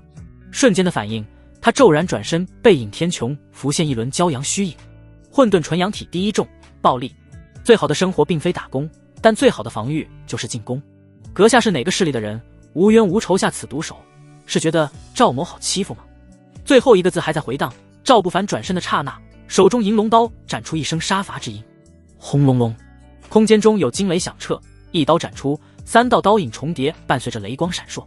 一刀，最终斩出的唯有一刀，但这一刀却在顷刻之间绽放凶悍。轰卡，2刀交错的瞬间，原本还表情得意的王小玲脸色骤然难看起来。没看出来，居然还是根难啃的骨头。王小玲放出剧场面话，手臂上青筋已经暴起，能够看出其苦苦支撑。震惊，他心里的震惊难以言语，对方居然以筑基中期的修为应战他筑基巅峰，如此这般恐怖之人，他人活30几围见过他大哥一个，可他大哥是何等天骄，是被誉为拥有成仙之姿的男人，面前的小子又怎配与之相提并论呢？砰！废话的瞬间，2股刀势彻底爆破，绚丽的刀芒溅射，王小玲的脚步在空中噔噔噔噔噔连连后退，一直后退到地面，才被眼疾手快的八字胡给搀扶住。二少爷，这丝毫野蛮的力量，咱们恐怕踢在铁板上了。八字胡沉声道，刚才小人也是被他一刀斩得七晕八素的。王小玲没有回答，只是将愤怒的目光看向了八字胡。不远处名为碧贤的女人立马朝着八字胡呵斥道，你什么狗东西，也配跟二少相提并论？对对对，是小人口误。八字胡瞬间明悟，抬手就开始轻轻掌嘴。王小玲懒得多看，一双阴冷眼眸死死盯着那头。他虽有几分蛮力，可刚与我应战，又被筑基巅峰的狼王偷袭，断然必死无疑。就在他说话的空档，那头狼王双爪带着汹涌火势已经淹没赵不凡。在众人眼中的最后一幕，就是狼王双爪交叉裂空，汹涌火焰瞬间将周围笼罩。死定了！面对如此凶悍的偷袭，即使金丹强者应对起来也必不轻松。区区筑基中期修士，在众人看来断然没有生还的可能，哈哈哈！死得好，死得妙啊！这就是跟咱们家少爷作对的下场。八字狐狸马扯着公鸭嗓子开始拍起了马屁，旁边的人也都纷纷开始溜须。那是，一切都在咱二少的预料中。刚才二少爷是有办法一刀击杀那小子的，估计就是推算到这一步，刻意出手节约点力气。天哪，二少实力又强，还如此心思缜密，让其他人可怎么活呢？无数马屁拍的王小玲嘴角微微上扬，虽然明白这些人都在说谎，但奇特的感觉，谎言听起来好爽。杨初夏有些懵，他愣在原地不知所措，既不明白赵不凡是否还活着，也不清楚自己现在该跑还是留下等死。好在留给他情绪翻涌的时间并不多，火焰中突然传来剧烈波动，一股凶悍的气息震得周围人都是一愣。红，血红，一抹红光在火焰中浮现，瞬间便开始蔓延，无数血红化作锁链，呼啦啦的在火焰中盘踞。隐约之间，众人听到了狼王的哀嚎。下一刻，另一道震撼人心的妖兽咆哮声响起，那声音宛若跨越亘古，又好似天上而来。随着一声龙鸣响彻长空，烈火狼王发出的火焰攻击被瞬间泯灭。那头的场景变化，无端而来的血红锁链将烈火狼王死死控制。他依旧在挣扎，可除了眼神中的畏惧，其他都显得毫无用处。画面在此刻定格，与狼王对峙的俊朗身影在此刻骤然握拳。獠牙的畜生，我有一印，可封妖。冷峻的声音还在回荡，踏步出拳的瞬间，凶悍的肉身力量顷刻爆发，宛若钢筋铁骨的拳头重重落在烈火狼王的头颅上。拳落，砰！没有太多的花里胡哨，有的只是惊心动魄的一拳，深深嵌入了狼王的头颅骨。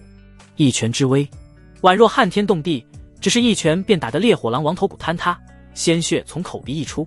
直到最后尸体无力坠落的时候，烈火狼王脑海里都还有一个念头，刚才那股令他无法动弹分毫的力量到底是什么？面前的直立两角猿，为何力量那般恐怖？没有多余看，赵不凡只是伸手一挥，锁妖塔瞬间将狼王的尸体收取，只等后面再慢慢研究。刚才是谁想抢夺赵某的东西呢？过来拿！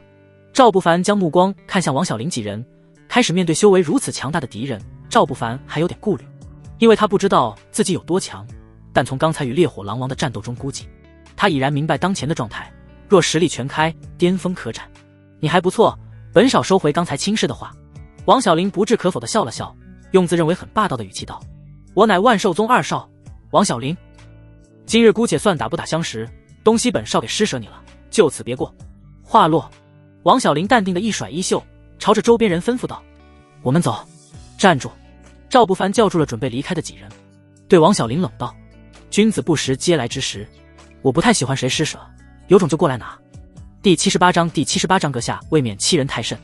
冷冽的声音在周围回荡，已经转过身迈步的王小玲，整个人脸色变了又变，心里瞬间涌起一股子无名的火，能说出不打不相识这种委婉认怂的话。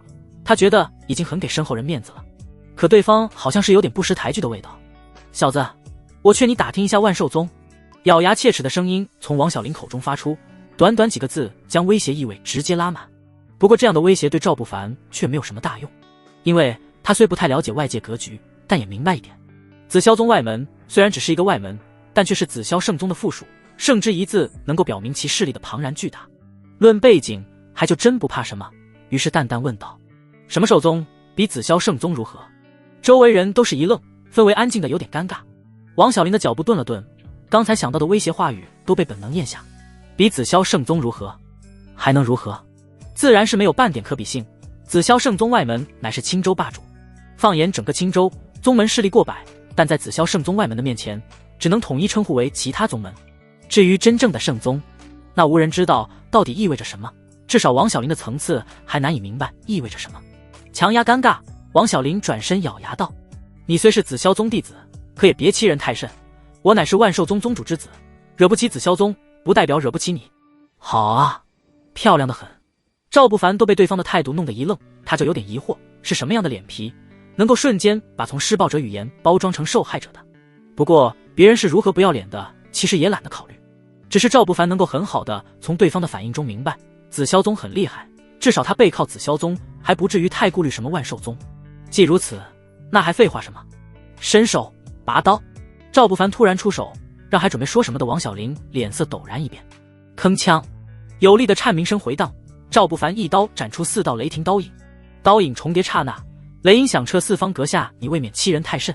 王小玲被汹涌而来的刀势惊扰，他立马横刀格挡，可惜后发出手，只见凶悍雷刀斩落，强悍力道散开，将之压的双腿深深嵌入地面。格挡的手在微微颤抖，口中立马有鲜血溢出，溢散的雷霆灌入体内，使其脸色苍白，整个人都显得有几分摇摇欲坠。少侠，我们二少本无心冒犯，你又何必如此咄咄逼人呢？八字胡见情况不对，立马切换说辞，威胁道：“上宗弟子如此这般欺负我等，若出了秘境，我万寿宗必要讨个说法。”毫无营养的话语听得赵不凡眉头紧蹙，不过也来不及回答，因为八字胡须说话的时刻已经在暗暗调动周身真元力。就在赵不凡跟王小玲一招对轰的时候，他双手持刀斜斜从侧面斩杀而来。狗杂种，去死！突如其来的偷袭，八字胡的刀法同样不错，筑基后期的实力配合一门娴熟的黄级九品破风刀，一刀斩出裹挟的刀锋吹的人鬓发飞扬。找死！赵不凡反手挥刀，明明是后出手，但却更快更强悍。此刻混沌纯阳体开启暴力，在肉身强悍力量的加持下，抛开武技什么的不谈，他的基础力量已经遥遥领先筑基后期修士，故而这一刀似乎并没有什么悬念。呼哧，利器入肉的声音瞬间响起，鲜血在下一刻溅射。八字胡只觉得天旋地转，当视线定格的时候，他居然看到了一具熟悉而陌生的无头尸体。那是谁？是我自己吗？原来我的后背长这样。最后的念头在脑海中晃过，八字胡还在恍惚中，意识便一点点消散。逃！王小玲借助刚才八字胡争取的瞬间机会，双腿骤然发力，迅速朝着远处逃去。一瞬间的功夫就逃窜出很远，似乎感觉不放心，他又从储物戒指中拿出了一枚爆元丹服下。爆元丹，一种能够在服用后使得体内真元力瞬间暴动，从而在短时间内提升实力的丹药。山不转水转，此事咱们没完。随着爆元丹服下，王小玲丢下一句狠话，消失在茫茫山脉中。那些跟着他来的侍女侍从们瞬间懵逼，个个面面相觑，都有种畏惧的茫然感。大人别杀我们！避嫌不愧是最得宠的侍女，拥有着灵活的过人之处。她双腿一软，扑通一声便直接跪了下去，双手撑着地面磕头的模样显得格外标准。大人别杀我，大人求求你放过我们吧！我上有300岁的老娘，下有80岁嗷嗷待哺的孩子，还请大人饶命！别杀我！求求你别杀我！不要杀我！求求你不要杀我！我错了，大人我知道错了。各种求饶瞬间响起，磕头的声音从嘈杂变得整齐划一。几十个人里愣是没提出一丝骨气，个个都差不多一个模子里刻出来的懦弱。也对，要不是懦弱的话，估计就不会成为王小林那种人的走狗跟班了。把你们身上所有值钱的东西都交出来。赵不凡淡淡吩咐道，刀尖随意一指地面，示意所有人都留下买命的财。这些人其实也是运气好，如果不是王小林已经逃脱的话，有可能赵不凡为了少麻烦会直接杀人灭口。现在王小林已逃跑，灭口显得毫无意义，也才有了这些人的生还可能。赵大哥，震惊之后的杨初夏回神，轻手轻脚靠近赵不凡后，附耳低声提醒道，搜身吧，你收男的我收女的，不然他们不会如实上交的。不得不说，小丫头考虑的也有道理，人都是为了钱财资源而活着，只要有一点可能，就会有人选择铤而走险。赵不凡也明白是这个道理，他略微考虑，附耳低声神秘回道，我有办法。什么办法？杨初夏疑惑好奇道。赵不凡没有再回答他，只是朝着众人吩咐，咱们来定个规矩，各自将东西放在面前，上交最多的3人可以把东西拿回去，上交的最少的10人直接处死。赵不凡的吩咐落下的时候，原本还准备藏点东西的众人立马改变了心理想法。上交最少的10人死，意味着若谁隐藏东西的话，有可能一不小心就会丢掉性命，而让交最多的3人可以将东西全部拿回去，则调动了那几个原本富裕无比之人的积极性。那几个富裕的人，他们完全可以稍微私藏一点点东西，只要超越过10人就可以活命的。但此刻却没有谁选择那么做，毕竟人生就是一场豪华的赌约，梭哈也是一种智慧很快。侍从队伍中，穷些地都在疯狂往外面掏东西，只怕自己成为被淘汰的10人之一。而富裕的也在疯狂掏东西，他们在梭哈自己的财富，想成为能拿回东西安全离开的3人之一。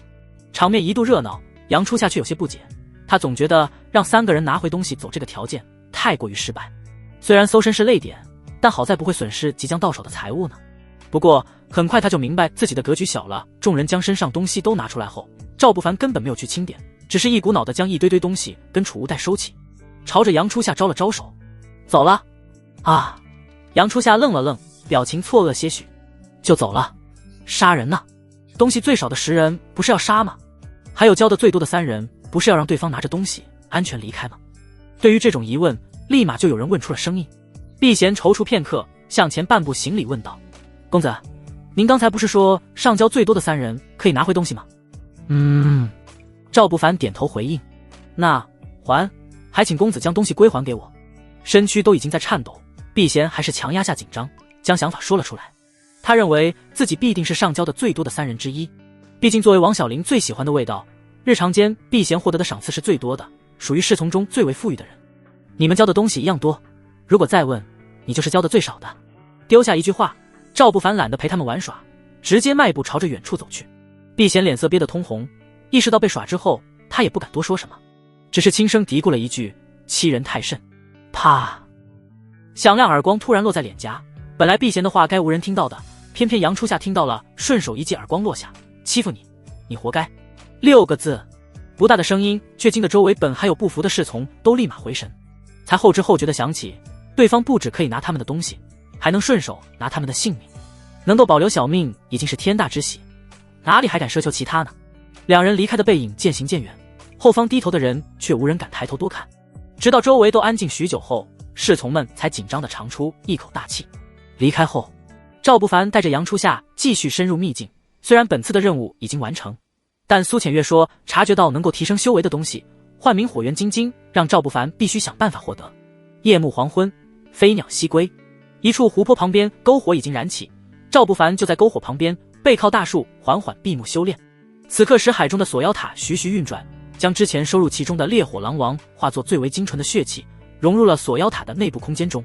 赵不凡一念便能调动吸收，但能够感觉塔中需要气血补充，他便暂时没有任何动作。毕竟一点点气血还不足他提升修为，但如果能够研究出锁妖塔什么妙用的话，也算是整体的实力提升。很快，赵不凡脑海中就多出了一道锁妖塔气灵传来的讯息，可控制筑基巅峰妖兽认主。明悟了，只是瞬间赵不凡就明白了，意思是锁妖塔的功能不只是封印，还可以控制其认主，只不过是因为锁妖塔的力量消失太多，所以需要补充能量，而能量补充到一定程度，则可以动用锁妖塔控制妖兽，至于其他能不能控制，其实也能够，即使是人没准也行，只不过其中奥妙还得慢慢研究才能透彻罢了。赵大哥，那边的湖水好舒服，刚沐浴了一下，感觉全身乏力都消失般。杨初夏靠近赵不凡，等对方投来目光的时候，柔柔的双臂已经张开拥抱了上去，温热呼吸瞬间接触耳朵，他的声音就在耳畔响起：赵大哥，你闻闻香不香？香不香其实都真香，因为花非花，雾非雾。休息好彻夜。两人再次出发的时候明显恩爱了几分，赵不凡贴心地扶着，而杨初夏则时不时投来幽怨眼神。3天后，秘境正中央突然有火光冲天，汹涌的震动传遍了整个秘境。什么东西？是什么宝物出事了？火元金晶，是火元金晶。哈哈，这次火元秘境中居然有如此宝物现世。我的火元金晶是我的，谁也别想跟老子争。各种声音在秘境不同的角落响起，相同的是，那些蜂拥而至的人都朝着火光冲天的方向在汇聚。在红光涌起的山巅上，诸多修士虎视眈眈地看着热浪翻涌的中央，其中有一团橙红色火焰摇曳，看起来宛若风中烛火般，却又给人一种玄妙难言的感觉。场中没有人小看它，因为大家都明白，那就是修士不可多得的宝物——火元金晶，是天地中先天元素的一种，先天地而生成，拥有一抹道运的宝物。通常修士将之获得，可用于锻造本命武器，其效果神妙难言，即使不精通锻造的修士也能在使用火元金晶后锻造出灵气。要明白，灵气是不可多得的武器，能够一念与主人相通，一念可收入体内，一念可杀敌千里，即使金丹强者都未必能够拥有的武器。所以在看清楚其中东西的时候，周围所有人的心情都是激动。贪婪侵蚀着理智，场中许多人都已经开始幻想获得火元晶，锻造出本命灵气后叱咤风云的场面，却少有人衡量一下，在周围无数修士中，如何才能获得火元金晶呢？火元金晶归我紫霄宗所有。我的话说完，有谁反对？就在众人都虎视眈眈的时候，远处响起了一道颇为冷漠的声音。说话的是一位面容冷艳的女人，看起来约莫20出头，一身的修为气息却是浑厚的筑基巅峰。在她的身后还有10几位身穿凌云宗弟子服饰的强者，个个都拥有筑基中期以上修为。虽然只有几十人，却让周围人都有种不敢招惹的感觉，因为许多人都认识为首的凌云宗弟子云烟峰的大师姐沈幼楚。没错，早在50年前，沈幼楚就是赫赫有名的凌云宗天才。虽然不知为何对方的修为50年没有丝毫进步，但凶名已经在外，加上此处秘境唯有筑基修士能够进入，所以沈幼楚的出现让许多想争夺一番的其他宗势力天才心里都升起了退堂鼓。人间绝无沈幼楚，这是当初他步入筑基巅峰的第1年外界给予的最高评价。沈姑娘，紫霄宗若要此物，我等断然不敢争夺，但你沈幼楚恐怕代表不了紫霄宗。人群中立马有位光头男子传来清晰回答，话说的不好听，但却是事实。谁人不知紫霄宗庞大无比，门下弟子宛若过江之鲫，如果每个弟子都能代表紫霄宗的话，那还不乱套了。能不能代表不需要你关心，你只需要明白，我说是我的，这里就是我的。沈幼楚淡淡回答，声音显得有几分冰凉，似乎有杀意在其周身缭绕，寒意如实质般翻涌。他勾唇一笑，目光看向那些虎视眈眈的修士，就凭你们也配与本姑娘争夺？回去找你家金丹大人过来。简单的话语听起来好像是在挑衅，实际上还真的是。场中其他势力的弟子许多已经握紧拳头，但更多人怒了一下，也只是怒了一下而已。因为太多人知道自己惹不起，当然凡是人多，其中必定不缺乏自信的人。之前那名为许世海的光头男立马表达了不满，他眉头皱起不悦道：沈幼楚，你未免太过分了些，真当我们怕你不成？质问的声音回荡响起，沈幼楚只是淡定回道：你怕不怕关我什么事？我不想再重复第3次，火元金晶我要了，胆敢靠近者死。秀眉皱起的冷漠，沈幼楚看起来像是一个人在威胁全场，实际上还真就是这么回事。你未免也太不把我们放在眼里了。烽火宗许世海倒是想领教一下姑娘的高招。许世海猛地一步踏出，脚步踏的地面颤抖，他整个人立马腾飞到了半空中，双手结印，以之为中心有一条青色虚影浮现。许世海的双手骤然推出的时候，水桶粗细的青蛇虚影随着双手推出，张开血口朝着沈幼楚杀去。周围人都被许世海的强大实力吸引目光，许多人已经迈开步子，只等混战一起才好浑水摸鱼。青白巨蟒印居然是烽火宗的青白巨蟒印，传言中此印乃是玄级大武技，修炼至最强可凝聚出1青100两条巨蟒虚影，冲杀天地，在同级中横行无敌。好强大的攻击，许世海居然能够凝聚出如此完整的青蛇虚影，估计这一印的威力已经达到玄级3品，简直强大的让人匪夷所思。议论的声音立马响起，许多人都认出了许世海的武技，毕竟许世海也并非籍籍无名之辈，在青州其他势力弟子中也算凶名在外。能够见到他全力出手，周围人都觉得值，也都在期待待会儿混乱战斗开始的时候，好浑水摸鱼一把。许师兄加油！呼喊声音连续不断，此刻的许世海仿佛承载着所有人的希望。只不过期望并不代表什么，反而在有的时候，期望越大，失望就越大。不自量力的废物，死！沈右楚修长的眼眸微微闭上，放出一抹寒冷杀意。修长白皙的双腿微微弯曲，骤然间他踏弯面前的小草，真元力涌荡，化作一柄巨剑。铮的一声，杀伐的颤音在回荡，众人只看到沈右楚画出一道9米巨剑，朝着青蛇而去。嗡！沈右楚化作的剑影带着刺破空气的强大，丝毫不避让的朝着青蛇虚影冲去。长剑虚影瞬间洞穿青蛇，从其尾部穿出，空气传来一阵躁动。当画面定格的时候，他已经出现在许世海的身后10米位置。不要！砰！身躯炸裂的声音瞬间响起，许世海发出人生最后一声惊呼，爆破成漫天血雨。淅淅沥沥的血雨落下，微风习习吹动沈右楚的黄色裙带，拍打着滑嫩的小腿。明明这一幕很美，给人的感觉确实直观的强大。死了！烽火宗天赋绝顶、赫赫有名的筑基巅峰强者，居然在一个照面就被直接抹杀，那种震撼是巨大的，巨大到全场鸦雀无声。还有谁不服的？可以站出来，让本姑娘教会他什么叫做现实。沈右楚的目光冷冷扫过全场，态度显得格外嚣张，却没有谁觉得不妥，毕竟实力是衡量一切的标准。如此天之骄女，狂一点怎么了？沈姑娘，你如此行事未免太霸道了些。人群前方有位老者开口道，眼底满是愤怒。沈右楚听到了，却丝毫都不显得在乎，不屑道：老成这个样子还在筑基修为，在废物面前我很难低调呢。你说谁是废物？白发老者气得抬手一指沈右楚，被气得胸口都在颤抖。说你又如何？沈右楚不屑笑道，红唇微微上扬，他将目光看向了人群中准备出手的几人，继续道：不过我并没有针对谁的意思。哼！白发老者气愤地一甩衣袖，眼底明显有不悦，还在等沈右楚给个台阶下呢。然而他等来的唯有一句：我是说，在场的各位都是垃圾。我就把话说直白点，别耽搁时间，想死的话一起上。周围势力的弟子表情都是一愣，这未免也太直白了些。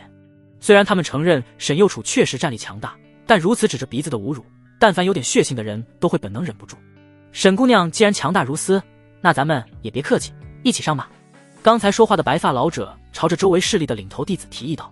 虽然没有谁回答，但各个眼神中都是一抹肯定的神色。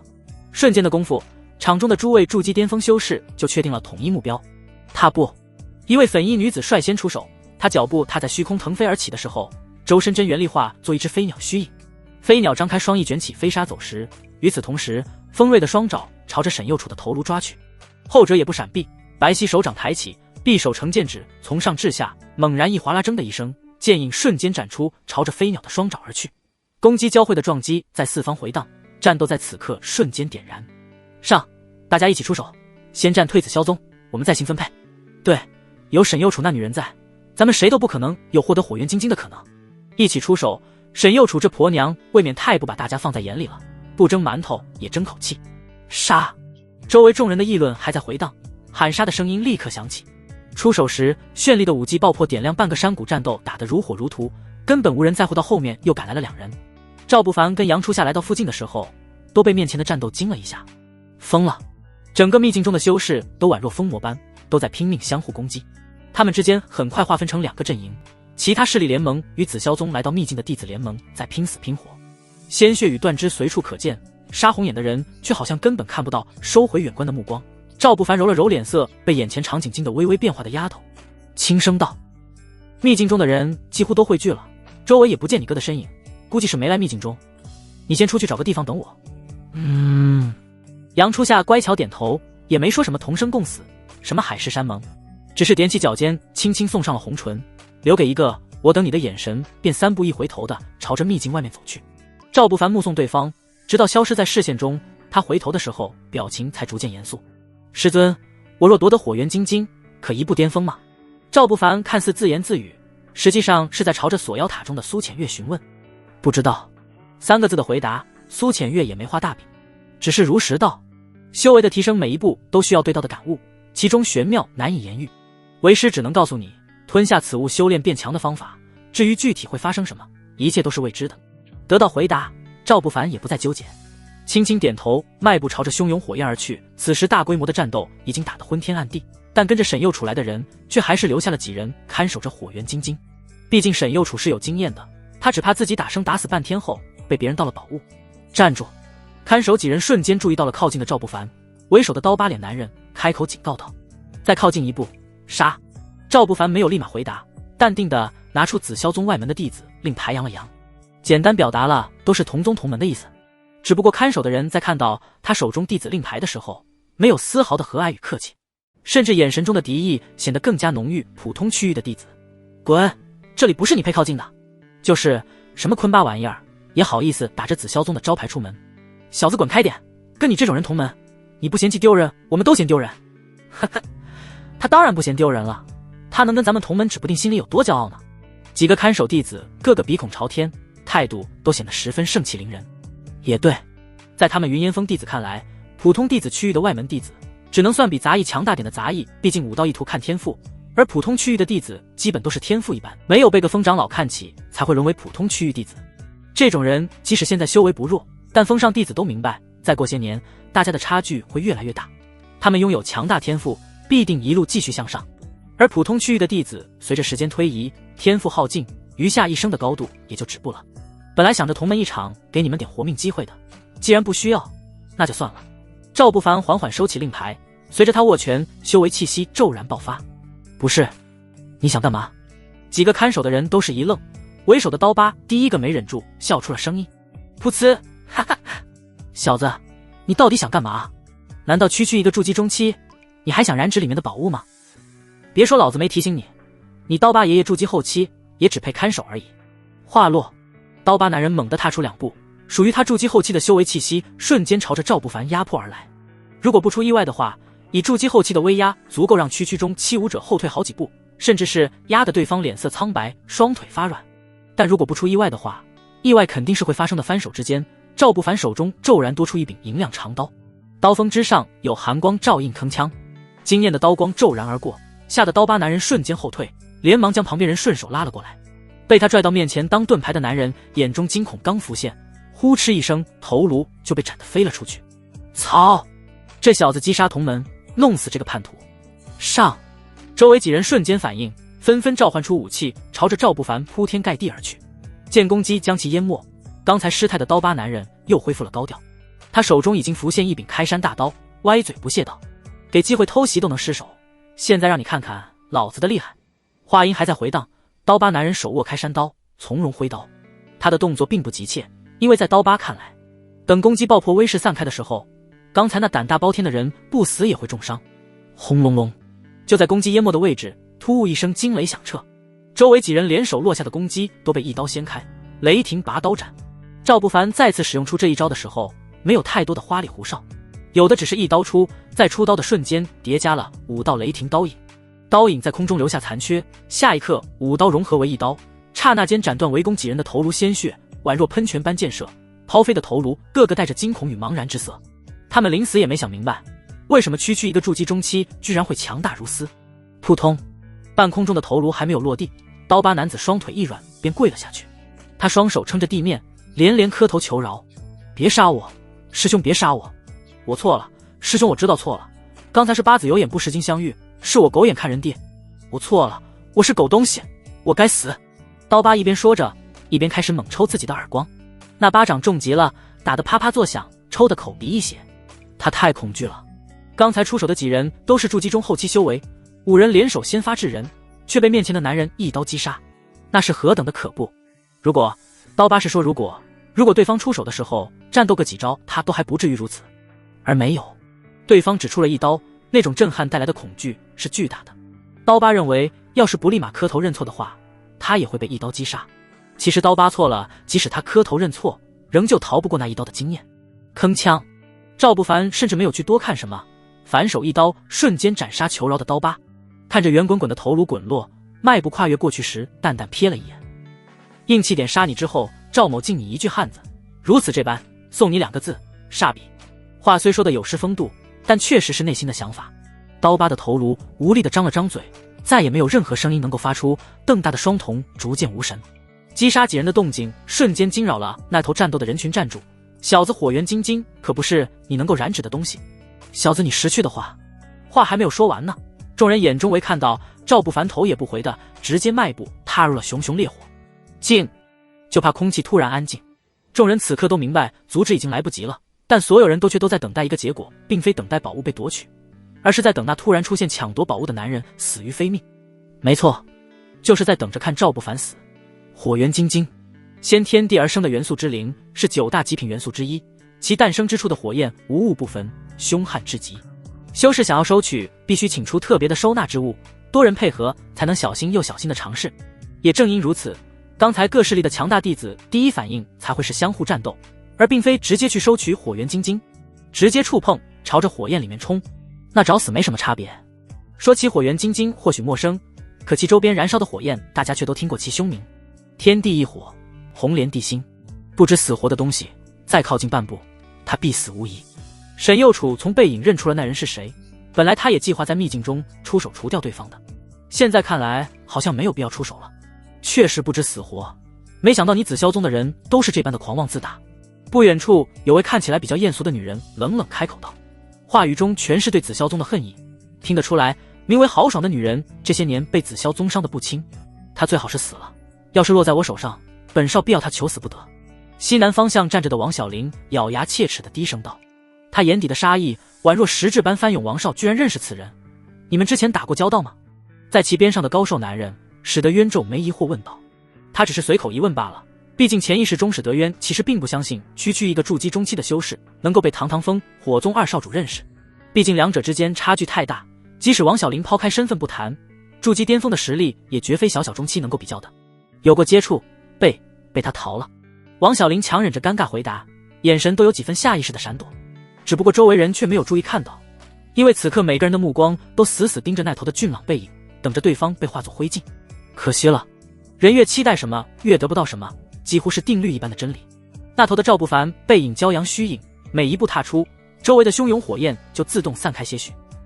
混沌纯阳体，天下至阳至刚的体质，即使是地心火焰这种天地生成的一种火焰，也对其有些本能的畏惧。一步步朝着中央走去，当赵不凡伸手抓向最中央的火元金睛时，他自己都有些恍惚，感觉太简单了。整个过程顺利的他自己都有点不敢想象。9属性杂灵根并非是最废的灵根。苏浅月似乎想到什么，低低声音从脑海中传来，直接普及起了关于灵根的知识。大繁至简，大简至繁，凡事皆有否极泰来物极必反之说，灵根也不例外。在你们现在这个层次理解的9属性杂灵根，在另外一个层面看待，又名为9绝灵根。9绝灵根可同修世间就9大元灵，金、木、水、火、土、风、雷、光、暗，9灵俱全之人，9灵同修暗合天地大道之行也。只不过9绝灵根世间少有，万中无一，即使有，生在像你这般羸弱之地的人，也会被直接当成杂灵根处理，白白浪费天赋罢了。解释在脑海中响起的时候，赵不凡听得很认真，他也很快就明白了苏浅月说这个的意义。对方是在告诉他，之所以能够如此顺利靠近火元金睛，跟混沌纯阳体有关，跟他的9属性灵根也同样有关。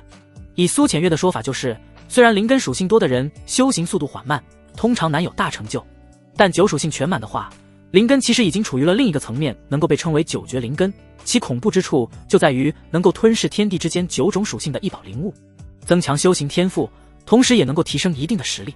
而火元金睛正是火属性一宝，这也正是苏浅月让赵不凡务必夺得此物的原因。念头确定，赵不凡缓缓伸手触碰上面前的火元金睛，呼哧一声，火元金睛仿佛被突然唤醒般，瞬间朝着赵不凡的手指缭绕而去，顷刻之间顺着手指在整个身躯勾勒出玄妙符文。下一刻，神妙符文骤然隐匿，就好像被一口吞噬般消失得无影无踪。赵不凡轻轻闭目，整个人盘膝落座。就在他坐下的时刻，周围的红莲地心火瞬间将之包围，火焰凝聚成一个巨大的圆球，将里面与外界骤然隔开。懵了，外面的所有人都懵了。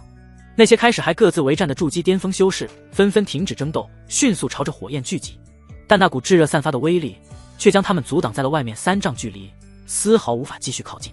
沈右楚，此事你恐怕得给我们一个交代。名为豪爽的女人咬牙低声道，眼底满是难言的愤怒。在他看来，紫霄宗弟子绝对是预谋好的。沈右楚刚才跟他们战斗，目的就是拖着周围人，好让自己人去夺取火元金睛。要什么交代？他是杀了我带来的人才夺到的火元金晶，你不会还以为我跟骑士一伙的吧？沈右楚冷冷回答道。脑子有病就去治，煞笔！你！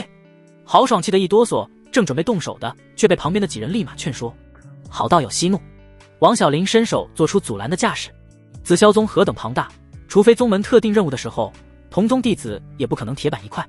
刚才的事情大家都看到了，沈道友与那人确实并非同伙。对，史德渊也附和道。咱们还是先别争斗，等那小子出来杀了他，再考虑其他。点头。周围人都是纷纷点头。道理自然是这么个道理，不论待会儿的争夺如何，此刻都不是内斗的时候。毕竟现在大家有个统一的敌人，而敌人的敌人就是朋友。此时火焰中央，赵不凡只感觉有一股炙热的力量在全身经脉流淌，最后神奇地汇聚于丹田之中。他那是丹田的时候，雷电与火焰在其中各自盘踞，散发着不同的威势，遥相呼应着。天道筑基是吸取的天雷，让他能够完美驾驭雷元素，而此刻的火元金晶带给他相同的效果，能够完美驾驭火元素。雷火双灵根的蜕变意味着赵不凡修炼带有2种属性的武技可以事半功倍，同时意味着在雷火环境中修炼，他的修炼速度不可同日而语。呼，长长一口呼吸吐出的时候，缭绕周围的火焰迅速朝着他体内灌入，化作最精纯的真元力游走全身经脉，最终宛若百川东到海，汇聚于丹田之中。轰隆隆，丹田传来震动，浩瀚力量汹涌席卷，他的修为气息瞬间攀升，来到了筑基后期。外面的火焰被吸收殆尽，逐渐显现出赵不凡的清晰模样。他缓缓睁开双眸，看向周围众人的时候，眼底有几分不置可否。大家都在等我吗？赵某还真就受宠若惊。我管你受不受惊，姓赵的，交出火元金晶，老子可留你全尸。史德渊第一个放声呵斥道，说话的底气足得可怕。毕竟他之前听王小林说，此人只是其手下败将，所以史德渊并没有太将赵不凡当回事。关键对方刚突破的筑基后期修为，有着很大的欺骗性。旁边的王小林听到这声音，先是一愣，随即他立马朝旁边移动了脚步。大有种别把血溅到我身上的怂包感，火元金晶就只有一份，而你们都想要，怎么办呢？赵不凡不置可否地提议道，要不你们先打一场，谁最强，我便把东西交给谁好了。你当我们是3岁小孩吗？豪爽不悦地撇了撇嘴，道，杀了你，我们自然会继续争夺，现在你必须先死。点头。周围人都是重重点头，显然是在击杀获得者这点上已经达成了共识。赵不凡，把东西给我，我可以带你离开。沈右楚淡淡开口，声音有几分冰凉，眼神中清晰可见不屑明显的不用考虑。他说的带赵不凡离开其中水分必然大的可怕。好好的姑娘家家，也不知说话，为何会有那么多谁好啊？赵不凡点头，立马调动丹田内火焰，手中浮现一团气息类似于火元金晶的火种在掌心缭绕。你靠近点拿，咱们毕竟是同门，回去后还得仰仗沈师姐关照1、2。沈右楚从鼻子里挤出回答的轻声。他是不太可能放过赵不凡，但眼下先拿到宝物才是重中之重。迈步靠近的时候，沈右楚心里还在想，年轻的赵不凡终究是太年轻，对方估计是怕了，毕竟回去宗门后无依无靠的，自己想报复对方简直不需要太麻烦。此时周围众人也突然安静，各自调动全身真元力，蓄势待发的虎视眈眈，只等一个机会，等两人交接东西的瞬间，周围人必然会齐齐出手。就在众人目光的注视中，两人一点点靠近，现在可以了，把东西给我，我放你离开。沈右楚停留在赵不凡身前3尺距离，轻声道，好一个我放你离开，这东西必须画上一个重点。我放你离开，别人不愿意放可就与我无关了。赵不凡想到了这层意思，但想没想到都不重要，因为他压根就没打算交，火元金晶已经被炼化，想交出去其实也不太可能了。以后回到宗门，还请沈师姐不计前嫌，多多提点。赵不凡礼貌笑道。话音刚落，他手中的火焰被一握遮蔽光芒，随即赵不凡猛地朝着沈右楚投掷出一团火焰呼。火焰在面前晃眼的时候，沈右楚本能握住，下意识拉开脚步就准备离开。虽然他战力强大，但周围的修士实在太多，应战全场明显不是理智选择。拿到宝物自然是先行离开，只不过在他刚迈出一步的时候，就察觉手心里的火焰消散了。不对劲，沈右楚停住脚步，转身准备说什么的。赵不凡的声音先一步响起，我没有给他火元金晶，东西还在我身上，想要的来拿。话音还在回荡，赵不凡脚下天罡踏虚步施展，瞬间功夫拉开些许距离。轰隆隆，周围原本已经准备好的众人立马齐齐出手，朝着二人轰杀。轰隆隆，绚丽的攻击齐齐落下，让本来准备追击赵不凡的沈右楚不得不停下脚步抵挡攻击。当然，赵不凡同样也在抵挡扑面而来的攻击爆破，余波荡漾开的时候，周围众人已经开始各自朝着他跟沈右楚追击而来。为什么追我？沈右楚整个人都被搞得有点懵，只是本能出手抵挡攻击，一边打一边朝着赵不凡喊道：狗贼，你居然敢拿我当挡箭牌，今日我必杀你！对，就是我拿沈师姐做挡箭牌的。赵不凡一口承认，随即补充道：我根本就没给他火元晶晶，东西确实还在我身上。话落，周围人都有些分不清虚虚实实，人就是这般的多疑。要是赵不凡否认自己身上有火元晶晶的话，那80%的人都会认为东西在他身上，而此刻他不断的说东西在自己身上，说沈右楚没有得到任何东西，周围人心里就突然想到了，有没有可能两人故意演戏的？其实背地里关系极好，如果朝着这个方向理解的话，有可能东西刚才就已经被沈右楚拿了。此刻两人分开走的架势，赵不凡故意说东西还在身上，明显就是想帮忙掩护。想骗我，没那么容易。豪爽手中剑舞出优雅剑花，猛然一指沈右楚，厉声道：交出东西，否则别怪我不客气了。东西没在我这里，刚才他给的火焰是假的，触碰到手心后就突然消失了。沈右楚淡定回答，他觉得周围不至于有太多蠢货的，所以他丝毫都没有当回事。但随着场中有80%人选择虎视眈眈地将他包围的时候，沈右楚才明白一个大道理，世上永远是蠢货占据多数的。上，别让这个女人跑了。豪爽一声呼喊，立马有许多人同时出手。火元晶晶真的没在我手上。面对攻击，沈右楚唯有一边解释，一边跟众人打成一片。那头，赵不凡已经拉开些许距离。虽然刚才的一手成功让大部分人选择了包围沈右楚，但依旧有少部分人选择在他身上赌运气。这也正常，再高明的骗术说辞都不可能骗过所有人。小子，老实交出东西，还是刚才那句话，今天可以留你全尸。史德渊淡淡开口，他手握一柄长枪挡在最前方，微风吹过的时候，吹得枪尖上红缨飞舞。师兄，别跟他废话，此人实力不弱，咱们联手才能十拿九稳。旁边的王小玲牙齿咬得咯吱作响，手中刀已然泛起冷冽寒芒。杀他，我一人足够。淡淡话音还在回荡，史德渊没有理会什么联手的说法，他骤然出枪，长枪直直捅过空气，一枪出，宛若毒蛇吐信。就在长枪裂开空气的时候，枪身盘踞的真元力化作数十米眼睛蛇虚影，杀意汹涌至极。铿锵，颔首出刀，赵不凡拔刀斩落的瞬间，空中浮现5道雷霆刀影，重叠雷霆缭绕，几十米刀钢竖开天地般斩落。轰卡，史德渊手中长枪被一刀从中间劈开，刀钢不减威势，直直掀开其身躯，带着血雾的刀芒透体而过。他还站着，但眼中的惊恐已经化作实质。好快！史德渊眼底茫然，他不明白刚才一刀为何那般迅猛，也不明白拥有如此战斗力的男人怎么就成了王小玲的手下败将了。不符合常理生命最后，史德渊努力转过半个身子看向王小玲，那一眼最后的绝望包含了太多复杂。砰，两半身躯左右倒地，直砸的地面尘土飞扬，猩红的鲜血流淌。王少对吗？咱们又碰面了。赵不凡戏谑露笑，带着杀意的目光看向了跟随周围人后退的王小玲。扑通，双腿突然那么一软，王小玲不争气地跪了下去，脸色瞬间憋得通红。世人都知道要脸面，当众下跪换谁都会觉得憋屈，但王小玲此刻的心理恐惧大于了颜面一说。刚才包围过来的时候，他认为凭借自己跟史德渊联手是可能胜的，可接触之后才明白，从刚才一刀才分辨出来，不可能胜，半点胜算都没有。之前他还能跟赵不凡过个几招，短短几天再见，对方竟已然今非昔比。与他实力相差无二的史德渊，居然一个照面直接被秒杀，整个过程中连一点点有效的反抗都没能够做到，叫小王就好。王小玲挤出几个字，手中刀已经被他放在旁边，双手往地上一撑，脑袋重重撞击在地面。我错了，我知道错了，之前我不该企图抢夺你的东西，我不该自以为是。面对这种求饶，赵不凡只是轻轻摇了摇头。世界上本来没有对错，因为你弱，所以才有了认错。简单的话语却非常像有道理。此刻王小玲并非意识到什么错误，只是单纯的明白了自己处于弱势，对强者产生了心理畏惧。手中刀缓缓抬起，赵不凡单手持刀，眼看就要落下，别杀我，你要是敢杀了我，我哥不会放过你的。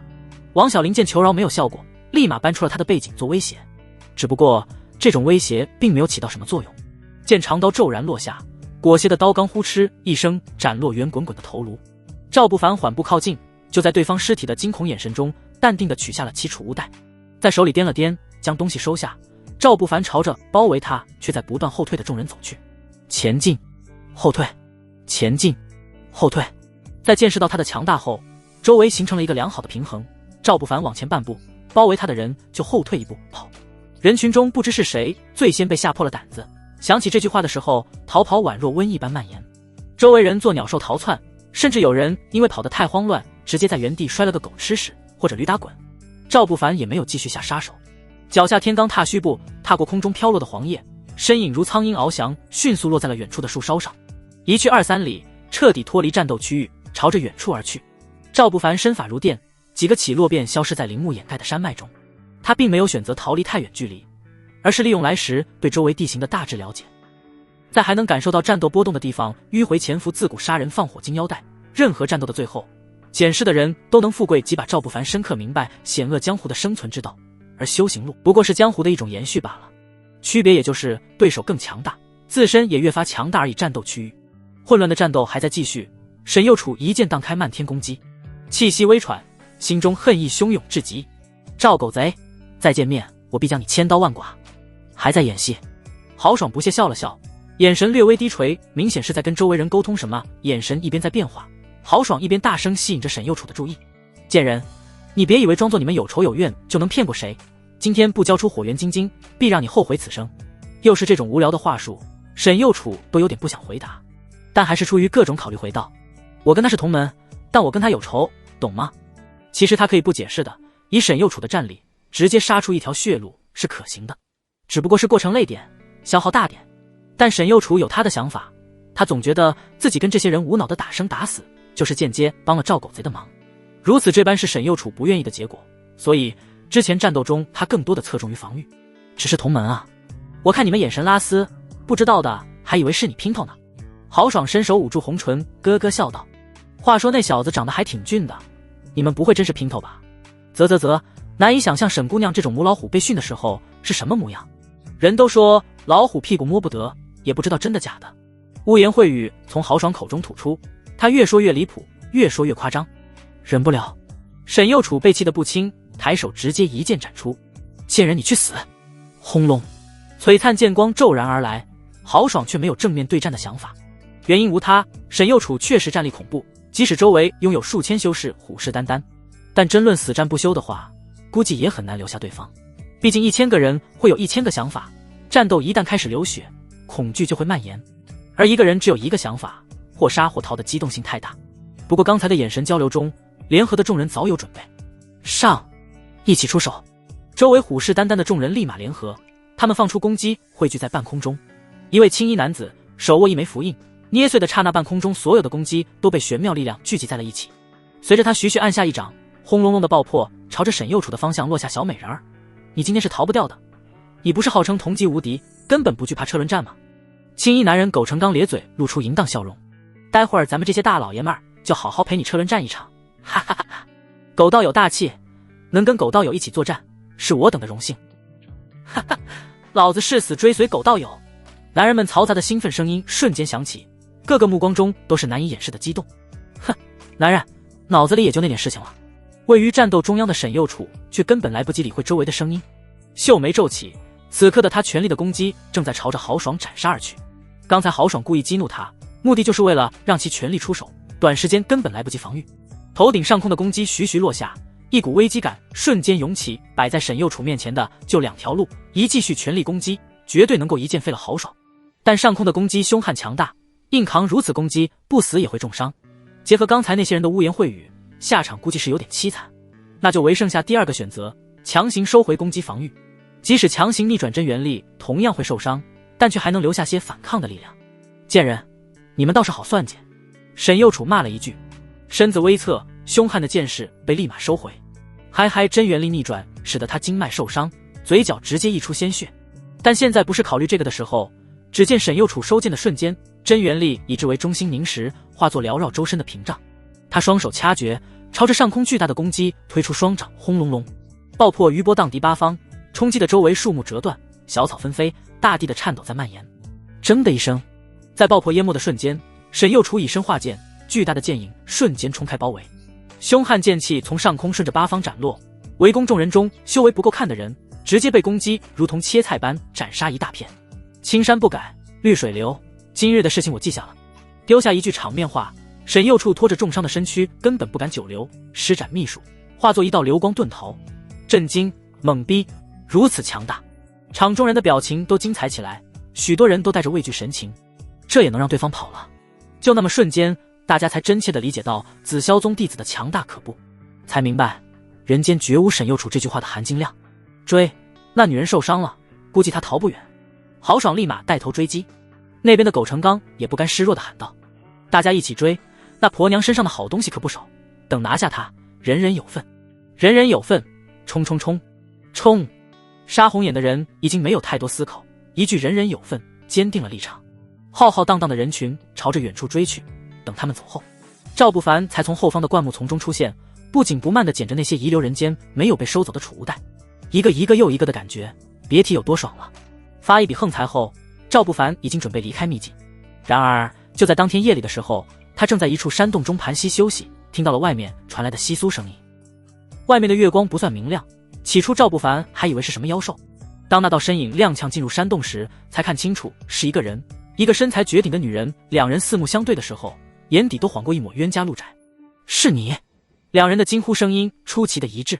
是我怎么了？赵不凡目光微微凝重，看着迈步进入山洞的沈右处，心里有种危机感。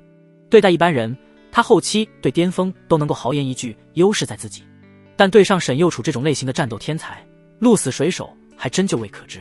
从苏浅月的提醒中，赵不凡还知道世界很大，比想象中还要大，而他现在引以为豪的越级战斗能力，在遇到更天才的人物时，也有可能被别人给越级战了。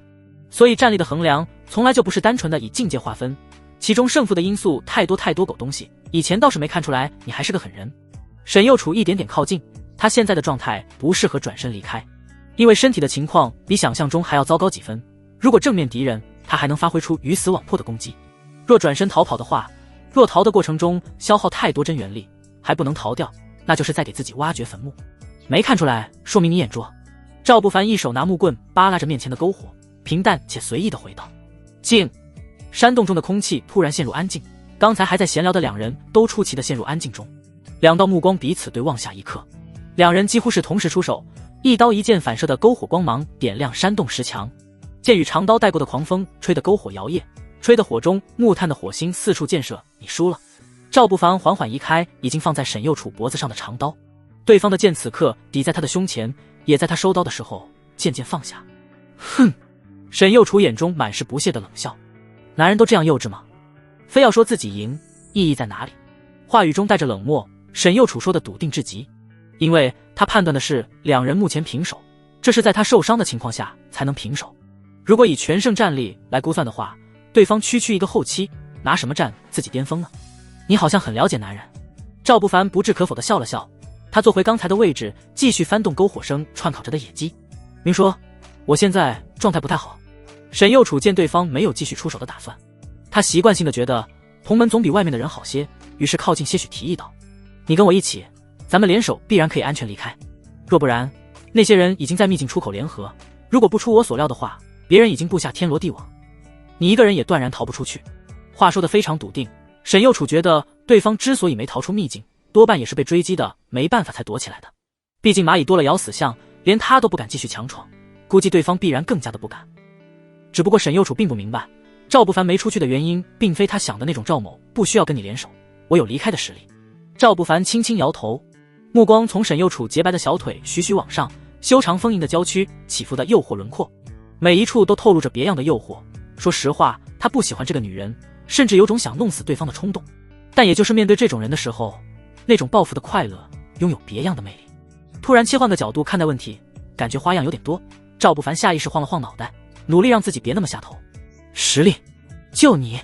沈右处不屑地笑了笑，若在全盛时候，我一剑可要你性命，唯有跟我合作你才能活命。笃定的话语继续响起，不过赵不凡却没有继续听下去的想法，他眉头皱了皱，淡淡道：想合作就拿出诚意，要么现在就滚。你我什么？被强势的话语呛得不轻，他想说什么的又被咽了回去，最终化作相对柔声的话语：你我一起离开，我答应不抢夺你获得的东西，同时承诺只要你以后听命令，我可以将你带到如烟峰修行。别怀疑我的本事。虽然因为某些原因，我多年没能突破境界，但始终还是如烟峰的大师姐。这些沈右楚倒是没吹牛，即使在外门筑基巅峰修为不算最顶尖，但他的身份却是顶尖的。让赵不凡去云烟峰修炼，他如果安排，事情是可行的。只不过错误的谈判就是如此，盲目开出条件，却不知那种条件根本就不是对方想要的。摇头，赵不凡轻轻摇头，听命令，意思是我救你，回宗门之后还得做你的狗，才能换得活命。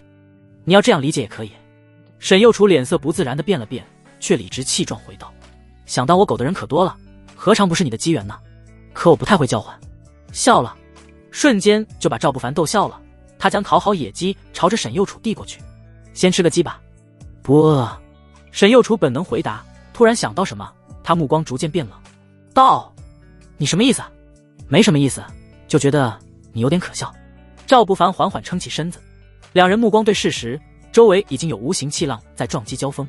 良久，沈右楚后退了半步，还没来得及做出反应，那头的赵不凡骤然出刀，铿锵，5道刀影随即重叠，化作一刀镇压而下轰。沈右楚立马出剑格挡，爆破的余波冲击的整个山洞都在剧烈摇晃，尘烟四处弥漫，噔噔噔的脚步在连连后退。沈右楚眼中浮现些许凝重，犹豫没有半秒，他瞬间转身就想先离开再说。判断失误，本来之前两人看起来势均力敌的，却万万没想到真动手的时候才发现，对方的肉身力量强得可怕，竟然还是一名体修。赵不凡，你敬酒不吃罚酒，等回去宗门，我要你好看。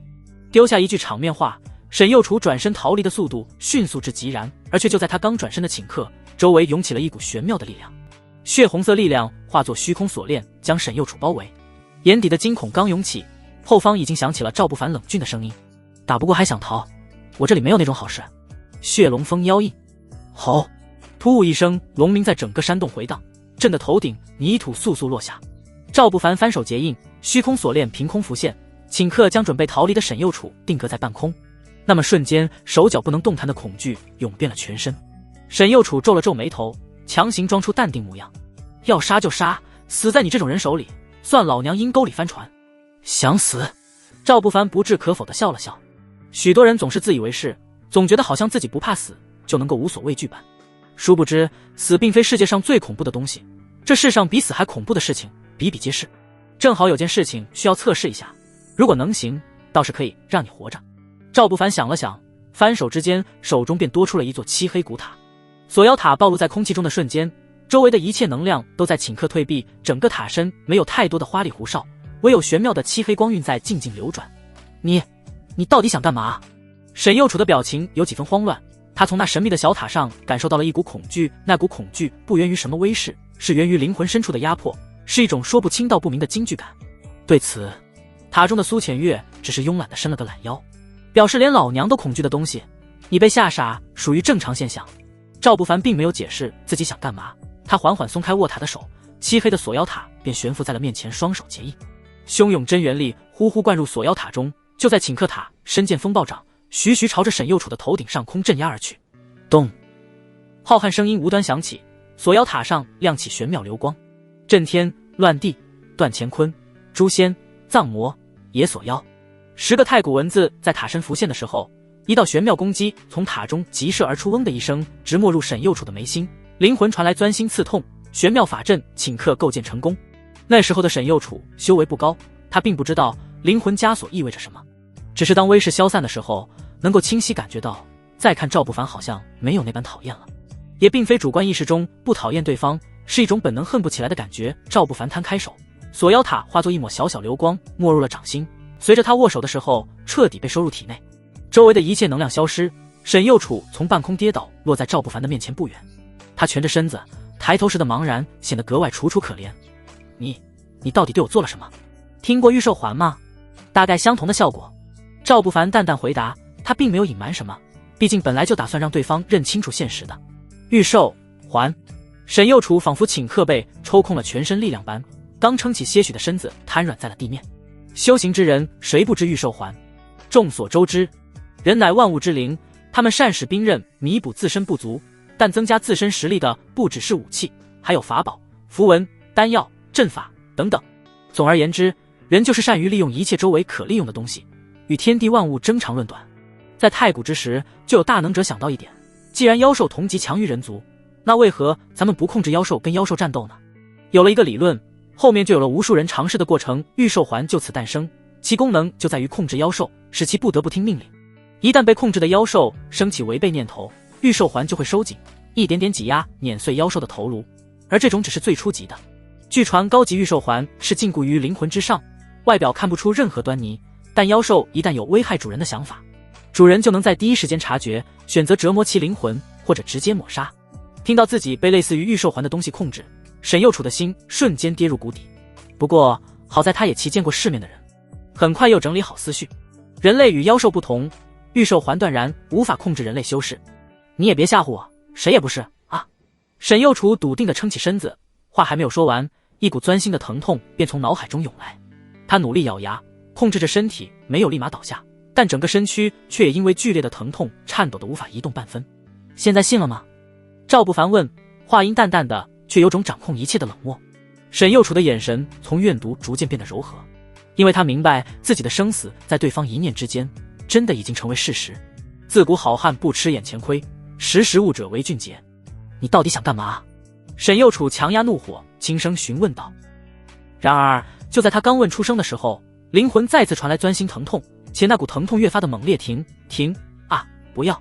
惊呼的求饶瞬间响起，就是刹那的功夫，沈右楚已经无法保持站立，他蜷缩着身子在地面左右打滚的模样，哪里还有什么高高在上？10分钟，20分钟，30分钟，直到半个小时后，赵不凡才停止了对其的折磨，目光冷淡地看向地面的女人，跪过来回话。是，主人。干脆利落的回答声音响起，沈又是艰难地从地面撑起了身子，匍匐着一点点爬到了赵不凡的脚边。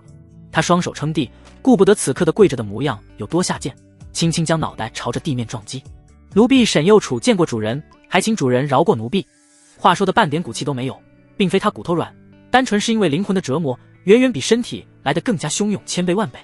如此这般的控制手段，换谁估计都顶不住。总算明白自己的身份了，不错，有进步。赵不凡伸出2指，轻轻挑起对方的下巴，徐徐向上，精致面容与娇艳红唇瞬间映入眼帘。沈右楚目光中的畏惧宛若实质。吧唧，也不知是人性使然，还是血气方刚，赵不凡直接印上了红唇，氛围变得有几分怪异。主人能给奴婢一点习惯时间吗？根本不敢太过拒绝。春风的时候，生有处慌张，低头问道。摇头，赵不凡只是轻轻摇头，伸手在吹弹可破的脸颊上拍了拍，道：很遗憾，我这里的奴婢不讲人权。开始的时候，沈右楚还不太明白人权指的是什么，后面他就懂了，意思是不当人的折腾另一边。秘境出口众人齐齐聚集，豪爽跟苟成刚为首的其他势力弟子此刻全部把守在秘境的出口，他们3、5成群吃肉喝酒，许多人拖着重伤身躯，依旧还在憧憬美好未来。苟道友说了，只要咱们能够顺利拿下沈右楚那娘们儿，届时人人有份。篝火旁，一个耗子眼男人全身半数缠着纱布，却依旧在浮想联翩，想到妙处更是忍不住咽了咽口水。就你这样还能行吗？在其对面的黑胖子立马开口调侃道。什么行不行？苟道友说的是获得的东西，按价值人人有份，你特么在想什么呢？耗子眼有些生气地回道，然后下一刻他似乎想到了什么，咧嘴一笑，到时候你扶着我，不介。几人的闲聊还没有结束呢，阳光拉长了一道俊朗的身影，缓步朝着这边走来。高大的影子遮住篝火光芒的时候，似乎有股无形的杀意已经在缭绕。赵不凡来了，沈右楚跟在他后面，已经没有之前的高高在上，像极了一个怯懦的小媳妇儿，拽着衣服角，低着头，没有什么多余废话。赵不凡一步步走向刚才说话的耗子眼男人。是你在侮辱我的人？赵不凡问道，话语显得极为平淡，却给人一种极致的压迫。耗子眼下一时顿了顿，见周围自己这方的人都在朝着这边靠拢，胆气也壮了许多，梗着脖子大声道，是老子说的又怎样？他不。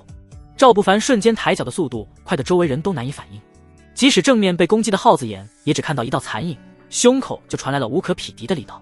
砰的一声，耗子眼直接被踹飞，身躯还在空中旋转，鲜血已经从口中吐出，人还未落地，气息已经涣散下去。兄弟们一起上！距离最近的黑胖子最先回神，他猛地抽刀斩向赵不凡，全力的一刀却直接被后者侧身躲开。握拳、出拳，动作宛若行云流水。砰的一声，骨节分明的拳头重重打在黑胖子的右边耳门，血雾从左边耳门穿出。轰！黑胖子只感觉有什么东西在脑袋里爆破开，意识瞬间涣散，死不瞑目的瞪大双眼，尸体轰然倒地。后退！周围原本在看到赵不凡出现后包围上来的人，都在此刻选择了退步，太凶残了。这些人不知到底沈右楚厉害还是赵不凡厉害，却直观能够明白一点：沈右楚战斗的时候不会滥杀，只会针对于战斗力顶尖的人下杀手，而姓赵的却不同，根本不管杀的是谁，谁遇到算谁倒霉。面对这样的人，换谁看到都会心里本能生出畏惧。啪啪啪的巴掌声音从不远处传来，包围的人群散开。苟成刚迈步走来，属于他巅峰筑基的气息浑厚至极。小子，识趣的话交出东西，咱们也许可以化干戈为玉帛。苟成刚动了动脖子，刻意发出骨骼的吧嗒声音，似乎察觉威胁不够，他一步步逼近的时候，拳头已经在用力握紧。滚开，或者死！赵不凡没有半点停留，迈步时坚定有力。他也并不是想杀多少人，只是单纯想从这里出去罢了。路就唯有一条，所以没得选。修为一般，口气倒是不小，让老子来会会你。苟成刚被赵不凡的态度跟语言激怒，含怒出拳，一拳出有猛虎咆哮山林之势，凶悍的拳头打得空气都在动荡。区区筑基后期，你要走的路还长着呢，今日便让你见识一下筑基巅峰体修的厉害。坚定有力的话语，苟成刚出手拥有着十足的信心，因为他筑基巅峰，同时还是一名体修，肉身强度之恐怖，在同级都难于对手。我来吧！沈右楚无奈地喊了一声，本来他是不想出力的，但转念一想，如今已经被赵不凡控制，对方身死，他也难独活。如何摆脱控制，可以以后再想，现在大家是一条绳子上的蚂蚱。没有回答，因为在电光火石之间，赵不凡已经动了。他脚下蓄力，力从腰发，轰的一拳不偏不倚，朝着苟成刚的拳头打去。双拳撞击的时候，苟成刚带着笑容的表情，顷刻化作了痛苦的扭曲。赵不凡背影一轮骄阳，拳头裹挟的凶悍力量直接震碎了苟成刚的手骨，断裂的骨刺带着鲜血飞出。苟成刚的脚步连连后退。体修，你怎么可能如此强大？语气中带着浓浓的不可置信。苟成刚万万没想到，对方居然也是体修，且从其力量的汹涌能够分辨，其身体的强大居然还在自己之上。这就怕了，我还没用全力呢。赵不凡淡淡道。就在苟成刚心生惧意的瞬间，他手中刀已然出鞘，铿锵，有力的出刀声响彻长空，一刀出，6道雷霆刀影重叠，数十米刀罡掀开空气，刀未落，能够媲美旋即6品武技的威力已经压得苟成刚双腿发颤。不要，不要，这种东西哪里有不要的说法？男人女人都一样，越说不要越硬给，准是没错的。呼哧，刀刚落下，荡开的余波化作圈圈涟漪，震得周围人仰马翻。战斗的中央，苟成刚下意识伸手摸了摸额头，再看手上已经是鲜血布满。那么瞬间他心里是后悔的，如果不是之前跟沈右楚的战斗中受到创伤，苟成刚觉得自己不会在这种地方倒下。不过他觉得如何不重要，重要的是关于他的一切都将在此刻结束。紫霄宗的弟子就是如此不把我们放在眼里的吗？冷声的质问响起，豪爽与几位筑基巅峰修士姗姗来迟，几人默契，呼吸之间落下，直接封锁了赵不凡的退路。包围之势已经形成，杀意在四方缭绕，冲击的地面仿佛都在颤抖。赵不凡却没有太在乎，他只是默默收起了刀，双手结印的时候，周身涌起汹涌火焰，火源晶晶，红莲地心，你们喜欢就给你们好了。几分轻笑声在回荡，炙热的火焰炙烤的空气中翻起汹涌热浪，轰隆隆，炙热的火焰顷刻涌荡八方，将周围一切化作一片火海。变化还没有结束，火焰的中央，赵不凡再次结印，双手之间雷霆缭绕，噼里啪啦的声音震得周围空气都在颤抖。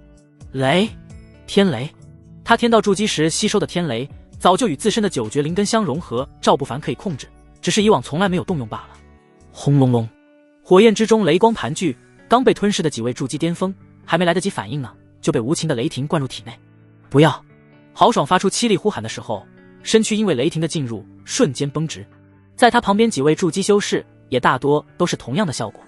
麻痹撕裂的感觉刚消散些许，四面八方的火焰散发的炙热顷刻烤得其皮肤焦黑，刹那间的高温让五脏六腑都被焖熟，几人眼中最后的生机逐渐消失，雷火依旧。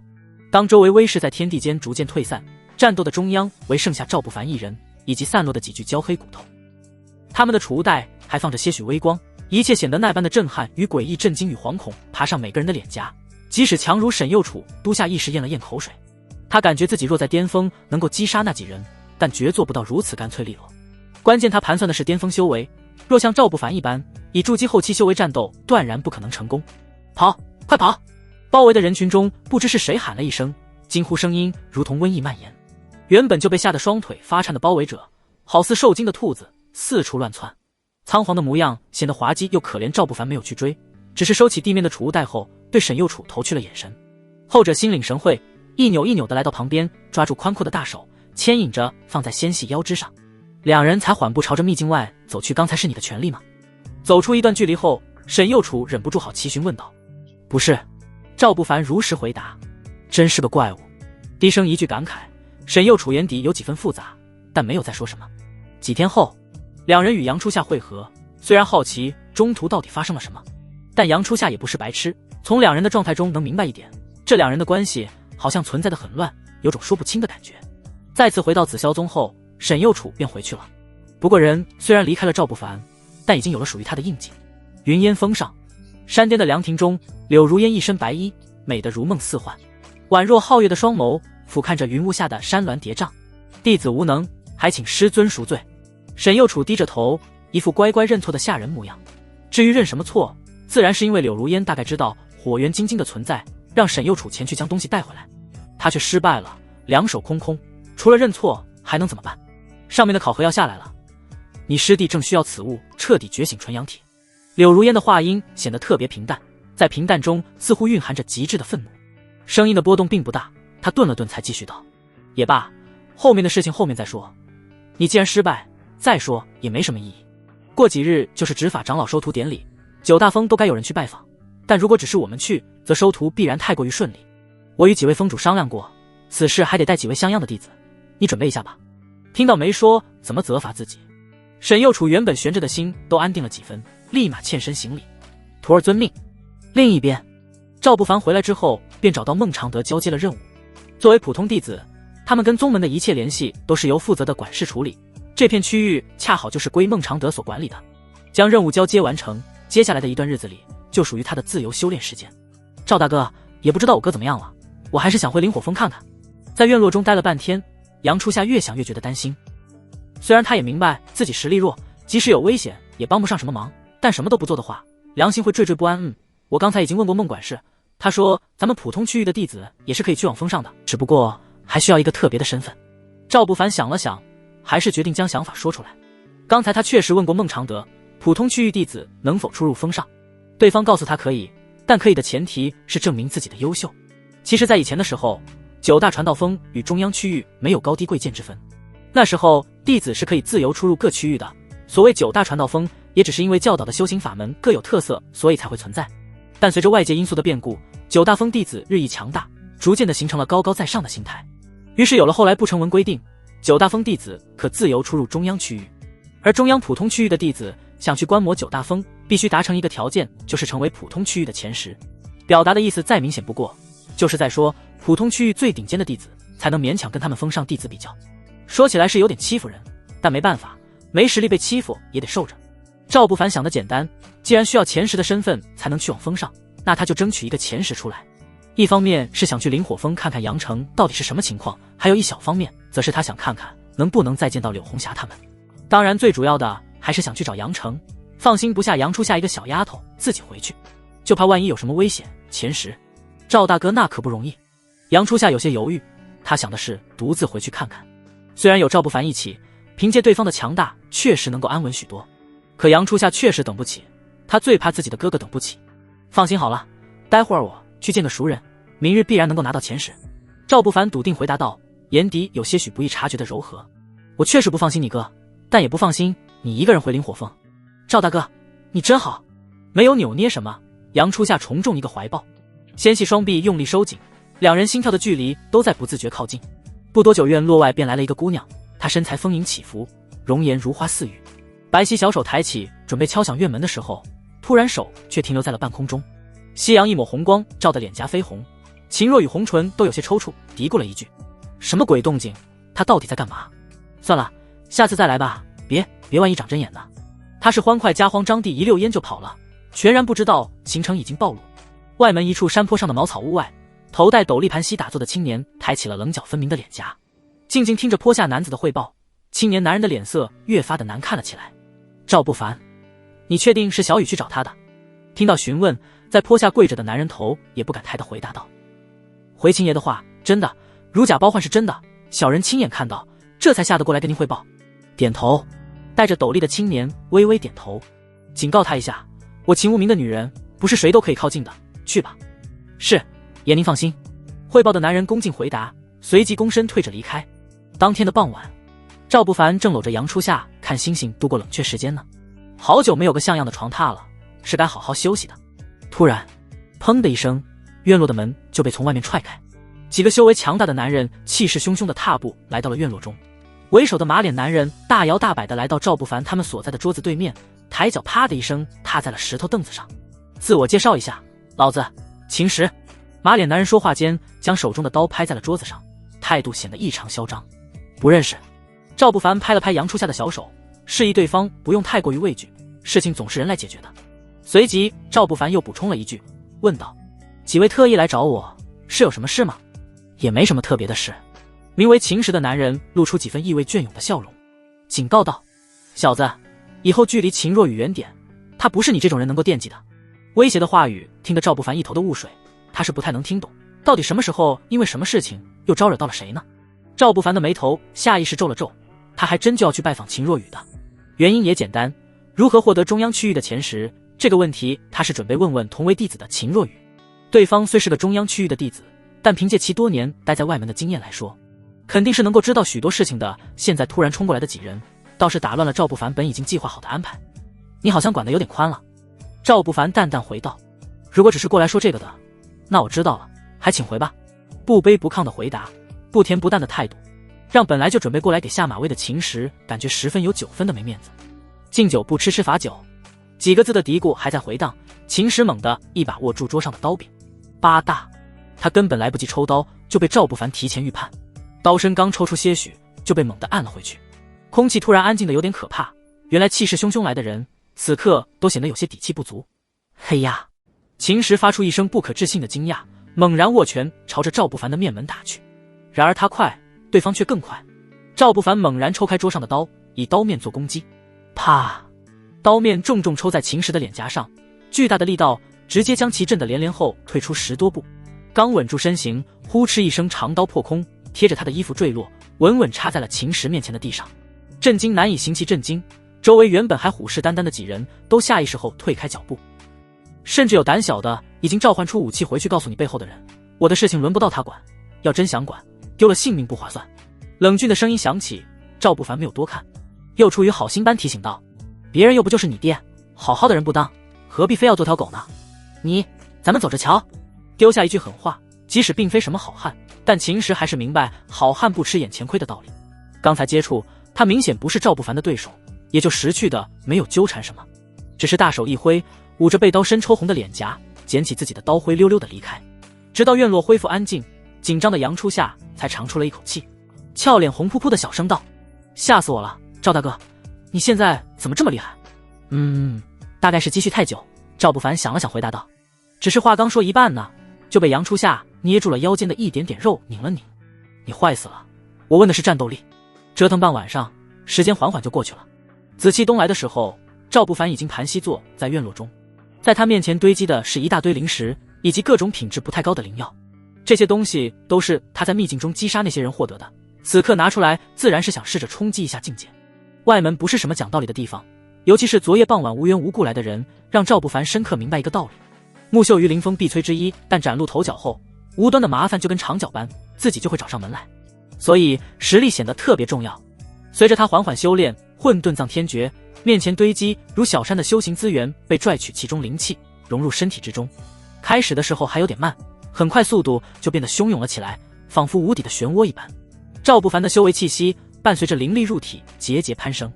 中午时分，等到他睁开双眸的时候，修为已经来到筑基巅峰。赵大哥，你又突破了。已经在旁边不远处看了许久的杨初夏，表情中满是惊讶与开心，想着自己也没什么大用处，只能有一点点关心。他又补充道：累了吧？你休息下，我下面给你吃。昨天不才。赵不凡刚想说什么的，阳光透开，他尴尬地笑了笑。你说的是面条，对吗？你说呢？杨初夏红着脸回怼，好像有什么得了，画面在脑海中晃过，烈阳如火。那是中午时分，秦若雨独自坐在一棵大树下盘膝修炼。突然，她原本无波的表情微动了动，眉头轻轻皱了皱。远处传来轻微脚步声，惊扰闭目修炼的她秦姑娘有许久不见。赵不凡靠近后，并没有特意看白色裙子被汗液浸湿衣裙的贴身诱惑，也丝毫没有特意看洁白小腿上悬挂的汗液宛若晶莹剔透的露珠。他只是礼貌地朝着对方招呼，顺便一眼便将一切都收入了眼底。怎么想起来找我？是有什么事吗？秦若雨双手画圈，徐徐合住，停止修炼后才睁开眼睛询问道。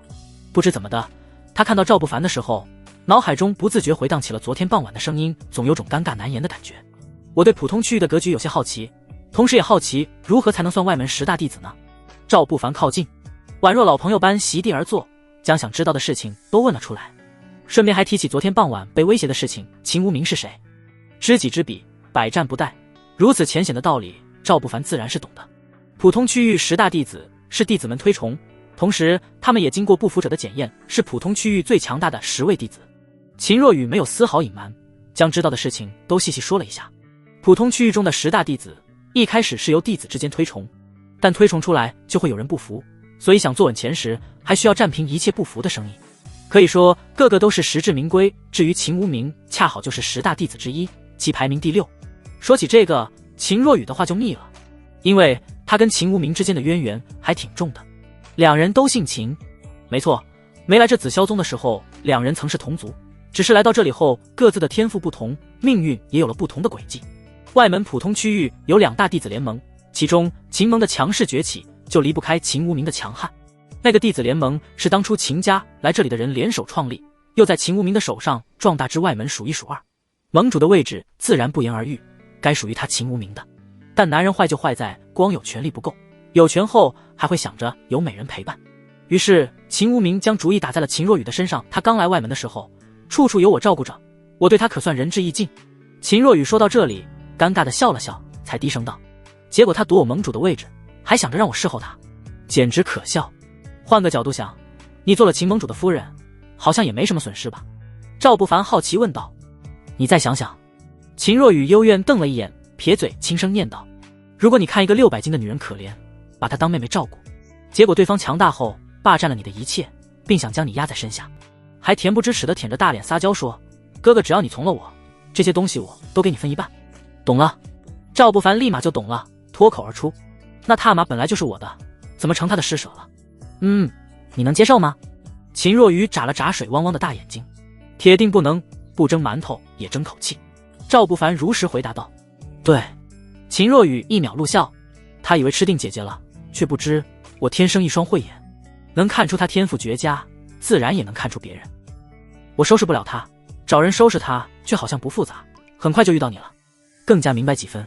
赵不凡开始的疑惑都拨开了许多，怨不得秦若雨一开始对他就是一副好态度，原来对方有特别的过人之处。那我倒是好奇，你在不同寻常的人身上看到了什么？在我身上又看到了什么？赵不凡突然来了兴趣。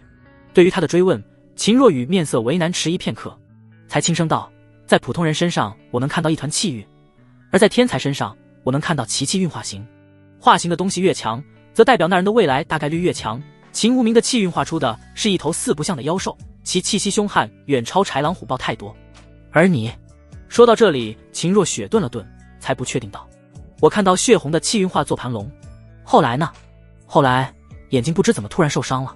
秦若雨若无其事地回答，但原本自然的表情却本能地怔了一下。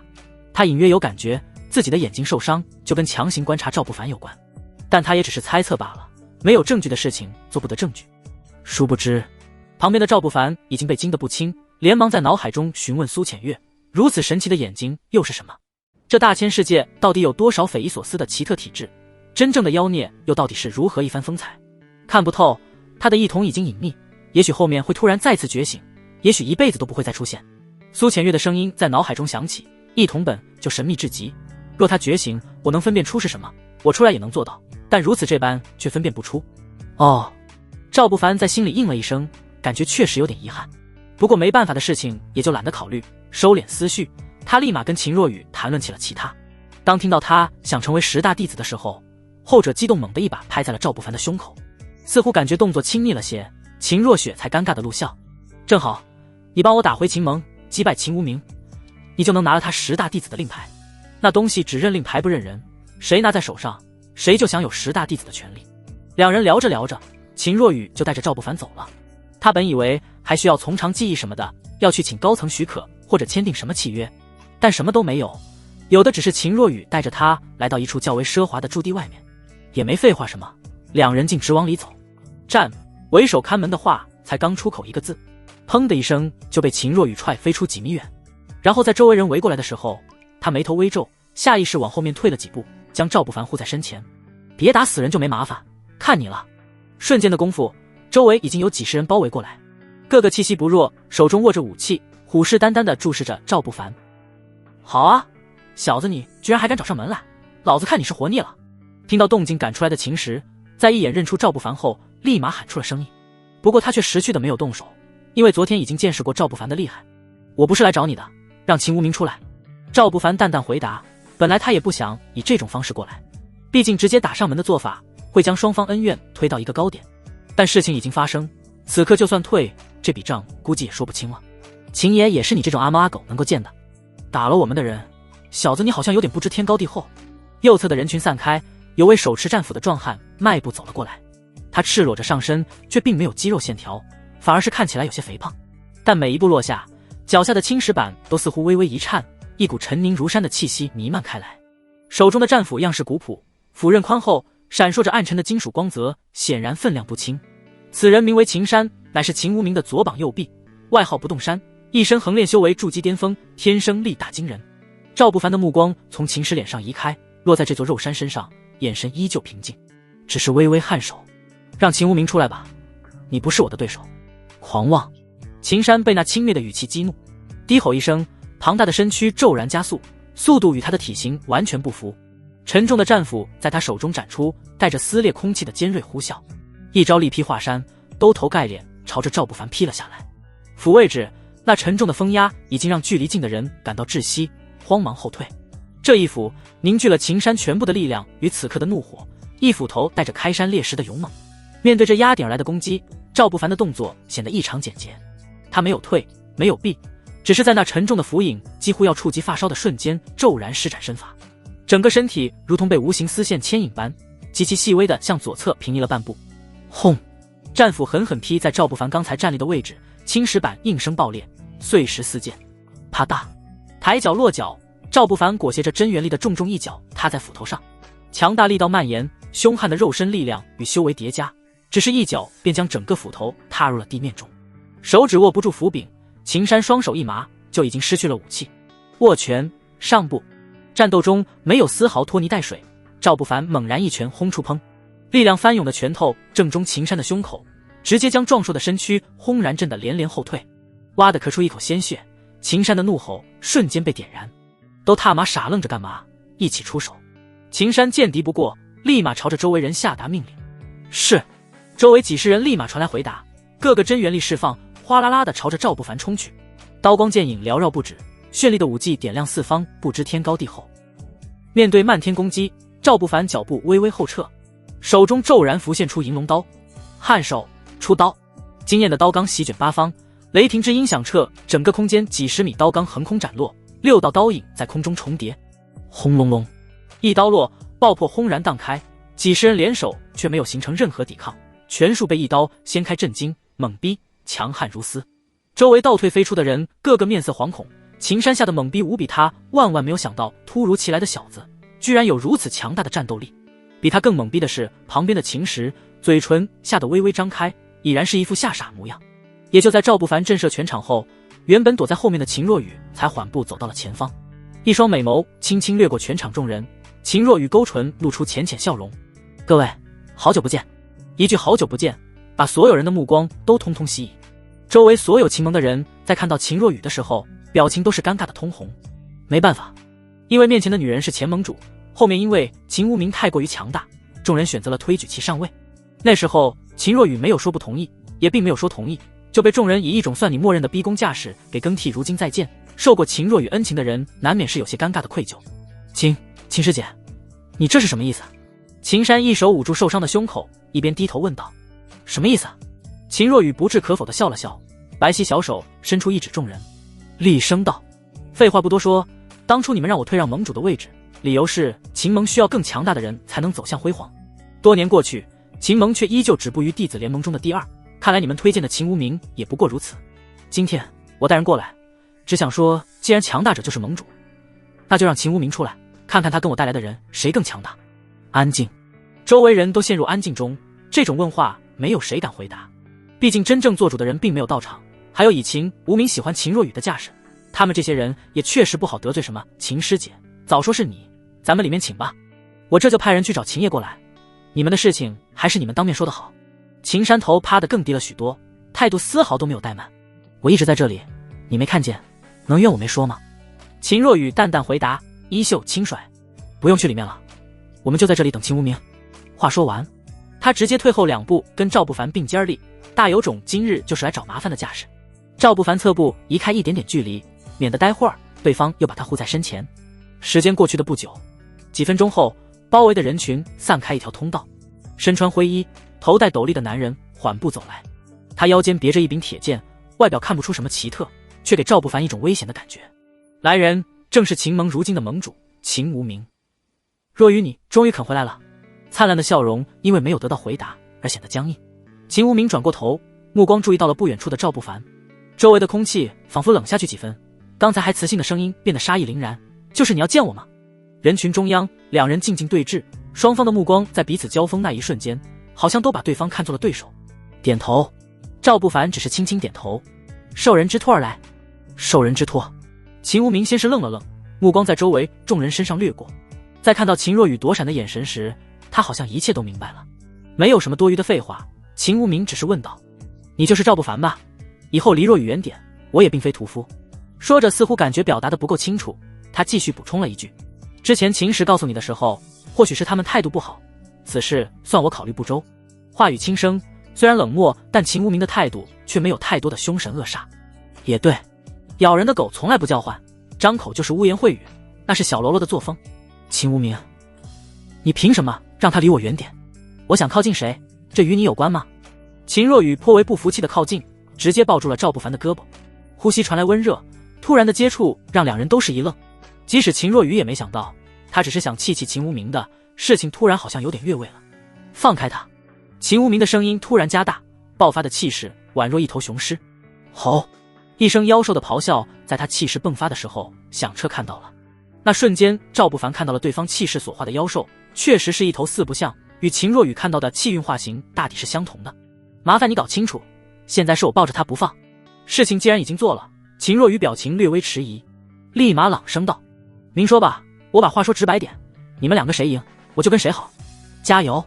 字不多，事不小。瞬间赵不凡都有点懵，他不明白到底是过来抢夺10大弟子令牌，还是过来跟别人争风吃醋的。还有一种可能，他是来被当枪使的。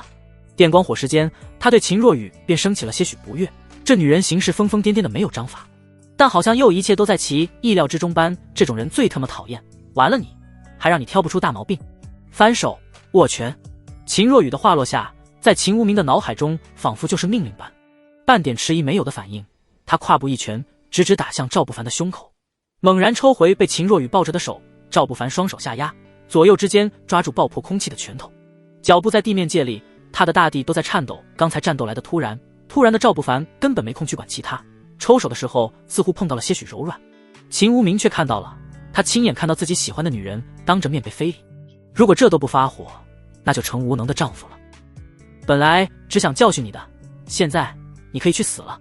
咬牙的声音再回荡，原本势均力敌的交手，在秦无名背后浮现四不像虚影的时候，战斗顷刻形成压制砰。赵不凡被暴涨的权势震得连连后退，眼底是些许震惊之色。10倍，对方的基础力量在顷刻之间强横了10倍，而且面前的人跟他一样，同样是筑基巅峰修为，让原本已经逐渐习惯碾压同级的赵不凡明白了一个道理：天才与否得看跟谁做比较。但狭路相逢，他赵不凡从来不喜欢退缩。背后浮现一轮骄阳虚影，炙热至阳的力量充斥全身经脉。轰！又是一记重重的崩拳打来，拳势刚猛，一往无前。赵不凡没有丝毫犹豫，握拳发力，正面硬刚。2个拳头在半空撞击的时候，荡开的气浪压迫的周围人连连后退，甚至感觉呼吸都在瞬间困难几分。变招，两人几乎同时变招。秦无名猛地一把握向腰间的剑，剑意化作有形荡敌。铮，杀伐剑音伴随着惊艳剑光而出，一剑的惊艳宛若别人的初恋。雷霆拔刀斩，赵不凡骤然出刀，一刀数斩虚空，几十米刀罡出具无敌气势。1、2、3、4、5、6、7、8、9，整整9道雷霆刀罡虚影重叠，旋即9品武技雷霆拔刀斩在此刻完美施展。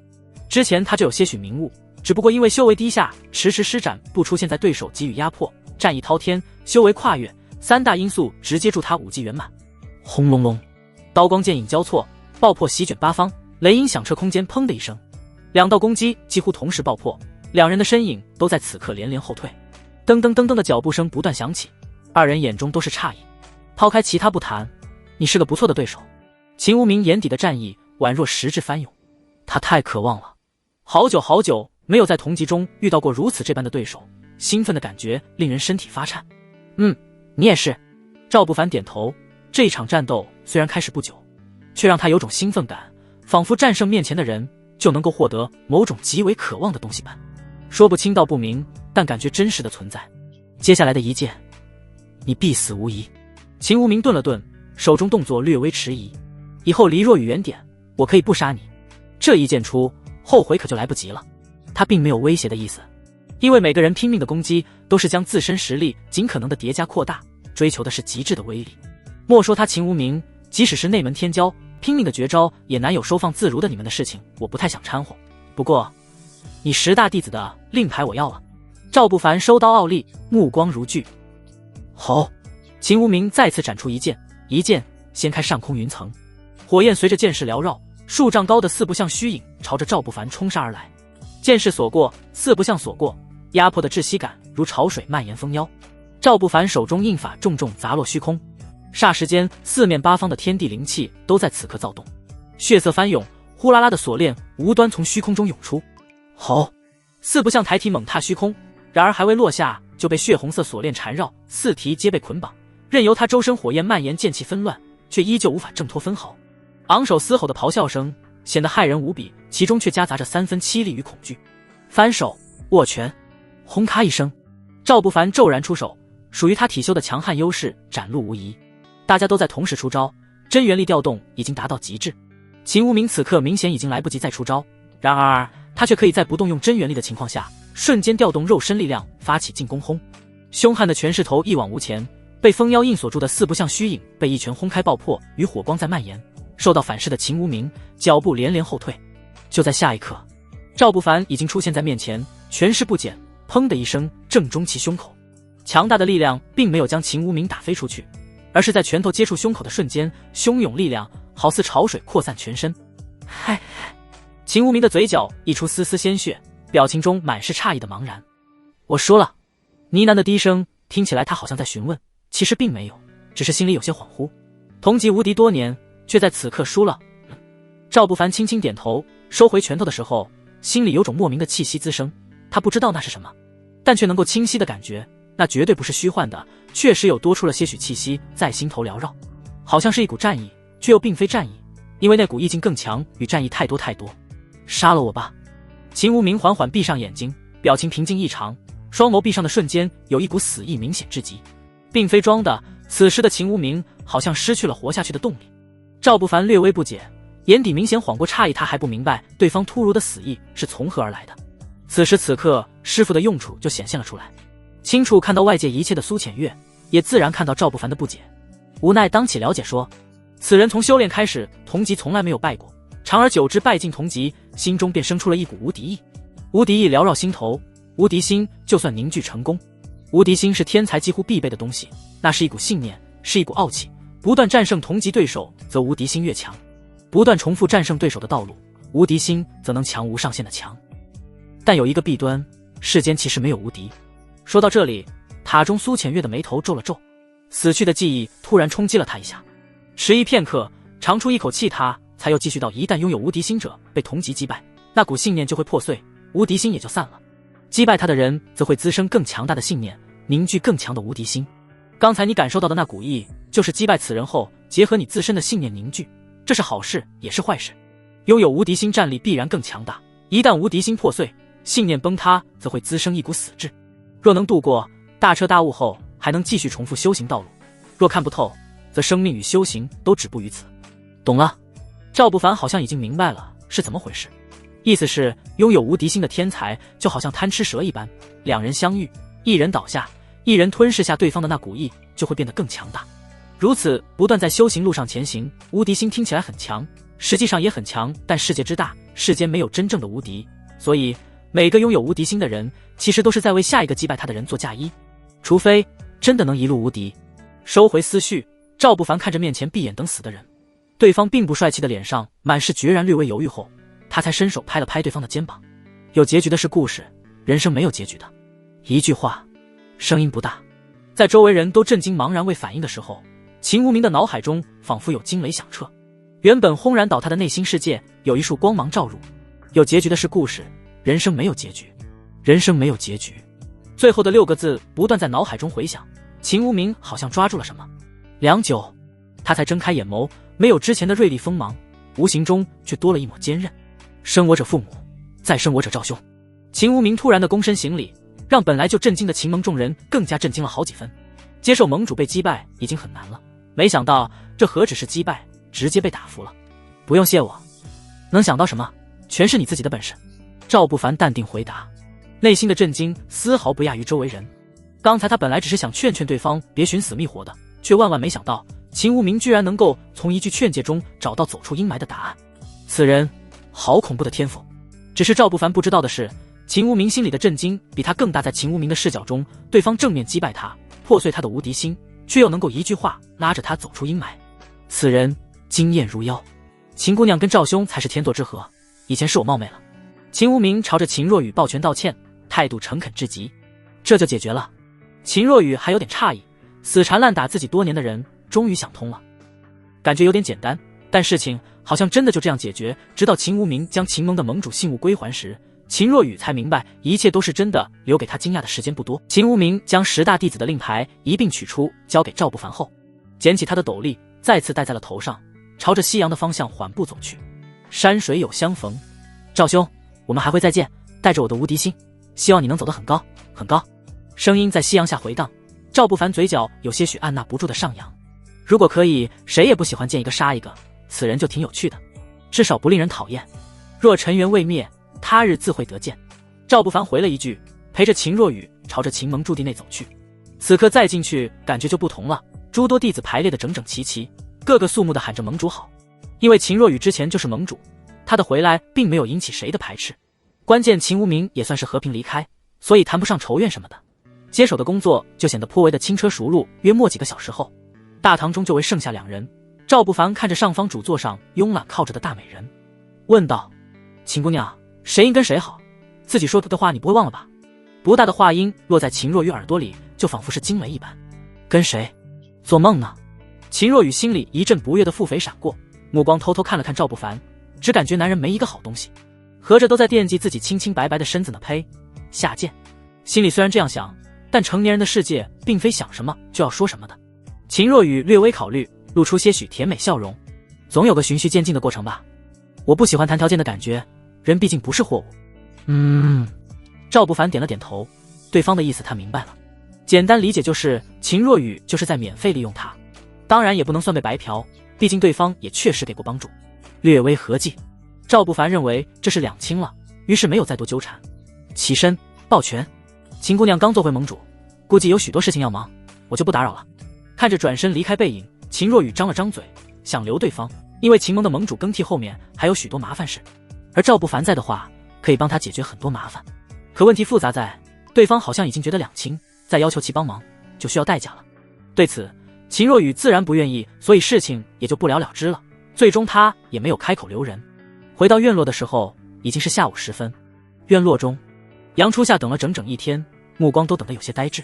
随着时间越发流逝，他越发是担心自己哥哥的安危。吱呀，院门被从外面推开，赵不凡迈步踏入的时候，杨初夏才从发呆中回神，立马迎了上去。赵大哥怎么样了？他问的自然是赵不凡说要去夺得10大弟子令牌，陪他去一趟灵火峰的事情。令牌已经拿到，咱们现在就走吧。赵不凡轻轻抱了抱靠近的丫头，没有多余的继续交流，随着杨初夏的点头，两人追着日暮黄昏，朝着灵火峰方向而去。灵火峰乃是紫霄宗外门9大峰之一，其招收弟子多以火系灵根为主，整个传道峰上都充斥着一股汹涌的火元素力量。此时峰上的一间院落中，有位容貌普通、平平无奇的男人正坐在院中的石头凳子上，一双无神且忧伤的眼眸充斥杀意地看着不远处的几位灵火峰弟子。杨某已经是个废人，你们还要怎样？杨成平静地问道。他无论如何也想不到，原来心念念的外门会是如此一般模样，其中的黑暗程度丝毫都不亚于杂役区，不，比杂役区更加让人厌恶得多。斩草不除根，萌芽依旧生，如此浅显的道理，相信杨师弟会明白的。几人中为首的艳俗女人不置可否地笑了笑。这女人长得还行，胸大胯大的，容貌也漂亮，只是给人的并没有修行者的出尘感，反而是一种颇为艳俗的艳丽，宛若青楼红尘女人般。此女名为玉青兰，乃是灵火峰第一天才弟子玉坟山的族妹，来这里也就是为了解决玉家人跟杨成的恩怨。来吧，要杀要剐，悉听尊便。杨成缓缓站起了身子，眼底是些许不易察觉的心有不甘。他本以为进入外门后一切都会逐渐好起来，可就因为杨初夏貌美，被一个名为玉夯的弟子惦记上，对方各种欺压，欲行不轨。作为哥哥，杨成做不到对自己的妹妹不管不问，于是不惜暴露实力，在生死约定擂台上一刀结果了那小子。万万想不到，噩梦也就从那一刻开始。收他为徒的长老在不久后将他逐出师门，又在不久前被莫名其妙派出去执行任务。任务还没开始呢，他就被一群蒙面人伏击，拼得九死一生才逃了回来。可回来又有什么用呢？过度透支身体的战斗使得他经脉萎缩，丹田枯竭，再也提不起修为，甚至连复仇的勇气都提不起来。即使如此，对方好像也没有要放过他的意思。伸头一刀，缩头也一刀的事情确实没什么好害怕的。去吧，将他压下，抓回去，等坟山哥决定如何处置。玉青兰嘴角勾勒出浅浅冷笑，冲着旁边的斜把子脸男人吩咐道：是。日头西沉，将整个灵火峰染成一片流动的赤金色，充斥着肃杀的小院被镀上了一层悲凉的暖光。就在斜把子脸男人带着一脸狞笑，伸手抓向杨成肩膀的刹那，哥！饱含惊恐与急切的呼喊打破了院中的凝滞，两道身影如同撕开黄昏的利刃，骤然出现在院门口。俊朗男人一袭青衫，身姿挺拔，面色冷峻如寒潭，正是赵不凡。而他身边的杨初夏，脸上因赶路而浮起的红晕上未褪去。他双眸瞬间锁定了院中那个被逼到角落的身影，满满的担忧和愤怒涌了上来。出于紧张，杨初夏脚步有些踉跄，跌跌撞撞地冲了进去，越过那几个灵火峰弟子，扑到了杨成身边。哥，你怎么样了？分开后我遇到了赵大哥，他现在很厉害，很厉害的。杨初夏颤抖着声音上下打量着杨成因为重伤苍白的脸，心里各种情绪复杂的难以言喻。杨成看到妹妹，死寂的眼中骤然闪过一丝光亮，随即是说不出的无力。初夏，你怎么来了？快走，这里危险！他急促地想推开妹妹，甚至没有跟赵不凡寒暄半句，急切喊道：快带他走，就带他一个人走。那我还特意过来干嘛？赵不凡没有太将周围人当回事，在看到杨成此刻状态的时候，眼底有一抹明显的杀意晃过。面前的男人是他异父异母的亲兄弟，是一个能毫无顾忌将最疼爱的亲妹妹托付给自己的好大哥。江湖中人，义字当先。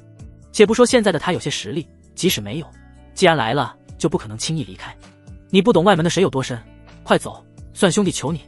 杨成再次开口，话不多，但表情已经没有了淡然。之前他丝毫没有害怕，因为想着大不了就是个死，死有什么好怕的。但现在不同，现在他只怕看到在乎的两人在他面前出现危险，而自己却又无能为力，那种痛苦比死更加让人恐惧。近乎哀求的快走，带着撕心裂肺的绝望，狠狠撞在赵不凡心上。他看着昔日好兄弟如枯槁的面容，体内沉寂的怒火骤然爆发。水深，赵不凡踏前一步，青山无风自动，一股凌厉至极的气势轰然弥漫开来，瞬间将这狭小的院落笼罩其中。黄昏的光线似乎都为之扭曲，压得在场所有人呼吸一滞。双眸锐利如鹰，带着刺骨的寒意扫过玉青兰等人，最终定在即将抓向杨成的那斜拔子脸男人身上。把你的手收回去。声音不高，却蕴含着不容置疑的威严与杀机。斜拔子脸男人伸出的手僵在半空，脸色因那骤然降临的恐怖气势而发白。他能感觉到，若自己再往前一寸，那只手怕是要和身体分离。恐惧突兀涌上心头，就再也挥之不去。旁边玉青兰脸上的艳俗笑容也凝固了，眼眸深处掠过一丝惊疑。此刻突然出现的男人气势之强，远超他的预料。不过仗着是玉坟山的族妹，在这灵火峰上横行惯了，加上自身筑基巅峰的修为摆在那里，又岂能被轻易吓退？他收敛起些许被惊讶的神情，故意挺了挺傲人的雷子，嘴角重新挂上淡漠的笑意。普通区域的弟子令牌，怎么，凭你也想替这废人出头？知道站在你面前的是谁吗？赵不凡根本懒得多看惹人厌的脸，声音带着几许冷意。我不管你是谁，现在带着你的人滚！滚！哈哈哈！玉清兰仿佛听到了天大的笑话，夸张的笑起来，花枝乱颤。狂的不知天高地厚，一个不知道哪个犄角旮旯冒出来的东西，也敢放此厥词！我倒要看看你有几斤粮！拿下他，都给我上！在其身侧除了邪拔子脸，还有2名灵火峰的弟子。听到命令，虽然心中有些忌惮赵不凡的气势，但在玉清兰的淫威驱使下，还是硬着头皮，同时暴喝出声：放肆！区普通区域的废物，在灵火峰还敢撒野？上一个普通区域的蝼蚁罢了。3人身上同时爆发出筑基后期的真元力波动，赤红色的火焰真元力升腾而起，炽热的气息瞬间弥漫开来，与赵不凡那锋锐似刀剑的气势狠狠碰撞在一起。炽热的掌风和一道凌厉的爪影夹杂着燃烧的火苗，从不同角度呼啸着攻向赵不凡要害。赵大哥小心！杨初夏吓得花容失色，紧紧抱住虚弱的杨成，心提到了嗓子眼。杨成更是目眦欲裂，挣扎着想冲上去，奈何身体连一丝力气都提不起来。面对3道狂暴的攻击，赵不凡非但没退，嘴角反而勾起一抹浅浅弧度。米粒之珠也配放光？下一瞬，他动了，快到了极致，原地只留下一道淡淡的青色残影，空气甚至来不及发出撕裂声，他已经出现在那3个动手的弟子中间。周围没人看清他的动作，只觉眼前一道刺目的寒光如游龙般骤然亮起，铿锵呼哧，长刀出鞘的声音与利器入肉的轻响连成一声，没有激烈的碰撞，没有震耳欲聋的轰鸣，下一刻只有3道凄厉到变调的惨嚎划破黄昏的寂静。那3个围攻赵不凡的弟子只觉得持刀剑的手臂一麻，接着是刺骨的冰凉和剧痛传来，3条被齐肩斩断的手臂带着喷溅的鲜血高高抛飞而起，滚落在地，鲜血瞬间染红了小院的青石地面，空气中浓重的血腥味弥漫开来。我的手啊！3人几乎同时倒地，抱着断壁处疯狂打滚，惨叫声在院落凄厉回荡。刀光一闪即逝，赵不凡身影再次凝实，已然退回到了杨初夏身前几步远的地方。他手中握着的银龙刀上滴血未沾，刚才那股凌厉冲霄的冷冽刀意深深烙印在场每一个人的瞳孔和脑海中。安静。院落的氛围陷入了一种诡异的死寂，断臂3人还在地上痛苦抽搐，却已经没有再哭爹喊娘。杨成下意识咽了咽口水，刚才的担忧与绝望此刻瞬间消失，转而掀起了滔天巨浪。震惊、懵逼、难以置信，种种复杂至极的情绪汹涌澎湃，让有些干裂的嘴唇微微颤抖，却一个字也说不出来。他看到了什么？那个曾经跟自己一起在杂役区摸爬滚打的兄弟，当年大家1条裤子2人穿，2条裤子4人穿，4条裤子很多人穿的感情，杨成认为他已经够了解赵不凡了，却万万没想到自以为的事情终究是自以为。那是什么刀法？那是什么速度？那是什么实力？瞬间出刀，顷刻断3臂。3个筑基后期的修士在他面前如同土鸡瓦狗。杨成感觉自己真就被搞兴奋了，丹田枯竭，经脉萎缩的痛苦被突如其来的震撼冲得淡了许多。兄弟，你当心。他终于找回了自己的态度，虽然声线有些颤抖，但比刚才好了太多。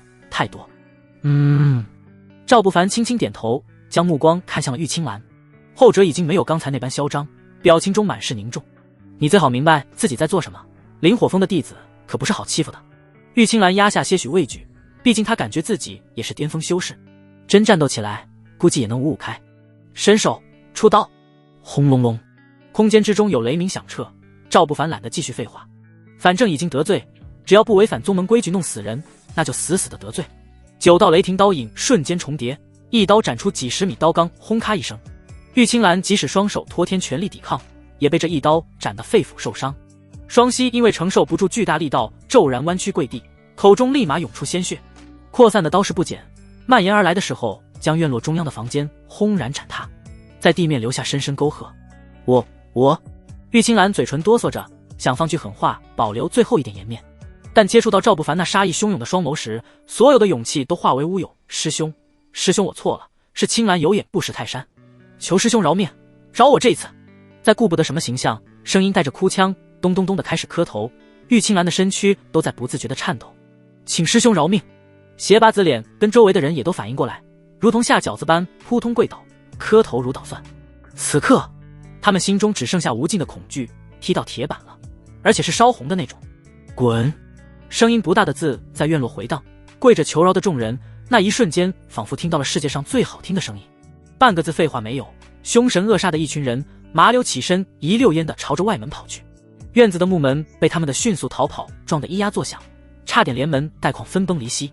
夺门而逃4个字用来形容恰到好处。兄弟，今天的事情你知道你得罪了谁吗？杨成挑眉问道。没有什么担忧与否，有的是些许卖关子的得意。他好像在等赵不凡询问他，不过遗憾的是并没有等到，因为赵不凡知道对方在想什么，出于一点恶作剧的心理，就刻意没问，只是若无其事地回道：不管得罪谁，我也得出手救你，不是吗？杨成点头。你救我的话，我希望你别救，见死不救的话，我咒你不得好死。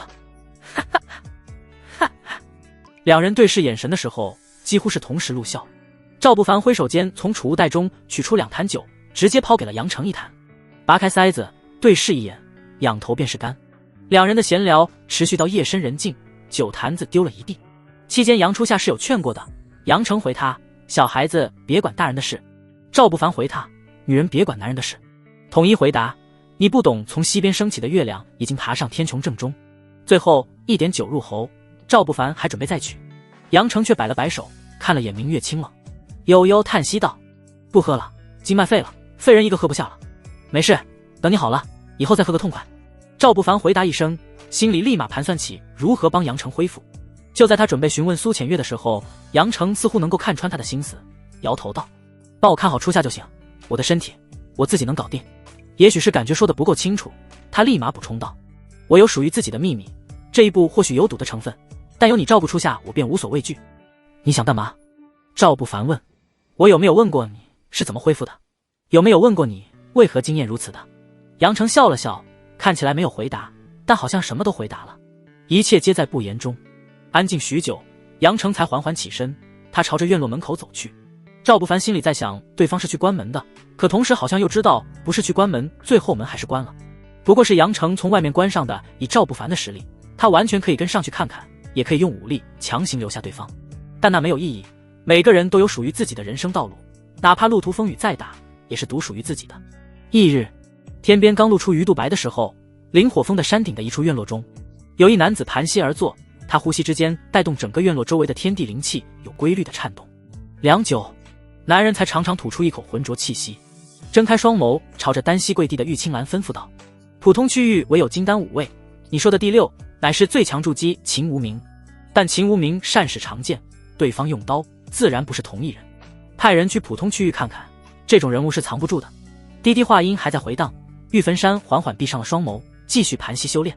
并非他不想亲自出手，关键还差点时间，最近正在炼化一枚提升实力的丹药，必须一鼓作气，耽搁时间就会影响药力。他手下的人也厉害，很快就得到了赵不凡战胜最强筑基秦无名的消息，关于赵不凡的一切都被扒了出来。对此，已经回到普通区域的赵不凡不在乎，因为他也早就明白藏不住，况且他也没打算藏什么。紫霄宗门内是有规矩的，想在规矩中弄死他，对方不见得会有多轻松。赵大哥，你说我哥到底去了哪里？杨初夏似乎感觉心里仍旧放不下，焦虑的模样又一次询问起这个问题。以后自然会遇到的，他有他的选择。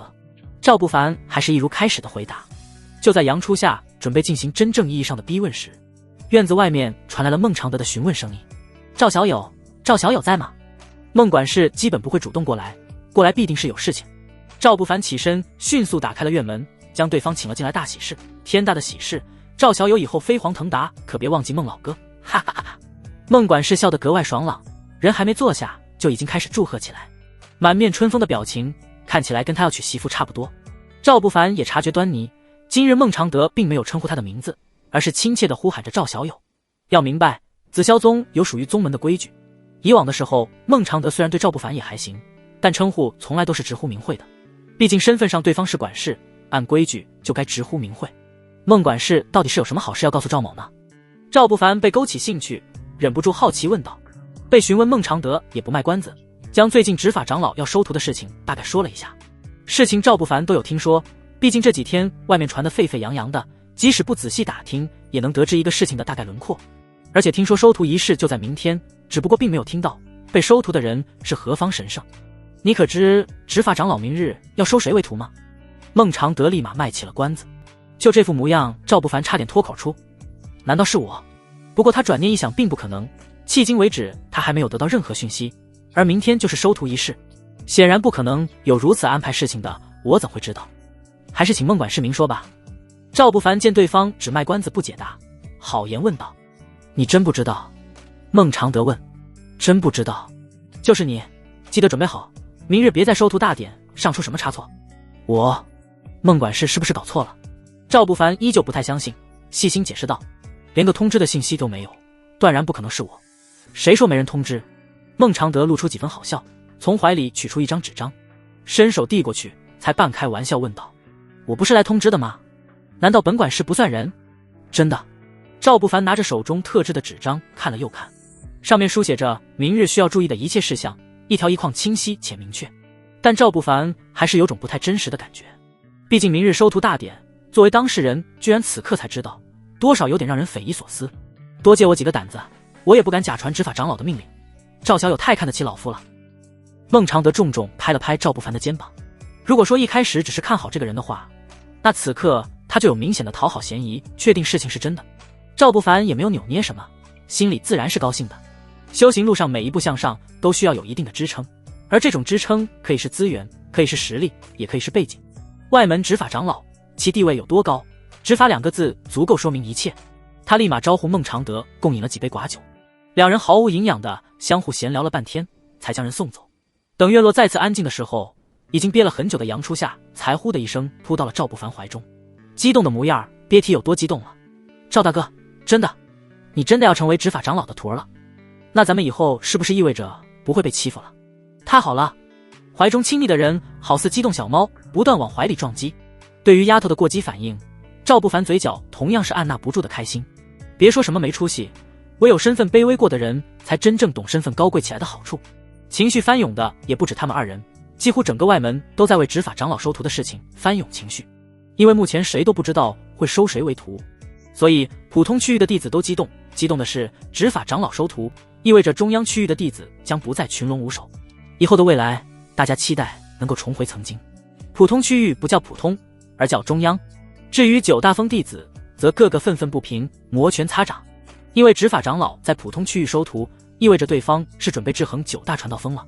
事情往小了说不大，往大了说不小。就在众人的各种情绪中，收徒大典很快就来了。翌日，执法堂外面的高台上，骆象离身穿一身肃穆的黑色衣裙，稳稳坐在中央，庄严且肃穆。周身散发的气息宛若星辰大海，他目光平静如水，静静看着周围陆续到场的各峰之人。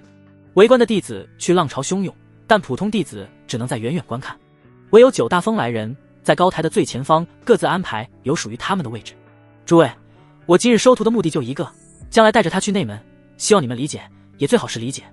骆象离的声音不大，透露着几分冷意。淡淡威压席卷全场的时候，让许多人都重新回顾了一下执法2字的含义。骆执法愿意收徒，是小家伙们的机缘，是外门荣幸，我们自然是理解的。云烟风柳如烟皮笑若不笑的礼貌道，说话时目光时不时掠过其他几位峰主，似乎想达成什么共识般。对，我们这些老家伙都盼望着这一天呢。灵火峰主，一个胡须花白的老者，手捻胡须爽朗笑道，骆执法还是快些宣布吧，我们这些老东西都好奇，是什么样的天才弟子才能入了你的法眼。点头，中央的骆象离轻轻点头，冲着人群前方一点的位置招了招白皙手。被他手指的方向，周围弟子个个面面相觑，表情都是疑惑的不解。然而随着赵不凡松开杨初夏的手，朝着上方一步步走去的时候，原本还在茫然的人群立马散开了一条道路。赵不凡就在万众瞩目中一步步朝着高台走去。是他。周围响起弟子诧异的失声，有些之前见过赵不凡的人都想起来了。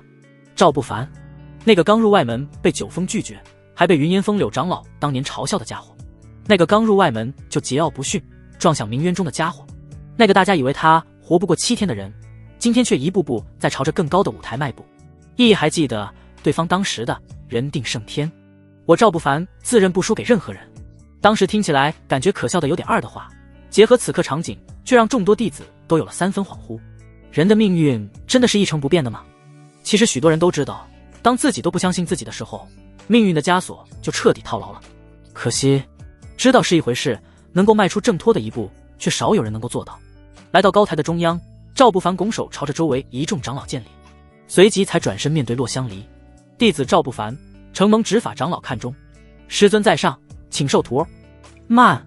拜师李刚露出一个苗头，立马有一道声音响起。说话的并非旁人，正是云烟峰的柳如烟。他红唇微微动了动，态度显得有几分阴阳怪气，道：既然是执法长老看中的人，那必须得有过人之处吧。正好我观此人拥有的是筑基巅峰修为，恰好我今天也带了几个弟子过来，不如让他们玩玩。柳如烟的声音不大，但在这种场合说出来，其心思已经可见。明显他是想当众落了执法长老的面子。没错，这波就是冲洛相离来的，不论对方今天收徒是谁，都避免不了出现这种情况。能够被洛长老选中的人，自然并非普通货色。刘长老要是不怕出丑，直接让你的弟子上去便是。青阳峰长老淡淡开口道，听起来像是在说柳如烟什么，实际上明显的唱双簧，目的就是让洛相离没机会说出拒绝，就是要搅黄今天的事情。这点小把戏，洛相离自然能够看得出来。不过是他并不太在意，因为在准备收徒之前，明里暗里赵不凡的许多事情他都已经衡量清楚，自然包括实力与修为在内。既然大家兴趣之高，那就让年轻人切磋一二吧。洛相离将修长美眸看向赵不凡，吩咐道：打伤就行，不可杀人。在洛相离点头后，事情自然敲定。原本准备拜师的赵不凡转身面对了全场弟子，目光最后落在了云烟峰方向。刘长老处处针对，赵不凡想的也简单，来而不往非礼也。久闻柳长老教徒有方，还请云烟峰诸位赐教。赵不凡咧嘴一笑，直直对上柳如烟的目光没有丝毫的畏惧，反而透露着些许挑衅。哼！一声冷哼，柳如烟轻甩衣袖，优雅落座。她没有半点理会赵不凡的打算，即使看着此人感觉厌恶，但贵为一峰长老，还真不至于当众丢了身份。就由我来领教一下吧。虽然柳如烟没有说话，但从眼神之中就已经让沈右楚明白。他缓步从人群中迈步走出，踏上擂台，目光接触到赵不凡双眸时，刻意的避讳了一下。现在的他已经被对方控制着灵魂，但在这种场合却不能露出半点端倪。毕竟周围的长老个个神通广大，要是被发现的话，问题必定麻烦。沈右楚那是云烟峰的沈师姐，他上去挑战，看来当执法长老的弟子也不容易啊。废话，容易还得了。沈师姐的同级战力在整个外门都是有目共睹的，她出手，同级之内除了秦无名，估计难有人能够抵抗了。人间绝无沈右楚，踏破限制秦无名，唯有他二人的同级战力，公认的外门数二数一。议论的声音瞬间嘈杂，所有人的都不太看好赵不凡能够赢，因为沈右楚的同级战力早已经强大的深入所有外门弟子的内心。唯有人群最后方的一处角落中，有位头戴斗笠的男人，在听到众人吹嘘秦无名的时候，不好意思的压了压头顶的斗笠。轰隆隆！就在众人还在议论的瞬间，擂台上的两人已经动了。得罪了。沈右楚的声音显得冰冷至极，出手的刹那，汹涌真元力缭绕周身，化作巨大的剑影直冲云霄，没有留手。即使他被赵不凡控制着灵魂，此刻也丝毫都没有留手。一方面是因为周围有诸多长老看着，沈右楚相信赵不凡是个聪明人，不会要求自己在此刻留手，露出什么端倪。还有一方面，他也想看看全盛时候的自己到底能不能击败此人。同门切磋，何来得罪一说？请。赵不凡脚下天罡踏虚步，身法如风，直上半空。他没有用控制的力量影响沈右楚，一方面是怕被察觉端倪，还有一方面是他也想让这个女人明白谁才是主人。巨影剑影冲杀天地，长刀在半空斩碎云层，轰隆隆的爆破响彻四方，风起云涌，刀剑交错。铮的一声，实力弱些的弟子只感觉天空暗淡几分，随即更加明亮了几分。上空有毛毛细雨落下，烈阳的光芒洒落大地。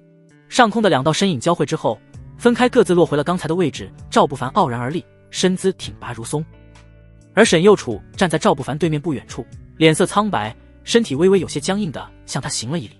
他伸手擦拭了一下嘴角溢出的鲜血，低声道：赵师兄修为高深，右楚甘拜下风，口服心服。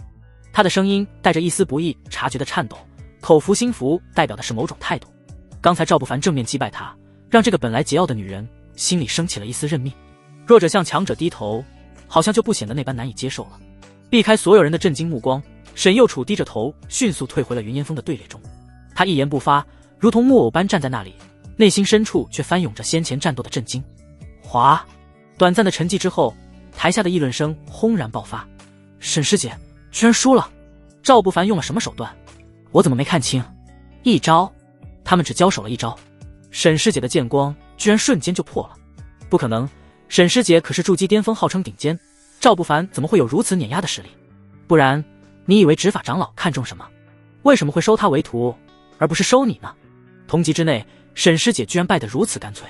惊疑、震撼、难以置信的情绪在所有弟子脸上交织。曾经被视为外门顶点的沈右楚，在赵不凡面前只是一招而已。那句同阶难逢敌手的赞誉，此刻更衬托着赵不凡耀眼，成为此刻所有人目光的中心。然而事情却并未结束。哼！一声饱含怒意的冷哼再次响起，打破了鼎沸的人声。正是来自灵火峰长老的位置。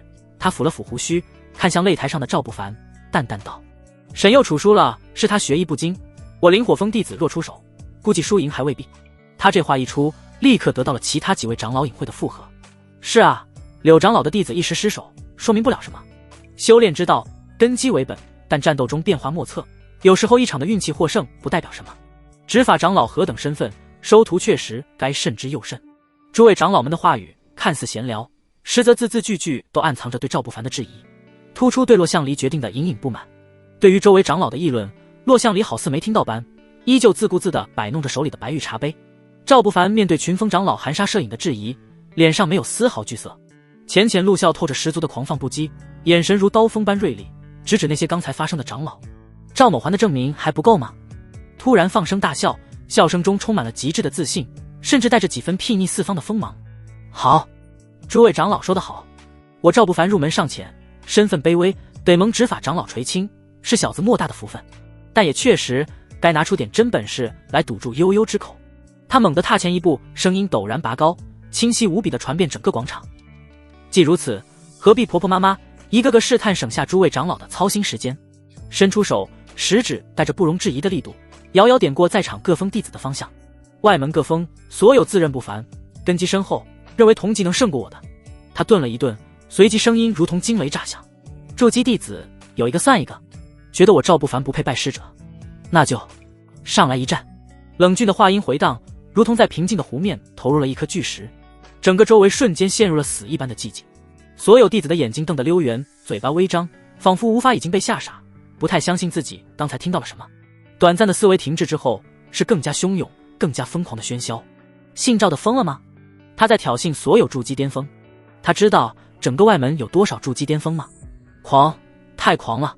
这是在挑衅整个外门所有的精英弟子吗？长老席上，那些刚刚还在质疑的长老们，个个脸上浮现玩味神情。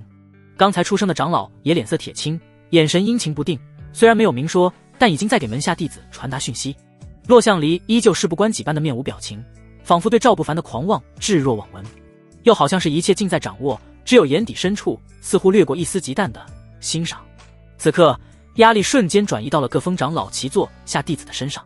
云烟峰的柳如烟自从沈右楚落败后便一直没有开口，此刻那张绝美却冰冷的脸上浮现出三分玩味，红唇轻启，声音不大，却用一股奇异的力道压过了全场的嘈杂，清晰地传到每个人耳中。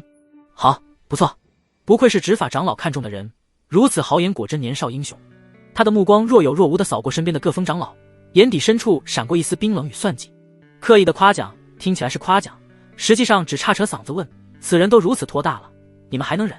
安静许久，还是没有人接话。或许是因为赵不凡之前战斗胜沈右楚的一幕太过于震撼，一时间并没有谁选择上台。柳如烟不悦地皱了皱眉头，声音陡然转冷，好听点声音如同冰珠砸落。既然只是切磋，无所谓人多人少，能被执法长老看中的人岂会在乎这些？有谁想领教一二弟都可以上去，实在懦弱，要不就算了吧。以退为进的话音落下，周围短暂的寂静。他的话看似没问题，实则勾据别有用心，不仅给了所有弟子出手的理由，表面也挑不出什么毛病。各峰队列的方向立马有一道道筑基巅峰的气息猛地爆发，数道身影毫不犹豫地冲天而起，眼睛底怒火翻腾，人影闪烁，衣袍猎猎，破空之声接连响起。转眼之间，已经有17、18个身影同时出现在擂台之上，他们并未立即动手，而是彼此呼应，隐隐形成包围之势，占据各个方位，将赵不凡牢牢围在中心，眼神或冰冷或愤怒，却没有谁选择第一个出手。不服是真的不服，但心里好像又都明白，赵不凡是块难啃的骨头。整个巨大的高台被一股无形的沉重压力笼罩，围观众人的呼吸都不由自主地屏住，眼睛瞪得大大的，生怕错过接下来的任何一幕。空气仿佛凝结成了实质，肃杀弥漫八方。就在这时，献丑了！不知是谁率先低吼一声，打破了短暂的僵持。轰！砰！刹那间，立马有人动了，一人出手，周围人随即反应。裹挟着10几名筑基巅峰弟子，各自使出攻击手段，从各个刁钻的角度扑向中心的赵不凡。那景象足以让任何筑基期修士肝胆俱裂。然而，赵不凡眼中的神色没有丝毫波动，仿佛冲来的不是什么筑基修士，而是一群臭鱼烂虾。他身形微沉，右拳骤然紧握，没有花哨的技法，只是纯粹的浓缩到极致的恐怖力量。金鼓齐鸣，发出令人牙酸的噼啪爆响。战！一声低喝，如同9天雷震，拳头化作一道撕裂空气的漩涡。咔嚓！纷乱武技被一拳轰开，所有人表情都是一愣。冲在最前方的5名弟子，他们的护体真元力如同纸糊般碎裂，口中鲜血狂喷，身体不受控制的倒飞出去，狠狠撞在高台边缘的地面，发出沉闷的巨响。哀嚎瞬间响起，剩下的12人瞳孔骤缩，骇然之色难以掩饰震惊与震惊相遇，仿佛还要生出几个震惊。不过他们没有退路，一群对一个还退缩，那将成为整个外门的笑柄，将来还有什么颜面在宗门内行走？一起出手！不知是谁嘶声高喊，剩余的弟子反应极快，瞬间调整方位，真元力勾连，试图组成合击战阵。彼此释放的攻击在共鸣，威势暴涨长老席上。柳如烟嘴角勾起一丝不易察觉的冷笑，如此围攻，就算是他当年筑基巅峰遇到，估计也不会好受。洛相离端坐依旧，甚至连眼皮都未抬一下。身处纷乱武技中心的赵不凡抬头瞥了一眼那点亮半壁苍穹的绚丽攻击，嘴角轻扯出一个冰冷的弧度。他脚下发力，坚硬的青钢岩地板瞬间皲裂下沉，身形如炮弹般拔地而起，竟是不退反进，手中浮现一柄长刀铿锵，9道刀钢瞬间浮现，又一转瞬间化作一刀，镇压此间。轰隆隆的爆破不断响起，几十米刀钢带着一往无前，斩断攻击，掀开的是天地一片清明。噗呲，咔嚓，令人心颤的攻击交错声与骨裂声与惨叫声交织，刀钢所过之处，无人能够形成抵抗之势。瞬息之间，爆破的威势结束，高台上唯有赵不凡一人傲立，四周满是横七竖八重伤的弟子，死寂一片。落针可闻，从狂暴喧嚣到彻底死寂，一切发生在电光火石之间。长老席上，柳如烟脸上的玩味彻底凝固，她死死盯着台上，眼底的冰冷清晰可见。也不只是她，其他长老的表情都显得极为不好看，低垂眼眸，不知在想着什么，无人喧嚣。赵不凡一步步走到洛相离座前3丈外，恭敬抱拳行礼，徒儿拜见师尊。洛相离的目光此刻才真正落到了赵不凡的身上，那目光平静如水，又带着一丝不易察觉的考量。安静许久，洛相离的声音才清晰传入每个人的耳朵。赵不凡，徒儿在。赵不凡立马回答，今日起入我执法堂。洛相离挤出些许笑容，轻声道，既已拜师，师父便送你一件见面礼。听到见面礼的时候，周围所有人的表情都精彩了起来。毕竟执法长老能当众拿出来做礼物的东西，想想也知道其中分量绝对不轻。人群中的杨初夏激动的俏脸绯红，愣愣看着上方万众瞩目的男人，在回想之前，他也不得不感慨自家哥哥确实是不会骗自己的。男怕入错行，女怕嫁错郎，选择赵不凡在杨初夏看来绝对是选择对了的。我看你的武器品级一般，为师就送你一柄刀吧。洛相离轻轻挥手，他面前的虚空扭曲了片刻，一柄散发着森森杀意的长刀便浮现在他面前的虚空。刀身流畅，通体泛着极具玄妙的灰色纹理，纹理勾勒像鱼鳞般分布，衬托着冷冽寒芒的刀刃更显杀意凛然。中品灵器血影，你拿着姑且是够用了。话不多，也不知是性格使然，还是说洛相离在刻意维持形象，他简短吐出几个字，轻轻挥手，面前的刀便朝着赵不凡飞去，在空中略微停顿后落入了对方手中。多谢师父。长刀入手的瞬间，那股冰凉感觉与自身气息契合的舒爽，让赵不凡立马就喜欢上了这柄刀。一滴血滴落，玄妙的联系更加难言。与之前的银龙刀不同，血影刀不需要再收入储物袋中，刃主的灵气心念一动便可收入体内，使用起来威力也会更加巨大。武器能与主人通灵，能够发挥出200%的战力，才配称为灵气。而此刻洛香离送出的见面礼更是灵气中的中品，可见珍贵。一个破东西高兴成这个样子，没见识。似乎察觉到赵不凡的激动，锁妖塔中的苏浅月发出了轻声的鄙夷。对此，赵不凡倒是没有反驳，毕竟所处的位置不同，看到的事物价值自然不同。收徒的整个过程并不复杂，就在周围九峰长老复杂的目光中，洛向离亲自为赵不凡更换弟子身份令牌，随后便是不算复杂的拜师礼。事情结束，九大峰长老依次退场离开，周围的弟子作鸟兽散去，以后就去执法堂住吧，方便为师指点你修行。洛向离优雅起身，落下一句吩咐，便踏空飘然离开。整个过程中丝毫没有带赵不凡一起走的架势，意思很明显，自己处理好该处理的事情，再去执法堂报道。入夜，院落中，杨初柔躲在赵不凡怀里，好似温柔的兔子。他左右动了动身子，才有些不舍道：“你去了那边可别忘记我，有空一定要回来坐坐。”赵不凡点头答应。刚才合计了半天，本来他是准备带着杨初夏一起去执法堂的，但听说执法堂不养闲人，每个人哪怕是执法长老的弟子，该出行任务的时候都必须出行，所以去了那边，遇到真有事的时候，还是得丢下杨初夏一个人。那边的环境陌生，就怕出什么问题。考虑许久，两人才商量决定，让杨初夏暂时住在院楼里，这周围住的都是弱者，相比起来，反而比执法堂更加安全。最近一段时间，你就待着这里，我跟孟管事打好招呼了，估计是不会有什么问题。话说到这里，赵不凡似乎感觉不放心，又从储物袋中取出了一枚传讯令牌，递给丫头。东西入手的瞬间，杨初夏是有点惊讶的，因为传讯令牌不是一般东西，一枚短距离传讯令牌的售价能够达到0.10过万，普通外门弟子的收入一个月不过2500，还得特别努力去做任务才能够挣到，所以东西的贵重不言而喻。给我啊，没什么大用处吧？杨初夏将到手的东西又推了回来，赵不凡再次给对道推回去，因为用力稍微猛了一点，距离对方心的位置贴近了许多。拿着，零食再多也比不过安全，有突发情况第一时间传讯给我。低沉的声音响起，赵不凡说的格外认真，不管是自己的女人，还是说杨成的妹妹，哪一个身份都值得他如此考虑。吧唧，杨初夏轻轻送上红唇，感谢从来都不是说说而已，真正想感谢的人会想尽各种办法，各种花样。第二天清晨的时候，赵不凡就去往了执法堂报道。因为是洛香离的徒儿，所以他特别有幸的被安排了一个执法队长的位置。没错，就是执法队长。外门的执法堂同样需要维持宗门条例，如果有弟子违反宗门规则，基本都由执法堂抓捕。但执法堂如今却有不成文的3不管1，封上弟子不管，因为9大传道峰强大，他们已经逐渐在脱离中央区域的管辖。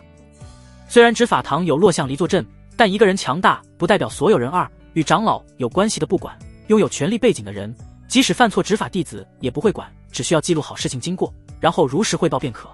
3打不过的不管，执法的前提是实力，同样在执法期间需要先保证自己活着，所以执法弟子遇到打不过的，基本就是记下，然后上报。这也不管，那也不管，咱们管什么？堂房中，赵不凡诧异地看着面前说话的女人，震惊的不止一点点。你爱管什么管什么。女人的表情没有丝毫变化，就是冷冷地瞪了他一眼，随即继续道：我只负责教会你如何活命，其他你不回我管。淡淡的声音带着拒人千里之外的冷漠，配合上女人冷艳的面容，倒是贴切得很。此女名为郑冰冰，人如其名，冰冷至极。不过对方的身材容貌却是绝佳的，放眼整个执法堂，抛开比她漂亮的不谈，妥妥能算个第一。平日里郑冰冰就代理着如今的执法堂，今天负责教会新开的队长规矩，也就顺便手的事情。就在两人说话的时候，外面慌张跑来了一位男子，急急忙忙迈入堂中。男人没有抬头多看，恭敬抱拳，随即单膝后侧下跪，才低头会报道：报告大师姐，大事不好了。郑冰冰冷若冰霜的脸上没有丝毫波澜，只是那双清冽的眸子有些不悦地扫了那报信的执法弟子一眼，薄唇微起，何事惊慌？规矩都喂狗了不成？通报弟子缩了缩脖子，但还是急声道：大师姐，是北队那边。原队长孙峰听说新来了位赵不凡师兄，顶替了他的位置，心里都不服气，现在正聚集在演武场前，闹哄哄的，指名道姓让赵师兄出去，说什么要见识见识新队长有什么本事。郑冰冰闻言，先没机不可察的微蹙了一下，目光随即投向站在一旁的赵不凡，没有说话，但那眼神里明显是在说：找你的事情，你觉得该如何处理呢？赵不凡心下了然，他才刚到，洛相离亲自安排他做队长，作为一个没有威望的外来者，下面的老油条们不服是再正常不过的事。而且看这位大师姐郑冰冰的态度，好像也摆明了想看看自己的成色。对此，赵不凡并无畏惧，只有一股被小瞧的战意悄然升腾。赵不凡轻咦一声，眼中露出一丝饶有兴味的光芒，看向郑冰冰。刚来跟大家还不熟悉，正好借这个机会相互熟悉一下。不知执法堂的规矩里，对于同堂师兄弟们的战斗可有章法约束？郑冰冰没想到他如此淡定，甚至隐隐带着主动，冷声道：堂内规矩，不伤和气，只要不是恶意群殴，不死不休，上面素来睁只眼闭只眼。他顿了顿，看着赵不凡，孙峰同级战力强大，你可以不去蹙这个眉头，不过往后这队长的号令恐怕不太好使。强大，郑师姐该去收徒一试看看，我好像也还行。赵不凡浅浅露笑，笑容里有种桀骜不驯的锐利。正好有空，劳烦师弟带个路。报信弟子被赵不凡的气势惊得一愣，连忙看向郑冰冰。郑冰冰面无表情地点了下头，算是默许。弟子连忙起身，引着赵不凡朝演武场走去。郑冰冰稍稍落后半步，不疾不徐地跟着，目光却如实质般定在赵不凡挺拔的背影上。他倒也想看看自己追随骆向离多年，只能混合记名，对方直接成为真传弟子，究竟有几斤几两？演武场，凉风习习，吹动许多小师妹的裙子。此时场上热闹非凡，围聚了几十上百名弟子，个个身着执法堂服饰，显得颇为肃穆。人群中央有位暴眼阔鼻、身材魁梧、手持一柄宽刃巨剑的汉子，满脸的怒意，还在朝着周围诉说不公。此人便是原北队队长孙峰，脾气火爆，修为在外门弟子中算是佼佼者，筑基巅峰修为，外门10大弟子中的第7。对一个战力未知的小子，刚来就骑在自己头上，极其不满。我就是不服，凭什么将我执法堂队长的位置拿掉？赵不凡算什么玩意儿？是骡子是马，倒是拉出来溜溜啊！他身后一群亲信弟子立马跟着打抱不平。就是，倒是都得有个道理吧？那人仗着是骆长老亲收的弟子，就目中无人，打铁还得看自身呢。这么久还不过来，估计是个银样蜡枪头。嘈杂喧嚣，此起彼伏。突然议论的话音戛然而止，周围有弟子看到了远处缓步而来的几人，识趣地让开了道路。孙峰的神色微微凝重，对上了那头俊朗男人的目光。赵不凡神色平静，缓步而来，目光扫过群情激愤的人群，最终落在孙峰身上，语气平淡无波。我知道你不服，但你先别不服。家师既然安排我顶替你，自然有他的道理。话落，赵不凡随即补充道：你有什么目的，直说就好。简单。孙峰重重地将巨剑往地上一顿，石板都裂开细微的缝隙。拿实力说话，你赢了，老子心服口服，北队日后为你马首是瞻。若是我侥幸赢了，他露出一个狞笑，那就请你自己识趣点，执法队长的位置可不是靠关系就能坐稳的。可赵不凡只吐出一个字，伸手做出一个请的手势，一股无形的气势交锋在两人之间弥漫开来。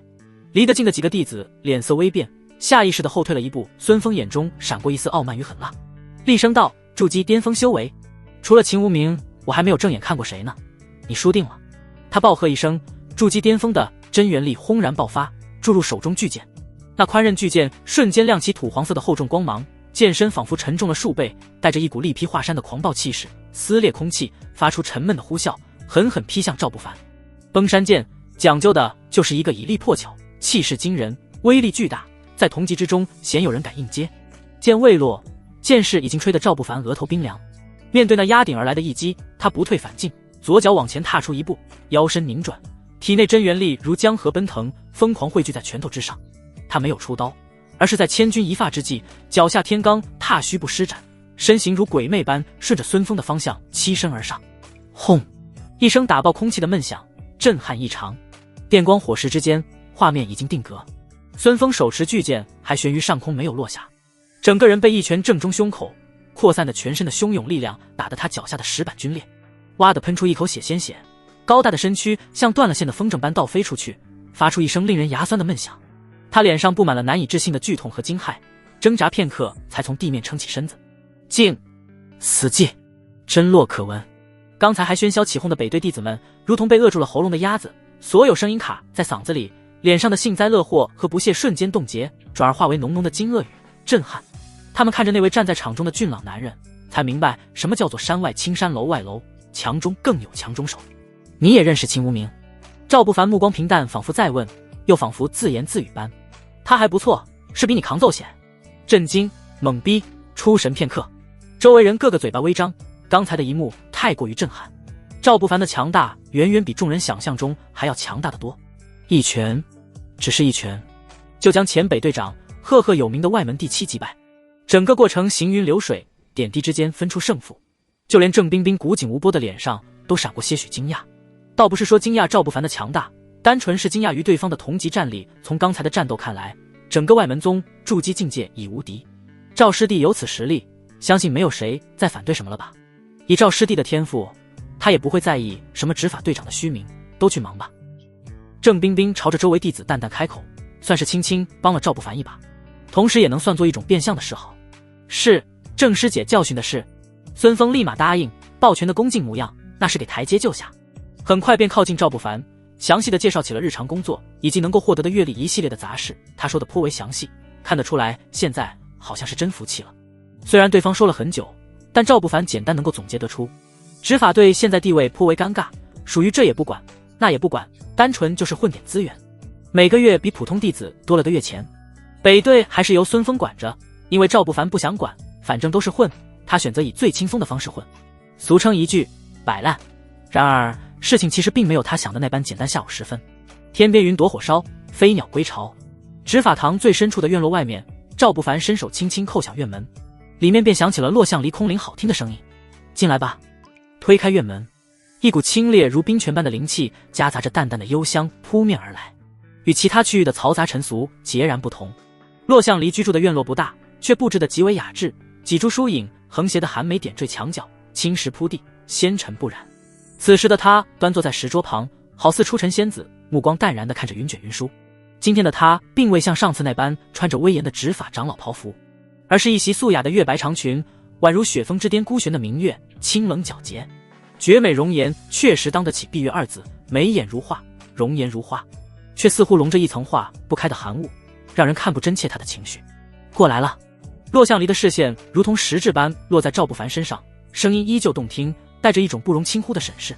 白天的事情我都知晓，你做的确实不错。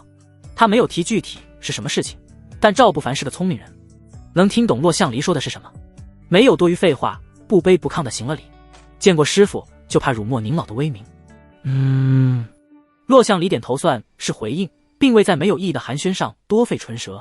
葱白如玉的指尖轻轻拂过石桌桌面，一枚通体漆黑、触手温润的古朴玉简便无声地出现在那里。玉简表面流转着若隐若现的晦色纹路，似星河流淌，蕴藏着不凡的气息。你能一拳击败孙峰，根基远超寻常筑基境，灵力精纯浑厚，肉身更是打磨得极好。落向离的声音平静无波，像是在陈述一个再明显不过的事实。寻常玄级乃至黄级武技于你，只怕难以进展所长，反而是明珠蒙尘，浪费了你这身在同阶中已臻圆满的战力。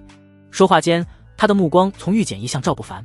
此乃九玄碎星指，地级下品，修炼至大成，一指出星痕裂空，崩山摧月不在话下。其劲力刚猛霸道之余，更蕴含9重变化，破防、碎钢、裂甲、摧脉、石灵，层层递进，妙用无穷，非根基深厚，灵石敏锐者不可炼，强行参悟，恐有经脉寸断之险。说到此处，落向离停顿了一下，周遭的空气似乎因那玉简的威能而微微凝固。你天赋异禀，根基牢不可破，正是修习此技的合适人选。外门只是一个台阶，为师希望你记住这句话。赵不凡看着那枚漆黑的玉简，眼中闪过一丝金光。地级下品，在外门绝对是重宝，更甚至恐怕许多内门弟子都未必能轻易得到。落向离出手就是此等武技，一是肯定它的价值，二也侧面印证了他身份的特殊与掌握资源的深厚，绝非普通长老可比。简单明确的提醒再摸只是台阶，是在询问赵不凡这块璞玉能否承载更锐利的锋芒。多谢落师傅厚赐。赵不凡郑重地再次抱拳，没有虚伪的推辞，如此武技对任何修士而言都是极大的诱惑，也正契合他追求力量的道路。关键叫声师傅，换点好处，此乃江湖不成文的规矩，无需言谢，你记在心里就好。在这里为师帮你，将来有一天希望你能记得恩情，就算交换好了。落向离屈指一弹，那枚漆黑的玉简便轻飘飘地飞向赵不凡。此为拓印的传功玉简，仅可参悟一次。玉简碎裂，神意自入你识海，能领悟多少，融会贯通几重变化，全看你自身机缘悟性。赵不凡稳稳接住玉简，入手温润，却隐隐传来一股霸道绝伦的意念冲击，仿佛握住的不是一块玉石，而是一缕即将爆裂的星辰之力。骤然减星神威领，九玄碎星指，果然非同小可，仅仅是承载他的玉简就如此不凡。眼下不好急于当场参悟，只得小心翼翼地将玉简收入怀中。弟子谨记师父教诲，必不负此计之名。赵不凡的语气沉稳而坚定。洛向离微微颔首，清冷的眸子在他身上停留片刻，那层冰雾似乎淡了一丝，流露出一点极淡的难以捉摸的意味。很好，下去吧。外门在下月初七，你如果不能凝聚金丹，咱们就等下一次。离开院落，夕阳的余晖落在赵不凡身上，带着金边的暖意。回到自己在执法堂的住处时，他迫不及待地从怀中取出了玉简，盘膝而坐。随着手中玉简裂开，一股讯息瞬间涌入脑海，又顷刻在脑海中勾勒出画面。苍茫天地间，云海翻腾中，一人背对视线。随着他徐徐按下一指，八方云层开始翻涌不断，一道如龙的指光从云端之上而来，一指镇压虚空百里，震地下达大地。军烈指光并没有结束，在一指落下的顷刻，上空的云层持续翻涌，更加凶悍的一指又一次汇聚。神秘人银手指不断掐诀，每落下一指都惊得天地颤抖。画面中没有日月，但却从气势能够分辨出，九指落下的时候，日月皆显得无光，最后一种变化落下。虚空连连九指碾过虚空，随着九道如龙指光的交织，化作一指封天而起。轰隆隆，目光随着那一指移动，见他直上天穹，泯灭头顶星辰，炸出绚烂恐怖的烟火。呼，脑海中的画面结束，赵不凡重重吐出一口气。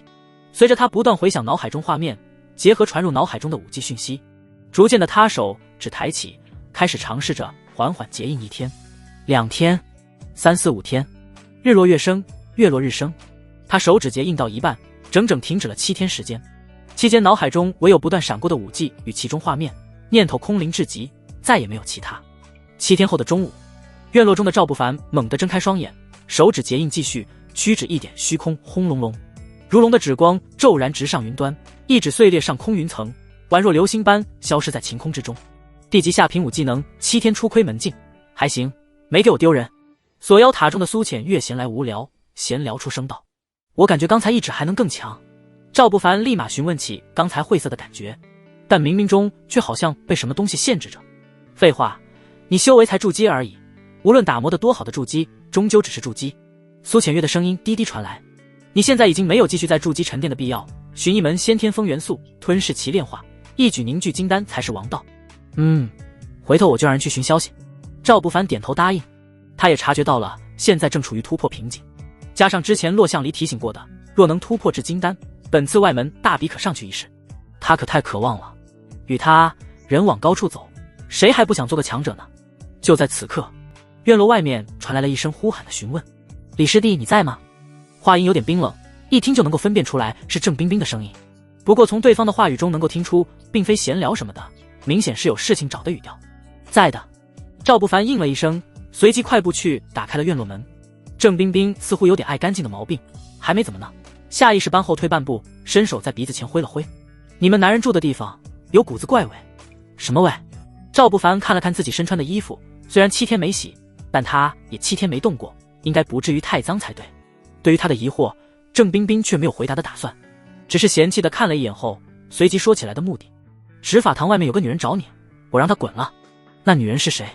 赵不凡立马询问，神情中都多了几分急切。你就不好奇我为什么让她滚吗？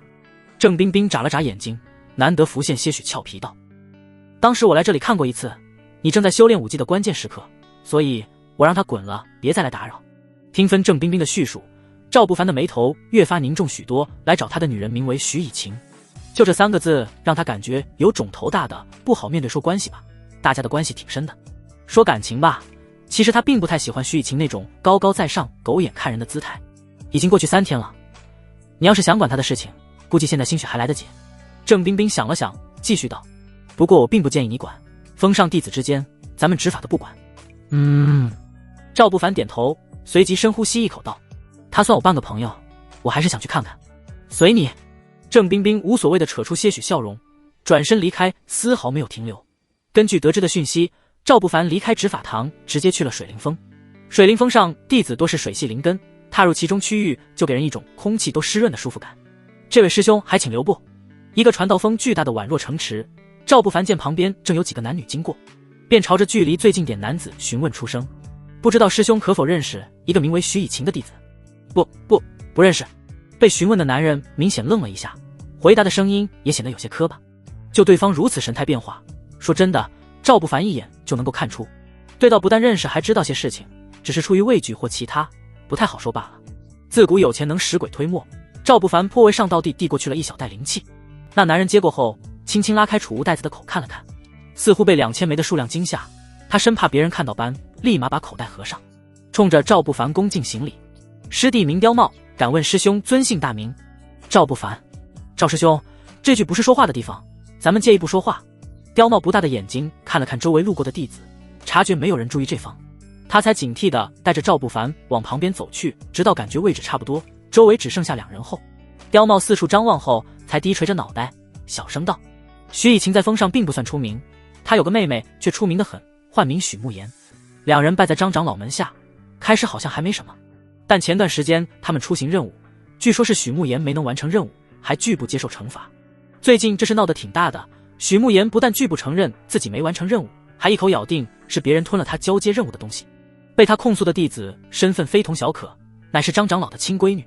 反正里面的弯弯绕太复杂，所以最近几天赵师兄最好别去找许以晴，毕竟2人是姐妹，一个不留神很有可能牵连到事情中，届时可就麻烦了。”临水峰开阔的演武场上，此刻人头攒动，好不热闹。人群中围绕中央的正前方，面皮褶皱的老年妇女，她穿着淡金色的长袍，稳稳落座，漠视下方的态度尽显威严。此人就是临水峰的管事冯梅兰。冯管事见时间差不多，冯梅兰轻轻皱了皱眉头，淡漠目光看向身前不远处跪着的女孩，厉声质问道：“许慕言，你可知错？”“知错。”被问的女孩抬起绝美容颜，脸颊上的泪痕已经干涸，却依稀能够看出痕迹。此刻的许慕言蓬头垢面，周身已无真元力流淌，整个人透露着一股颓废至极的气息。他嘴唇发白，眼中无神，在听到询问的时候，嘴角微动，勾起一抹自嘲笑容。“弟子无错，拒不认罪。”8个字响起，显得无力却有力。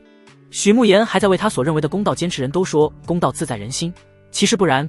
周围弟子在听到许慕言的话时，立马有人开始了劝说与讨伐。许慕言本来也并非什么大事，你任务失败，老实认错，领罚些零食便是，非要闹成这般模样。对啊，你现在认错还来得及，冯管事会对你从轻发落的。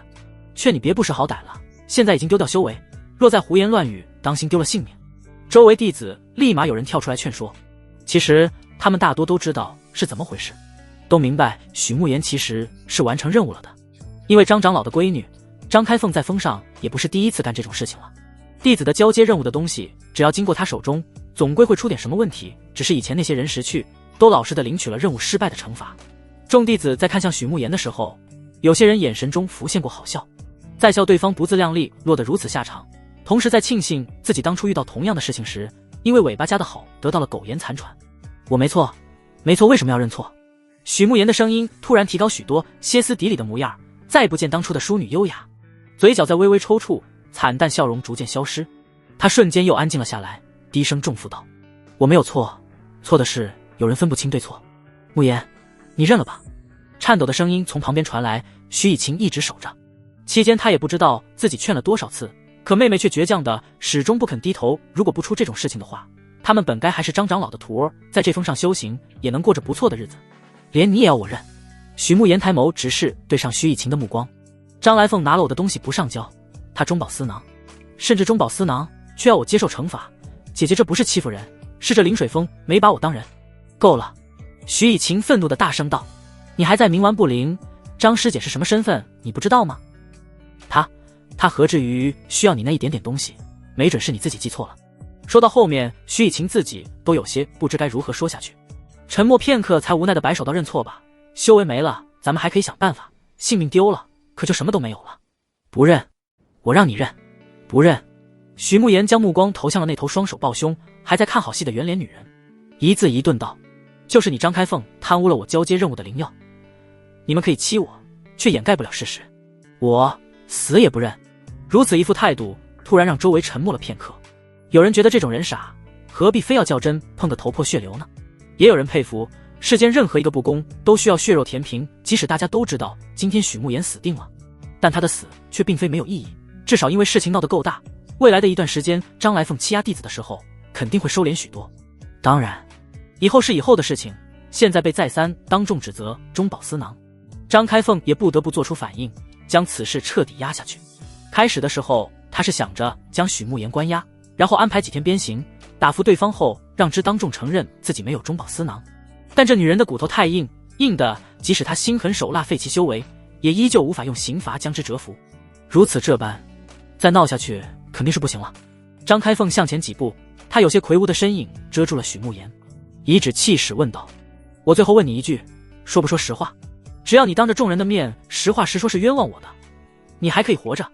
威胁意味明显不过，张开凤已经将态度表达得很清楚。如果许慕言能够当众给他个好名声，那他可以留对方性命，若不然，唯有杀人灭口，等时间去淡化众人脑海中的记忆。实话就是你张开凤贪污了我交接任务的灵药，你不止贪污我，还贪污其他弟子。你仗着自己的父亲是封上长老，你为所欲为，你横行无忌。许慕言的声音提高些许，有种涌出全身戾气的歇斯底里。住口！冯管事忍不住一声呵斥，是非曲折，本管事自有公断。你住口！你就是他家的一条狗。许慕言怒极，也不管什么管事，直接回怼了回去。再三污蔑本姑娘，许慕言，你自己找死，可怨不得他人。张开凤表情有几分狰狞浮现，他不等了，与其任由对方不断闹腾，不如直接杀了，让时间冲淡一切。手中浮现一柄长剑，张开凤抬手一剑，直接朝着许慕言的脑袋斩去，冷风呼啸。旁边的许以晴眼神中满是绝望，想阻止却根本来不及。太快，对方的攻击太快，实力也太过于强大。我杀了你！张开凤的声音显得颇为愤怒。来！许慕言缓闭双眼，表情中没有对死亡的畏惧，有的只是一抹决然。剑距离额头不过3寸，一切都将在此刻结束。然而就那么瞬间，嗡的一声，一柄血色长刀破空而来，重重撞开张开凤的杀伐一剑。长刀斜斜插入地面，荡开的余波震的张开凤脚步连连后退。执法北队赵不凡，执法北队赵不凡。冷峻的话音清晰响起，如同寒冬刮过演武场的罡风，瞬间冻结了喧嚣。众人的目光齐刷刷投向日出的东方，阳光拉长一道挺拔的影，来人步伐沉稳，每一步落下都仿佛带着无形的重量。阳光勾勒出他棱角分明的侧脸，眼神锐利如刀锋，未完全收敛的气息宛如一头锁定猎物的猛虎，看似缓步而行，实则下一瞬就可能爆发出惊天之力。来人，正是赵不凡。张开凤被那血色长刀蕴含的霸道力量震得手臂发麻，踉跄数步才稳住身形，心中又惊又怒。看清来人不过是个普通区域的弟子，立刻厉声呵斥道：区一个普通执法堂北队弟子，谁给你的胆子擅闯临水峰？他只想速速解决掉许慕言，不愿节外生枝。赵不凡的目光却未曾在他身上停留一秒，他是张开凤的威胁如无物，径直走向场中央，眼神掠过神情各异的围观弟子，最终定格在跪地不起，形容枯槁却眼神倔强的许慕言身上，以及旁边几乎瘫软、泪眼婆娑的许以晴身上。看到昔日灵动活泼、温婉有礼的二小姐沦落至此，赵不凡眼底深处一丝冰冷的杀意悄然凝聚，他手腕微动，青松血影刀破空而起，刀身嗡鸣，仿佛渴望着鲜血。他这才抬起眼，目光如同实质的冰针刺向张开凤。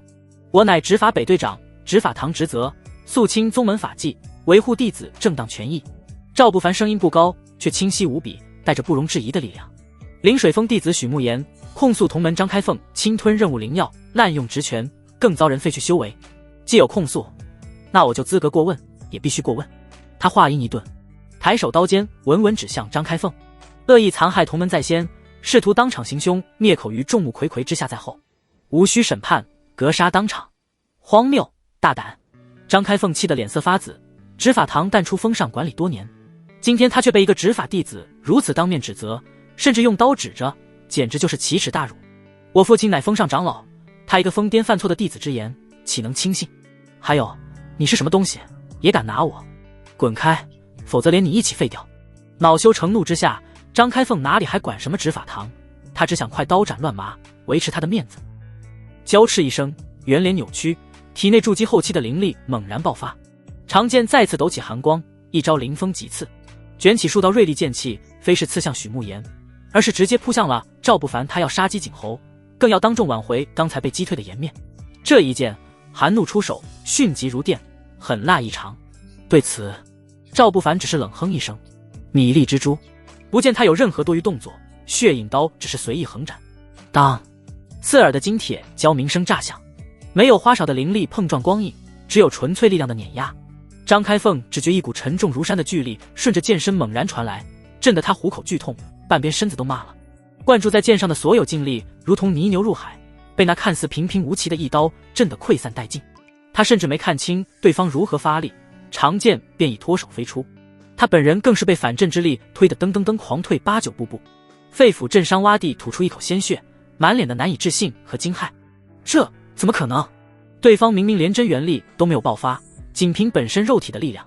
围观众弟子更是倒吸一口凉气。张开凤在峰上仗着长老父亲，虽然跋扈，但一身筑基巅峰的修为在弟子中确实算是好手，竟然被突然而来的执法弟子一招击溃。这赵不凡究竟什么实力？徐以晴愣愣看着赵不凡，总有种今天才认识的感觉。从杂役区开始就如此，对方的每一次出手都能够刷新他的震惊。之前他确实是去找过赵不凡，因为听说对方成为了执法长老的弟子，名字一样，也不知是不是同一个人，只属于是病急乱投医罢了。住手！端坐的冯管事冯梅兰脸色终于变了。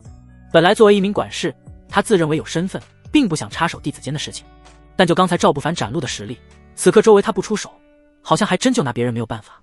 冯梅兰猛地一拍座椅扶手，身影骤然消失在原地，只留下座椅碎裂的木屑。下一刻，属于金丹初期修士的庞大威压轰然降临演武场，如同实质的山岳压在每个人的心头。修为较低的弟子当场被压得脸色苍白，呼吸困难，踉跄后退。冯梅兰的身影瞬间出现在张开凤与赵不凡之间，苍老的脸庞此刻冰寒一片，威压席卷全场，丝毫没有保留。执法堂弟子不管封上恩怨，小子你太放肆了！冯梅兰声若洪钟，带着上位者的威严。临水峰内务，本管事自有公断。张开凤纵有小过，也轮不到你喊打喊杀。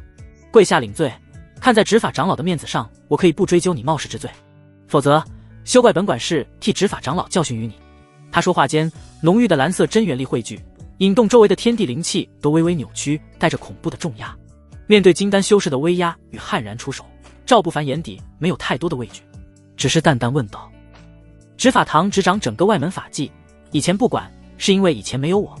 淡淡话音回荡，赵不凡缓缓收起长刀，一双峻冷眼眸看向冯梅兰，丝毫没有惧意。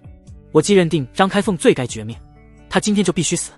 最后一个死字回荡，周围弟子都替他捏了一把汗。能够直面管事如此狂言的人，不论其目的是什么，都值得人佩服一二。许慕言将目光投向赵不凡，他没有说话，只是在不断摇头示意，示意对方别趟这趟浑水，示意对方快些离开。只不过这种眼神并没有用，因为就在赵不凡丝毫不给面子的时候，冯梅兰已经准备出手。不听劝告，就让本管事让你见识下什么叫做金丹修士。冯梅兰的呵斥如同惊雷炸响，蕴含金丹之威的声浪狠狠撞向赵不凡。演武场中修为稍低的弟子们只觉得耳膜刺痛，气血翻涌，忍不住又退了几步。场中空出更大一片区域，金丹修士的威严恐怖的令人窒息。我在筑基已无敌，正好试试金丹修士有几斤量。赵不凡丝毫未退步，没有畏惧，有的只是周身缭绕起了一股战意。疯了！围观弟子心里都闪过这种念头，只觉得这人是疯了。金丹与筑基之间的差距，隔开的是一个大境界的屏障，相差的是对天道的感悟，100倍差距。如果说普通筑基巅峰与普通金丹初期之间的差距衡量，那就是100倍差距。道一声金丹之下皆蝼蚁，也丝毫都不为过。此时张开凤捂着剧痛的胸口，嘴角淌血，眼神却因冯梅兰的出手而重新燃起刻毒的光焰。他强撑着站稳，张牙舞爪的厉声道：冯管事，快拿下这不知天高地厚的狂徒，有什么后果我担着。不远处的徐以晴脸色惨白，金丹威压让他几乎站不稳，只能紧紧抱住虚弱的妹妹，绝望地看着赵不凡挺拔却显得格外单薄的背影。许慕言明显比他更加紧张，眼中含泪，无声的摇头，嘴唇微动，用尽力气才发出微弱的气音：快走，不要管我们。谁人不知金丹修士的可怕，那是筑基修士难以逾越的天堑。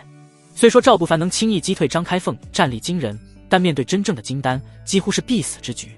赵不凡仿佛没有听到周围声音，更无视了冯梅兰那排山倒海的威压。峻冷的目光沉静如水，面对冯梅兰手掌中凝聚的磅礴水属性真元力，赵不凡真元力涌动，在指尖凝聚了一抹耀眼光芒。小辈狂妄！冯梅兰眼中杀机一闪，赵不凡的藐视态度彻底将之激怒了。他不再留手，力斥一声，双掌猛然推出，玄水山岳掌，凝练如实质的蓝色巨掌印，携裹着万钧之力，好似大海狂浪。掌锋过处，坚硬的地面寸寸皲裂，被那掌印溢出的恐怖压力硬生生暗沉。围观弟子的心都提到了嗓子眼，脑海中已经浮现赵不凡被一掌拍成肉泥的惨状。张开凤脸上甚至露出了扭曲的快意。然而就在那如排山倒海的蓝色巨掌轰隆隆碾压过去，劲风吹得赵不凡衣袍猎猎作响，千钧一发之际，赵不凡动了，并未出刀，血影刀只是安静地悬在身侧。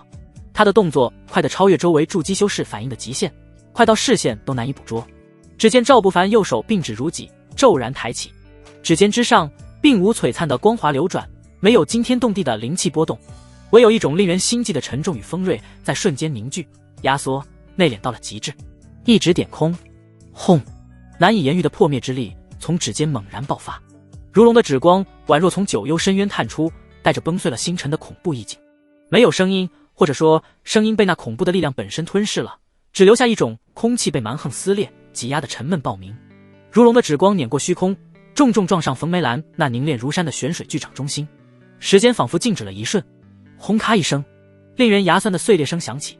那看似坚不可摧、足以镇压山岳的蓝色掌印，如同精美的琉璃被重锤击中，以赵不凡的只是落点为中心，无数蛛网般的裂痕瞬间爬满。冯梅兰脸上原本的冰寒和杀意，顷刻被一股极致的惊骇和难以置信取代。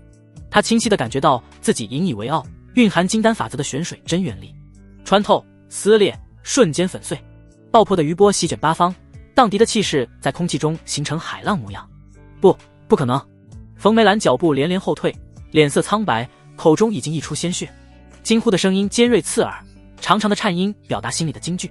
然而意志并非极限，赵不凡眼底寒光一闪，口中低喝：九玄碎心，破甲！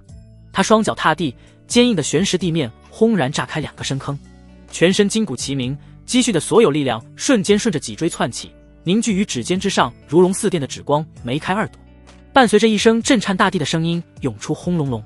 冯梅兰仓促之间凝聚出防御，真元力化作海浪屏障，试图抵挡住如此攻击。然而效果却只能说个一般，指光瞬间碾碎屏障，扩散的汹涌力量摧枯拉朽般席卷而开。噗！冯梅兰如遭重锤轰顶，鲜血如同喷泉般从口中狂喷而出，身体瞬间倒飞出去，宛若断线风筝，狠狠砸落在数十丈开外的地面上，撞出一个浅坑。在抬眸时，他眼神涣散，看向赵不凡的目光充满了深入骨髓的恐惧和不解。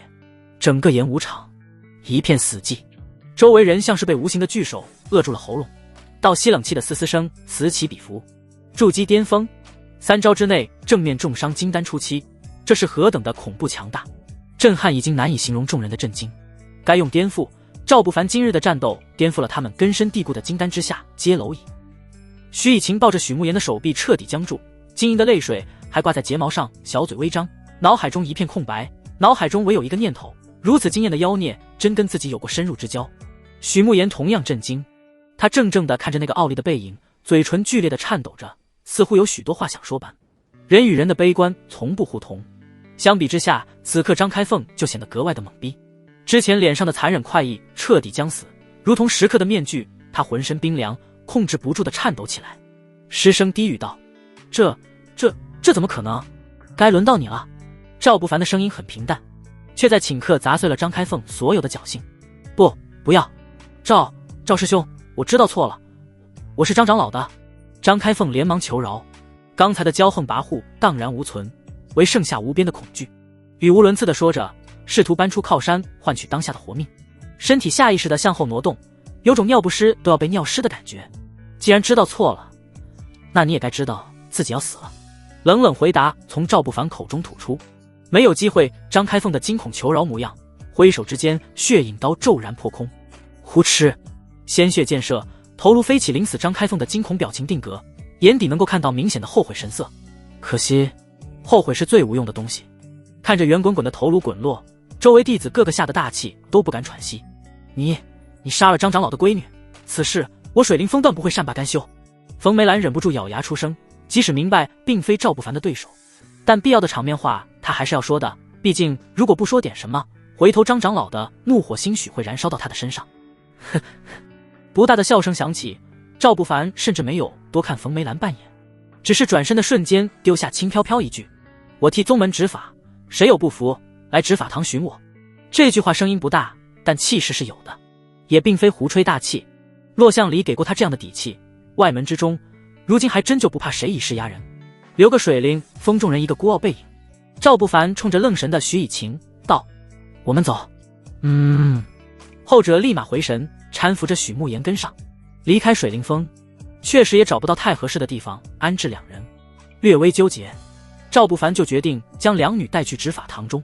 之前不带杨初下去执法堂，那是因为赵不凡自己心里也没底，现在则截然不同。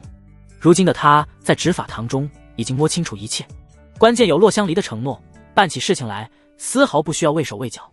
执法堂中，北队长的院落内，将两个女人安排在右侧的房间中，赵不凡只是简单交代后便离开。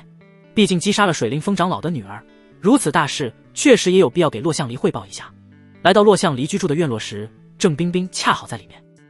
他的突然到来让院落凉亭中坐着交谈的两个女人都停止了原本的交谈，都将目光投了过来。不凡过来了，是有什么事吗？骆向离露出些许邻居大嫂般的笑容，在没有太多外人的时候，他威严的气息收敛，显得温婉贤淑。徒儿过来确实有事需要汇报。赵不凡抱拳行礼，将他去水灵峰上的事情大概说了一遍。两人听着，郑冰冰的表情却有明显的变化，微微放大的瞳孔表示着惊讶。筑基击败金丹，虽然赵不凡只是轻描淡写的一句带过，但其中的含义可就大了。相比之下，骆向离就淡定得多，听完全部过程才微微点头道：“无妨事，既是对方违反宗门规矩，再先杀了也就杀了。”说到这里，骆向离的气势微变，收敛的威严在不经意间释放。九大传道峰也是紫霄宗的外门，外门的规矩就归执法堂管。对，没错，以前没管不代表不能管。九大峰长老强大，弟子强大，可并不代表执法堂就需要怕个什么。至少骆向离有着不怕的信心。那弟子就先行告退了。赵不凡交代完事情，也没有留下吃饭的打算，主要是对方也没有留他的打算。不过就在他转身准备离开的时候，骆向离的声音却清晰传入了耳中：“南川山脉那边有异动，兴许是有什么机缘出世。你既有斩杀金丹的实力，便跟着你郑师姐去开开眼界吧。”话音很柔和，并非什么命令的语气，但却给人一种无法抗拒的感觉。也并非什么大事情，赵不凡答应了一声，才缓步离开。回到院落时，徐以晴已经将院中的杂草清理干净，并将整个院子里里外外都清理了一遍。因为许慕言修为全无，他还贴心的在帮对方熬煮白粥，袅袅炊烟徐徐飘散。徐以晴蹲着身子，煽动炉火的模样平添了几分温柔。听到身后的脚步声，徐以晴下意识扭头的时候，整理一下额头的碎发。她还是那般模样，但在外门的经历却让原本跋扈的二小姐改变的不止一点点。赵师兄。徐以晴犹豫了片刻，有些弱者对强者的示好般称呼道：“赵不凡微微点头，绕过他，直接去了许慕言所在的房间中。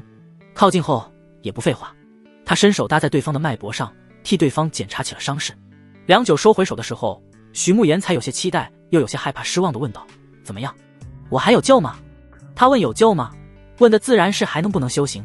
赵不凡其实也不太懂，只是在沟通所邀他，向苏浅月提出了询问。后者颇为大方，立马解答疑惑道：“经脉破裂，如果是普通人，则炼补经脉的丹药可治。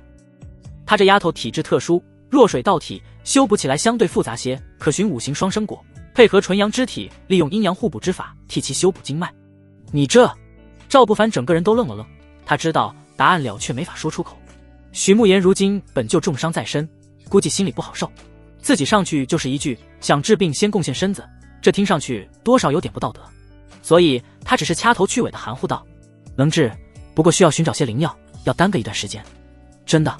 许慕言疑惑问道，眼里的期待根本按捺不住。我骗你干嘛？赵不凡笑了笑，两人目光对视的时候，眼底都有几分复杂。良久，还是赵不凡率先打破了尴尬，寒暄几句后慌忙退出房间。因为跟徐以晴之间的事情，让他一时间还不知道该如何去面对许慕言。说起徐以晴，在赵不凡从房间中退出来的时候，目光落在对方的起伏交翘上，莫名其妙的记忆突然就涌上脑海。抬脚，赵不凡轻轻踢了踢还在熬白粥的徐以晴，后者茫然抬头：“赵师兄，怎么了？现在知道叫赵师兄了？”赵不凡眼底浮现几分好笑，让躲着的女人有些茫然无措，低声回道：“以以前的事情就让它过去吧。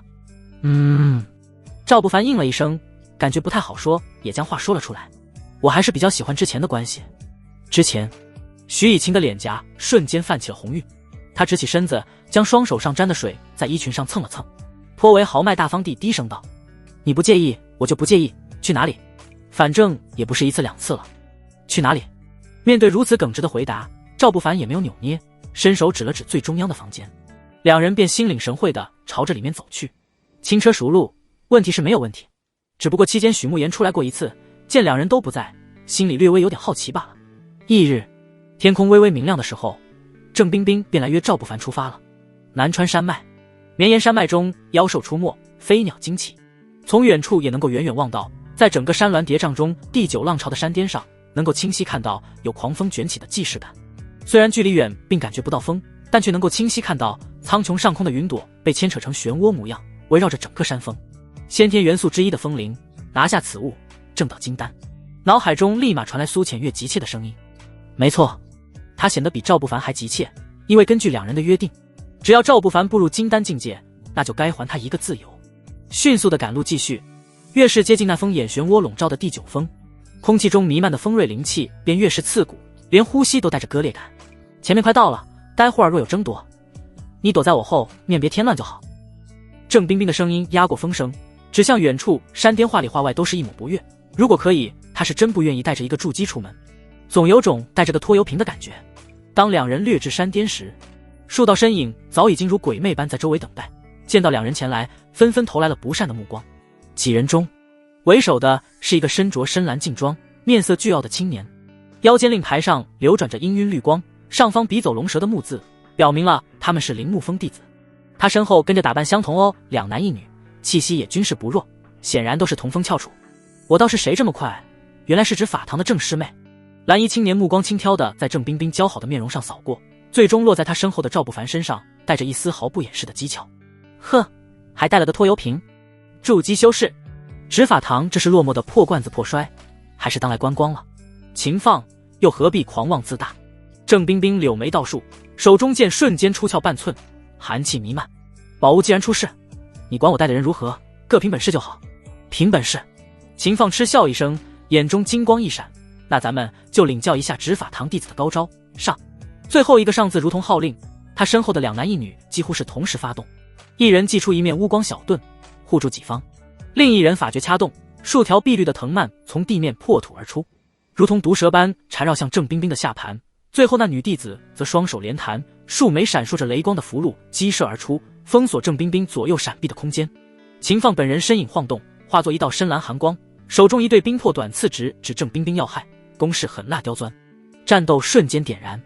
郑冰冰不愧是执法堂这一代唯一天之娇女，面对4人围攻，手中剑起落，化作一片森冷光幕，剑光如寒梅吐蕊，精准地点在缠绕的藤蔓上，将其冻裂。身法灵动如叠穿花剑刃与秦放的冰魄短刺碰撞，爆发出刺耳的尖鸣与冰线。